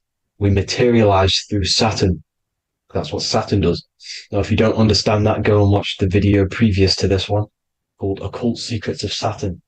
And that will show you how Saturn is the materializer. Now, this is one of the secrets behind the Masonic compass, electric and magnetic, male and female, duality, positive and negative. Now, like I said, they teach you about the torus field, about a magnet in school, but they don't teach you about your electromagnetic field. Everything alive has a torus field. It is the building block of this creation. Absolutely everything has a torus field. There's not one thing without it. And as you can see here at the center of the apple, that's where the seed is. That's where the life is. The reproduction of that organism. As you see, this is where the most electromagnetic energy is stored, in the center, because this is where the two duality, this is where the field meets at the very center.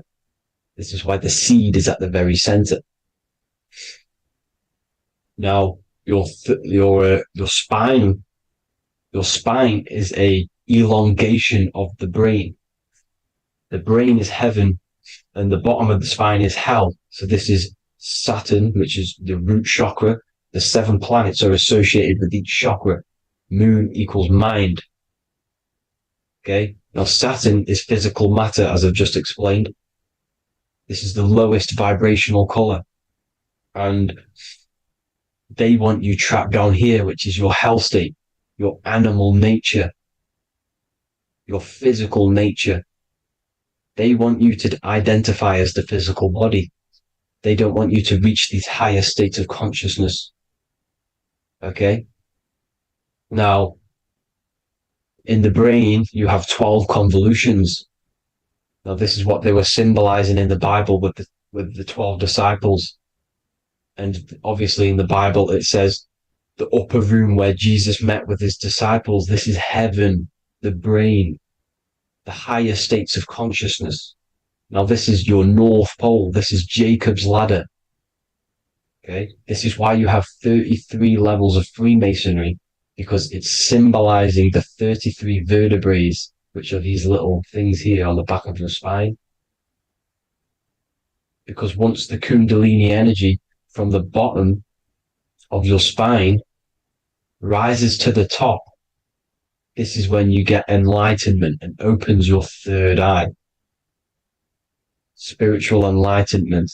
As you can see here, this is Jacob's ladder. This is the Kundalini symbol, right? And they're even showing you this in the medical symbol. They're putting it in your face. The serpents are wrapped around the spine. Now, the serpents symbolize how the energy moves around the spine, because it's a torus field, you see? At the center of the torus field, it wraps around the center pole. It wraps around it, and this is how the energy moves up. So they're symbolizing it with the serpents. Okay. Now, every religion has a sacred river. For the Egyptians, it's the River Nile. For Christianity, it's the Jordan River, right? This river is the canal, the energy canal at the center of your spine, all the way leading to heaven, to the Holy Land. This is the chamber which the energy rises up, right? Now, they used to say the gods descended from heaven to man. This is just heaven. This is the mind state. And they said the gods were connected by a rainbow bridge. That's the chakra system, the rainbow bridge. Okay. Now, the ancients called this place Midgard, Earth, where both evil and good live, right? Midgard. But you can go to heaven, which is a pure mind state, because once you're in heaven, nothing negative can ever bother you. That's completeness, pure Christ consciousness. Now, this is why Jesus dies at 33. He didn't actually die, but it's symbolizing the death of the physical body. Not the death of the physical body, but his consciousness rising above the physical body to, as I said here, matter to spirit.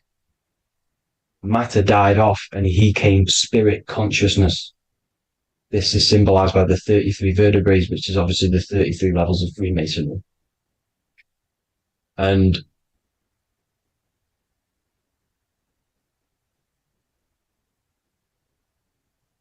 now the pineal gland, which is at the very top of this Jacob's ladder, or the River Jordan, the canal, your 33 vertebrae on your spine.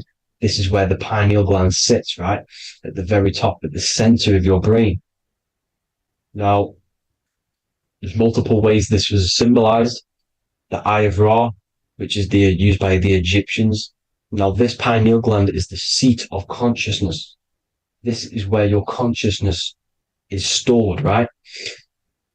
And the ancient Sumerians used the pine cone, hence why it's got the word pineal gland, the seat of the soul consciousness. It produces DMT, dimethyltryptamine, which is known as the spirit molecule. And the pineal gland is wrapped in microcrystals, and we all know crystals transfer frequency and energy. Now, radios use crystals. A radio is a frequency transmitter, turning a frequency into a frequency that we can hear with our ears, right? Because all the radios are actually playing right now in your ears. However, our ears can't pick it up, so the radio transmits it into a frequency that we can hear using crystals. So this is the power of crystals, and this is what our third eye is wrapped in, crystals. Now, this third eye is not actually your third eye, it's your first eye.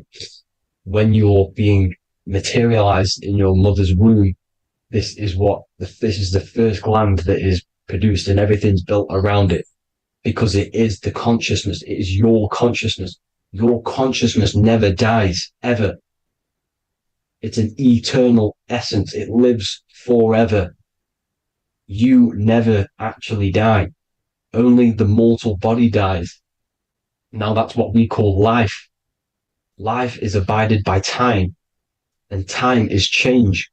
And change is what we call life, because everything's constantly moving and transforming into different things, right?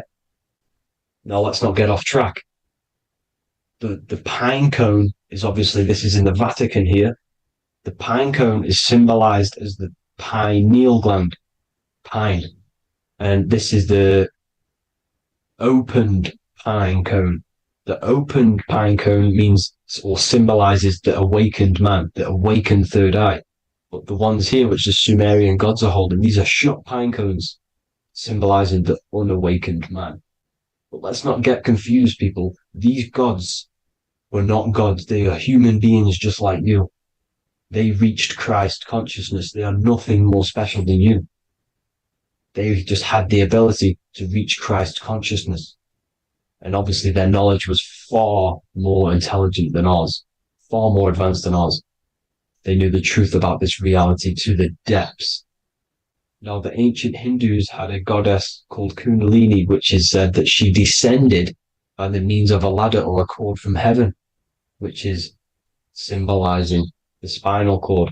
Now, this is what hickory hickory dock, the mouse went up the clock and came back down. This is all these stories, like Santa as well. Santa comes up and then down the chimney. This is symbolizing the Christ oil. There's an oil which is produced in your pineal gland, right? And this oil travels down the spine. And once it's down on the spine, you must have to raise your consciousness, just like I said, with the chakras. You have to raise your consciousness, raise your vibration to heat up this oil and turn it into a gas. And it travels back up the spine through like the serpents up the spine. And this awakens the third eye once it's coming back up the spine and hits the pineal gland. This is the secret behind Santa and hickory hickory dock, because Santa comes down and feeds the presents and goes back up the chimney. And he lives in the North Pole, the positive pole. This is the North Pole, people, and the presence is your sacred oil. This oil, your physical body is the furnace. It's the spiritual furnace, which you have to heat up this oil by raising your frequency and turning it into a gas to rise up this chamber, the River Jordan, to your third eye, right? Now, this is an alchemical process. Your body is the alchemical furnace. It says in the Bible, if therefore thine eye be single, thy whole body shall be filled with light. I shouldn't have cut that out, but that's what it says. The light of the body is thine eye. If therefore thine eye be single, thy eye shall be filled, their body shall be filled with light. This is symbolizing the pineal gland, enlightening the body, the spiritual body, filled with light. Now, as I said, they want you kept down here, which is the root chakra, which is your animal nature, which is obviously mind, matter over mind. This is the symbol of Saturn, right? As you say, we're built of body, mind, and spirit, the Holy Trinity. That is the sun, moon, and earth. The sun's your soul, solar. Moon is your mind. Earth, which is the cross, which is your physical body, the 5 elements, right? So body, mind, and spirit. So the Saturn symbol is actually made out of the cross on top, which is the earth, and the moon on the bottom, which is symbolizing matter over mind, because earth is physical matter. You don't want to be matter over mind. You need to be mind over matter. See, they want you identifying as your physical body. They don't want you to realize you're an eternal consciousness. You're an eternal essence of consciousness which never dies. They want you trapped in your animal nature. And this is why the Baphomet has a goat head, because it's symbolizing your animal nature, which is evil. Not evil, but you're more likely to do evil things, right? Which brings bad karma. That's your animal side. This is why the Baphomet has an animal goat head. As you can see here, he's got the Kundalini energy here. So when you see the inverted cross, the cross is your body, as you can see here. The inverted cross means your chakras downwards, down here. Your head's down here. Your mind is down here. But your mind needs to be up here, which is the upwards cross, which is Christ consciousness. And as we all know, 7 colors of the rainbow, 7 planets, 7 chakras. Red light is low frequency and long range. This is why Saturn is the slowest moving celestial body. And it's the lowest chakra, because it's low frequency, long range. The moon being the crown chakra, which is high frequency. This is why the moon moves around the quickest. The moon is your crown chakra, which moon in mind. See, so there are multiple ways of your chakras becoming blocked. Now, each chakra has a specific intelligence. It has a specific thing that it's doing for the body, right? Now, this can be overused. It can be abused. For example, masturbation. that keeps you down here in your sacral chakra, because you're abusing the energy center. You're abusing your sexual energy, which is then becoming unbalanced. So this is how energy, this is why these centers are pulling more energy out your electromagnetic field, because these centers are wheels. The chakras just mean spinning wheel of energy. So when you're abusing these certain centers, you're pulling energy out of your electromagnetic field, which is making your field weaker, which is making your frequency lower, which makes you prone to diseases, prone to lower negative energy, right? So you need to align these chakras. You need to unbalance them. And as you can see here, you can screenshot these to see how they're blocked. I'm not going to go over each one because it'll take me forever, but have a little read yourself. This is why they're blocked. Now, the ancients used to say Aum when they meditated. Now, these are the 7 vowels. There's not 5 vowels, there's actually 7. Now, when they say Aum, they're aligning all their chakras by saying this when meditated. This is where the Aum originated from. Now, emotion is energy in motion. So if you're feeling a certain way, that's the energy you've put in motion. It's a reflection. We live in a mirror reality. Everything's mirrored. Everything's mirrored. As within, so without, as above, so below. Everything's a reflection of some sort. So whatever you're feeling, you're doing something wrong. It's telling you you're doing something wrong from the root cause.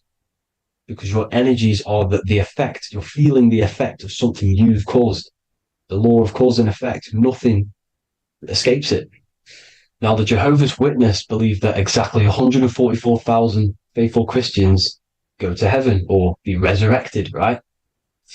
This is not true. This is symbolic. 144,000 go to heaven. Now, the petals on the chakras, this is the root chakra, this is the crown chakra. Now, if you add up the first 5 chakras, the petals, add up the petals on the first 5 chakras, you get 48. And then you get to the third eye, which has 2 petals.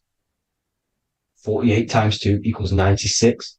96 plus 48, which you got from here, equals 144. The last chakra has 1,000 petals.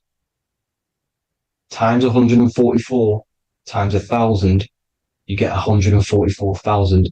This is a frequency. This frequency is the frequency of the ascension up your chakras. This frequency is a high frequency which turns that oil into gas, which rises up the spine, activating your third eye. Right? So this is all the religions are all symbolic for this sacred secret of Christ's consciousness. As it says in the Bible, the kingdom of God is within. It's not out there, people.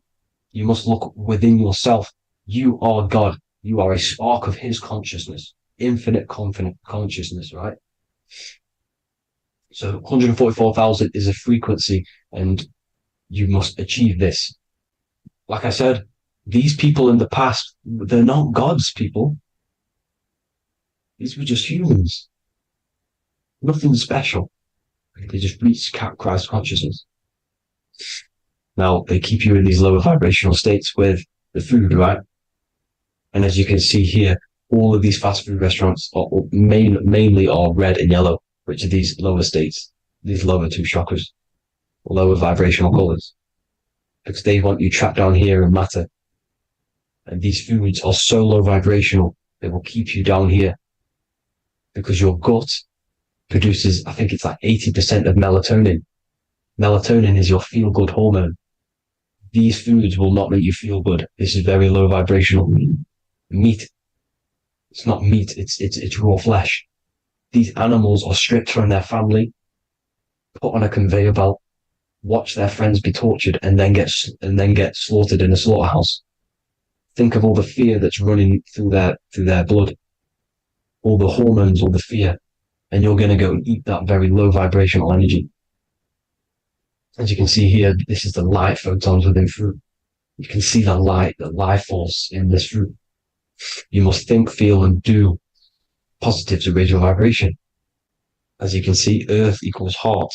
If you rearrange it, everything in nature is green, right? The aurora borealis is green. You must align all these chakras and then live from the heart, because the heart's the center of the Taurus field. You must become the consciousness in the center. So that's it for this video, people. Thank you all. God bless.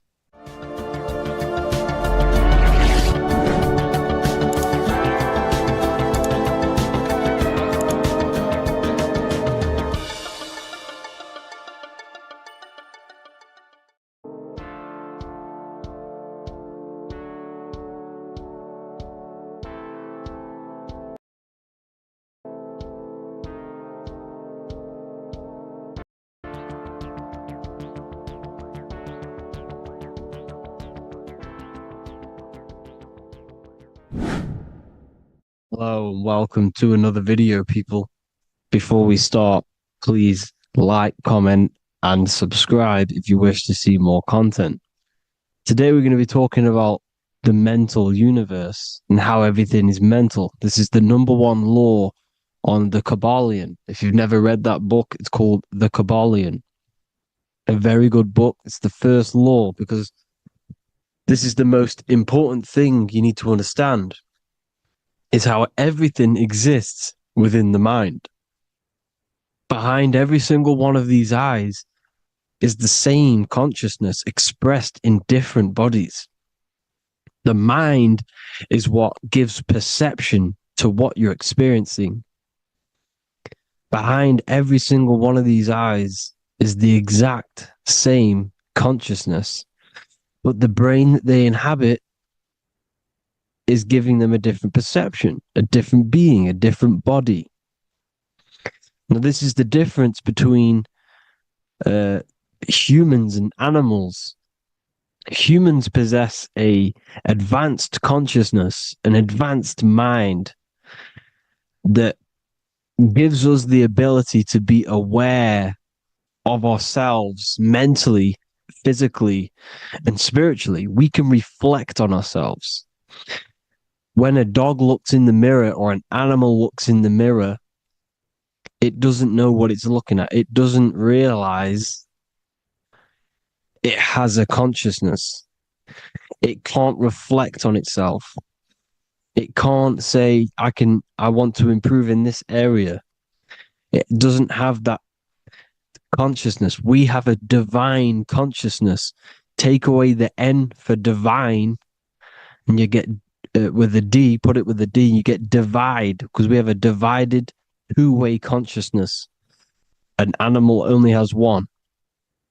However, it's still the same mind. We're all mind. We're all mental. We all exist within the mental plane. Look at this person walking. The body, the brain is sending electrical signals through the 12 cranial nerves, which the 12 disciples that spread the gospel of Jesus, right? You have 12 cranial nerves in your brain. There are 12 disciples which spread the gospel of Jesus. Jesus represents the mind, the intelligence, the invisible intelligence that we all are, the same intelligence, the same exact consciousness, which then sends a command into the brain. Then the brain sends these 12 electrical signals through the 12 cranial nerves to control the rest of the body through the nervous system. This person walking is not, the body is not walking. The mind is telling it to walk. And the brain is it's a supercomputer which is decoding these demands given to it by the mind. Because the pineal gland will have something to do with the ether, because the ether is physical and non-physical. The mind is sending the commands through the ether to the pineal gland, which is then getting broken down into electrical codes within the brain and sent throughout the nervous system to control the body. And this is why in the Sims simulation, because the body's the simulation, it's a false reality. It's the fake reality. It's not the real you. You are formless. There is no form. But the third dimension is a dimension within your mind. Matter, mind, light is all a product of your mind. It's all in the mind. Now, this is why The Sims has this green little diamond on top of the head. Because this is you. This is your invisible intelligence controlling the character. Okay? It's controlling the character. And this character is in the world. Your consciousness isn't in the world. The world exists within you, but the body is a vehicle for that realm that you land in. When you have a dream, your mind transcends this body into another body, duplicates your body into another universe, unite. Unite is one. We're all one. It's all one universe, expressed in many different ways, infinitely. And the vehicle that you land in is the body to operate in that realm. This is the all-seeing eye, as you see here.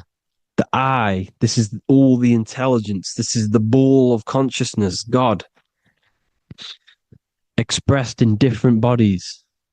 We're all this same one in different bodies, as you can see here.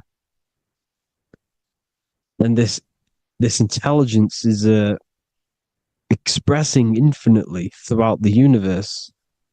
An infinite universe. There's no beginning, no end. There was no beginning of the universe. There is no end. It's infinite. Always has and always will. But the mind is what gives you the ability to explore the universe, to make perception of it. We are God in disguise. We are God in disguise. We are God in flesh. But the body can become attached to the mind can become attached to the body if the mind is not aware of itself.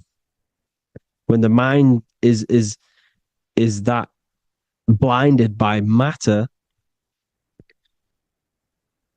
and we lack knowledge and understanding of what we truly are, a formless, infinite being, a traveler. This is why Freemasons are called Freemasons. Mason means traveler. Free. You're a free traveler because your consciousness is a traveler of the universe. When we lack understanding, our mind bounds to the body because we don't separate the body with our different layers of consciousness. When we separate them and identify that we are mind, body, emotion, you then can apply this knowledge to when you want to astral travel and explore the different realms of your mind, because the mind is the universe. People, this is what we need to understand. The mind is the universe. I am you and you are me. This is the Egyptians showing you this. The Ankh is the symbol of life. This is the one ball of consciousness, mind, giving it the Ankh life to all the different life forms. The cows, the birds, the snakes, and the big Ankh given to the humans, because the humans are the most intelligent. We have the most advanced consciousness. We have the most advanced consciousness. This is why the one is giving a big Ankh to the humans here. Here you see again, this is not the sun. This is also showing Ankh giving out its life to all things infinitely. And this is the Most High. We are the Most High in disguise. When we strip off the body, we strip off the desires for the physical world, We strip off all of these fake identities that the mind gets attached to. That is God. The universe. You are the universe experiencing itself. I and I. The letter I and the number 1 is just one line. The letter I is the number 1. Because your I am, when you refer to yourself as I, every single one of you who's watching this video refers to yourself as I, which is the one. We are all the one. We are all intelligence. We are all invisible. We are all the one. 1 is the only number. 1, 2, 3. Everything goes up in ones because there is only one. Doesn't matter how far you go down the line with numbers, all of their numbers are created by 1 because there is only one. So me and you are the exact same consciousness expressed in different bodies. Mind. Cause. There is only one cause. There is only one mind. There is only one being. But because we lack understanding of this, we think we are the bodies. And this causes division because the physical world is the most illusionary world. It's an illusion. It's all an illusion. Now you see with the two, you look with the 2 eyes, but you see with the inner eye, the mind. Okay, the mind is the mental plane is a shared plane, and it gives perception to what you're looking at. The mind. I'm affecting you when I speak because the mental plane is shared. We all share mind. We all express mind. When I'm speaking to you, I'm affecting you because we are mind. So the words that I'm saying, which are being manifested from my mind, are being manifested through my body into vibration, is affecting you. I'm affecting you with what I'm saying. And these words are having an effect on your mind because we're all mind. This is why you need to be careful what you're listening to, music and all sorts. Because music can also create thought loops within your mind. Because the chorus, we shouldn't be listening to choruses. Choruses are loops. And what they're saying in the chorus is being looped. And this can create thought loops within your mind. Go and listen to an old song that you used to listen to about 5 years ago, 10 years ago, 20 years ago. Go and listen to an old song, and you guess what? You will get nostalgia. Why will you get nostalgia? Because that song will trigger the thoughts that you were thinking in that time of listening to that song. So songs with choruses create thought loops, and they reprogram your subconscious mind. It's important why music is very powerful. Mind and mind, same word. See, language is the truth, people. This is why I use language in all of my presentations, especially the English language. It's riddled with occult truth. I is my me. I, you, and me are I, one. We are not the name. We are I. Every single one of you is I because we are all the one, all mind. Now, the only thing that is truly mine is my mind. When you say something is mine, it's an illusion. It's not yours. The only thing that is mine is mind, my mind. Okay? It's my mind. It's the only thing. It's the same word, mind and mind. Like I said before, everything's one. Hot and cold. is different degrees of the same thing, of the one substance, of degrees. The 7 colors are different frequencies of the one white light. Everything is one. There is only one. We are all one. Everything is one. Hot, cold, day, night.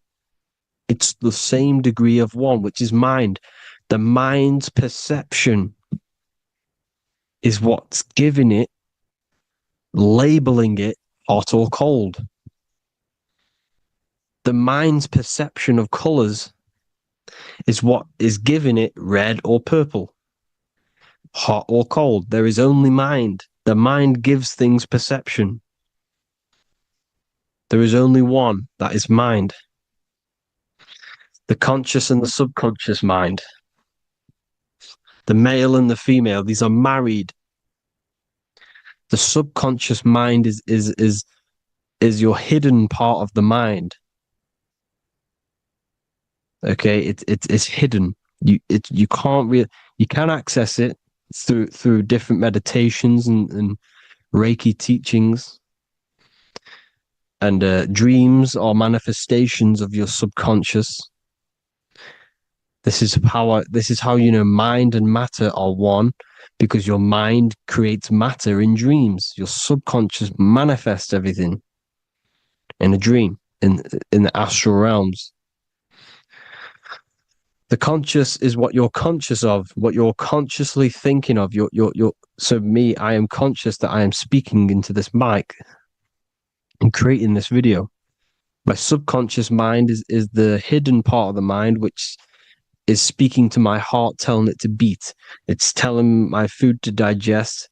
It's regulating all my blood. It's doing everything in my body without me being conscious of it. Without me being conscious. The subconscious is the feminine. The conscious is the male. The Bible, of course. Proverbs 12:4. Helpful, not helpful, an excellent wife is the crown of her husband, but she who brings shame is like rottenness in his bones. In the same way, husbands should love their wives as their own bodies. He who loves his wife loves himself. You can take that physically, you can take that literally, or you can take it metaphysically. See, the Bible's written in such a way where you can take it as your level of realization. He who loves his wife loves himself. If you love your subconscious, if you love yourself, you speak good about yourself, because your subconscious takes everything literally. If you say, I hate you to someone, your subconscious does not know the difference between me and someone else. It only thinks me, me, me. Why? Because mind is the only thing that exists. You are mind, I am mind. If I say I hate you, you're saying that to yourself. Your subconscious picks that up and says, I hate myself. And that's telling your subconscious that's what you want. Because your subconscious manifests 90% of your behavior. The programs within your subconscious. Tying your shoelace is a program. You don't need to be conscious of it. You can just do it because it's a program. It's deeply interwoven in the subconscious. Driving your car, texting on your phone. You don't have to think about what letter. You just do it because you know where the letters are. It's a program. Therefore, if you look after your subconscious, they are a married couple. It's your wife. Your subconscious is your wife. And it manifests 90% of your daily basis thought patterns, actions, behaviors, emotions, all the things that you all the trauma that you've experienced is stored within your subconscious, which is affecting you. So let's say you were in a car crash 10 years ago, and you had a really traumatic event, you really hurt yourself, and you had a very, very, very strong emotion that you felt of pain, that will still affect you today. And why? Because it will manifest into your behavior. How? Well, you'll be cautious of what cars to go in and who. You'll be cautious because of that event that stood within your subconscious, because of that feeling you felt was so painful and so strong. It's still manifesting into your behavior today.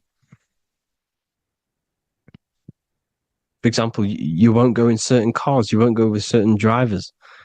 The subconscious stores everything, all your memories, the programs, and everything. So if you trick the subconscious, that's how you manifest your life. If you trick the subconscious, you already have something. And therefore it will manifest into your life and into your behavior, thoughts, and actions. This is why the golden rule is to treat others like you want to be treated. Because I am you and you are me. We are all subconscious. We all have subconscious. Whatever I do to you, I do to me. Because my subconscious picks that up and thinks I'm speaking to me. Mind is very powerful. Whatever I do to you, I do to me. Treat others like you want to be treated. The golden rule. That is the only rule we need in this realm, in the universe. If everyone understood this rule and how the subconscious works and how karma works, we'd live in heaven on earth, the Garden of Eden, the golden age.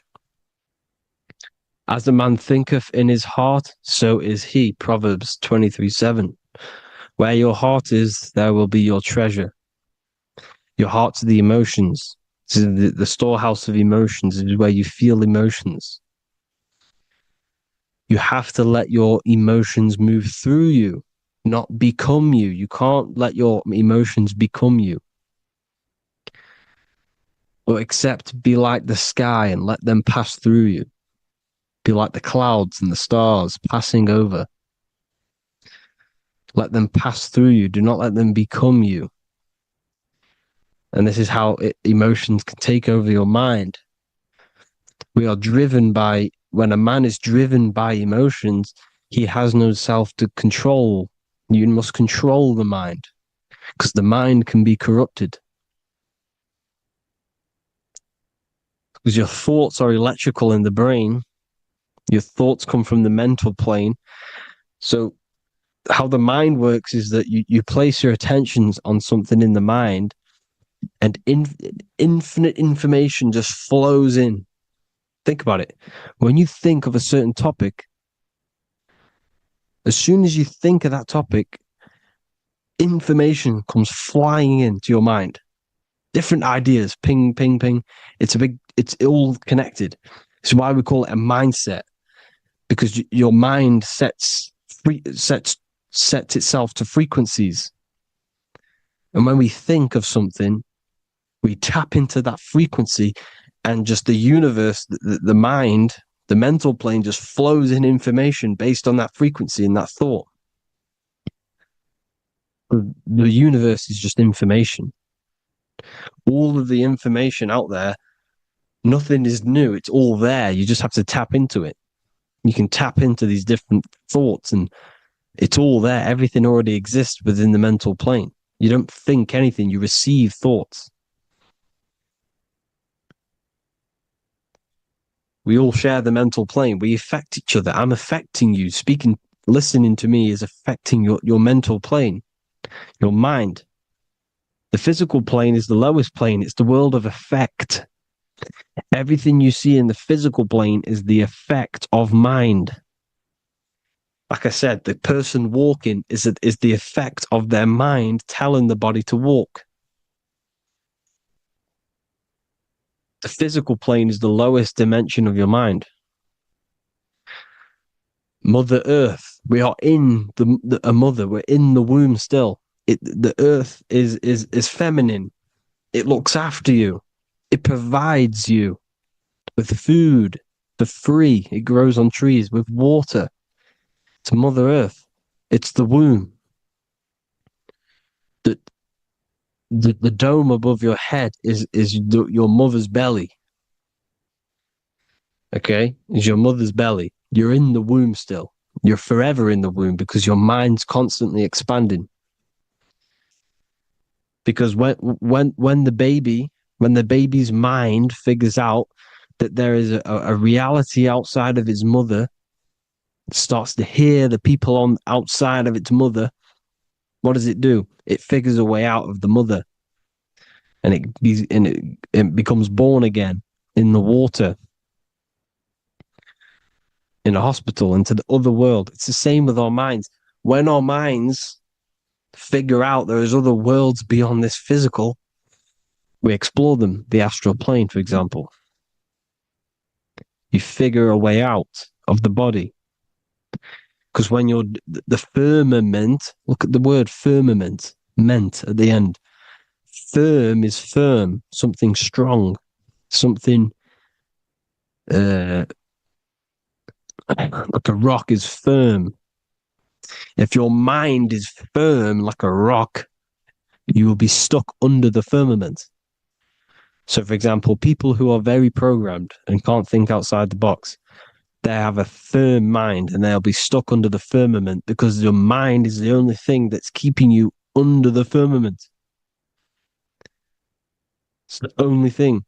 When you're doomed, doom is dome. This is the dome, which is your head. Your head is the dome. Above your head, above the earth is the dome, the ethereal barrier. But that's just an external manifestation of your head.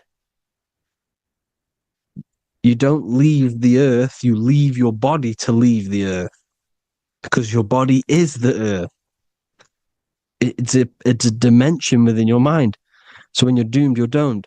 Your reality is your level of realization. You realize something, or when you have an idea, the mind, in the EYE or I, same thing, mind, it's all mind. Reality is your level of realization. You realize there's other worlds. That's your reality. Your perception's your reality. Mind in Latin is mens. Jesus was known as the fisher of men, which is the fisher of minds. He was fishing minds worthy of knowing the higher truth, the deeper occult knowledge. Jesus figured out that we are all God. And he got killed for it because in that age they were trying to suppress this information. Jesus figured out he was God because we are all God, every single one of you, and they killed him because we're all mind. We are not the body. We're the invisible intelligence, which is God. But you are not God if your mind is attached to this physical world, to the worldly pleasures. If you master your mind and travel the depths of your mind, that is God. Mental and men. Look at the word mental. It has men in it. Men in the Bible means mind. Here you see Masonic. The Masonic symbol with the eye, the mind.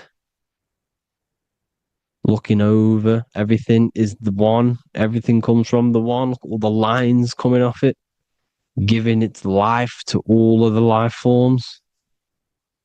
Down here on the bottom, you have duality, black and white. Up here, you have singularity. One and the two. Unification and division. The lower self is divided into the left and the right. So the Bible even says, I forgot what verse it is, but it says, it's better to go through life with one eye than to have two and be cast into the fiery abyss of hell. I'm not sure what verse it is, but you can research it yourself. It's better to go through life with one eye, to be unified. Unified consciousness. Dimension. No brainer. No brainer. The language tells you the truth, people. Dimension. The dimensions are in your your mind. Entertainment, entertain the mind. Disappointment, it's all in the mind. Environment, the environment that you are in is a product of your mind. Within, rearrange spells high twin. Within is your mind, and your external world is mirrored from the decisions you make in your mind. Advertisement, commitment, it's all meant, it's all mind. Everything is mind. Everything. So, this is important. The collective thoughts and collective beliefs. The collective, because we all share the mental plane. And because of this is why we are in a weakened state of consciousness at the moment. Because the collective thoughts and the collective minds overall are asleep. And they don't believe in anything. You see, everything is true within the mind. You think of something, it is there instantly.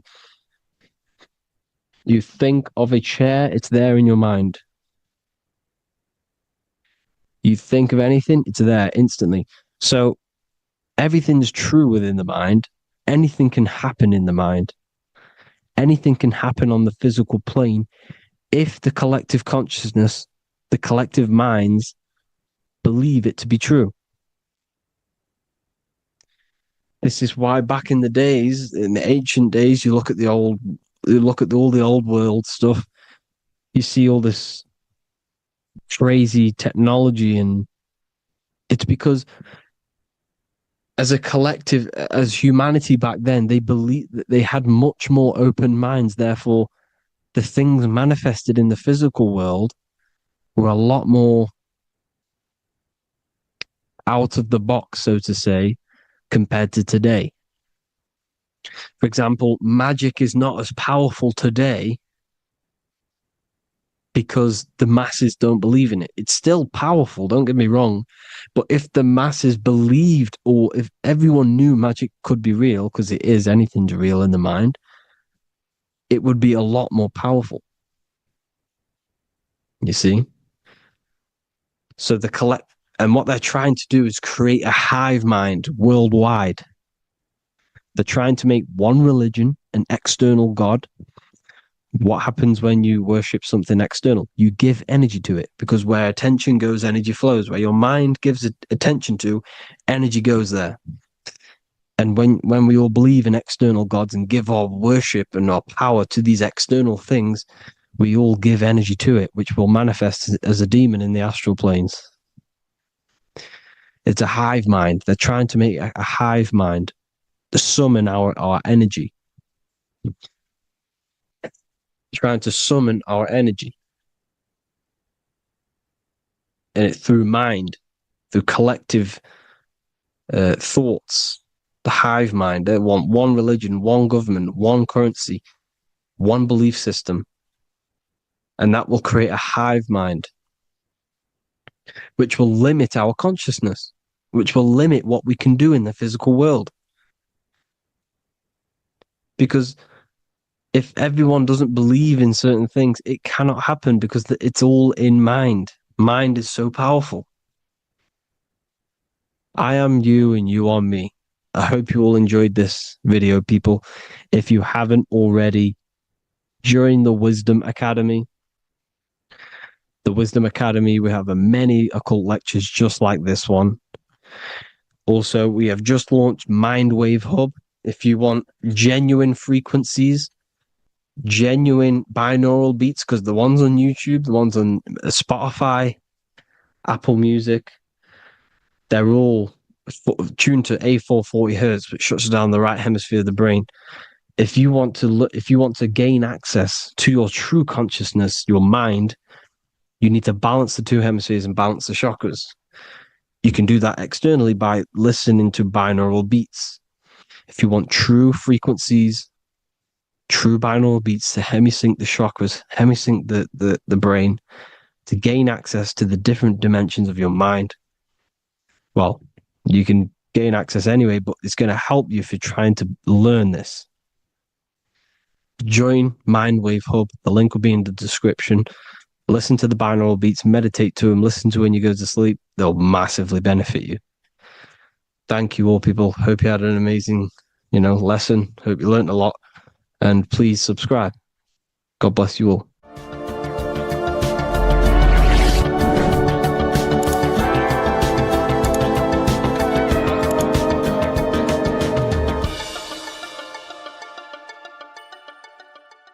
Welcome to Revival of Wisdom. Welcome people, we're back with another video, and this video is about Freemasonry and their connection to the Illuminati. Please, as always, to make sure to hit that like and the subscribe button and turn on the notifications to never miss a video. On May the 1st, 1776, the founder of the Illuminati, Adam Weishaupt, founded this secret organization, and this date can be found in Roman numerals underneath the all-seeing eye pyramid on the $1 bill. This $1 bill also says Anno Coptus Novus Ordo Secularum. This is Latin for announcing the birth of the New World Order. This New World Order will be headed by Lucifer, the all-seeing eye, and followed by the 13 layers of bricks for the 13 elite bloodlines. So your Orsini's, Rockefellers, Rothschilds, Soroses, and the other 9 elite families. So when Adam Weishaupt created the Illuminati, he made it consisting of high-level degree Masons, French and Latin philosophers, and many more powerful people to all become one society. So this is why you see Masons using the same symbol of the all-seeing eye inside the pyramid. But not all Freemasons are part of this Illuminati secret society. As the 33rd degree Freemason Manly P. Hall said in his book The Secret Teachings of All Ages, Freemasonry is a fraternity within a fraternity, an outer organization concealing an inner brotherhood of the elect. So what he's saying here is that Freemasons have to go up the degrees of Freemasonry, and once they hit the top, they either get elected or not into these secret societies like the Illuminati, Skull and Bones, and Knights Templar. So when you see celebrities doing this one-eye symbolism, either covering one eye, doing the triangle, or doing 666 over one eye, this is showing and reflecting the symbolism of Freemasonry. They have taken the oath to never speak on anything they learn about Freemasonry. Duncan's Ritual of Freemasonry book states the oath they have to take. Quote, I ... of my own free will and accord, that I will hail, ever conceal, or never reveal any of the secrets, arts, points of Master Mason's degree to any person whomsoever. All this most solemnly, sincerely promise and swear. Now, this is what happens when they break the oath, stated in this book, quote, myself severed in two, my bowels taken from thence, and burnt to ashes. So this states that Freemasonry comes first, before any law of the land. It has the right to kill you if you break your oath.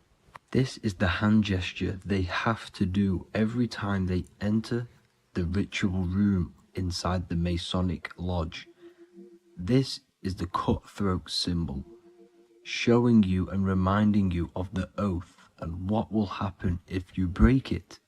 Now in this book, Richardson's Monitor of Freemasonry, it states, if you break your oath, binding myself under no less penalty than to have my throat cut across, my tongue torn out by the roots, and my body buried in the rough sands of the sea, If they do not decide to kill you, this book states this by pointing him out to the world as an unworthy vagabond, by opposing his interest, by dearranging his business.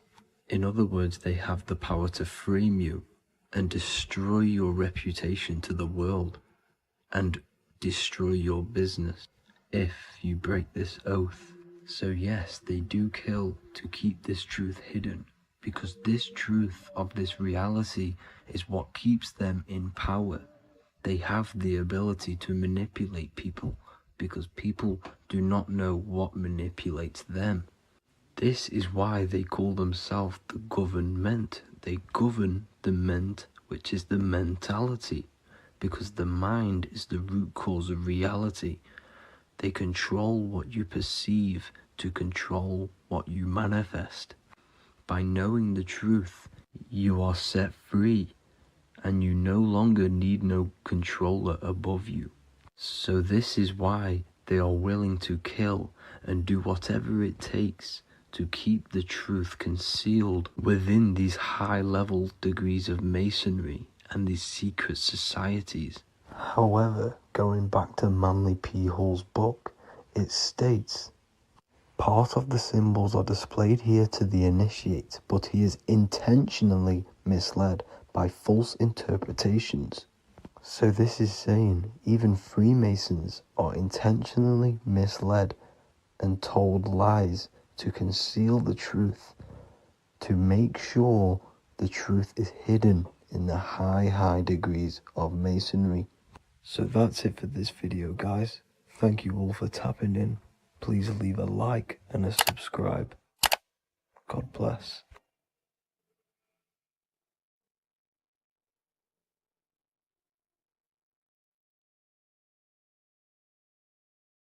Hello, people. Today we're going to be talking about the secrets of the human heart.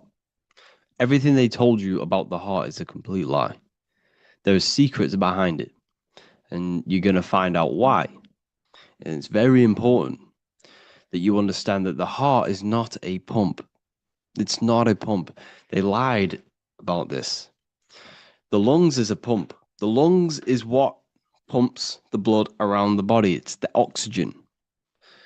Oxygen is reacting on the blood. Now, what do you use to use a pump? You use air to pump things up. That's what your lungs are. They use air, oxygen. Now, oxygen carries magnetism. If you pour liquid oxygen between two magnetic magnets, you find an attraction, as you can see here. So this attraction proves that there is magnetic principles within oxygen, liquid oxygen. So when we breathe, we are essentially breathing in magnetism. Magnetism is the force driving this world. So your heart is a chestahedron. It's a seven-sided shape in geometry, and each side is pretty much equal. It's a chestahedron. Look at the word chestahedron, chest, where your heart is. And it looks very, very similar. So this is the sacred geometry of the heart.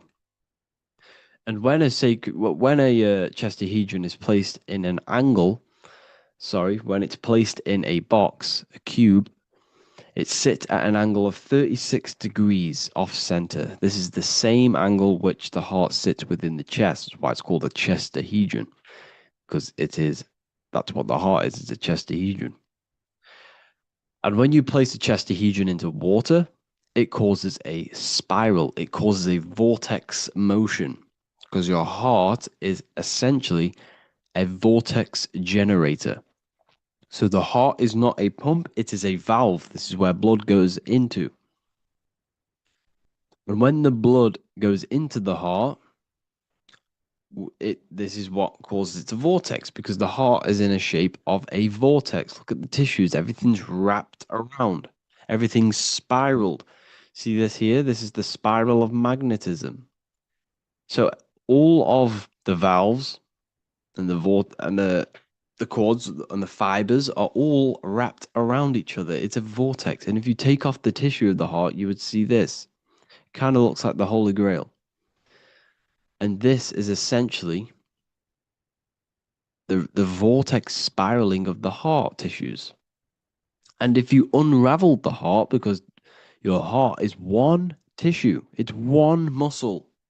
Look at it here. This is a heart unfolded. And it's just spiraled together to create this. That's what the heart is. So the heart's tissues is spiraled here, and the heart itself is all wrapped around each other in a vortex, in a spiral. Because all spiraling is all to do with magnetism. So the heart is a vortex generator. The heart takes blood, so blood enters the heart. The heart charges this blood. It reacts with the heart. The blood is turned into the heart moves through the blood moves through a vortex motion within the heart and then goes back out of the heart. So there is something going on inside the heart which is very, very crucial that we might be missing. So the heart is spiraling blood, and there's a reason why it's doing this. When you spiral something, it gives it more energy. It gives it more frequency, more energy, more force behind it. So by spiraling the blood, it's turning blood into plasma. That's what the heart is doing. It reacts with the heart, it turns it into a vortex and turns the blood into the fourth state of liquid or fourth state of matter, which is plasma. Okay? Plasma is proved to be in the blood. Plasma is a part of the blood that carries platelets and red blood cells and white blood cells around the body. Plasma makes up approximately 55% of the blood. So plasma is a state of matter, which they'll never tell you about because they try and hide plasma as much as possible. It's ionized gas. And that's what's going on in the heart. The heart is a vortex energy generator for the blood. And the blood and the body is being fed by plasma. Plasma energy, the fourth state of matter. And if you go and read the Emerald Tablets will tell you this exact same thing. Emerald Tablets of Thoth. They're supposedly thousands of years old, or it was supposedly written by M. Doriel, who was an occultist. Apparently, he translated them. Either way, he was an occultist. So it's either written by an occultist or it's actually 100,000 years old. In the physical are these channels, the blood which moves through the vortical motion, reacting on the heart to continue its beating. So what is that telling you? The blood moves in vortical motion. It's a vortex.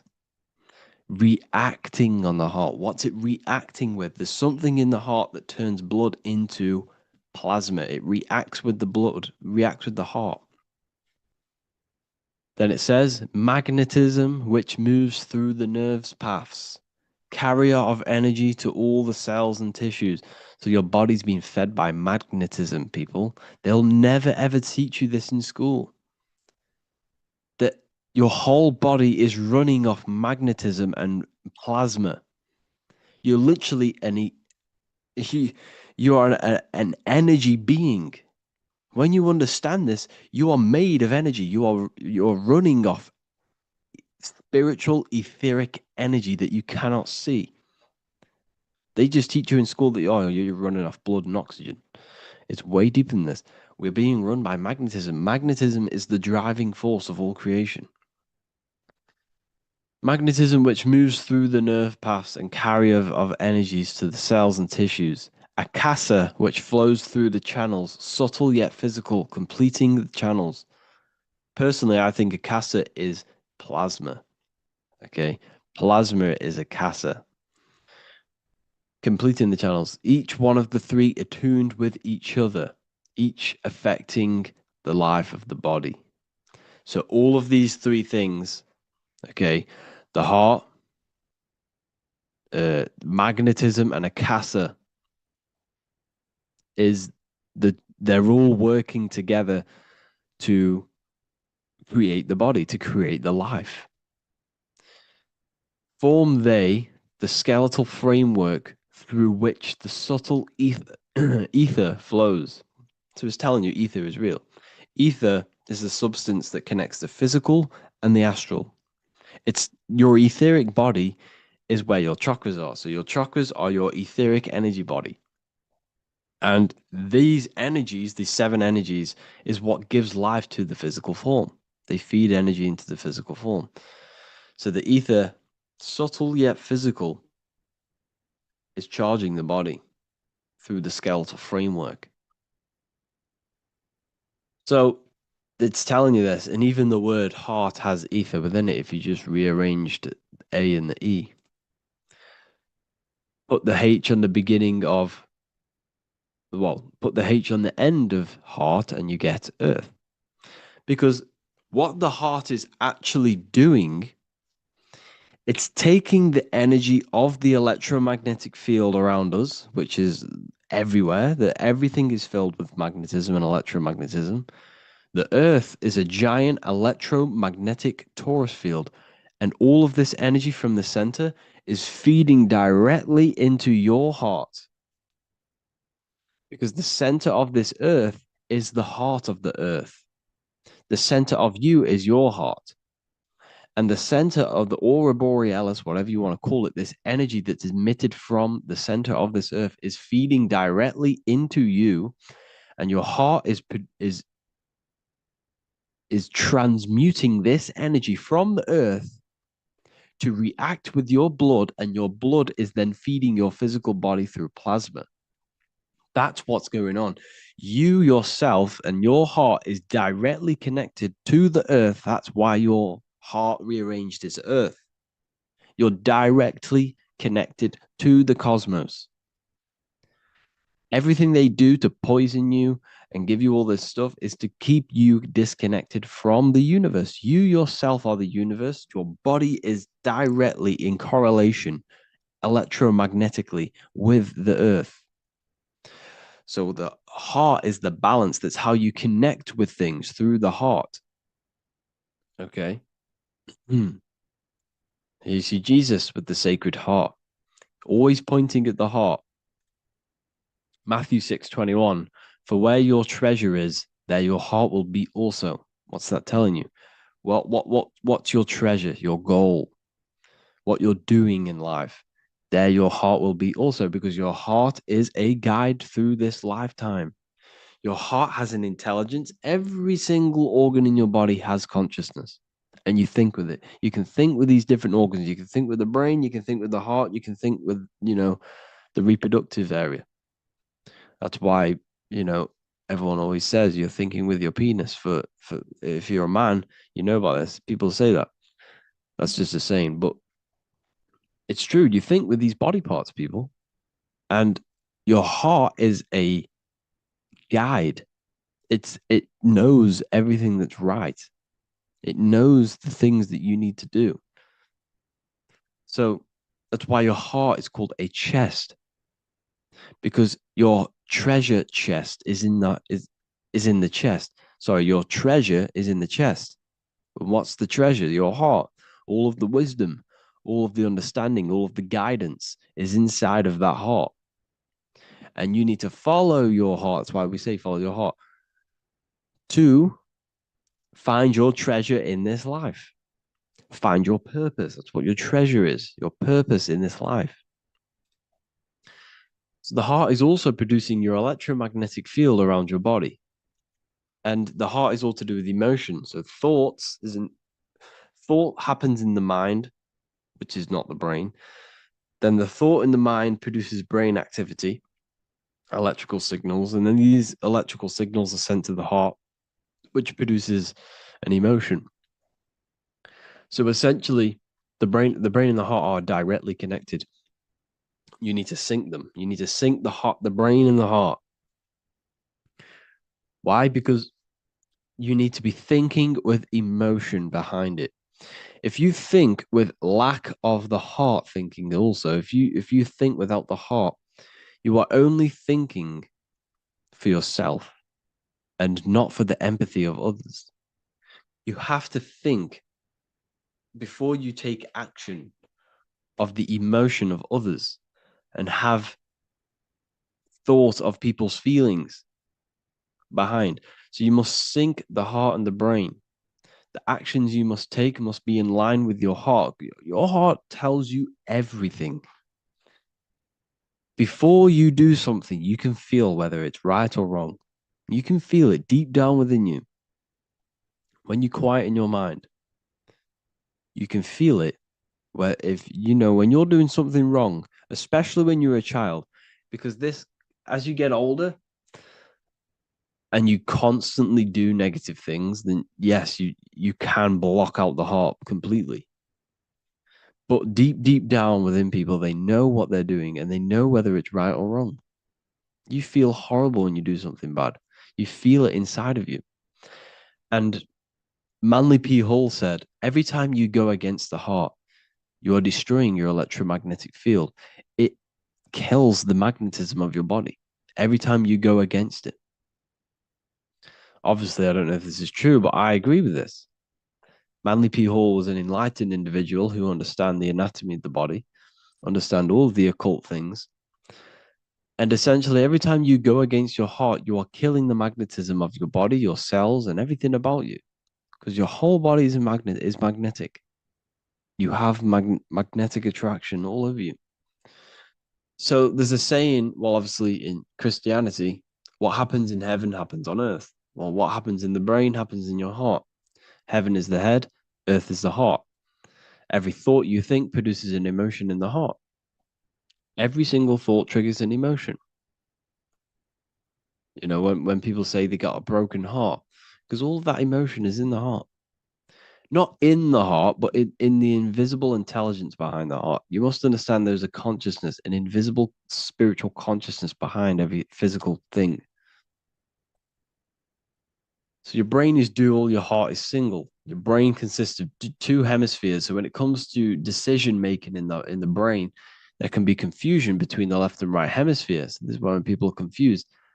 But the heart is a singular organ.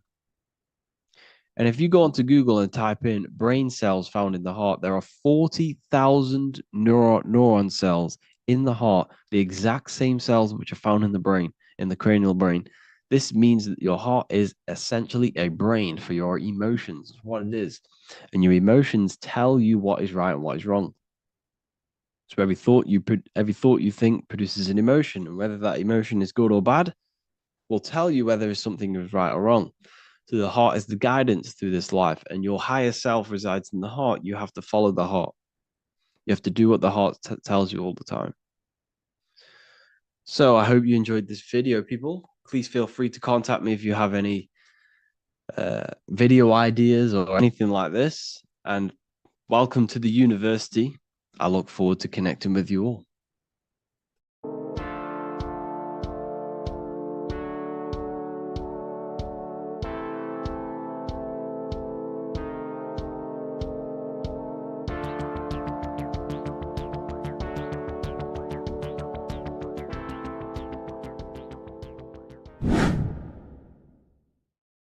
How are we doing, people? It's Revival of Wisdom. We're back today talking about sun worship. Okay?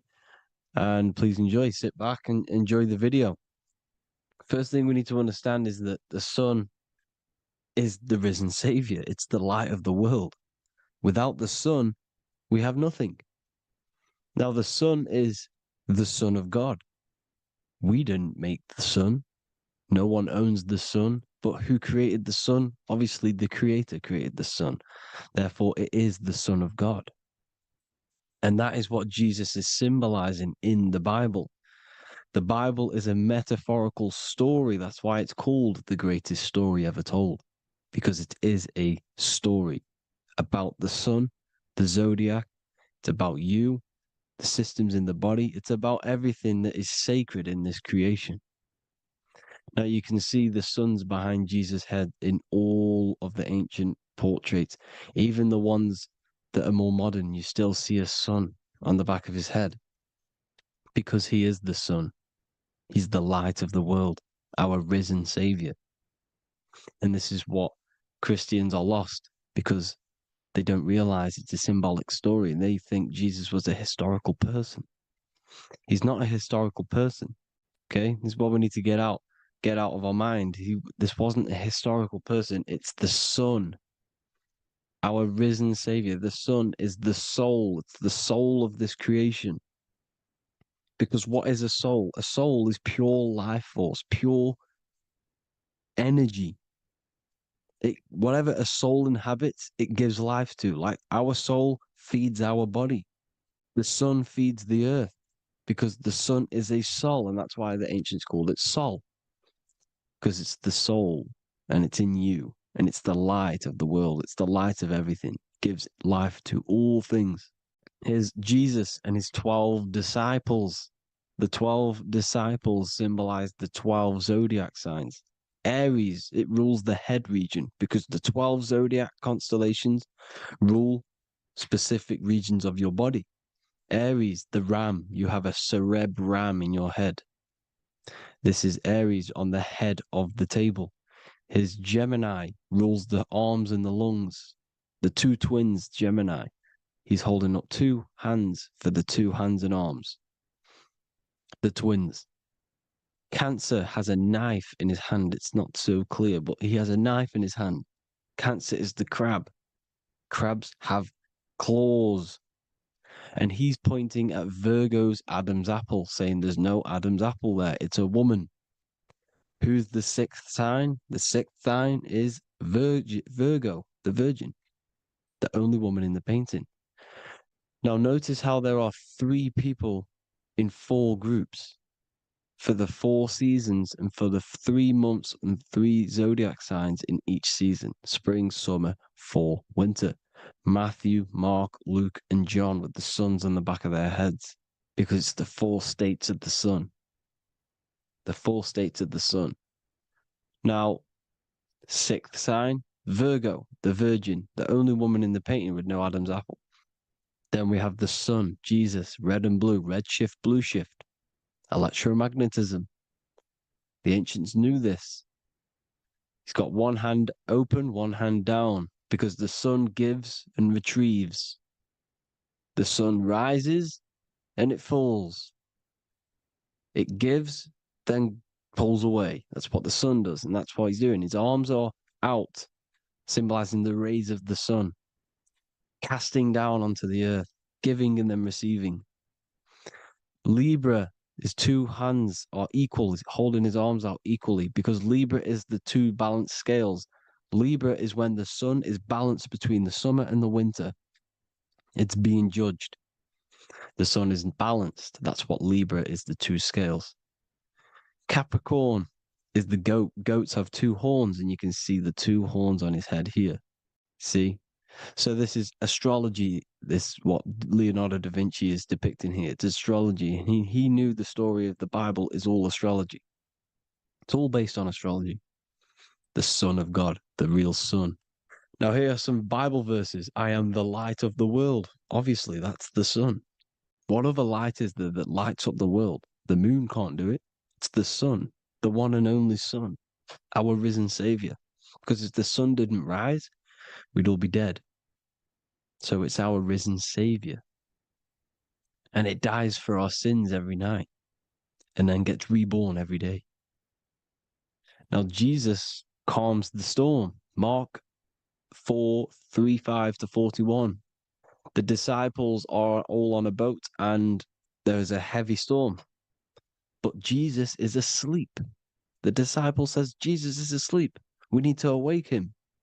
They wake up Jesus, and Jesus got up and rebuked the wind and said to the waves, quiet, be still. Then the wind died down and it was completely calm. Well, when Jesus was asleep, this is the sun not being risen. It's not risen yet. Because in the night times, that's when the storms happen on the sea and the ocean. And when they awake Jesus, Jesus rises because he's the sun. He rises and everything calms. Because when the sun comes, the storms go. You see? So it's the sun. It's all about the sun. Here's another, Luke 22:10. A disciple asked Jesus, when will we know it's the end times? And Jesus says, as you enter the city, a man carrying a jar of water will meet you. Follow him to the house that he enters. Well, this is clearly talking about astrology, the topic that Christians think is satanic, when they don't realize the whole thing's based on astrology. Because the end times is the end of Pisces, which is the two fish, which is the age we've just gone out of. And you can see all these ancient churches here with two fishes, because they knew it was the age of Pisces. There's an ancient artwork with the two fish, Pisces.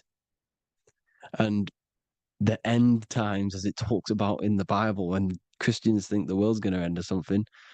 But no, it's just the end of Pisces. As you enter the city, a man carrying a jar will meet you. Follow him to the house. The house is the zodiac sign that he enters. And the zodiac sign is Aquarius, because that's what it is, a man carrying the water. We know this is astrology because a woman, that is a woman's job in the ancient times. In the ancient times, the woman used to get the water. You would never see a man collecting water back then. That was the woman's job, whilst the man builds the houses, for example. You see, so we know it's talking about astrology because astrology is the man holding the bucket of water. It's the end of Pisces. Now we are in Aquarius. And of course, Luke 24:36, the risen Savior, the Son. Now, the Son is also born on the 25th of December, a virgin, just like Horus, Mithra, Buddha, Krishna, Hermes, and thousands of other gods, all born on the 25th of December. Well, it's because the sun moves 1 degree northward on the 25th of December. And on the 22nd to the 24th, it stays in the same degree because it's moving south. But then on the 22nd, it stays in the same degree on the Southern Crux constellation. And the ancients called this the sun dies on a cross, because the cross is the Crux constellation, the Southern Cross. And it stays on that same degree for 3 days on the cross. The sun dies on a cross, and then on the 25th, moves 1 degree northward, bringing back the summer, the light, the warmth, the growth of crops. And this is the sun being reborn again, a virgin, because it's pure. And here's Mithra, another sun god before Jesus was around, before Christianity. It was Mithraism, and Mithra, Ra is Ra, the sun god, Egypt. It's all about Ra, the sun. You can see the crown of thorns on Jesus' head, symbolizing the rays of the sun. And here are the rays of the sun on the back of Mithra's head. Krishna, the sun. Buddha, the sun. Horus, horizon. All born virgins, all did miracles, all resurrected. Dead for 3 days. Well, here he is, dead for 3 days on the cross. And resurrected, because it's the most ancient religion ever been on the face of the earth, the worship of the sun. And we should worship the sun, because without the sun we are nothing. The sun feeds us, feeds the earth, feeds everything. Without the sun we are nothing. It's been reversed, and now we're worshipping man. When we're worshipping a man called Jesus, was never real. It's all about the sun, the most high, the most powerful, potent, celestial body in the sky, the orb that feeds us every day. It dies for our sins and rises every day. It's the sun.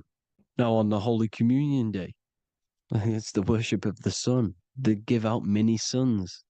Here's Jesus holding a sun. And they raise the sun on Sunday, because they go to worship their sun god on Sunday. Not Saturn Day, not Moon Day, Monday, but on Sunday when the sun is exalting. And they hold suns up above their heads because the sun rises. They're symbolizing the sun rising above their heads as Savior. It's the sun. It's the Holy Communion Day. And here's Jesus giving a piece of himself to the children. It's the sun, the light. Judas was known as a backbiter, a backstabber, because he stabbed Jesus in the back. He betrayed Jesus. Well, this is just another astrological story about the constellation Scorpio, because the Scorpio is the J, looks like a J. J for Judas, the scorpion, the backbiter. Scorpions backbite. They bite with their back. And what does Judas do? He betrays Jesus by kissing him to let the warriors know who they need to get. So he kisses Jesus and Jesus gets stabbed in the back. Well, when you get stung or bit by a scorpion, they leave like a kiss. So Judas kisses him and gets betrayed. Well, this is because the sun, when it hits Libra, it's balanced. The sun is balanced because it comes through summer. Now the sun's starting to die. The sun's starting to die. It hits Libra. And then as soon as it hits the Scorpio, it gets betrayed because now the sun has to fall to winter and Saturn is there waiting to take over the darkness of the winter. So he gets stabbed in the back by Scorpio, Judas, the Scorpion, the backstabber. You see, it's an astrological story. Here's Mary. Mary means marry, which means pure. The sun is pure. No one gave birth to the sun but the God. And it's born every day. It's born every day on every year. It's born pure. There was no controversy. There was no, activity for the sun to be born. It's pure. Now, the 7 metals come from the 7 planets. The sun gives you gold, and this is why the sun is golden. It looks gold. And this is why the banks are backed by gold, because gold is the most valuable metal, because it's the sun, the most valuable celestial orb in the sky, in the heavens. Well, here's Jesus, another ancient symbol of him being crucified on the cross with the big sun, the Southern Crux constellation. The sun dies on the cross constellation. And if you go to the old etymology dictionaries, you will see sun and son is the same word. They come from the same etymology roots. You can use them for no matter what, but they've been confused today.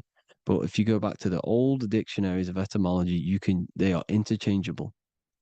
You can use them. Son, sun, sol, it's all the same thing. The 12 disciples, 12 brothers of Joseph, 12 tribes of Israel, 12 breastplates on the stones, because it's all the 12 astrological signs. They could have used any other number, but there's 12. Because 12 is the mind, which is God. 7 is the number of matter, which is man. 7 energy centers in the body. 12 cranial nerves in the brain, because it's the mind. 12 is the 12ness. The zodiac is literally the mind of God, the signs of God. Now here we see here, Job 38, 31 to 33. Can you lead forth a constellation in the season? He's asking you, can you read the sky? Can you read the heavens? Canst thou bring forth the Mazzaroth in its season? Mazzaroth means 12 signs, the zodiac. Why did they translated every single Hebrew word in the Bible into English, but they decided to leave out Mazzaroth? Why? It's because if that said zodiac, Christians would have a different view on the Bible, but they leave that out. But Mazzaroth actually means the 12 signs, the zodiac, and the stars means sign. The word stars means sign because the stars are signs, things to come, which is off in Hebrew, which means sign, things to come. You see a sign on the road, it's something coming. But God is saying, no, what does he say? To qualify as a director, a judge of man's life on earth, one must be able to govern the heavenly bodies that rule the earth. It's telling you to read the heavens. We need to read the heavens. Astrology, the 12 zodiac signs, the mind of God. It's telling you, read the Mazzaroth, read the zodiac, because they are things to come in your life. They are signs. It's not satanic, it's made by God. God said, let there be lights in the firmament of the heavens to divide the day from the night, and let them be for signs. Signs are things to come. The 12 zodiac signs. It's all about astrology. Here's Mary holding the sun. His son, her son. It's the sun in the sky. The one and only, the most high. The soul, the solo because it's on its own. The most powerful, Ra, radiance. Here's the Pope holding the sun. All 3 popes holding the sun because they're sun worshippers and they know the true meaning and origins behind Christianity. Sun worship. Here's the Vatican is a sundial. Yes, this is literally a clock. Your clock, your watch is a sundial. It's got 12 sections on it for the 12 zodiac signs. 12 hours, 12 Horuses. Now here you see Jesus walking on water. Well, it's the sun, and here's the beard of the sun. Here's the pyramid of the sun, the illuminated one, the all-seeing eye, the sun. Here's the Ankh. The sun creates these symbols. The ancients knew this. Now, when you see these headdresses, these are actually the days of procession of the sun. Aries, Cancer, Libra. It's all about the sun. Here's some more sun worship going back to Egypt. Ra, Horus, Osiris, and Set. Jesus and Satan is Horus and Set. The sun and Saturn. Saturn rules the winter, Satan. Jesus, the sun, the light of the world, rules the summer, rules the day. Satan's the night, Saturn's the night, the sun is the day. The evil brother, Satan. Well, Horus comes, well, this is where we get the word hours from. There are 12 Horuses. The sun moves in 12 Horuses, 12 hours. Where's Horus? What hour is it? Where's Horus? His Ra, 12 noon, Ra, radiates, powerful, the most high sun. That's why he has a sun on the top of his head. These are the four states of the sun. Set, sunset. This is why we say sunset, because the sun is setting. His sunset, his Horus, horizon, the Horus is rising, Ra radiating, and the sunset. Then midnight is Osiris. Here's another ancient symbol for the sun, the scarab. Ra, the sun, scarab. It's got the word Ra in it because it's the sun. Here's the sun on top of the scarab with the wings. Because scarabs roll dung up hills, and then they'll let it fall down the hill to gain more matter. To gain more bigger, like a snowball effect. And this is, the ancients saw this as a process of the sun, because the sun climbs up the hill and then it falls. So they used the scarab to symbolize the process of the sun. The sun climbs and falls. Here's an ancient Egyptian cat cutting off the head of the serpent. Well, the cat is cutting off the head of the serpent, symbolizes the sun cutting off the nighttime. When the sun rises, it cuts off the nighttime. It cuts off the serpent. The serpents represent darkness or evil. And there's some more symbology of the sun and the heavens, the arch, the royal arch, the firmament, the sun inside the firmament. These are all ancient churches, and they all depict the firmament with the sun inside. Is the ancient cosmology, you see, because it's all about the sun. Everything's about the sun, because the sun is our orb made for us to sustain life and this inside of this creation, inside of this firmament, the royal arch of heaven. Here's the Freemasons depicting it. Here's the Masonic royal arch, but you can even see the zodiac signs. Here's Cancer, the checkered board. It's the royal arch of the firmament. Obviously, they don't want to tell you that. You live in space, apparently. Some more sun worship. Here's the beard of the sun on the water. They all have this long beard. And why do they say amen? Amen at the end of every prayer. Amen is a sun god, a creator god. It's all about the sun. So thank you all, people. Hope you all enjoyed. Hope you all gained some knowledge and insight. Please give me a follow, drop a comment, drop a like. Have a good day. Love you all.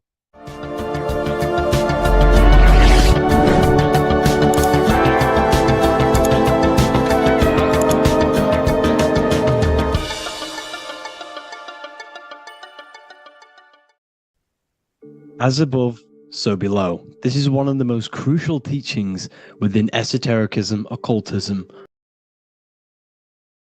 or what we like to call it today, spirituality. I don't like calling it spirituality because It's not spirituality. I teach human consciousness. I teach the science of you and your consciousness alone and your being. And in order to fully understand you and this world around you, you must understand this number one principle of as above, so below.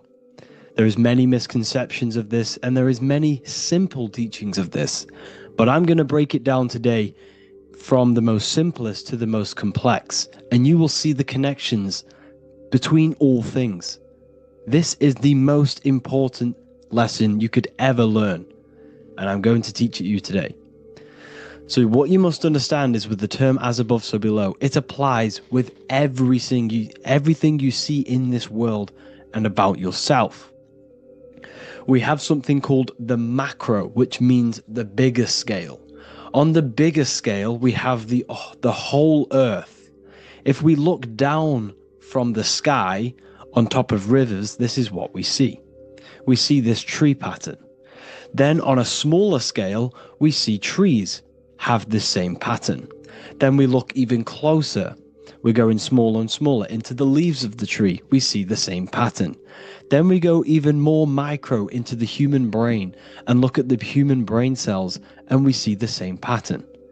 This is proof this is a fractal universe, and everything is in the micro is reflected in the macro. As above, so below. As within, so without. On the macro is a reflection of the micro. So now that you understand this, we can go a bit further. A yearly cycle of spring, summer, fall, winter is a macro. A micro is a daily cycle. So a day is a mini year. The summer is the midday. Autumn is the evening. Night is the winter, and spring is the morning. This is a macro, a reflection. We have a miniature cycle of the zodiac every single day. And this cycle is also reflecting the cycle of life and death. We live, we are born, which is the spring. We live, which is the summer.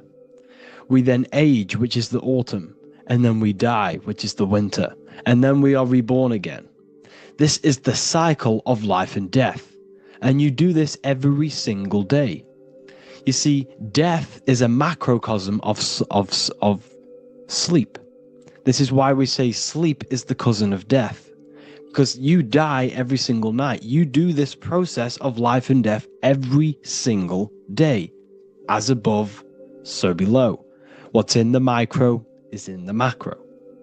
So when you go to sleep, you are essentially dying. And then in the morning when you wake up, you are then born again. This is a fractal cycle that we live in. Everything in this whole world is fractal. Everything applies to as above, so below. We have the sun, we have the moon, we have the day, we have the night. We have the life, we have the death. We have the conscious, we have sleep. As above, so below. We have the conscious mind, because now we're diving into as within, so without. As above, so below more refers to the external world. As within, so without is referring to your inner world and the outer world. What you must understand is about yourself. You exist in two realms. You're an individual. The dual nature of you. You exist in two realms at once. You have an inner world of your thought, emotion. This is the inner world that no one else can see but yourself. And you have an outer world with a physical body which everyone can see. So you exist in two worlds. You have the inner voice, you have the outer physical voice, which I'm speaking to you with now. But I also have an inner voice, which no one can hear, only but me. So you exist in the light and you exist in the darkness. The sun represents your external self, your physical conscious mind. The moon represents your shadow self, the inner self, the psyche self, the spirit self.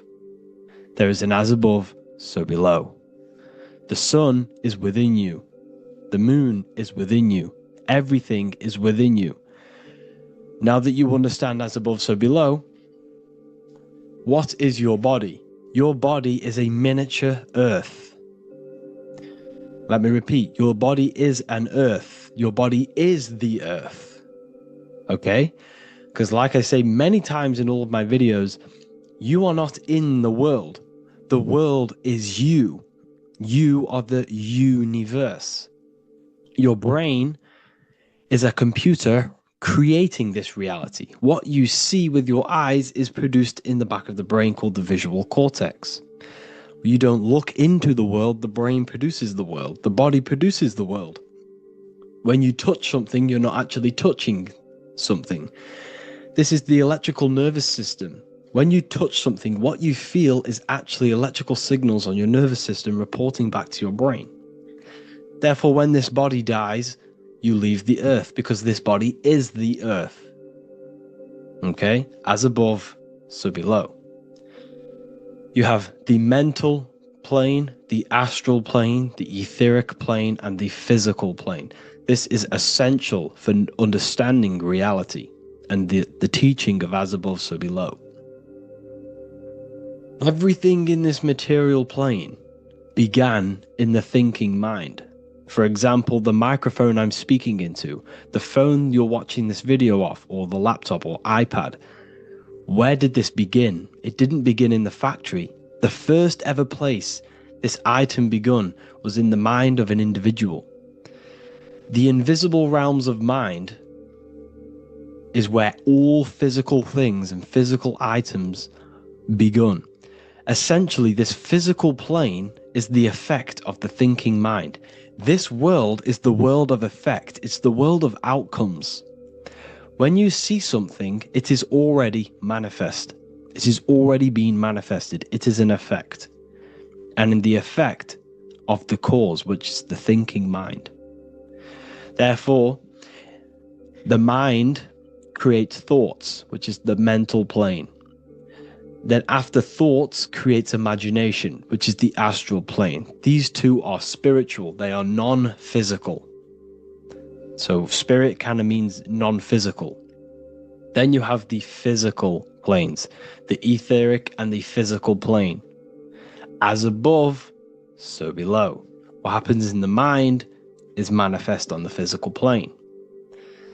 Like I said, the phone that you are holding, it was a thought, and then it brought down into a physical reality. As above, so below. You change the mind, you change your reality. Your environment, the word environment has ment in it because your environment is mental. So now that you understand this, so what is the world around you? The world around you was created by the mind of God. It was manifested through God's thought. So you are living in the mind of God. You are a thought in the mind of God.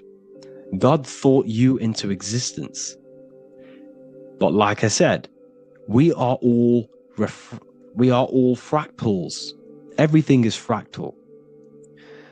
If God exists, this means that you are God, as above, so below. God created you through the thinking mind, and he gave you a thinking mind. So God created the macrocosm. God created the macro, the whole world. He designed the whole world, the sun, the stars, the moving. He designed this. But then he gave you the thinking mind to design your own life and create your own life in his world. You are a microcosm of God's macrocosm. Just like God thought you into existence and the whole world into existence, you are a microcosm thinking your world, your reality into existence. You see this now? Everything is a reflection. Everything is a mirror. Everything is fractal. So in order for you to change your reality, you must change these higher planes. Your thought and imagination are the two key aspects of creating physical reality. Every object you see around you was begun in these higher planes of the non-physical, and they were brought out of spirit into physical matter through the thinking mind and physical action. So now we're going to get a bit deeper. The brain is not the mind. Now that you understand, we have spirit and matter. As above, so below. You have a non-physical side of reality and a physical side of reality. The mind is the spiritual brain. The brain is a physical manifestation, a physical effect of the mind. The mind uses the brain to operate in the physical world, and it's the same with the heart. The soul manifests itself physically through the heart. The heart is a physical manifestation of the soul, of the emotion, thought and emotion, the mind and the soul, the brain and the heart, heaven and earth. So you have the inner world and the outer world, the spiritual, non-physical, and the physical. So essentially, we are all on this process of awakening and expansion of our minds into new fields of thought, into new fields of awakening ourselves. Because essentially, we are born into this world. But you are born many, many times. You can be born physically and you can be born spiritually.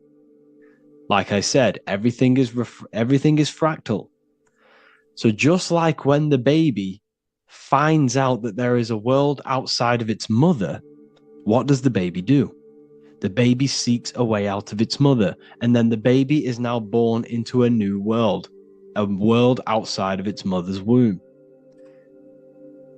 It's the same with you and your spiritual process. As your mind becomes aware that there are other realities beyond your physical body, it then seeks a way out. And this is why you are probably watching my YouTube, because you are now on the path. Something within you has guided you to this path of knowledge, truth, enlightenment, and expanding your consciousness. And it is your soul who brought you here. Your soul speaks through emotion, a guidance.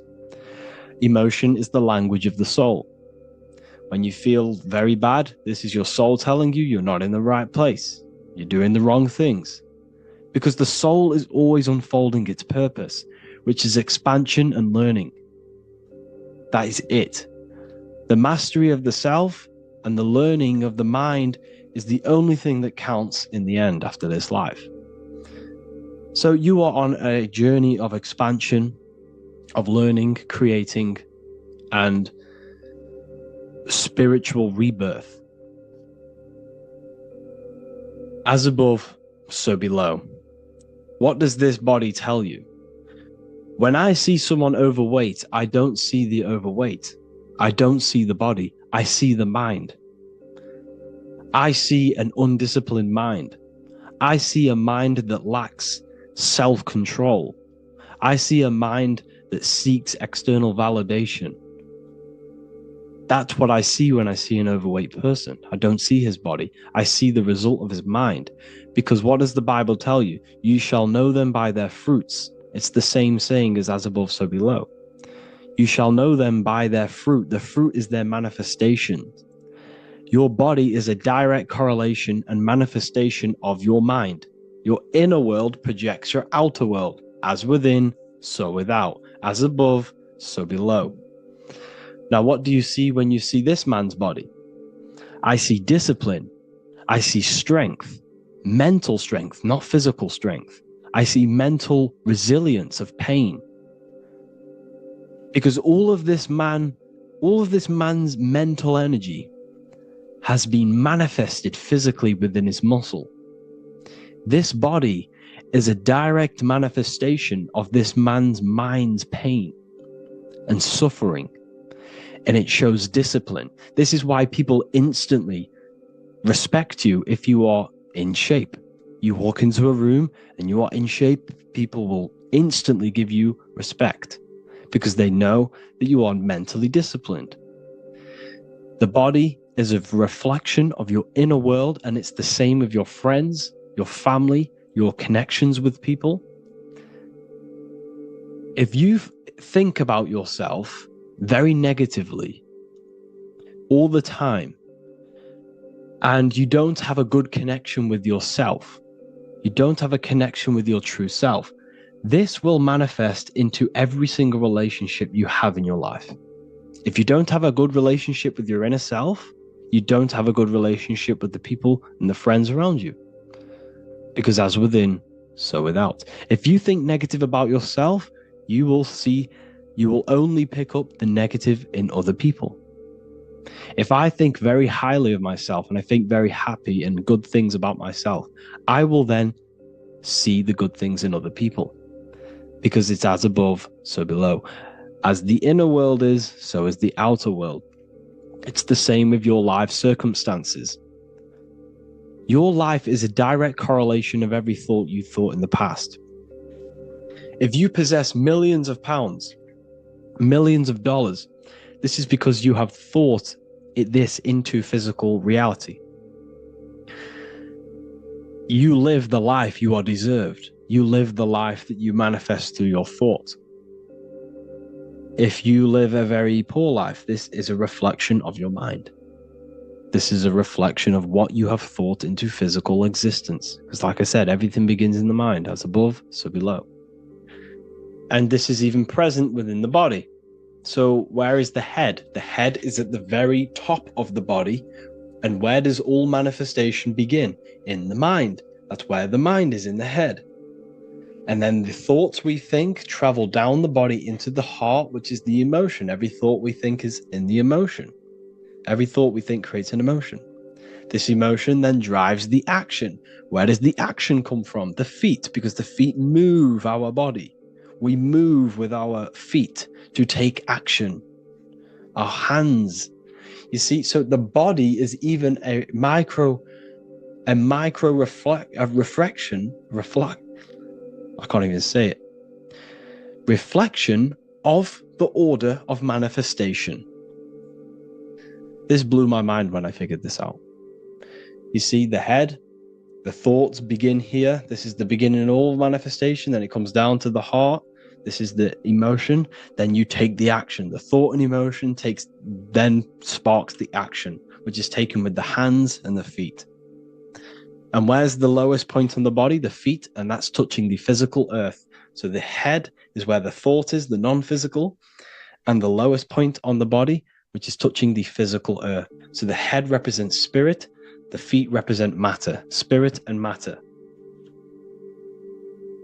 Your room, if I walk into your room and I see a messy room, I don't see the room, I see a messy mind.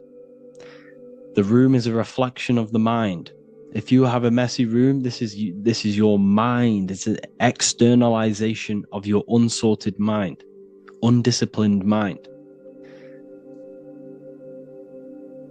So like I said, we are all God, and we must find the God self within us. And I teach all of this inside the Book of Wisdom, Volume 2. This is not just a book, this is a revolution. This is the beginning of a new age with this book. If you have read it, I congratulate you. You should feel very proud of yourself if you have an open mind.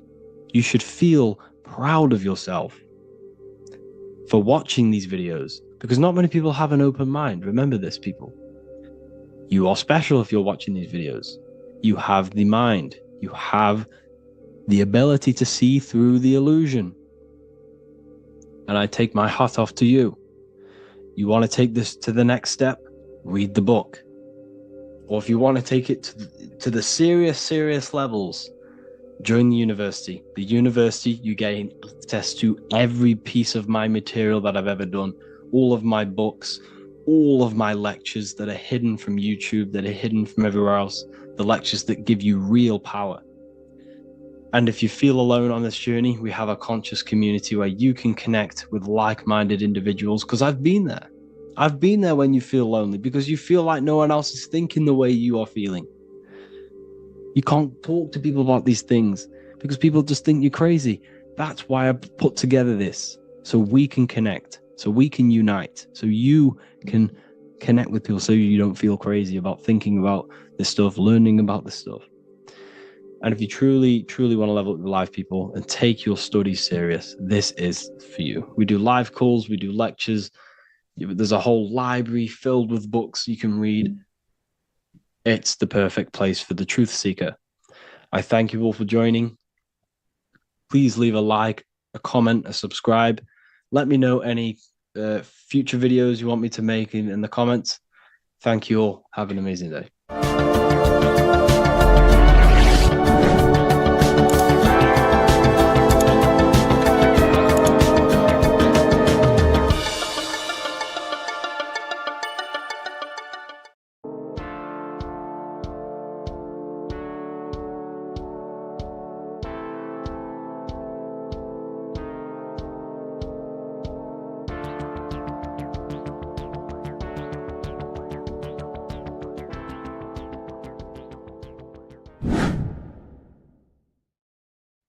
What is up, people? How are we all doing?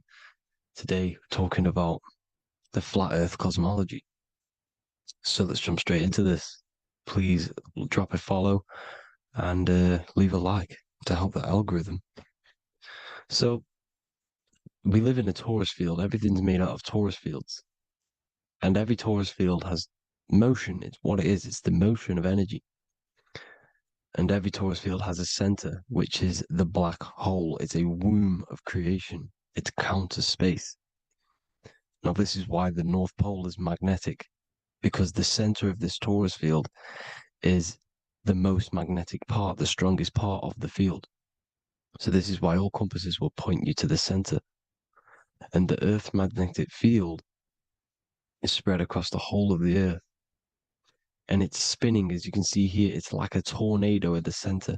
And this tornado is the force which is spinning the sun and the moon around us.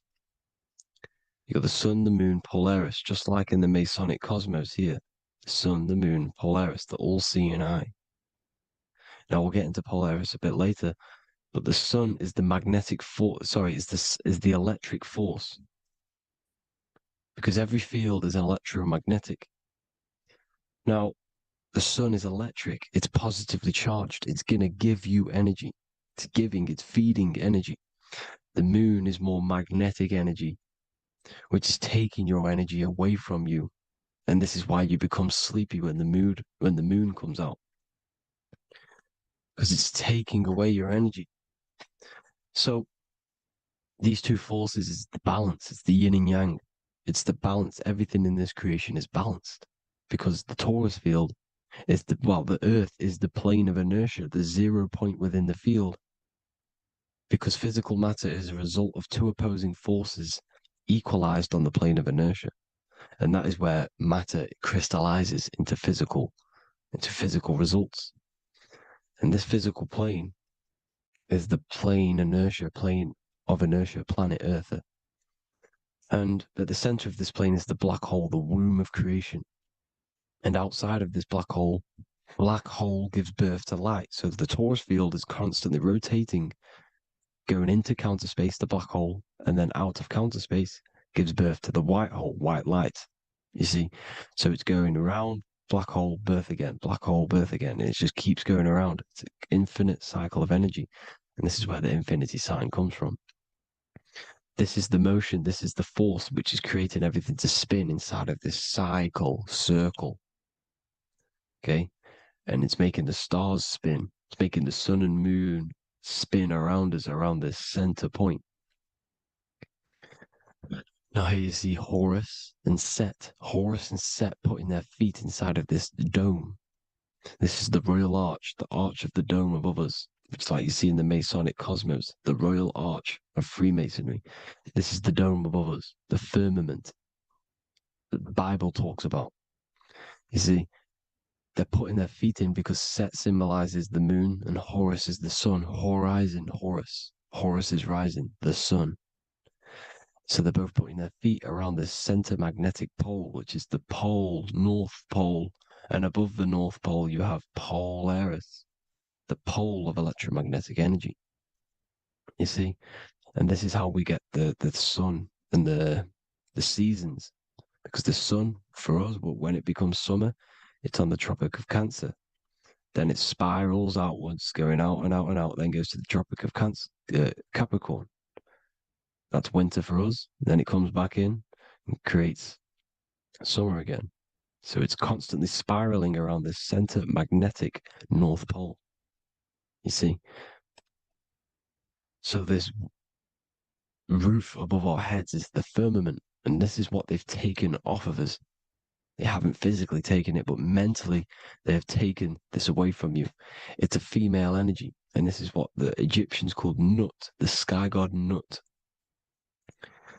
And this is the womb. We are inside God's creation, God's womb, and the woman's womb when she has a baby is a microcosm of this, because everything inside of this creation is micro, macro. It's a reflection of the bigger things, as above, so below. So the dome above our heads is the dome we are in when we are a baby. And you can see the sacred geometry of it is the exact same. It's the dome. And when we are inside of the womb, the woman, the sacred maker, which is the M, the Masonic M, this is the G male symbol. The Masonic M is maker, mason, matter, male. She delivers the male, you see. She delivers the male because it's the maker, the female, the magnetic. The woman is magnetic in nature, the male is electric in nature. So when we are in this womb, the female, we are being fed by the center umbilical cord, by the center of the mother's stomach.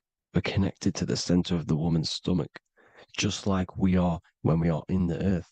The center is where the aurora borealis is being emitted from, the electromagnetic aurora borealis, the northern lights. This is our spiritual umbilical cord, connecting us to counter space, connecting us to the realms beyond this world. Because at the center of every Taurus field is counter space. And at the center of the earth is our spiritual umbilical cord. And this is the earth's belly button, as you see. As above, so below. We had a physical umbilical cord. We have a spiritual umbilical cord. And this gets cut when we die, when we're cut away from the physical reality. You see, here's the ancient Egyptian tablet showing this female. You can see the hair, it's a female above us, because the female energy is nurturing, helping, looking after. And that's exactly what the dome is. It's protecting us. It's the Ark of the Covenant, the Ark covering us, you see? And this is what they've taken away from us. By you believing in space, it completely destroys the idea of this being a sacred creation. They've taken the roof off your head, whether if you believe in space, you believe that there's chaos, there's planets, there's asteroids that could kill us at any moment. But this isn't true. They've made you fear your own creation that you're inside of. They've made you fear what's above you. You see, and it's to hide the power of astrology, the power of the lights in the firmament, which are constantly flowing through the ether. These powers which are above us are sending rays down to the earth, which are influencing our psychology and how we behave. And this is what astrology is. It affects human consciousness. It interacts with our consciousness. And there's a different energy every day because the planets are in different houses, different alignments. And this is, we'll go into this a bit deeper later on. So the world tree, this magnetic North Pole, the pole of electromagnetic energy, was symbolized as a tree, the great tree at the center of the earth. You see? And this tree is symbolized everywhere. You can see here how the center person, this Egyptian person, is holding up the sky. This is the North Pole, the hyperboloid, at the center of every Taurus field. And this tree was in the Mayan cosmology. This is an ancient depiction. This is the Taurus field. There's the plane of inertia. Here's the center tree. Here's the tree in the center, the magnetic North Pole, the woman holding the stars. Here's the Hindu with the two birds symbolizing the sun and the moon revolving around this center tree. The Mayan tree, his Horus and Set around the North Pole.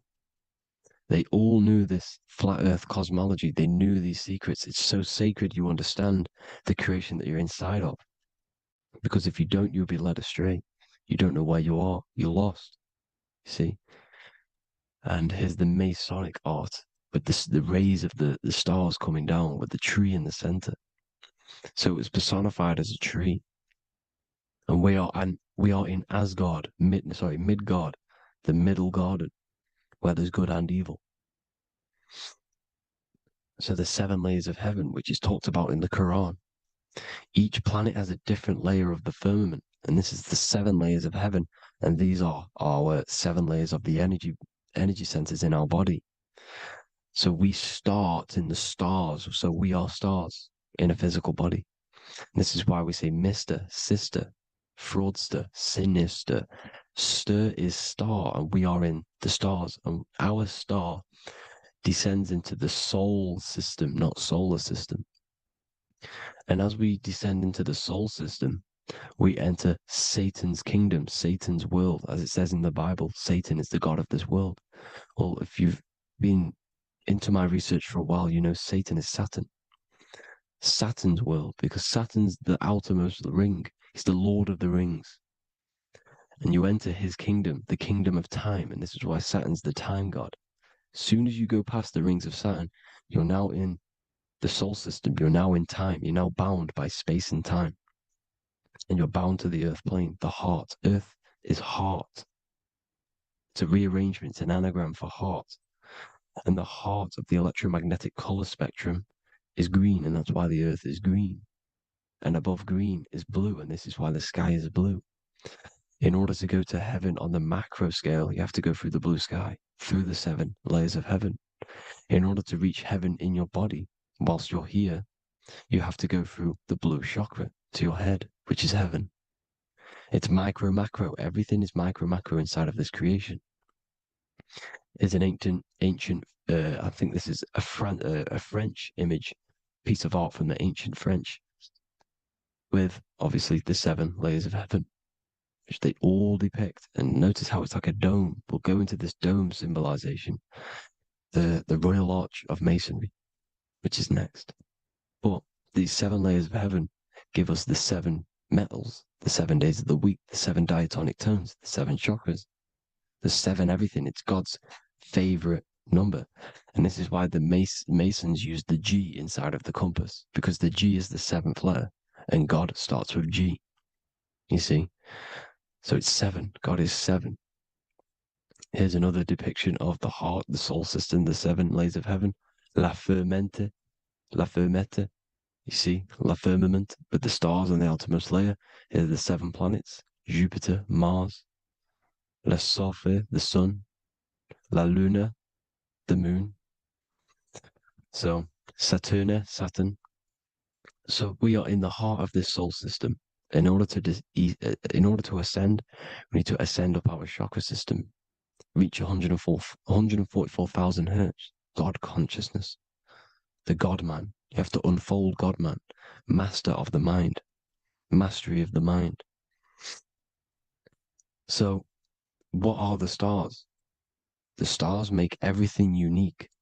The stars are constantly rotating around the center, magnetic North Pole, the tornado at the center, which is stirring everything. It's stirring the ether. The center is the ether, and the 4 elements are born out of this ether. There's 5 elements: ether, spirit, water, air, and earth. The ether gives birth to the 4 other physical elements, which the whole of creation are made out of. About them 4 elements. 4 is the number of stability. You know, a chair, a table has 4 legs. It stables things. It's a foundation, and these 4 elements are the foundation of this creation. You see, and this magnetic North Pole is stirring this, and the 4 vibrational states of the ether are the 4 elements. Now let me get back to the stars. I just wanted to give you that. The stars are being stirred around this center point, center. It's stirring everything, and they're always in different alignments. Every millisecond, they're moving in different different placements of the stars. And the planets are called the seven wanderers because they're not fixed. The stars are fixed. But the planets are called the seven wanderers, the seven layers of heaven, because they move faster and slower than each other. Each planet is slower and faster, has a different rate of speed it's moving. So these alignments are mixing in with the energies of the different 12 constellations. And this is why you have a unique characteristic. You have a unique look, a unique energy, a unique personality. This is because when you were born and you took your first breath, that energy which was in the ether, because the ether is all around you, and energy travels through the ether. The energy that the stars were casting down and the energy that the planets was mixing in with the 12 constellations was in the ether. So when you came out of the womb and your first breath, because breath is spirit, okay? So that first breath you took, that is the energy that is imprinted within your DNA, your soul. And you reflect that energy, you emit that energy. That's the energy that is with you forever until you die, till this physical body dies off. And that's what the stars are. The stars are giving a unique energy, characteristic, personality to every living thing. Every dog, every cat, every animal has a unique personality because it was born at a different time and place in the sky. Okay, the stars are your destiny. Now, the stars are constantly changing as well. If you look at stars through a telescope, they're constantly changing and forming different forms. You can see here, it looks like water. It looks like light through water because it's the ether above us, a sea of ether. And this light is being emitted through it, and it's just constantly changing, giving different energies, each star. So this is why this is what the zodiac is. It's the expression of energy. It's the expression of the stars. And each constellation has many different personality, different energies, different traits. Each planet has different traits, depending where your planets are, depending what energies you hold. No two person have the same energy. There's no one. It could be similar, but no one's the exact same. It's because of the stars. The stars are never in the exact same split place. The planets are always in different houses. So here's some Royal Arch symbolism. Here's the Royal Arch of Masonry, as it says here. The sun and the moon, the constellations. Here's Cancer, the seven planets, the seven stars.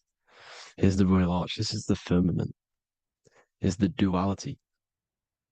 Black and white, duality, good and evil, rest and motion, dielectricity, magnetism. See? So this is what the Royal Arch is. It's symbolizing the cosmic dome above us. The womb we're in. We're inside God's womb. And here's George Washington, the Freemason, inside of the Royal Arch. You see?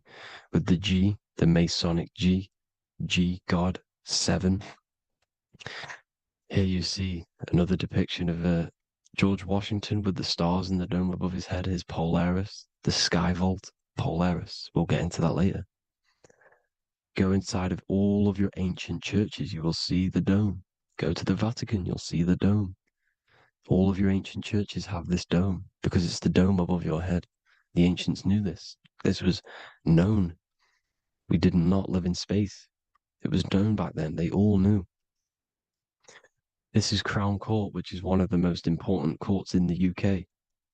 You can see it's clearly so much Masonic symbolism. You've got the 4 pillars of Masonry. The Royal Arch is like an arrow pointing upwards to Polaris. As the Disney World is under a dome. In his Polaris, the sky vault. You see? And also 666 in the symbol. Here's more 7 layers of heaven. Here's an ancient depiction. The firmament. Here's the astral plane outside of the firmament. The Royal Arch. You see? It's everywhere. Here's Polaris, the 8-pointed star. Polaris is in between the sun and the moon. It's at the center of the Taurus field. And Polaris corresponds with the pineal gland as well because it's the all-seeing eye. See? So is Polaris, the 8-pointed star, which is at the very top. It's the very center. It's on top of the North Pole. And it's an 8-pointed star that's always symbolized as an 8-pointed star. Here you see the Vatican. The Vatican is a giant key with an 8-pointed star. See, it's a key. Here's the dome. Here's the Space Delta, the USA Space Delta logos. Here you see the Egyptian god looking from the center of the North Pole, looking upward to an 8-pointed star, Polaris. An arrow pointing up to Polaris. Here's another, the bear holding a key with an arrow up to Polaris. 7 holds the key to Polaris. Here's an eagle holding a key above the North Pole to Polaris. Polaris, and here's another one. There's another bird, like a dragon, holding a key to Polaris. Because Polaris is definitely something to do with leaving this creation. Okay, maybe, I can't say for sure, but maybe it's to do with ascension, and this is why the Vatican hold the key to the 8-pointed star. And this is why the space, well, we all know space is a lie, but they're showing Polaris and its sacred symbology. Maybe it's to do with something leaving this creation, going to another. Here's some North Pole symbolism. As above, so below. See the four seasons of the Big Dipper constellation going around Polaris. This is Polaris, this is the Big Dipper constellation, and this is the swastika. This image gives us the swastika, because all the symbols we use are created in nature. They're created somehow in nature. This is how we get them. As above, so below. This is the map of the North Pole with the 4 rivers looking like the Big Dipper constellation. It's the Masonic, here's the ancient cosmology with the 4, you see the 4 islands, Mayan cosmology, 4 islands. This is the alchemical symbol for Earth, 4 sections. The windows, because the center of the North Pole is a window to another dimension. The 4 lucky 4-leaf clover, which is supposed to be lucky. It's truth in plain sight. And here's Hitler looking at 2 flat Earth maps. So this swastika has been used for thousands of years, thousands and thousands of years. And it's symbolic for the most sacred land on this plane, the North Pole. Shambhala. Do some research on Shambhala, people. It's a it's a Hindu mythology about the sacred lands at the center of the earth. And it's known to be full of enlightened beings. And it's all symbolized at the center. You can see their paintings of Shambhala. It's all at the center, the North Pole. And it's known to be the most godly place ever, because it takes you to a portal to the higher places. And maybe this is something to do with Polaris, connecting you to this sacred land at the very center. But anyways, people, thank you all for tapping in. Hope you all learned something. Have an amazing day. Please follow, subscribe, like, all the links in the description for the courses, the PDF. Please have an amazing day. God bless.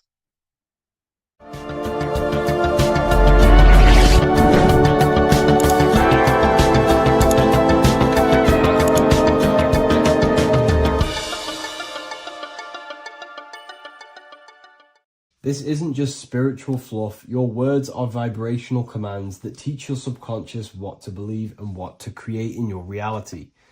Now, I'm not going to sit here and tell you how words are these vibrational things that create reality. In fact, they are. However, the power of words does not hold in the vibration of the word. Yes, it has a little effect on plants. Yes, every word is a vibration that speaks to every cell in your body. However, this is not the main power of words.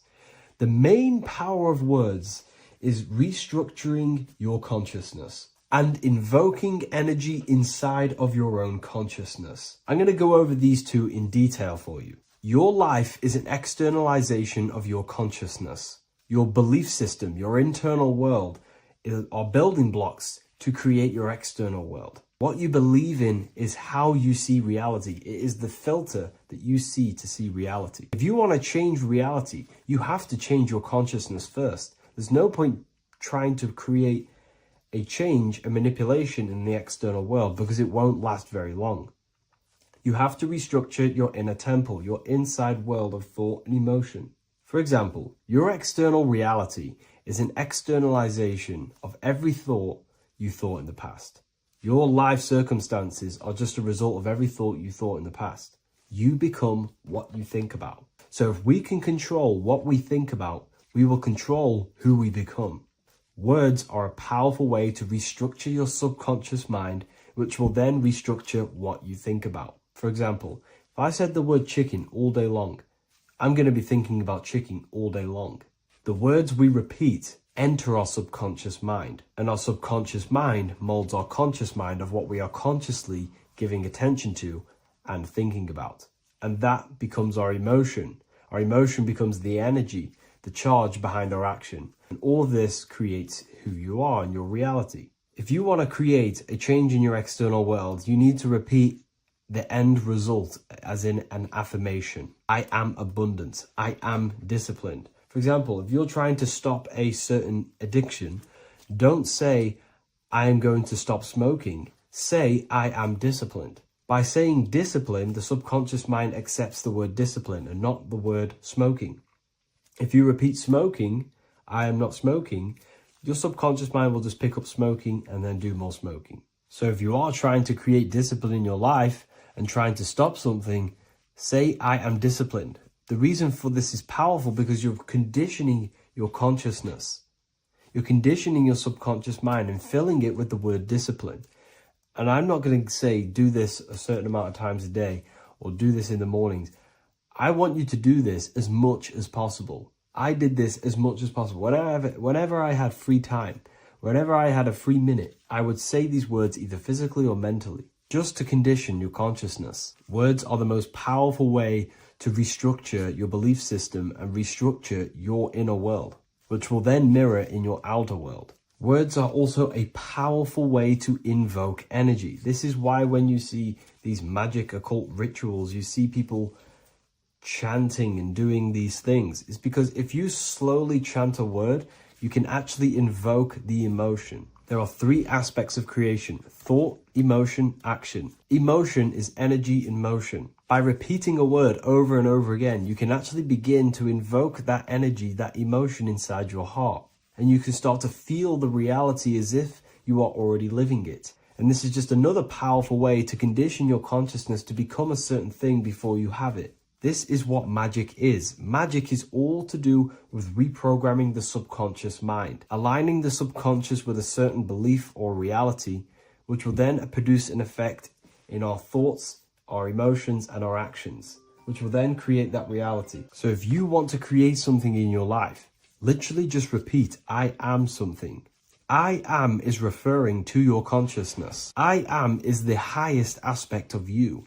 It is the true self. Whatever you condition your consciousness will be mirrored in your external reality. I am abundant will condition your consciousness to feel and believe you are abundant, which will then seep into your thinking. And then you will start to act more on this because you are thinking about it, which will then change your external reality. Words are vibration, and vibration is powerful. However, if you truly want to change your reality, you have to change your inner world of consciousness. And words are the best way to invoke feelings to become the reality you want. And words are the best way to condition your consciousness to a certain belief or a thought. And by doing this, you're actually creating a root cause. The cause is your consciousness, your mind, and you have to restructure the mind to create that reality.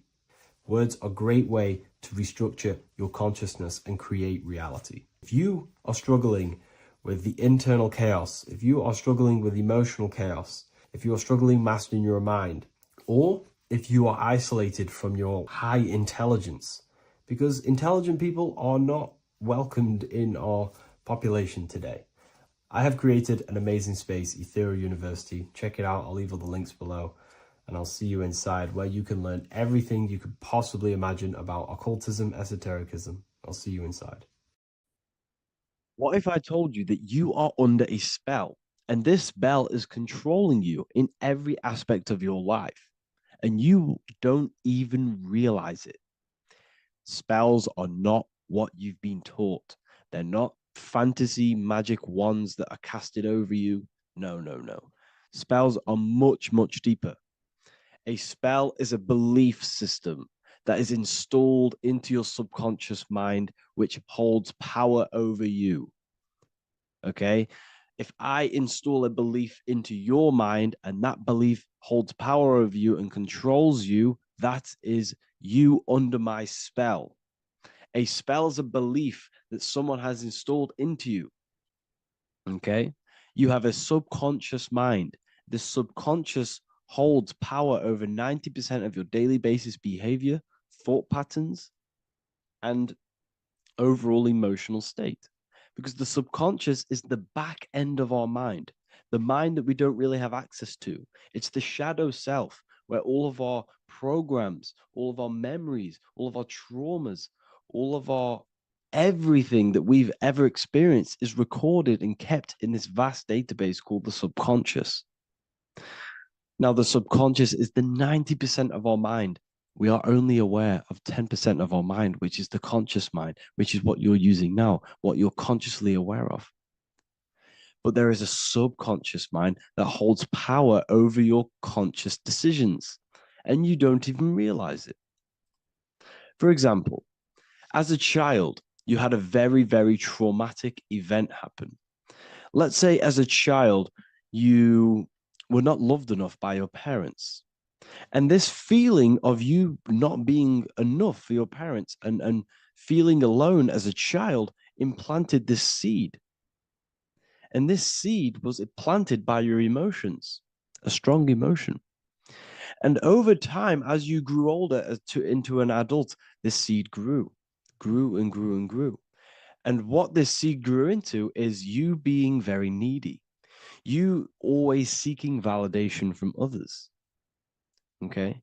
But you taking this conscious decision 10 years down the line actually stems from this hidden cause within your subconscious mind, within this little feeling, this seed inside your subconscious where you don't feel like you are worthy. So this results in a conscious decision of you seeking validation from others, being very needy from others. Okay. This is what the subconscious is. The subconscious holds power over us. For example, posting on social media. Why are you actually posting on social media? If you take a selfie with your new watch, new car, and you go and post that onto your social media, why are you actually doing that? On the deepest root cause, it's not because you just want to post a picture. No, it's much deeper. It comes from a subconscious belief or a subconscious emotion of you seeking external validation, whether you believe that or not. But that's what it is. If you're posting on social media, you're seeking attention, you're seeking validation from others on a deep level, on a subconscious level. You may not even realize this because it's subconscious. Now, this is what a spell is. Money is a type of spell. Remember, money doesn't actually exist. Money does not exist. Money is a physical object inside of the material plane. But the physical object has a belief in the mental plane. See, the mind is the highest plane. This is the root cause of reality, the mental plane. Okay? So our belief in our mind has given this piece of paper value and a meaning. But in reality, it's just a piece of paper with a belief behind it. But this subconscious belief behind this piece of paper is controlling your daily basis behavior, is controlling your emotional state and controlling your life without you even realizing it. Without you even realizing that it's all an illusion. Money does not exist. It's the belief that gives the piece of paper a power. And the way we break the spell is by realizing that the money doesn't actually exist. The whole world is under the spell of money and it's controlling all of us. But the spell is the belief. once we all wake up and realize money has no value, it doesn't actually exist, it's only a belief, there is no actual money, that's how we break the spell. The spell is broken when we figure out that we are under the spell, under the belief, under the illusion of this piece of paper having value, and it's controlling our lives. That's why the word money has mon within it. Mon is moon, and the moon represents our hidden aspect of our mind, our subconscious, and the sun represents our conscious mind. So you have two versions of yourself. You have the self that you show to everyone, the conscious mind, and you have a shadow self called the subconscious, which is the hidden aspect of you. For example, do you really love your partner who you're with, or are you just with them for, is there a subconscious fear of being alone? Do you really want to be with this person, or is it stemming from, are you staying with them because it's stemming from this fear of being alone, of being lonely? Or are you just with them because you have a subconscious sexual addiction? And all of your conscious decisions are actually coming from this little seed of wanting sex or not being alone. You have two versions of yourself, the conscious mind and the subconscious, the shadow self and the self that you show to everyone else. Okay? And the subconscious is what's holding power over you. When you drive your car, you don't consciously have to think about changing gear. You've done it that many times. It's on autopilot. That's the subconscious doing it. You can be walking down the street. Your conscious mind can be thinking about what you're going to cook for tea later, but your subconscious mind is controlling your body and walking your body. You don't have to think about moving the body. You just do it because you've done it that many times. It's a program. It's a belief in the subconscious that's giving this movement power. You see, the subconscious holds a lot of power over you. Our beliefs hold power over our daily basis behaviors and actions. Okay, like I said, posting on social media, this is seeking external validation. There's a subconscious stem, there's a subconscious urge bringing this desire into conscious reality. So we must break the spell of our emotions controlling us, our traumas from a child controlling us. For example, another example of this, let's say you were in a car crash years ago, and this car crash led you to having a very traumatic event, very traumatic emotion you felt in that car crash. You felt a lot of pain. That was impressed into your subconscious. And even to this day, you're probably scared of going into trains, going onto cars, going inside of vehicles. And you might not even be aware that it's actually stemming from this event that happened 10 years ago. That's the spell. That's the spell that's holding power over you. And you don't even realize it. You realize the spell when you realize you're being controlled by this old belief, this old trauma. That's what a spell is. A spell is not something I cast over you with a wand like Harry Potter. Spell's much deeper. It's the hidden aspects of our mind that hold power over us, that control us. Okay? So how do we get rid of the spell? How do we break the spell? By installing new belief systems, by installing new programs into our subconscious. The subconscious is impressed by repetition and emotion. Everything you do on repeat, for example, tying your shoelaces, you can be looking up into the sky, closing your eyes, thinking about what you're going to create for tea while doing your shoelaces. You've done it that many times, you don't have to think about it. That's the subconscious taking over. Okay? That's the repetition aspect of the subconscious.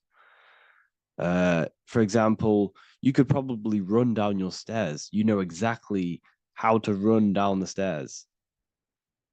If I tried to run down your stairs, every staircase is different. I'd probably fall over. But you've done it that many times, you know exactly how to do it.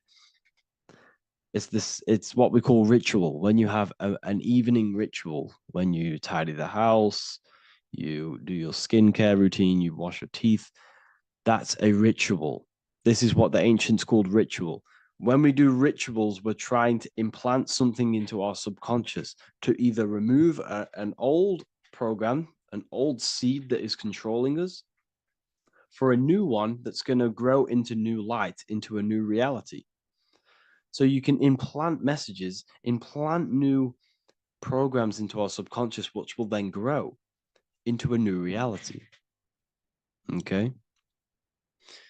Because if I tell you something over and over and over again every single day, for example, if I say, you do what I say every single day I repeat this statement into your ears, about a month or 2 months in, you're going to start to believe in that statement and you're going to start to be under my spell.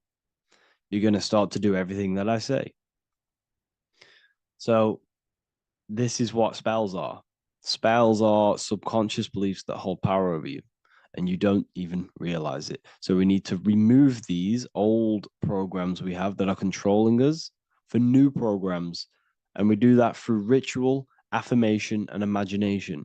Repetition and emotion is key to impressing the subconscious. They are the two ways that spells are created, that programs are created. The subconscious only knows the now and it only knows you. So every word you say is a spell. So when you call someone else a name, you're calling yourself a name because your subconscious takes everything you say as truth because it only knows you. It doesn't know anyone else. So every night we can do affirmation. We affirm the reality we want. This is what we call a ritual. We sit down or we stand up, whatever it is, you affirm the reality you are, I am statements. And then you imagine that reality. And you do this over and over again, every day, twice a day, 3 times a day, however many times. And this will cause repetition. This will install a new belief system into your subconscious, which will then start to show in your external reality. It will start to put you under a spell of the new program. For example, if I install into my subconscious that I believe that I am rich, every single night I affirmate that I am rich, I am wealthy, I am free. And then I do a ritual. I start to imagine this reality. Every single night, I do these two things on repetition, and I start to feel the reality and imagine the reality. Over time, I'm going to start to believe that I am rich, that I am free, and I am wealthy without having the physical reality. And what this will do is that it'll implant a message deep within your subconscious mind. It will plant the seed of this belief. And this belief over time will grow into 90% of my thoughts, 90% of my actions, 90% of my words. My words, my thinking will change due to this new belief. I may not even realize it, but I'm looking for more opportunities to make money. I'm speaking to more people because of this belief that I've installed. This belief has triggered new ways of thinking. My mind, my conscious mind is now only operating to fulfill this belief. And my conscious mind might not even be aware of it. You won't even realize that you're manifesting this belief of being rich. And that's how it happens. You implant the belief within your subconscious. You implant the spell into your subconscious, which will then gain control over you. So we need to make sure we're removing the negative spells, the negative programs that are controlling us for new regenerated ones, for new ones that are going to create new realities, a better life. Okay? You don't want negative traumas, negative seeds controlling you and growing into your life. If you don't cut them off, they will continue to grow and grow and grow. Your anxiety will get bigger and bigger and bigger. Your depression will get bigger and bigger and bigger. But it's all actually stemming from one belief system or one trauma. Okay? So this is important. Everything in this physical plane is an effect of the higher planes. It's a shadow of the mind. Everything we think, all physical objects began as a thought, then an imagination, then energy, then a physical reality. So we must change the mental plane. We must plant seeds into our mind to change down into our physical material life. It's about manipulating this higher plane so we can create change and effect in the physical external material plane. That's what magic is. This is what spellcasting is. This is all what it is. It's not fantasy. This is the manipulation of the higher planes of consciousness, which your mind has access to. You have access to these higher planes. Okay? This is exactly what I teach in my university. I teach different rituals. I teach specific rituals to get rid of certain things, certain belief systems. I teach all different rituals, all different ways for you to create your own reality and live the best reality you want. We also have all of these different courses. We have activating the inner eye. This will teach you exactly how to lucid dream and activate your inner vision of imagination. We have the sexual alchemy course. This will give you the power of transmuting your sexual energy into creativity. We have electromagnetism studies. We have esoteric exchange and an exclusive live call that we do every single week. And I connect with all of the students. They can ask me questions, can speak with me one-on-one inside of these live calls. We have the real numerology section. We have the health section. We have a lecture section. Look at all of these lectures we have on occultism, symbolism. All of these lectures are designed to gain you power, to give your personal power back to you, to make you realize things about you. We have a meditation section. We have a library section where you can download all of our library, all of our books, different books on occultism, symbolism, Freemasonry, astral projection. And of course, we have the Manifestation Mastery course, which teaches you exactly how to create reality so you can live that desired reality that you want. This is the last chance to lock in the price of $55 a month. This is less than $2 a day. You can really level up your life because the price is going to increase as the value of the university increases because there's a new symbolism course coming out. And if you join now, you'll get this course for free because obviously when this course releases, the price will go up. The symbolism course will teach you the language of esoteric and occult symbolism. I'll leave the links in the description. Make sure to leave a like, comment, subscribe to the channel if you want to see more content. Thank you all, people. Have an amazing day. You're living in 4 planes of existence right now, but most people are only aware of one. And that's why they feel lost, disconnected, and stuck in cycles they can't explain. If you don't understand the blueprint of reality, you'll keep trying to fix the physical, while the real causes lie in the unseen dimensions that you have direct access to. You must understand is that the universe only exists in the mind. Everything is a projection of consciousness. Therefore, consciousness produces everything. Our internal world is consciousness. Our external world is this physical body, physical world. Everything is an externalization of consciousness. For example, this was a thought. Now it's made physical. But before this was invented, it was existing in someone's mind, in consciousness, invisible. Then it was made manifest, made physical.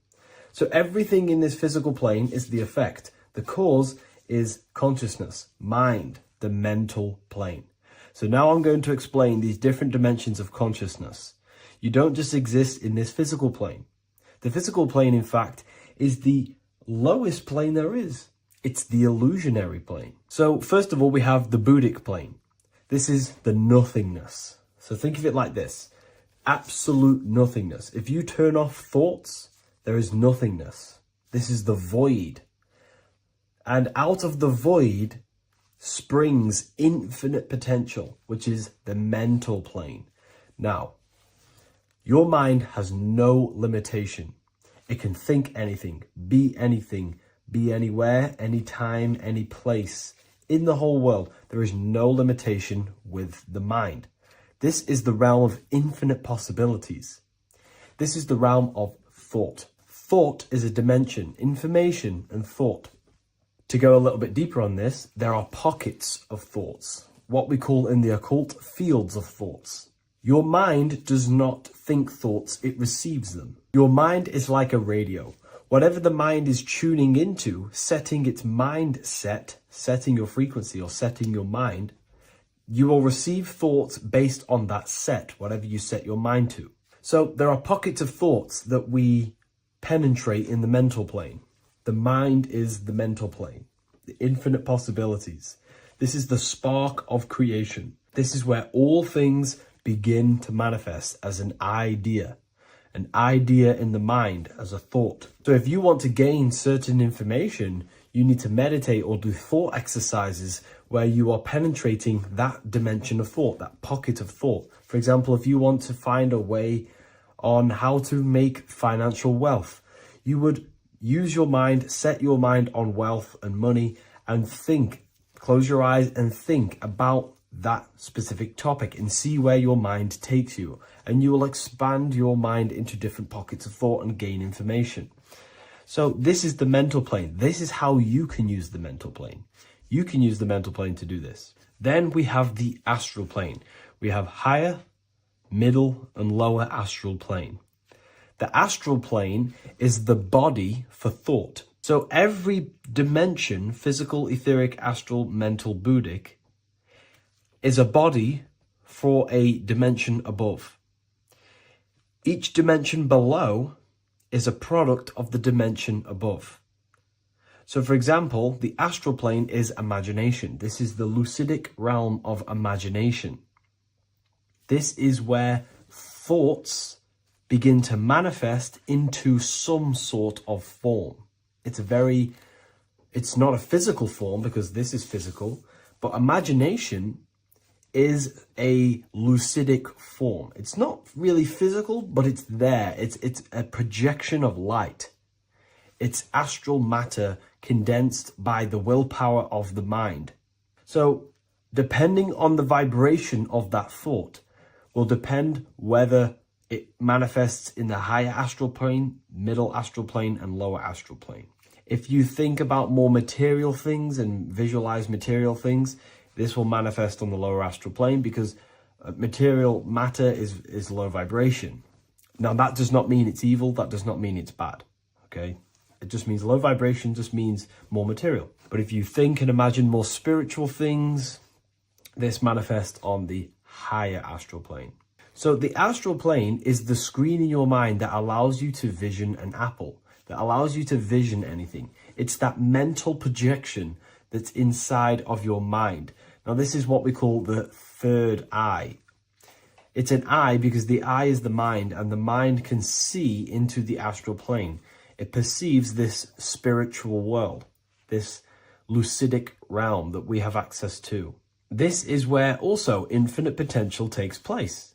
This is the realm of spirits, demons, jinns, whatever you want to call them.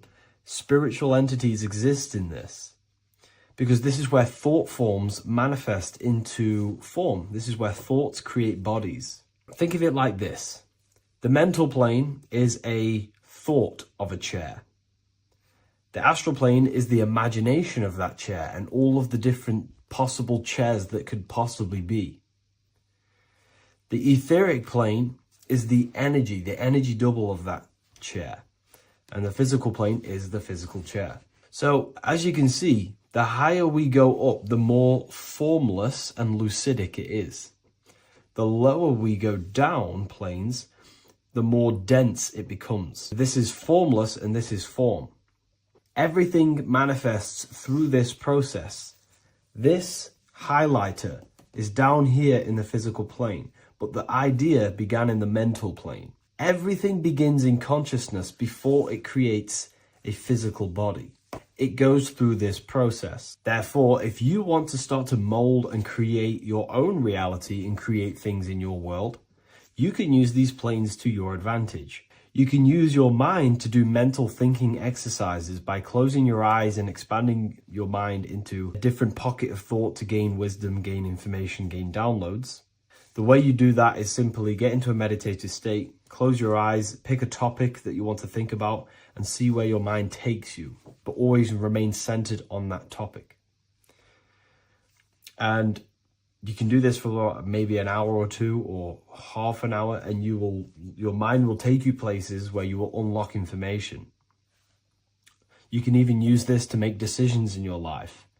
Think of the topic and see where your mind takes you. You'll gain information. This is how you use the mental plane for ideas. The astral plane is imagination. You have to reconnect with your imagination very vividly. Your imagination, your consciousness is infinite. It's not a three-dimensional plane. It's an infinite plane. You can think and make form anything in your consciousness, in your imagination.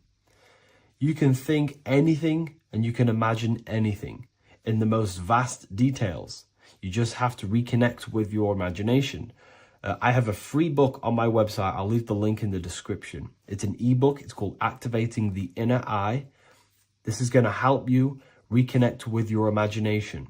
It's a practical guide on how to imagine. So once you know how to use the mental plane and astral plane, thought and imagination, you pretty much need to use the physical plane to take physical action with this physical body that you have and start to manifest these desires you have in the higher planes. Now, it's very important that we master the mind, because the mind is the very fabric of reality. We become what we think about. Your life is a product of every thought you thought in the past. It is the mind that directs the flow of consciousness. And wherever this consciousness is flowing is what you will create in your life. Consciousness is the most potent force in the universe, and the mind is pretty much the universe in a microcosm form.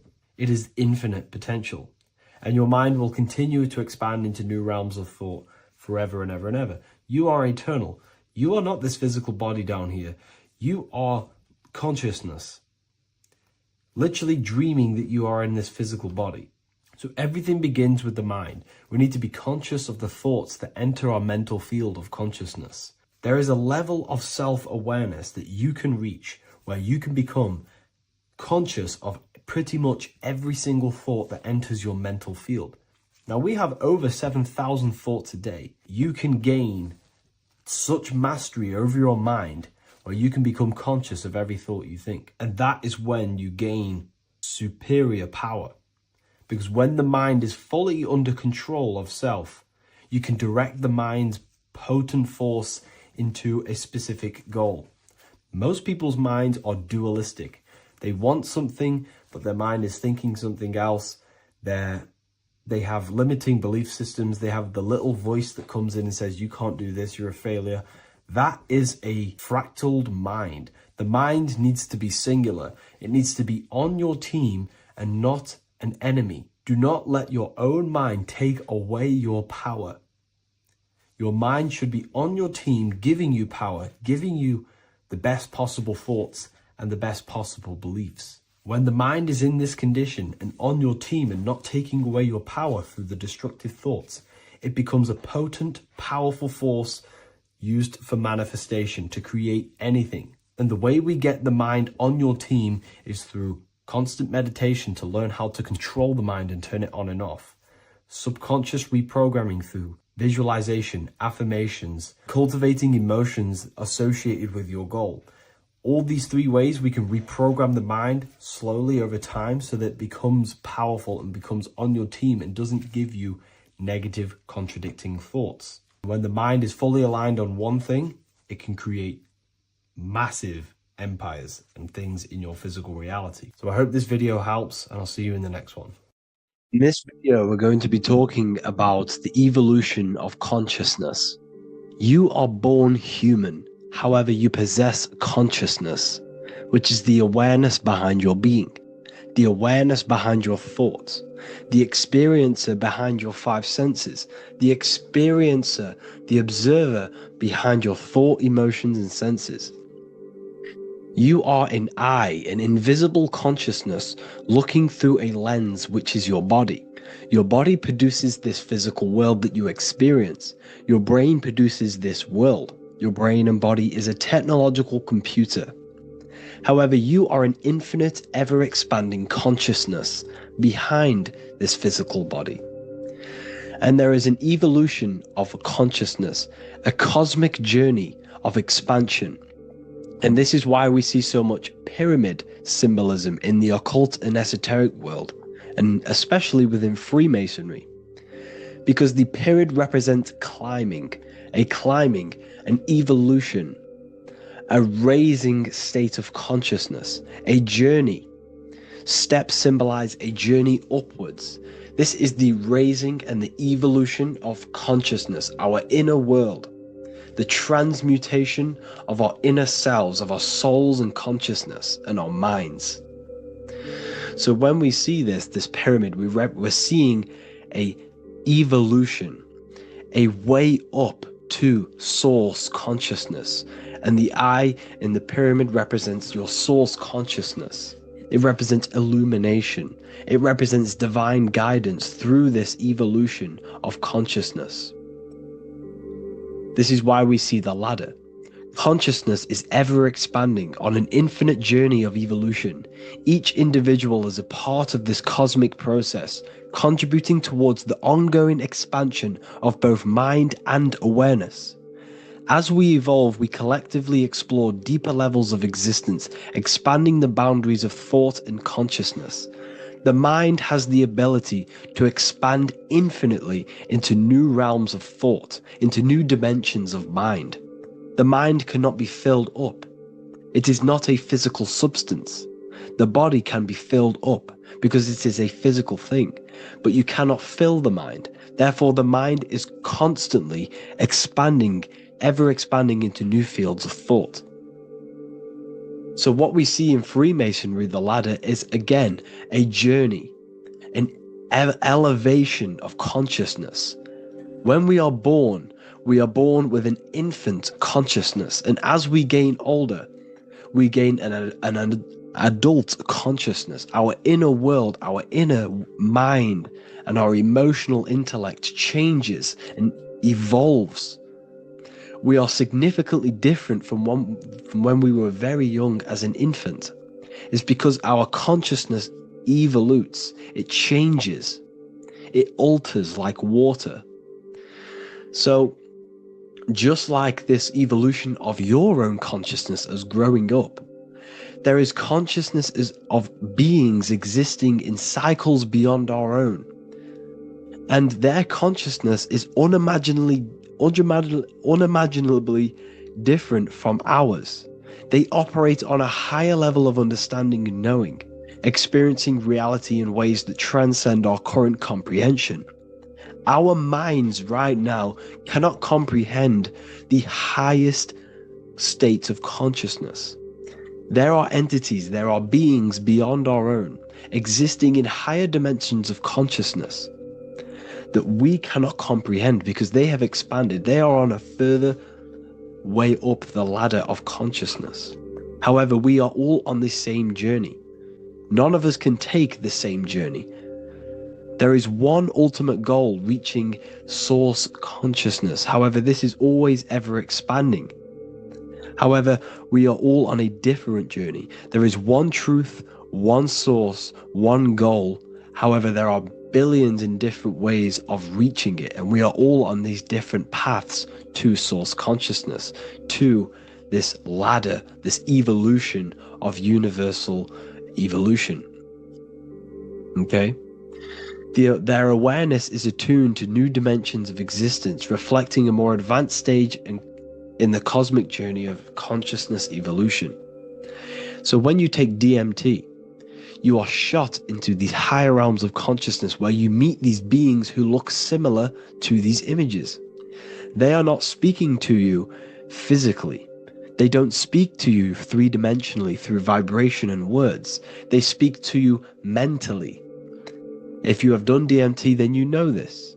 And if you have met these beings, then you know this. You might have even met some of these types of beings on mushrooms or any psychedelic drugs.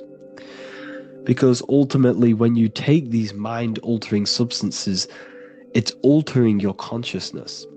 It's merging your consciousness with the spirit of that substance. And you are essentially attuning your mind to higher dimensions of consciousness. That's why we say we're getting high when we take these substances. Therefore, when you meet these beings on DMT, you are essentially meeting beings who are attuned to higher dimensions of consciousness, and they speak to you mentally. They speak to you telepathically through thought, because the universe is mental. Everything exists within the mind. The way you are now, your physical existence, is a state of mind. Mind, thought creates matter. Spirit and matter are two opposing ways of thinking. If we have a very spiritual mind, we have an expanded mind, we are a spiritual person through the mind. However, if we have a very low state of consciousness where we think about food, sex, lust, and all physical things, then we have a physical consciousness. Matter and spirit are two opposing forces, two ways of thinking. The mind attunes itself to different levels of understanding in different dimensions. So, essentially, this is what we're looking at. The body is a vessel for the fluidic, formless consciousness, a temple that houses the essence of our awareness. While the five senses are limited to perceiving only the physical plane, the mind transcends these limitations, capable of perceiving the full scope of reality. It is through the mind that we access deeper truths beyond the material, tapping into boundless nature of existence. Physical existence is a thin band, a thin layer of reality. It's like 0.001% of reality. And your five senses are only tuned into this layer of reality. But the five senses are, by design, only allowed to perceive physicality. But the mind has the power to expand beyond this physical five sense state. The mind has the power to expand and evolute. It is a conscious decision whether you want to take this path or not. You can stay in a three-dimensional way of thinking, or you can expand your consciousness from within. It's not an external journey. There is no God going to save you. You must save yourself. Therefore, behind every single one of these eyes is the same source consciousness. However, we are all different cells in a different journey. The organs in your body, the cells in your body are all alive. They all possess same consciousness, universal consciousness. However, we are all on a different journey of evolution. As above, so below. As the baby is in the mother's womb, when the baby becomes conscious, there is a world outside of its mother. What does it do? It presses and seeks a way out to be born in the other world outside of its mother. It is the same with your consciousness, your mind. When your mind becomes aware that there is realities beyond the immediate surroundings, it seeks a way out. And this is exactly what I'm doing to you now. I am now expanding your mind and telling you there is other ways of reality. There is other dimensions of consciousness which you can access through inner transmutation, through different ways of thinking, spiritualism, and meditating and connecting with yourself and detaching from external things. We can upgrade our consciousness. Your body is a womb. Why Jesus says you must be born again to see the kingdom of God, because you are born physically and then you must be born again spiritually, awakening your inner consciousness. So like I said, as the baby is in the womb, it's the same principle. As above, so below. You were a baby, you were in your mother's womb, and you figured out there is a world outside of your mother, so you seek to weigh out your mother to be born in another world. It's the same now. You must do this now. This is your spiritual evolution. This is the evolution of consciousness. It's ever expanding. When you die, this is a transition. You must learn to not fear death. This is another part of your spiritual journey. You must master death. Therefore, Like I said before, the mind has limitless capacity to expand into new realms of thought, continuously exploring uncharted ideas and concepts without boundaries. The mind can ever expand, it can never be filled, it can never ever know everything. There is infinite fields of knowledge, infinite fields of thought. Your current state is just one stage on an infinite pathway. You won't remain human forever. The human experience is a crucial phase where we learn to balance polarities, master the fundamental laws of the cosmos. It is a period of growth and transformation, preparing us for the next stages in our cosmic evolution. The goal is to strive for perfection, yet the true perfection is unattainable. It's like a tunnel, and there is a light at the end of the tunnel. And as you walk through this tunnel, the light is ever moving backwards. You should forever seek to meet that light, but you will never meet that light because consciousness is ever expanding. You should strive for perfection, yet knowing that perfection is forever unattainable. The journey is endless, with each step revealing deeper layers of understanding and experience. The pursuit of growth and expansion is itself the essence of our evolution. You can find all of this knowledge in the amazing book that I have read for years. I have read this book, The Emerald Tablets of Thoth, the Atlantean, by M. Dorial, translated by M. Dorial. I'm telling you now, this book, now that I've told you this, you have some context on the book. The whole book is about evolution of consciousness.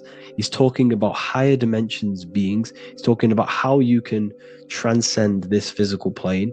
It is truly the most amazing book you will probably read. One of the best spiritual texts you'll see. It's hard to understand, so you must read it over and over again. And the more your mind progresses, like for me, I read this every couple months. And the more I learn about consciousness, the more I expand my own consciousness. And every time I read this book, I pick out something new that just completely blows my mind. Because you can only understand this book to your level of consciousness, to your level of understanding. So now that I've told you all this information, go and read this book and it will absolutely blow your mind. And so will the Book of Wisdom Volume 2, which is now available. I released it the other day.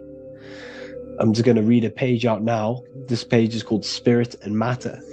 The Earth is not merely a dense, lifeless rock drifting through space. It possesses spirit, a living essence that animates its form. But what do we mean by spirit? Spirit in esoteric terms refers to the energy, the life force, animating the principles infused in matter. So essentially, what this page is talking about is how everything has spirit, consciousness within it. You are the middle, you are spirit and matter. You have the ability to expand your mind to the God self and raise above our animal instinct, our material self, and know the divine and expand. Animals cannot do this. Animals are not self-aware. Humans possess self-awareness. We can observe our consciousness. We can say, why do I exist? We can look in the mirror and know that we need growth. And this is what Anunnaki means. Anu means above. Anu was the supreme god of the sky, which is a metaphor. He represents spirit above, heaven. Anu came down to earth and married Ki, the goddess of the earth, which represents matter. It's a myth, it's an allegory. Anu married Ki and gave birth to the Anunnaki. Spirit came down and infused with matter and gave birth to the human, which is you. You are spirit infused in matter, Anu and Ki, Anunnaki. You are the Anunnaki. And this is just one of the teachings in my book. Honestly, this book is absolutely amazing. If you truly, truly want to expand your consciousness, give this book a read. And obviously, if you're inside the university, I give you this book for free, a paperback version. If you join the university, follow the steps inside of the general chat, you'll be able to download this book, not download it, order a paperback for free. All you have to do is pay for the shipping. You'll also gain amazing knowledge inside of my library, where your mind will just be overblown with the amount of esoteric books. There's over 45 rare occult books, plus you get a PDF of the Volume 1 and Human Health Guide. You get reoccurring updates where I expand on symbolism, occultism, where you will just feel absolutely amazing once you understand esotericism in yourself. You'll also learn how to create the dream reality that you want with the Manifestation Mastery course, where I teach you how your consciousness creates reality. You'll have a real lectures where I post lectures on symbolism, occultism, esotericism. There's a conscious community and live calls and Q&A where you can ask me questions and I'll answer your questions. I just want to say thank you to everyone who has joined the university. Thank you for even liking and watching this video. Any support I just appreciate every single one of you. Please, if you can, leave a comment and a like on this video and let me know any videos you want me to make in the future. And I will start uploading a lot more to the YouTube. So yeah, thank you all for tuning in today. Have an amazing day.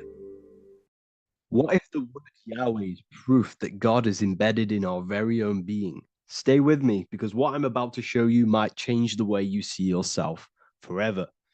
Today's topic is decoding the mystery name of Yahweh, the sacred name of God from the Hebrews. By the end of this video, you'll uncover the true meaning of the word Yahweh and how your connection to it unlocks your own personal power. When we look at the word Yahweh in Hebrew, we flip it on its side. We're actually looking at the human body. These are the legs, this is the torso, here are the arms, and here's the head. So if we actually switch this on its side, we see the human body. The Hebrew name Yahweh often translates to I am. The I am. Now, what is the I am? The I am, when you say I, you're referring to your highest self. Everything with the letter I in the beginning, most of them words are referring to our inner self, inside, intelligence, internal, in. The I represents the inside self, the invisible self. You cannot see the I am because this is the spirit, this is our consciousness. It's the intelligence controlling the human body. When you say I, you're not referring to your name, your job, your reputation, your ego, or your thoughts. You're referring to the observer who is beyond the thoughts, the one who's observing the thoughts. That's the soul.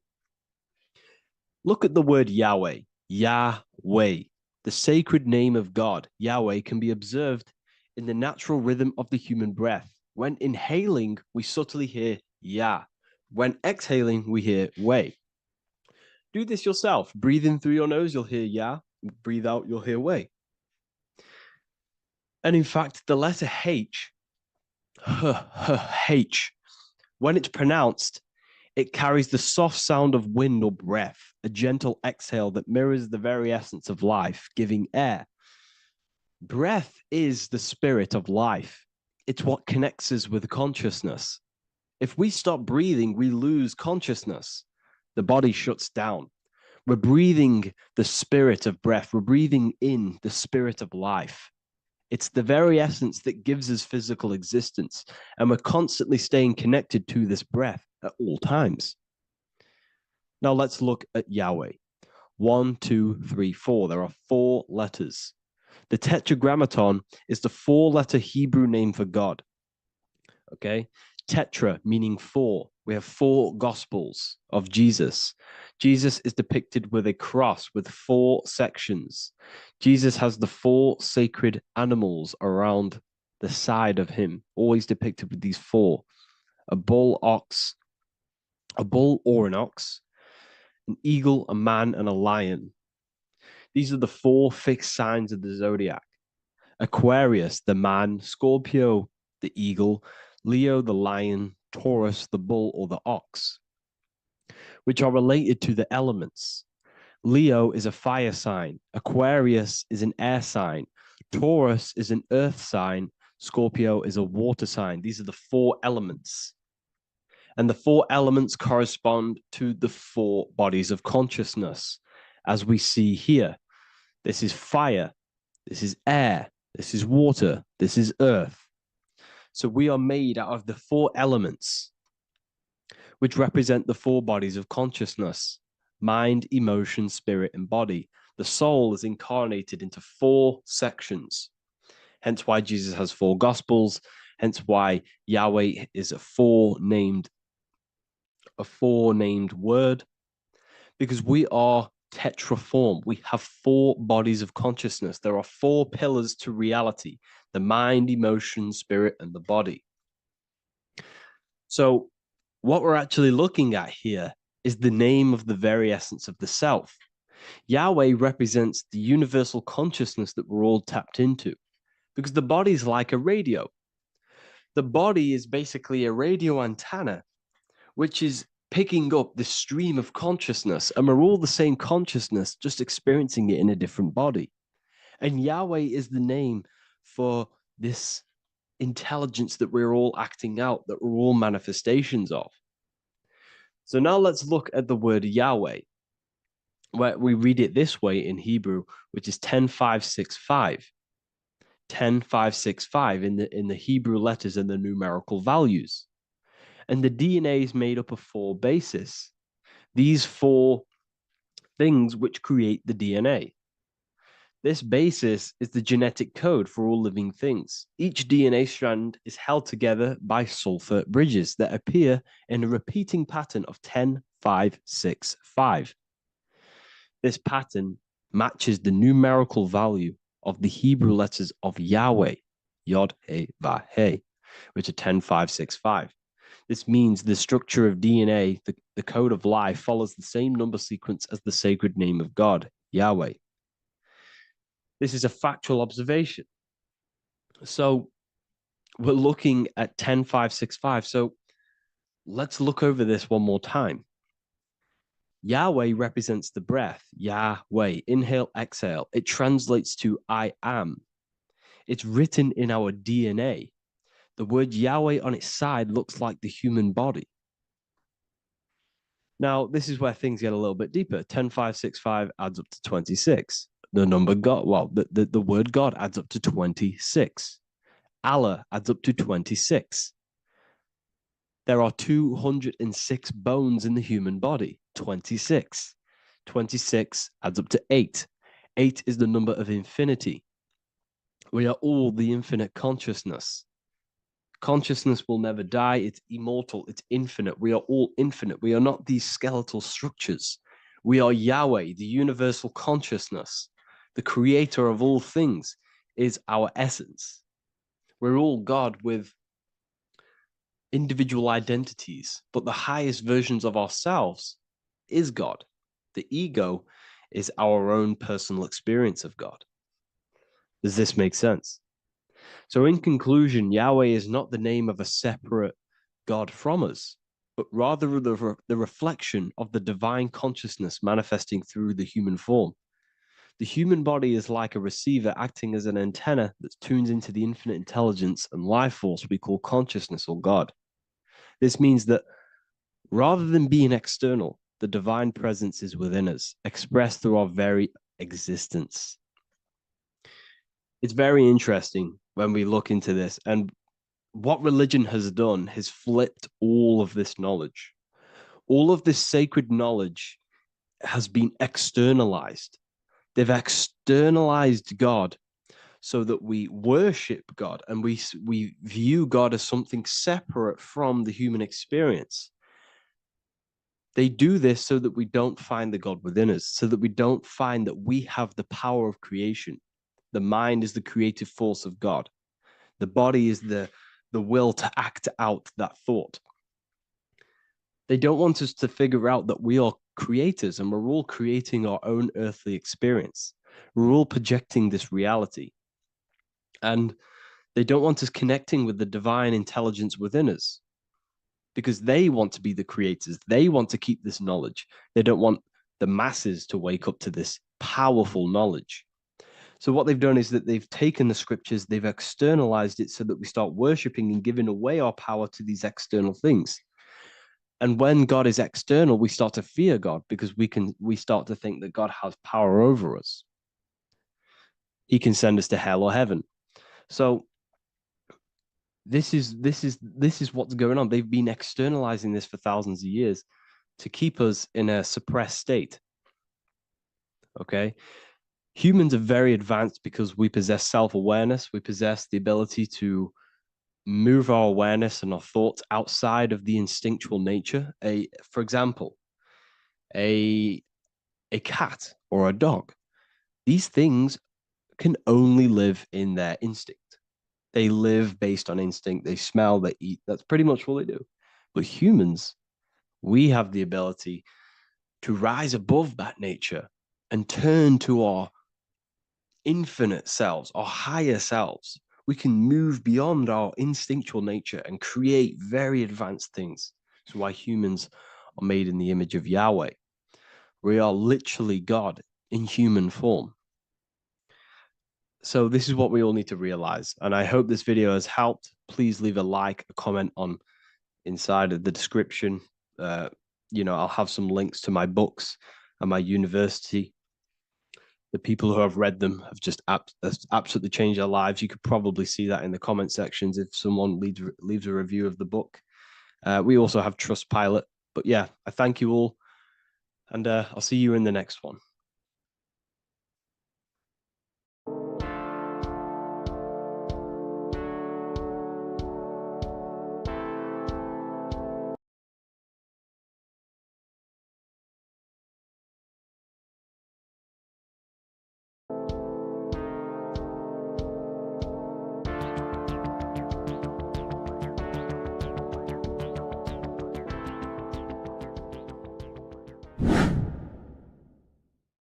Hey people, how are you all doing? It's Revival of Wisdom. And today we're going to be talking about your birth certificates and how we are slaves to a system and how they have trapped us into this system. Okay, so the first thing you need to understand about this system is there are two types of laws. You have the law of water, which is admiralty law, and the law of the land. So the admiralty law is the law of water, and this is what money is. Money is water. This is why we say liquidity, currency, the current. A current is water, something moving through something. Cash flow. And this is why banks are called banks, because a river bank is on either side of the water and it directs the currency. You see? So money is water. And as you can see here, Ripple, the cryptocurrency, Ripple, water Ripple, and they're building a bridge over water, overseas, international banking with cryptocurrency. So money is water. And this has specific laws about water, but water is the same everywhere, you see. What the difference is with the law of the land is that you can have different laws in different lands. I can't do certain things in the UK that people can do in America, for example. You see, that's the law of the land, but the law of water is the same because water is everywhere. Now, this is very important to understand when it comes to, these birth certificates. So, Pope Gregory, this is where we're going to start off. Pope Gregory in 1582 took the Orthodox Eastern sunrise calendar and changed it to his own Gregorian timeline, not a calendar, a timeline. This timeline was copyrighted by Pope Gregory under the name of the Vatican. So the Vatican owns the timeline that we are using today, 2023. They own it. They own the title of this Gregorian calendar. Okay. Therefore, anyone who is born under this copyrighted timeline, not calendar, they are subjected to Rome because Rome owns the timeline. They have a patent, a copyright for that timeline. What is on our birth certificates? That timeline. We are born underneath. We are subjected to the Vatican. This is why all birth certificates go to the Vatican. They own every single birth certificate. Okay? So when we use this timeline, we are subjecting ourselves to this timeline, okay? Which the Vatican has a claim over. This calendar or timeline is set to sunset, not the sunrise, which is associated with death, darkness, and the moon, lunatics. You see, so this is a sunset calendar timeline. Okay, this is now, they've changed a couple things, right? They say that the new year is January the 1st. Okay, when we know this is in winter. January is winter, which is associated with darkness, death, the death of nature. So this is a death cult, people. These people are evil. They're so evil. The Vatican. And this is why we use April Fool's Day, because April is in Aries, and Aries is always the start of the zodiac. This is why Aries rules the head region. 12 zodiacs, 12 systems of the body. Each zodiac is associated with each part of the body, and this is why Aries is the head, cerebrum. But we're not going to talk about in this video. But yes, that is what April Fool's Day is. They're putting it in your face. April Fool's Day is the real start of the year, when the sun starts to rise again, when the risen Savior is resurrected, when it's born again. This is when the Jews celebrate the Passover. This is when the Christians celebrate the resurrection of Jesus, and they eat lamb. The Jews eat lamb because we're in Aries, the new year. The sun is now born again, our risen Savior, the light of the world. So yes, this is what April Fool's Day is. It's the first day of the year, which they changed. Pope Gregory changed. So you need to understand is that you are in the womb. You are inside of a ship, because every ship, literally a ship, every ship is female. This is why they say she delivers the product, because she does deliver the product, you, the baby. Same thing with a ship, they deliver products. They are a she. And when they pull up to the bay, like you can see on this picture, they're pulling up to the bay. This is now called the birth canal. The ship is now in birth on paper. Okay, this is law.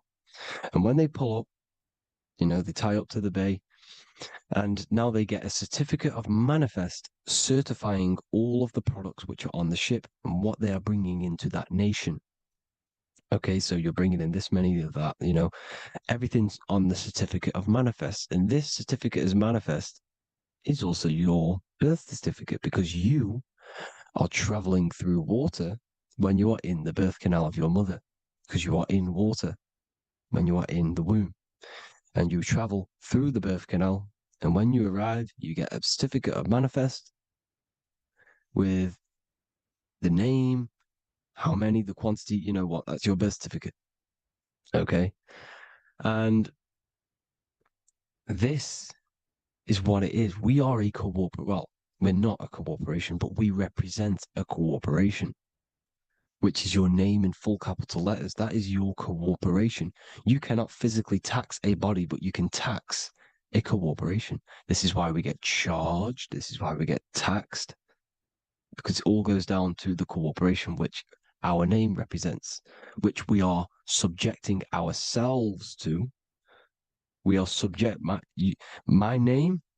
I am subjecting myself to this name, and that name has a corporation which I represent, which I subject myself to. You see, this is how we are attached to this straw man, this character that they have built on paper. So it's a character which is on paper. This is what we represent. So when the woman gives birth, she delivers the baby, and then she has another substance. Now I'm going to break down how they attach this name to us, how they do it. Okay. Our mother is carrying us the product in the womb, the water. And it goes from the United Kingdom into a state-owned, corporate, federal-owned hospital, which is government-owned. She does not declare the package when she enters the building. Aha, so keep that in mind. When she delivers the package in the federal territory, she does not declare the package either when she leaves. Therefore, there is no evidence that we exist when we arrive. On paper. On paper, there is no evidence that we came into the building or left the building. We have not been declared. So we do not exist on paper at this point. When the woman gives birth, she delivers the baby, and then she has another substance, which is called the afterbirth material. Okay? This afterbirth material has the same DNA as our physical body with the body, mind, and spirit. Okay? This is how they get this cooperation. Hold on. The afterbirth material does not get claimed by the mother nor anyone. Therefore, they salvage that substance because we are under the Vatican. Every state is all Catholic. Your birth certificate is Catholic. No matter what religion you think you are, every single birth certificate is Catholic because we are subjected to Rome. All roads lead to Rome. Rome runs all of this. Okay? We're still under the Roman Empire. Okay? So Rome are Catholic and they believe in salvation. This is how religion comes into this. This is how they use religion to get this. So they salvage the afterbirth material and they claim it and they salvage it and give it and charge it to Rome. And they give it a name. Here's the legal term, born alive. Here's what it says. Each product of such birth is considered live, born, and fully recognized as a human person. So each product of such birth, so that could be anything, the afterbirth, the person who actually comes out, the baby. So your afterbirth, which we do not take with us, we take the baby with us, they keep that in the hospital, they collect the afterbirth, and they salvage it, and they give it the name, which, it is us. We are a representative to that afterbirth material, which they put the name on, they claimed, which is subject to Rome. So we are walking around our whole lives as a representative to that claimed salvaged afterbirth material, which the federal state have. Okay? We are under the Catholic Church, Vatican. Therefore, the afterbirth material is a child of God. See? On paper, therefore, they believe in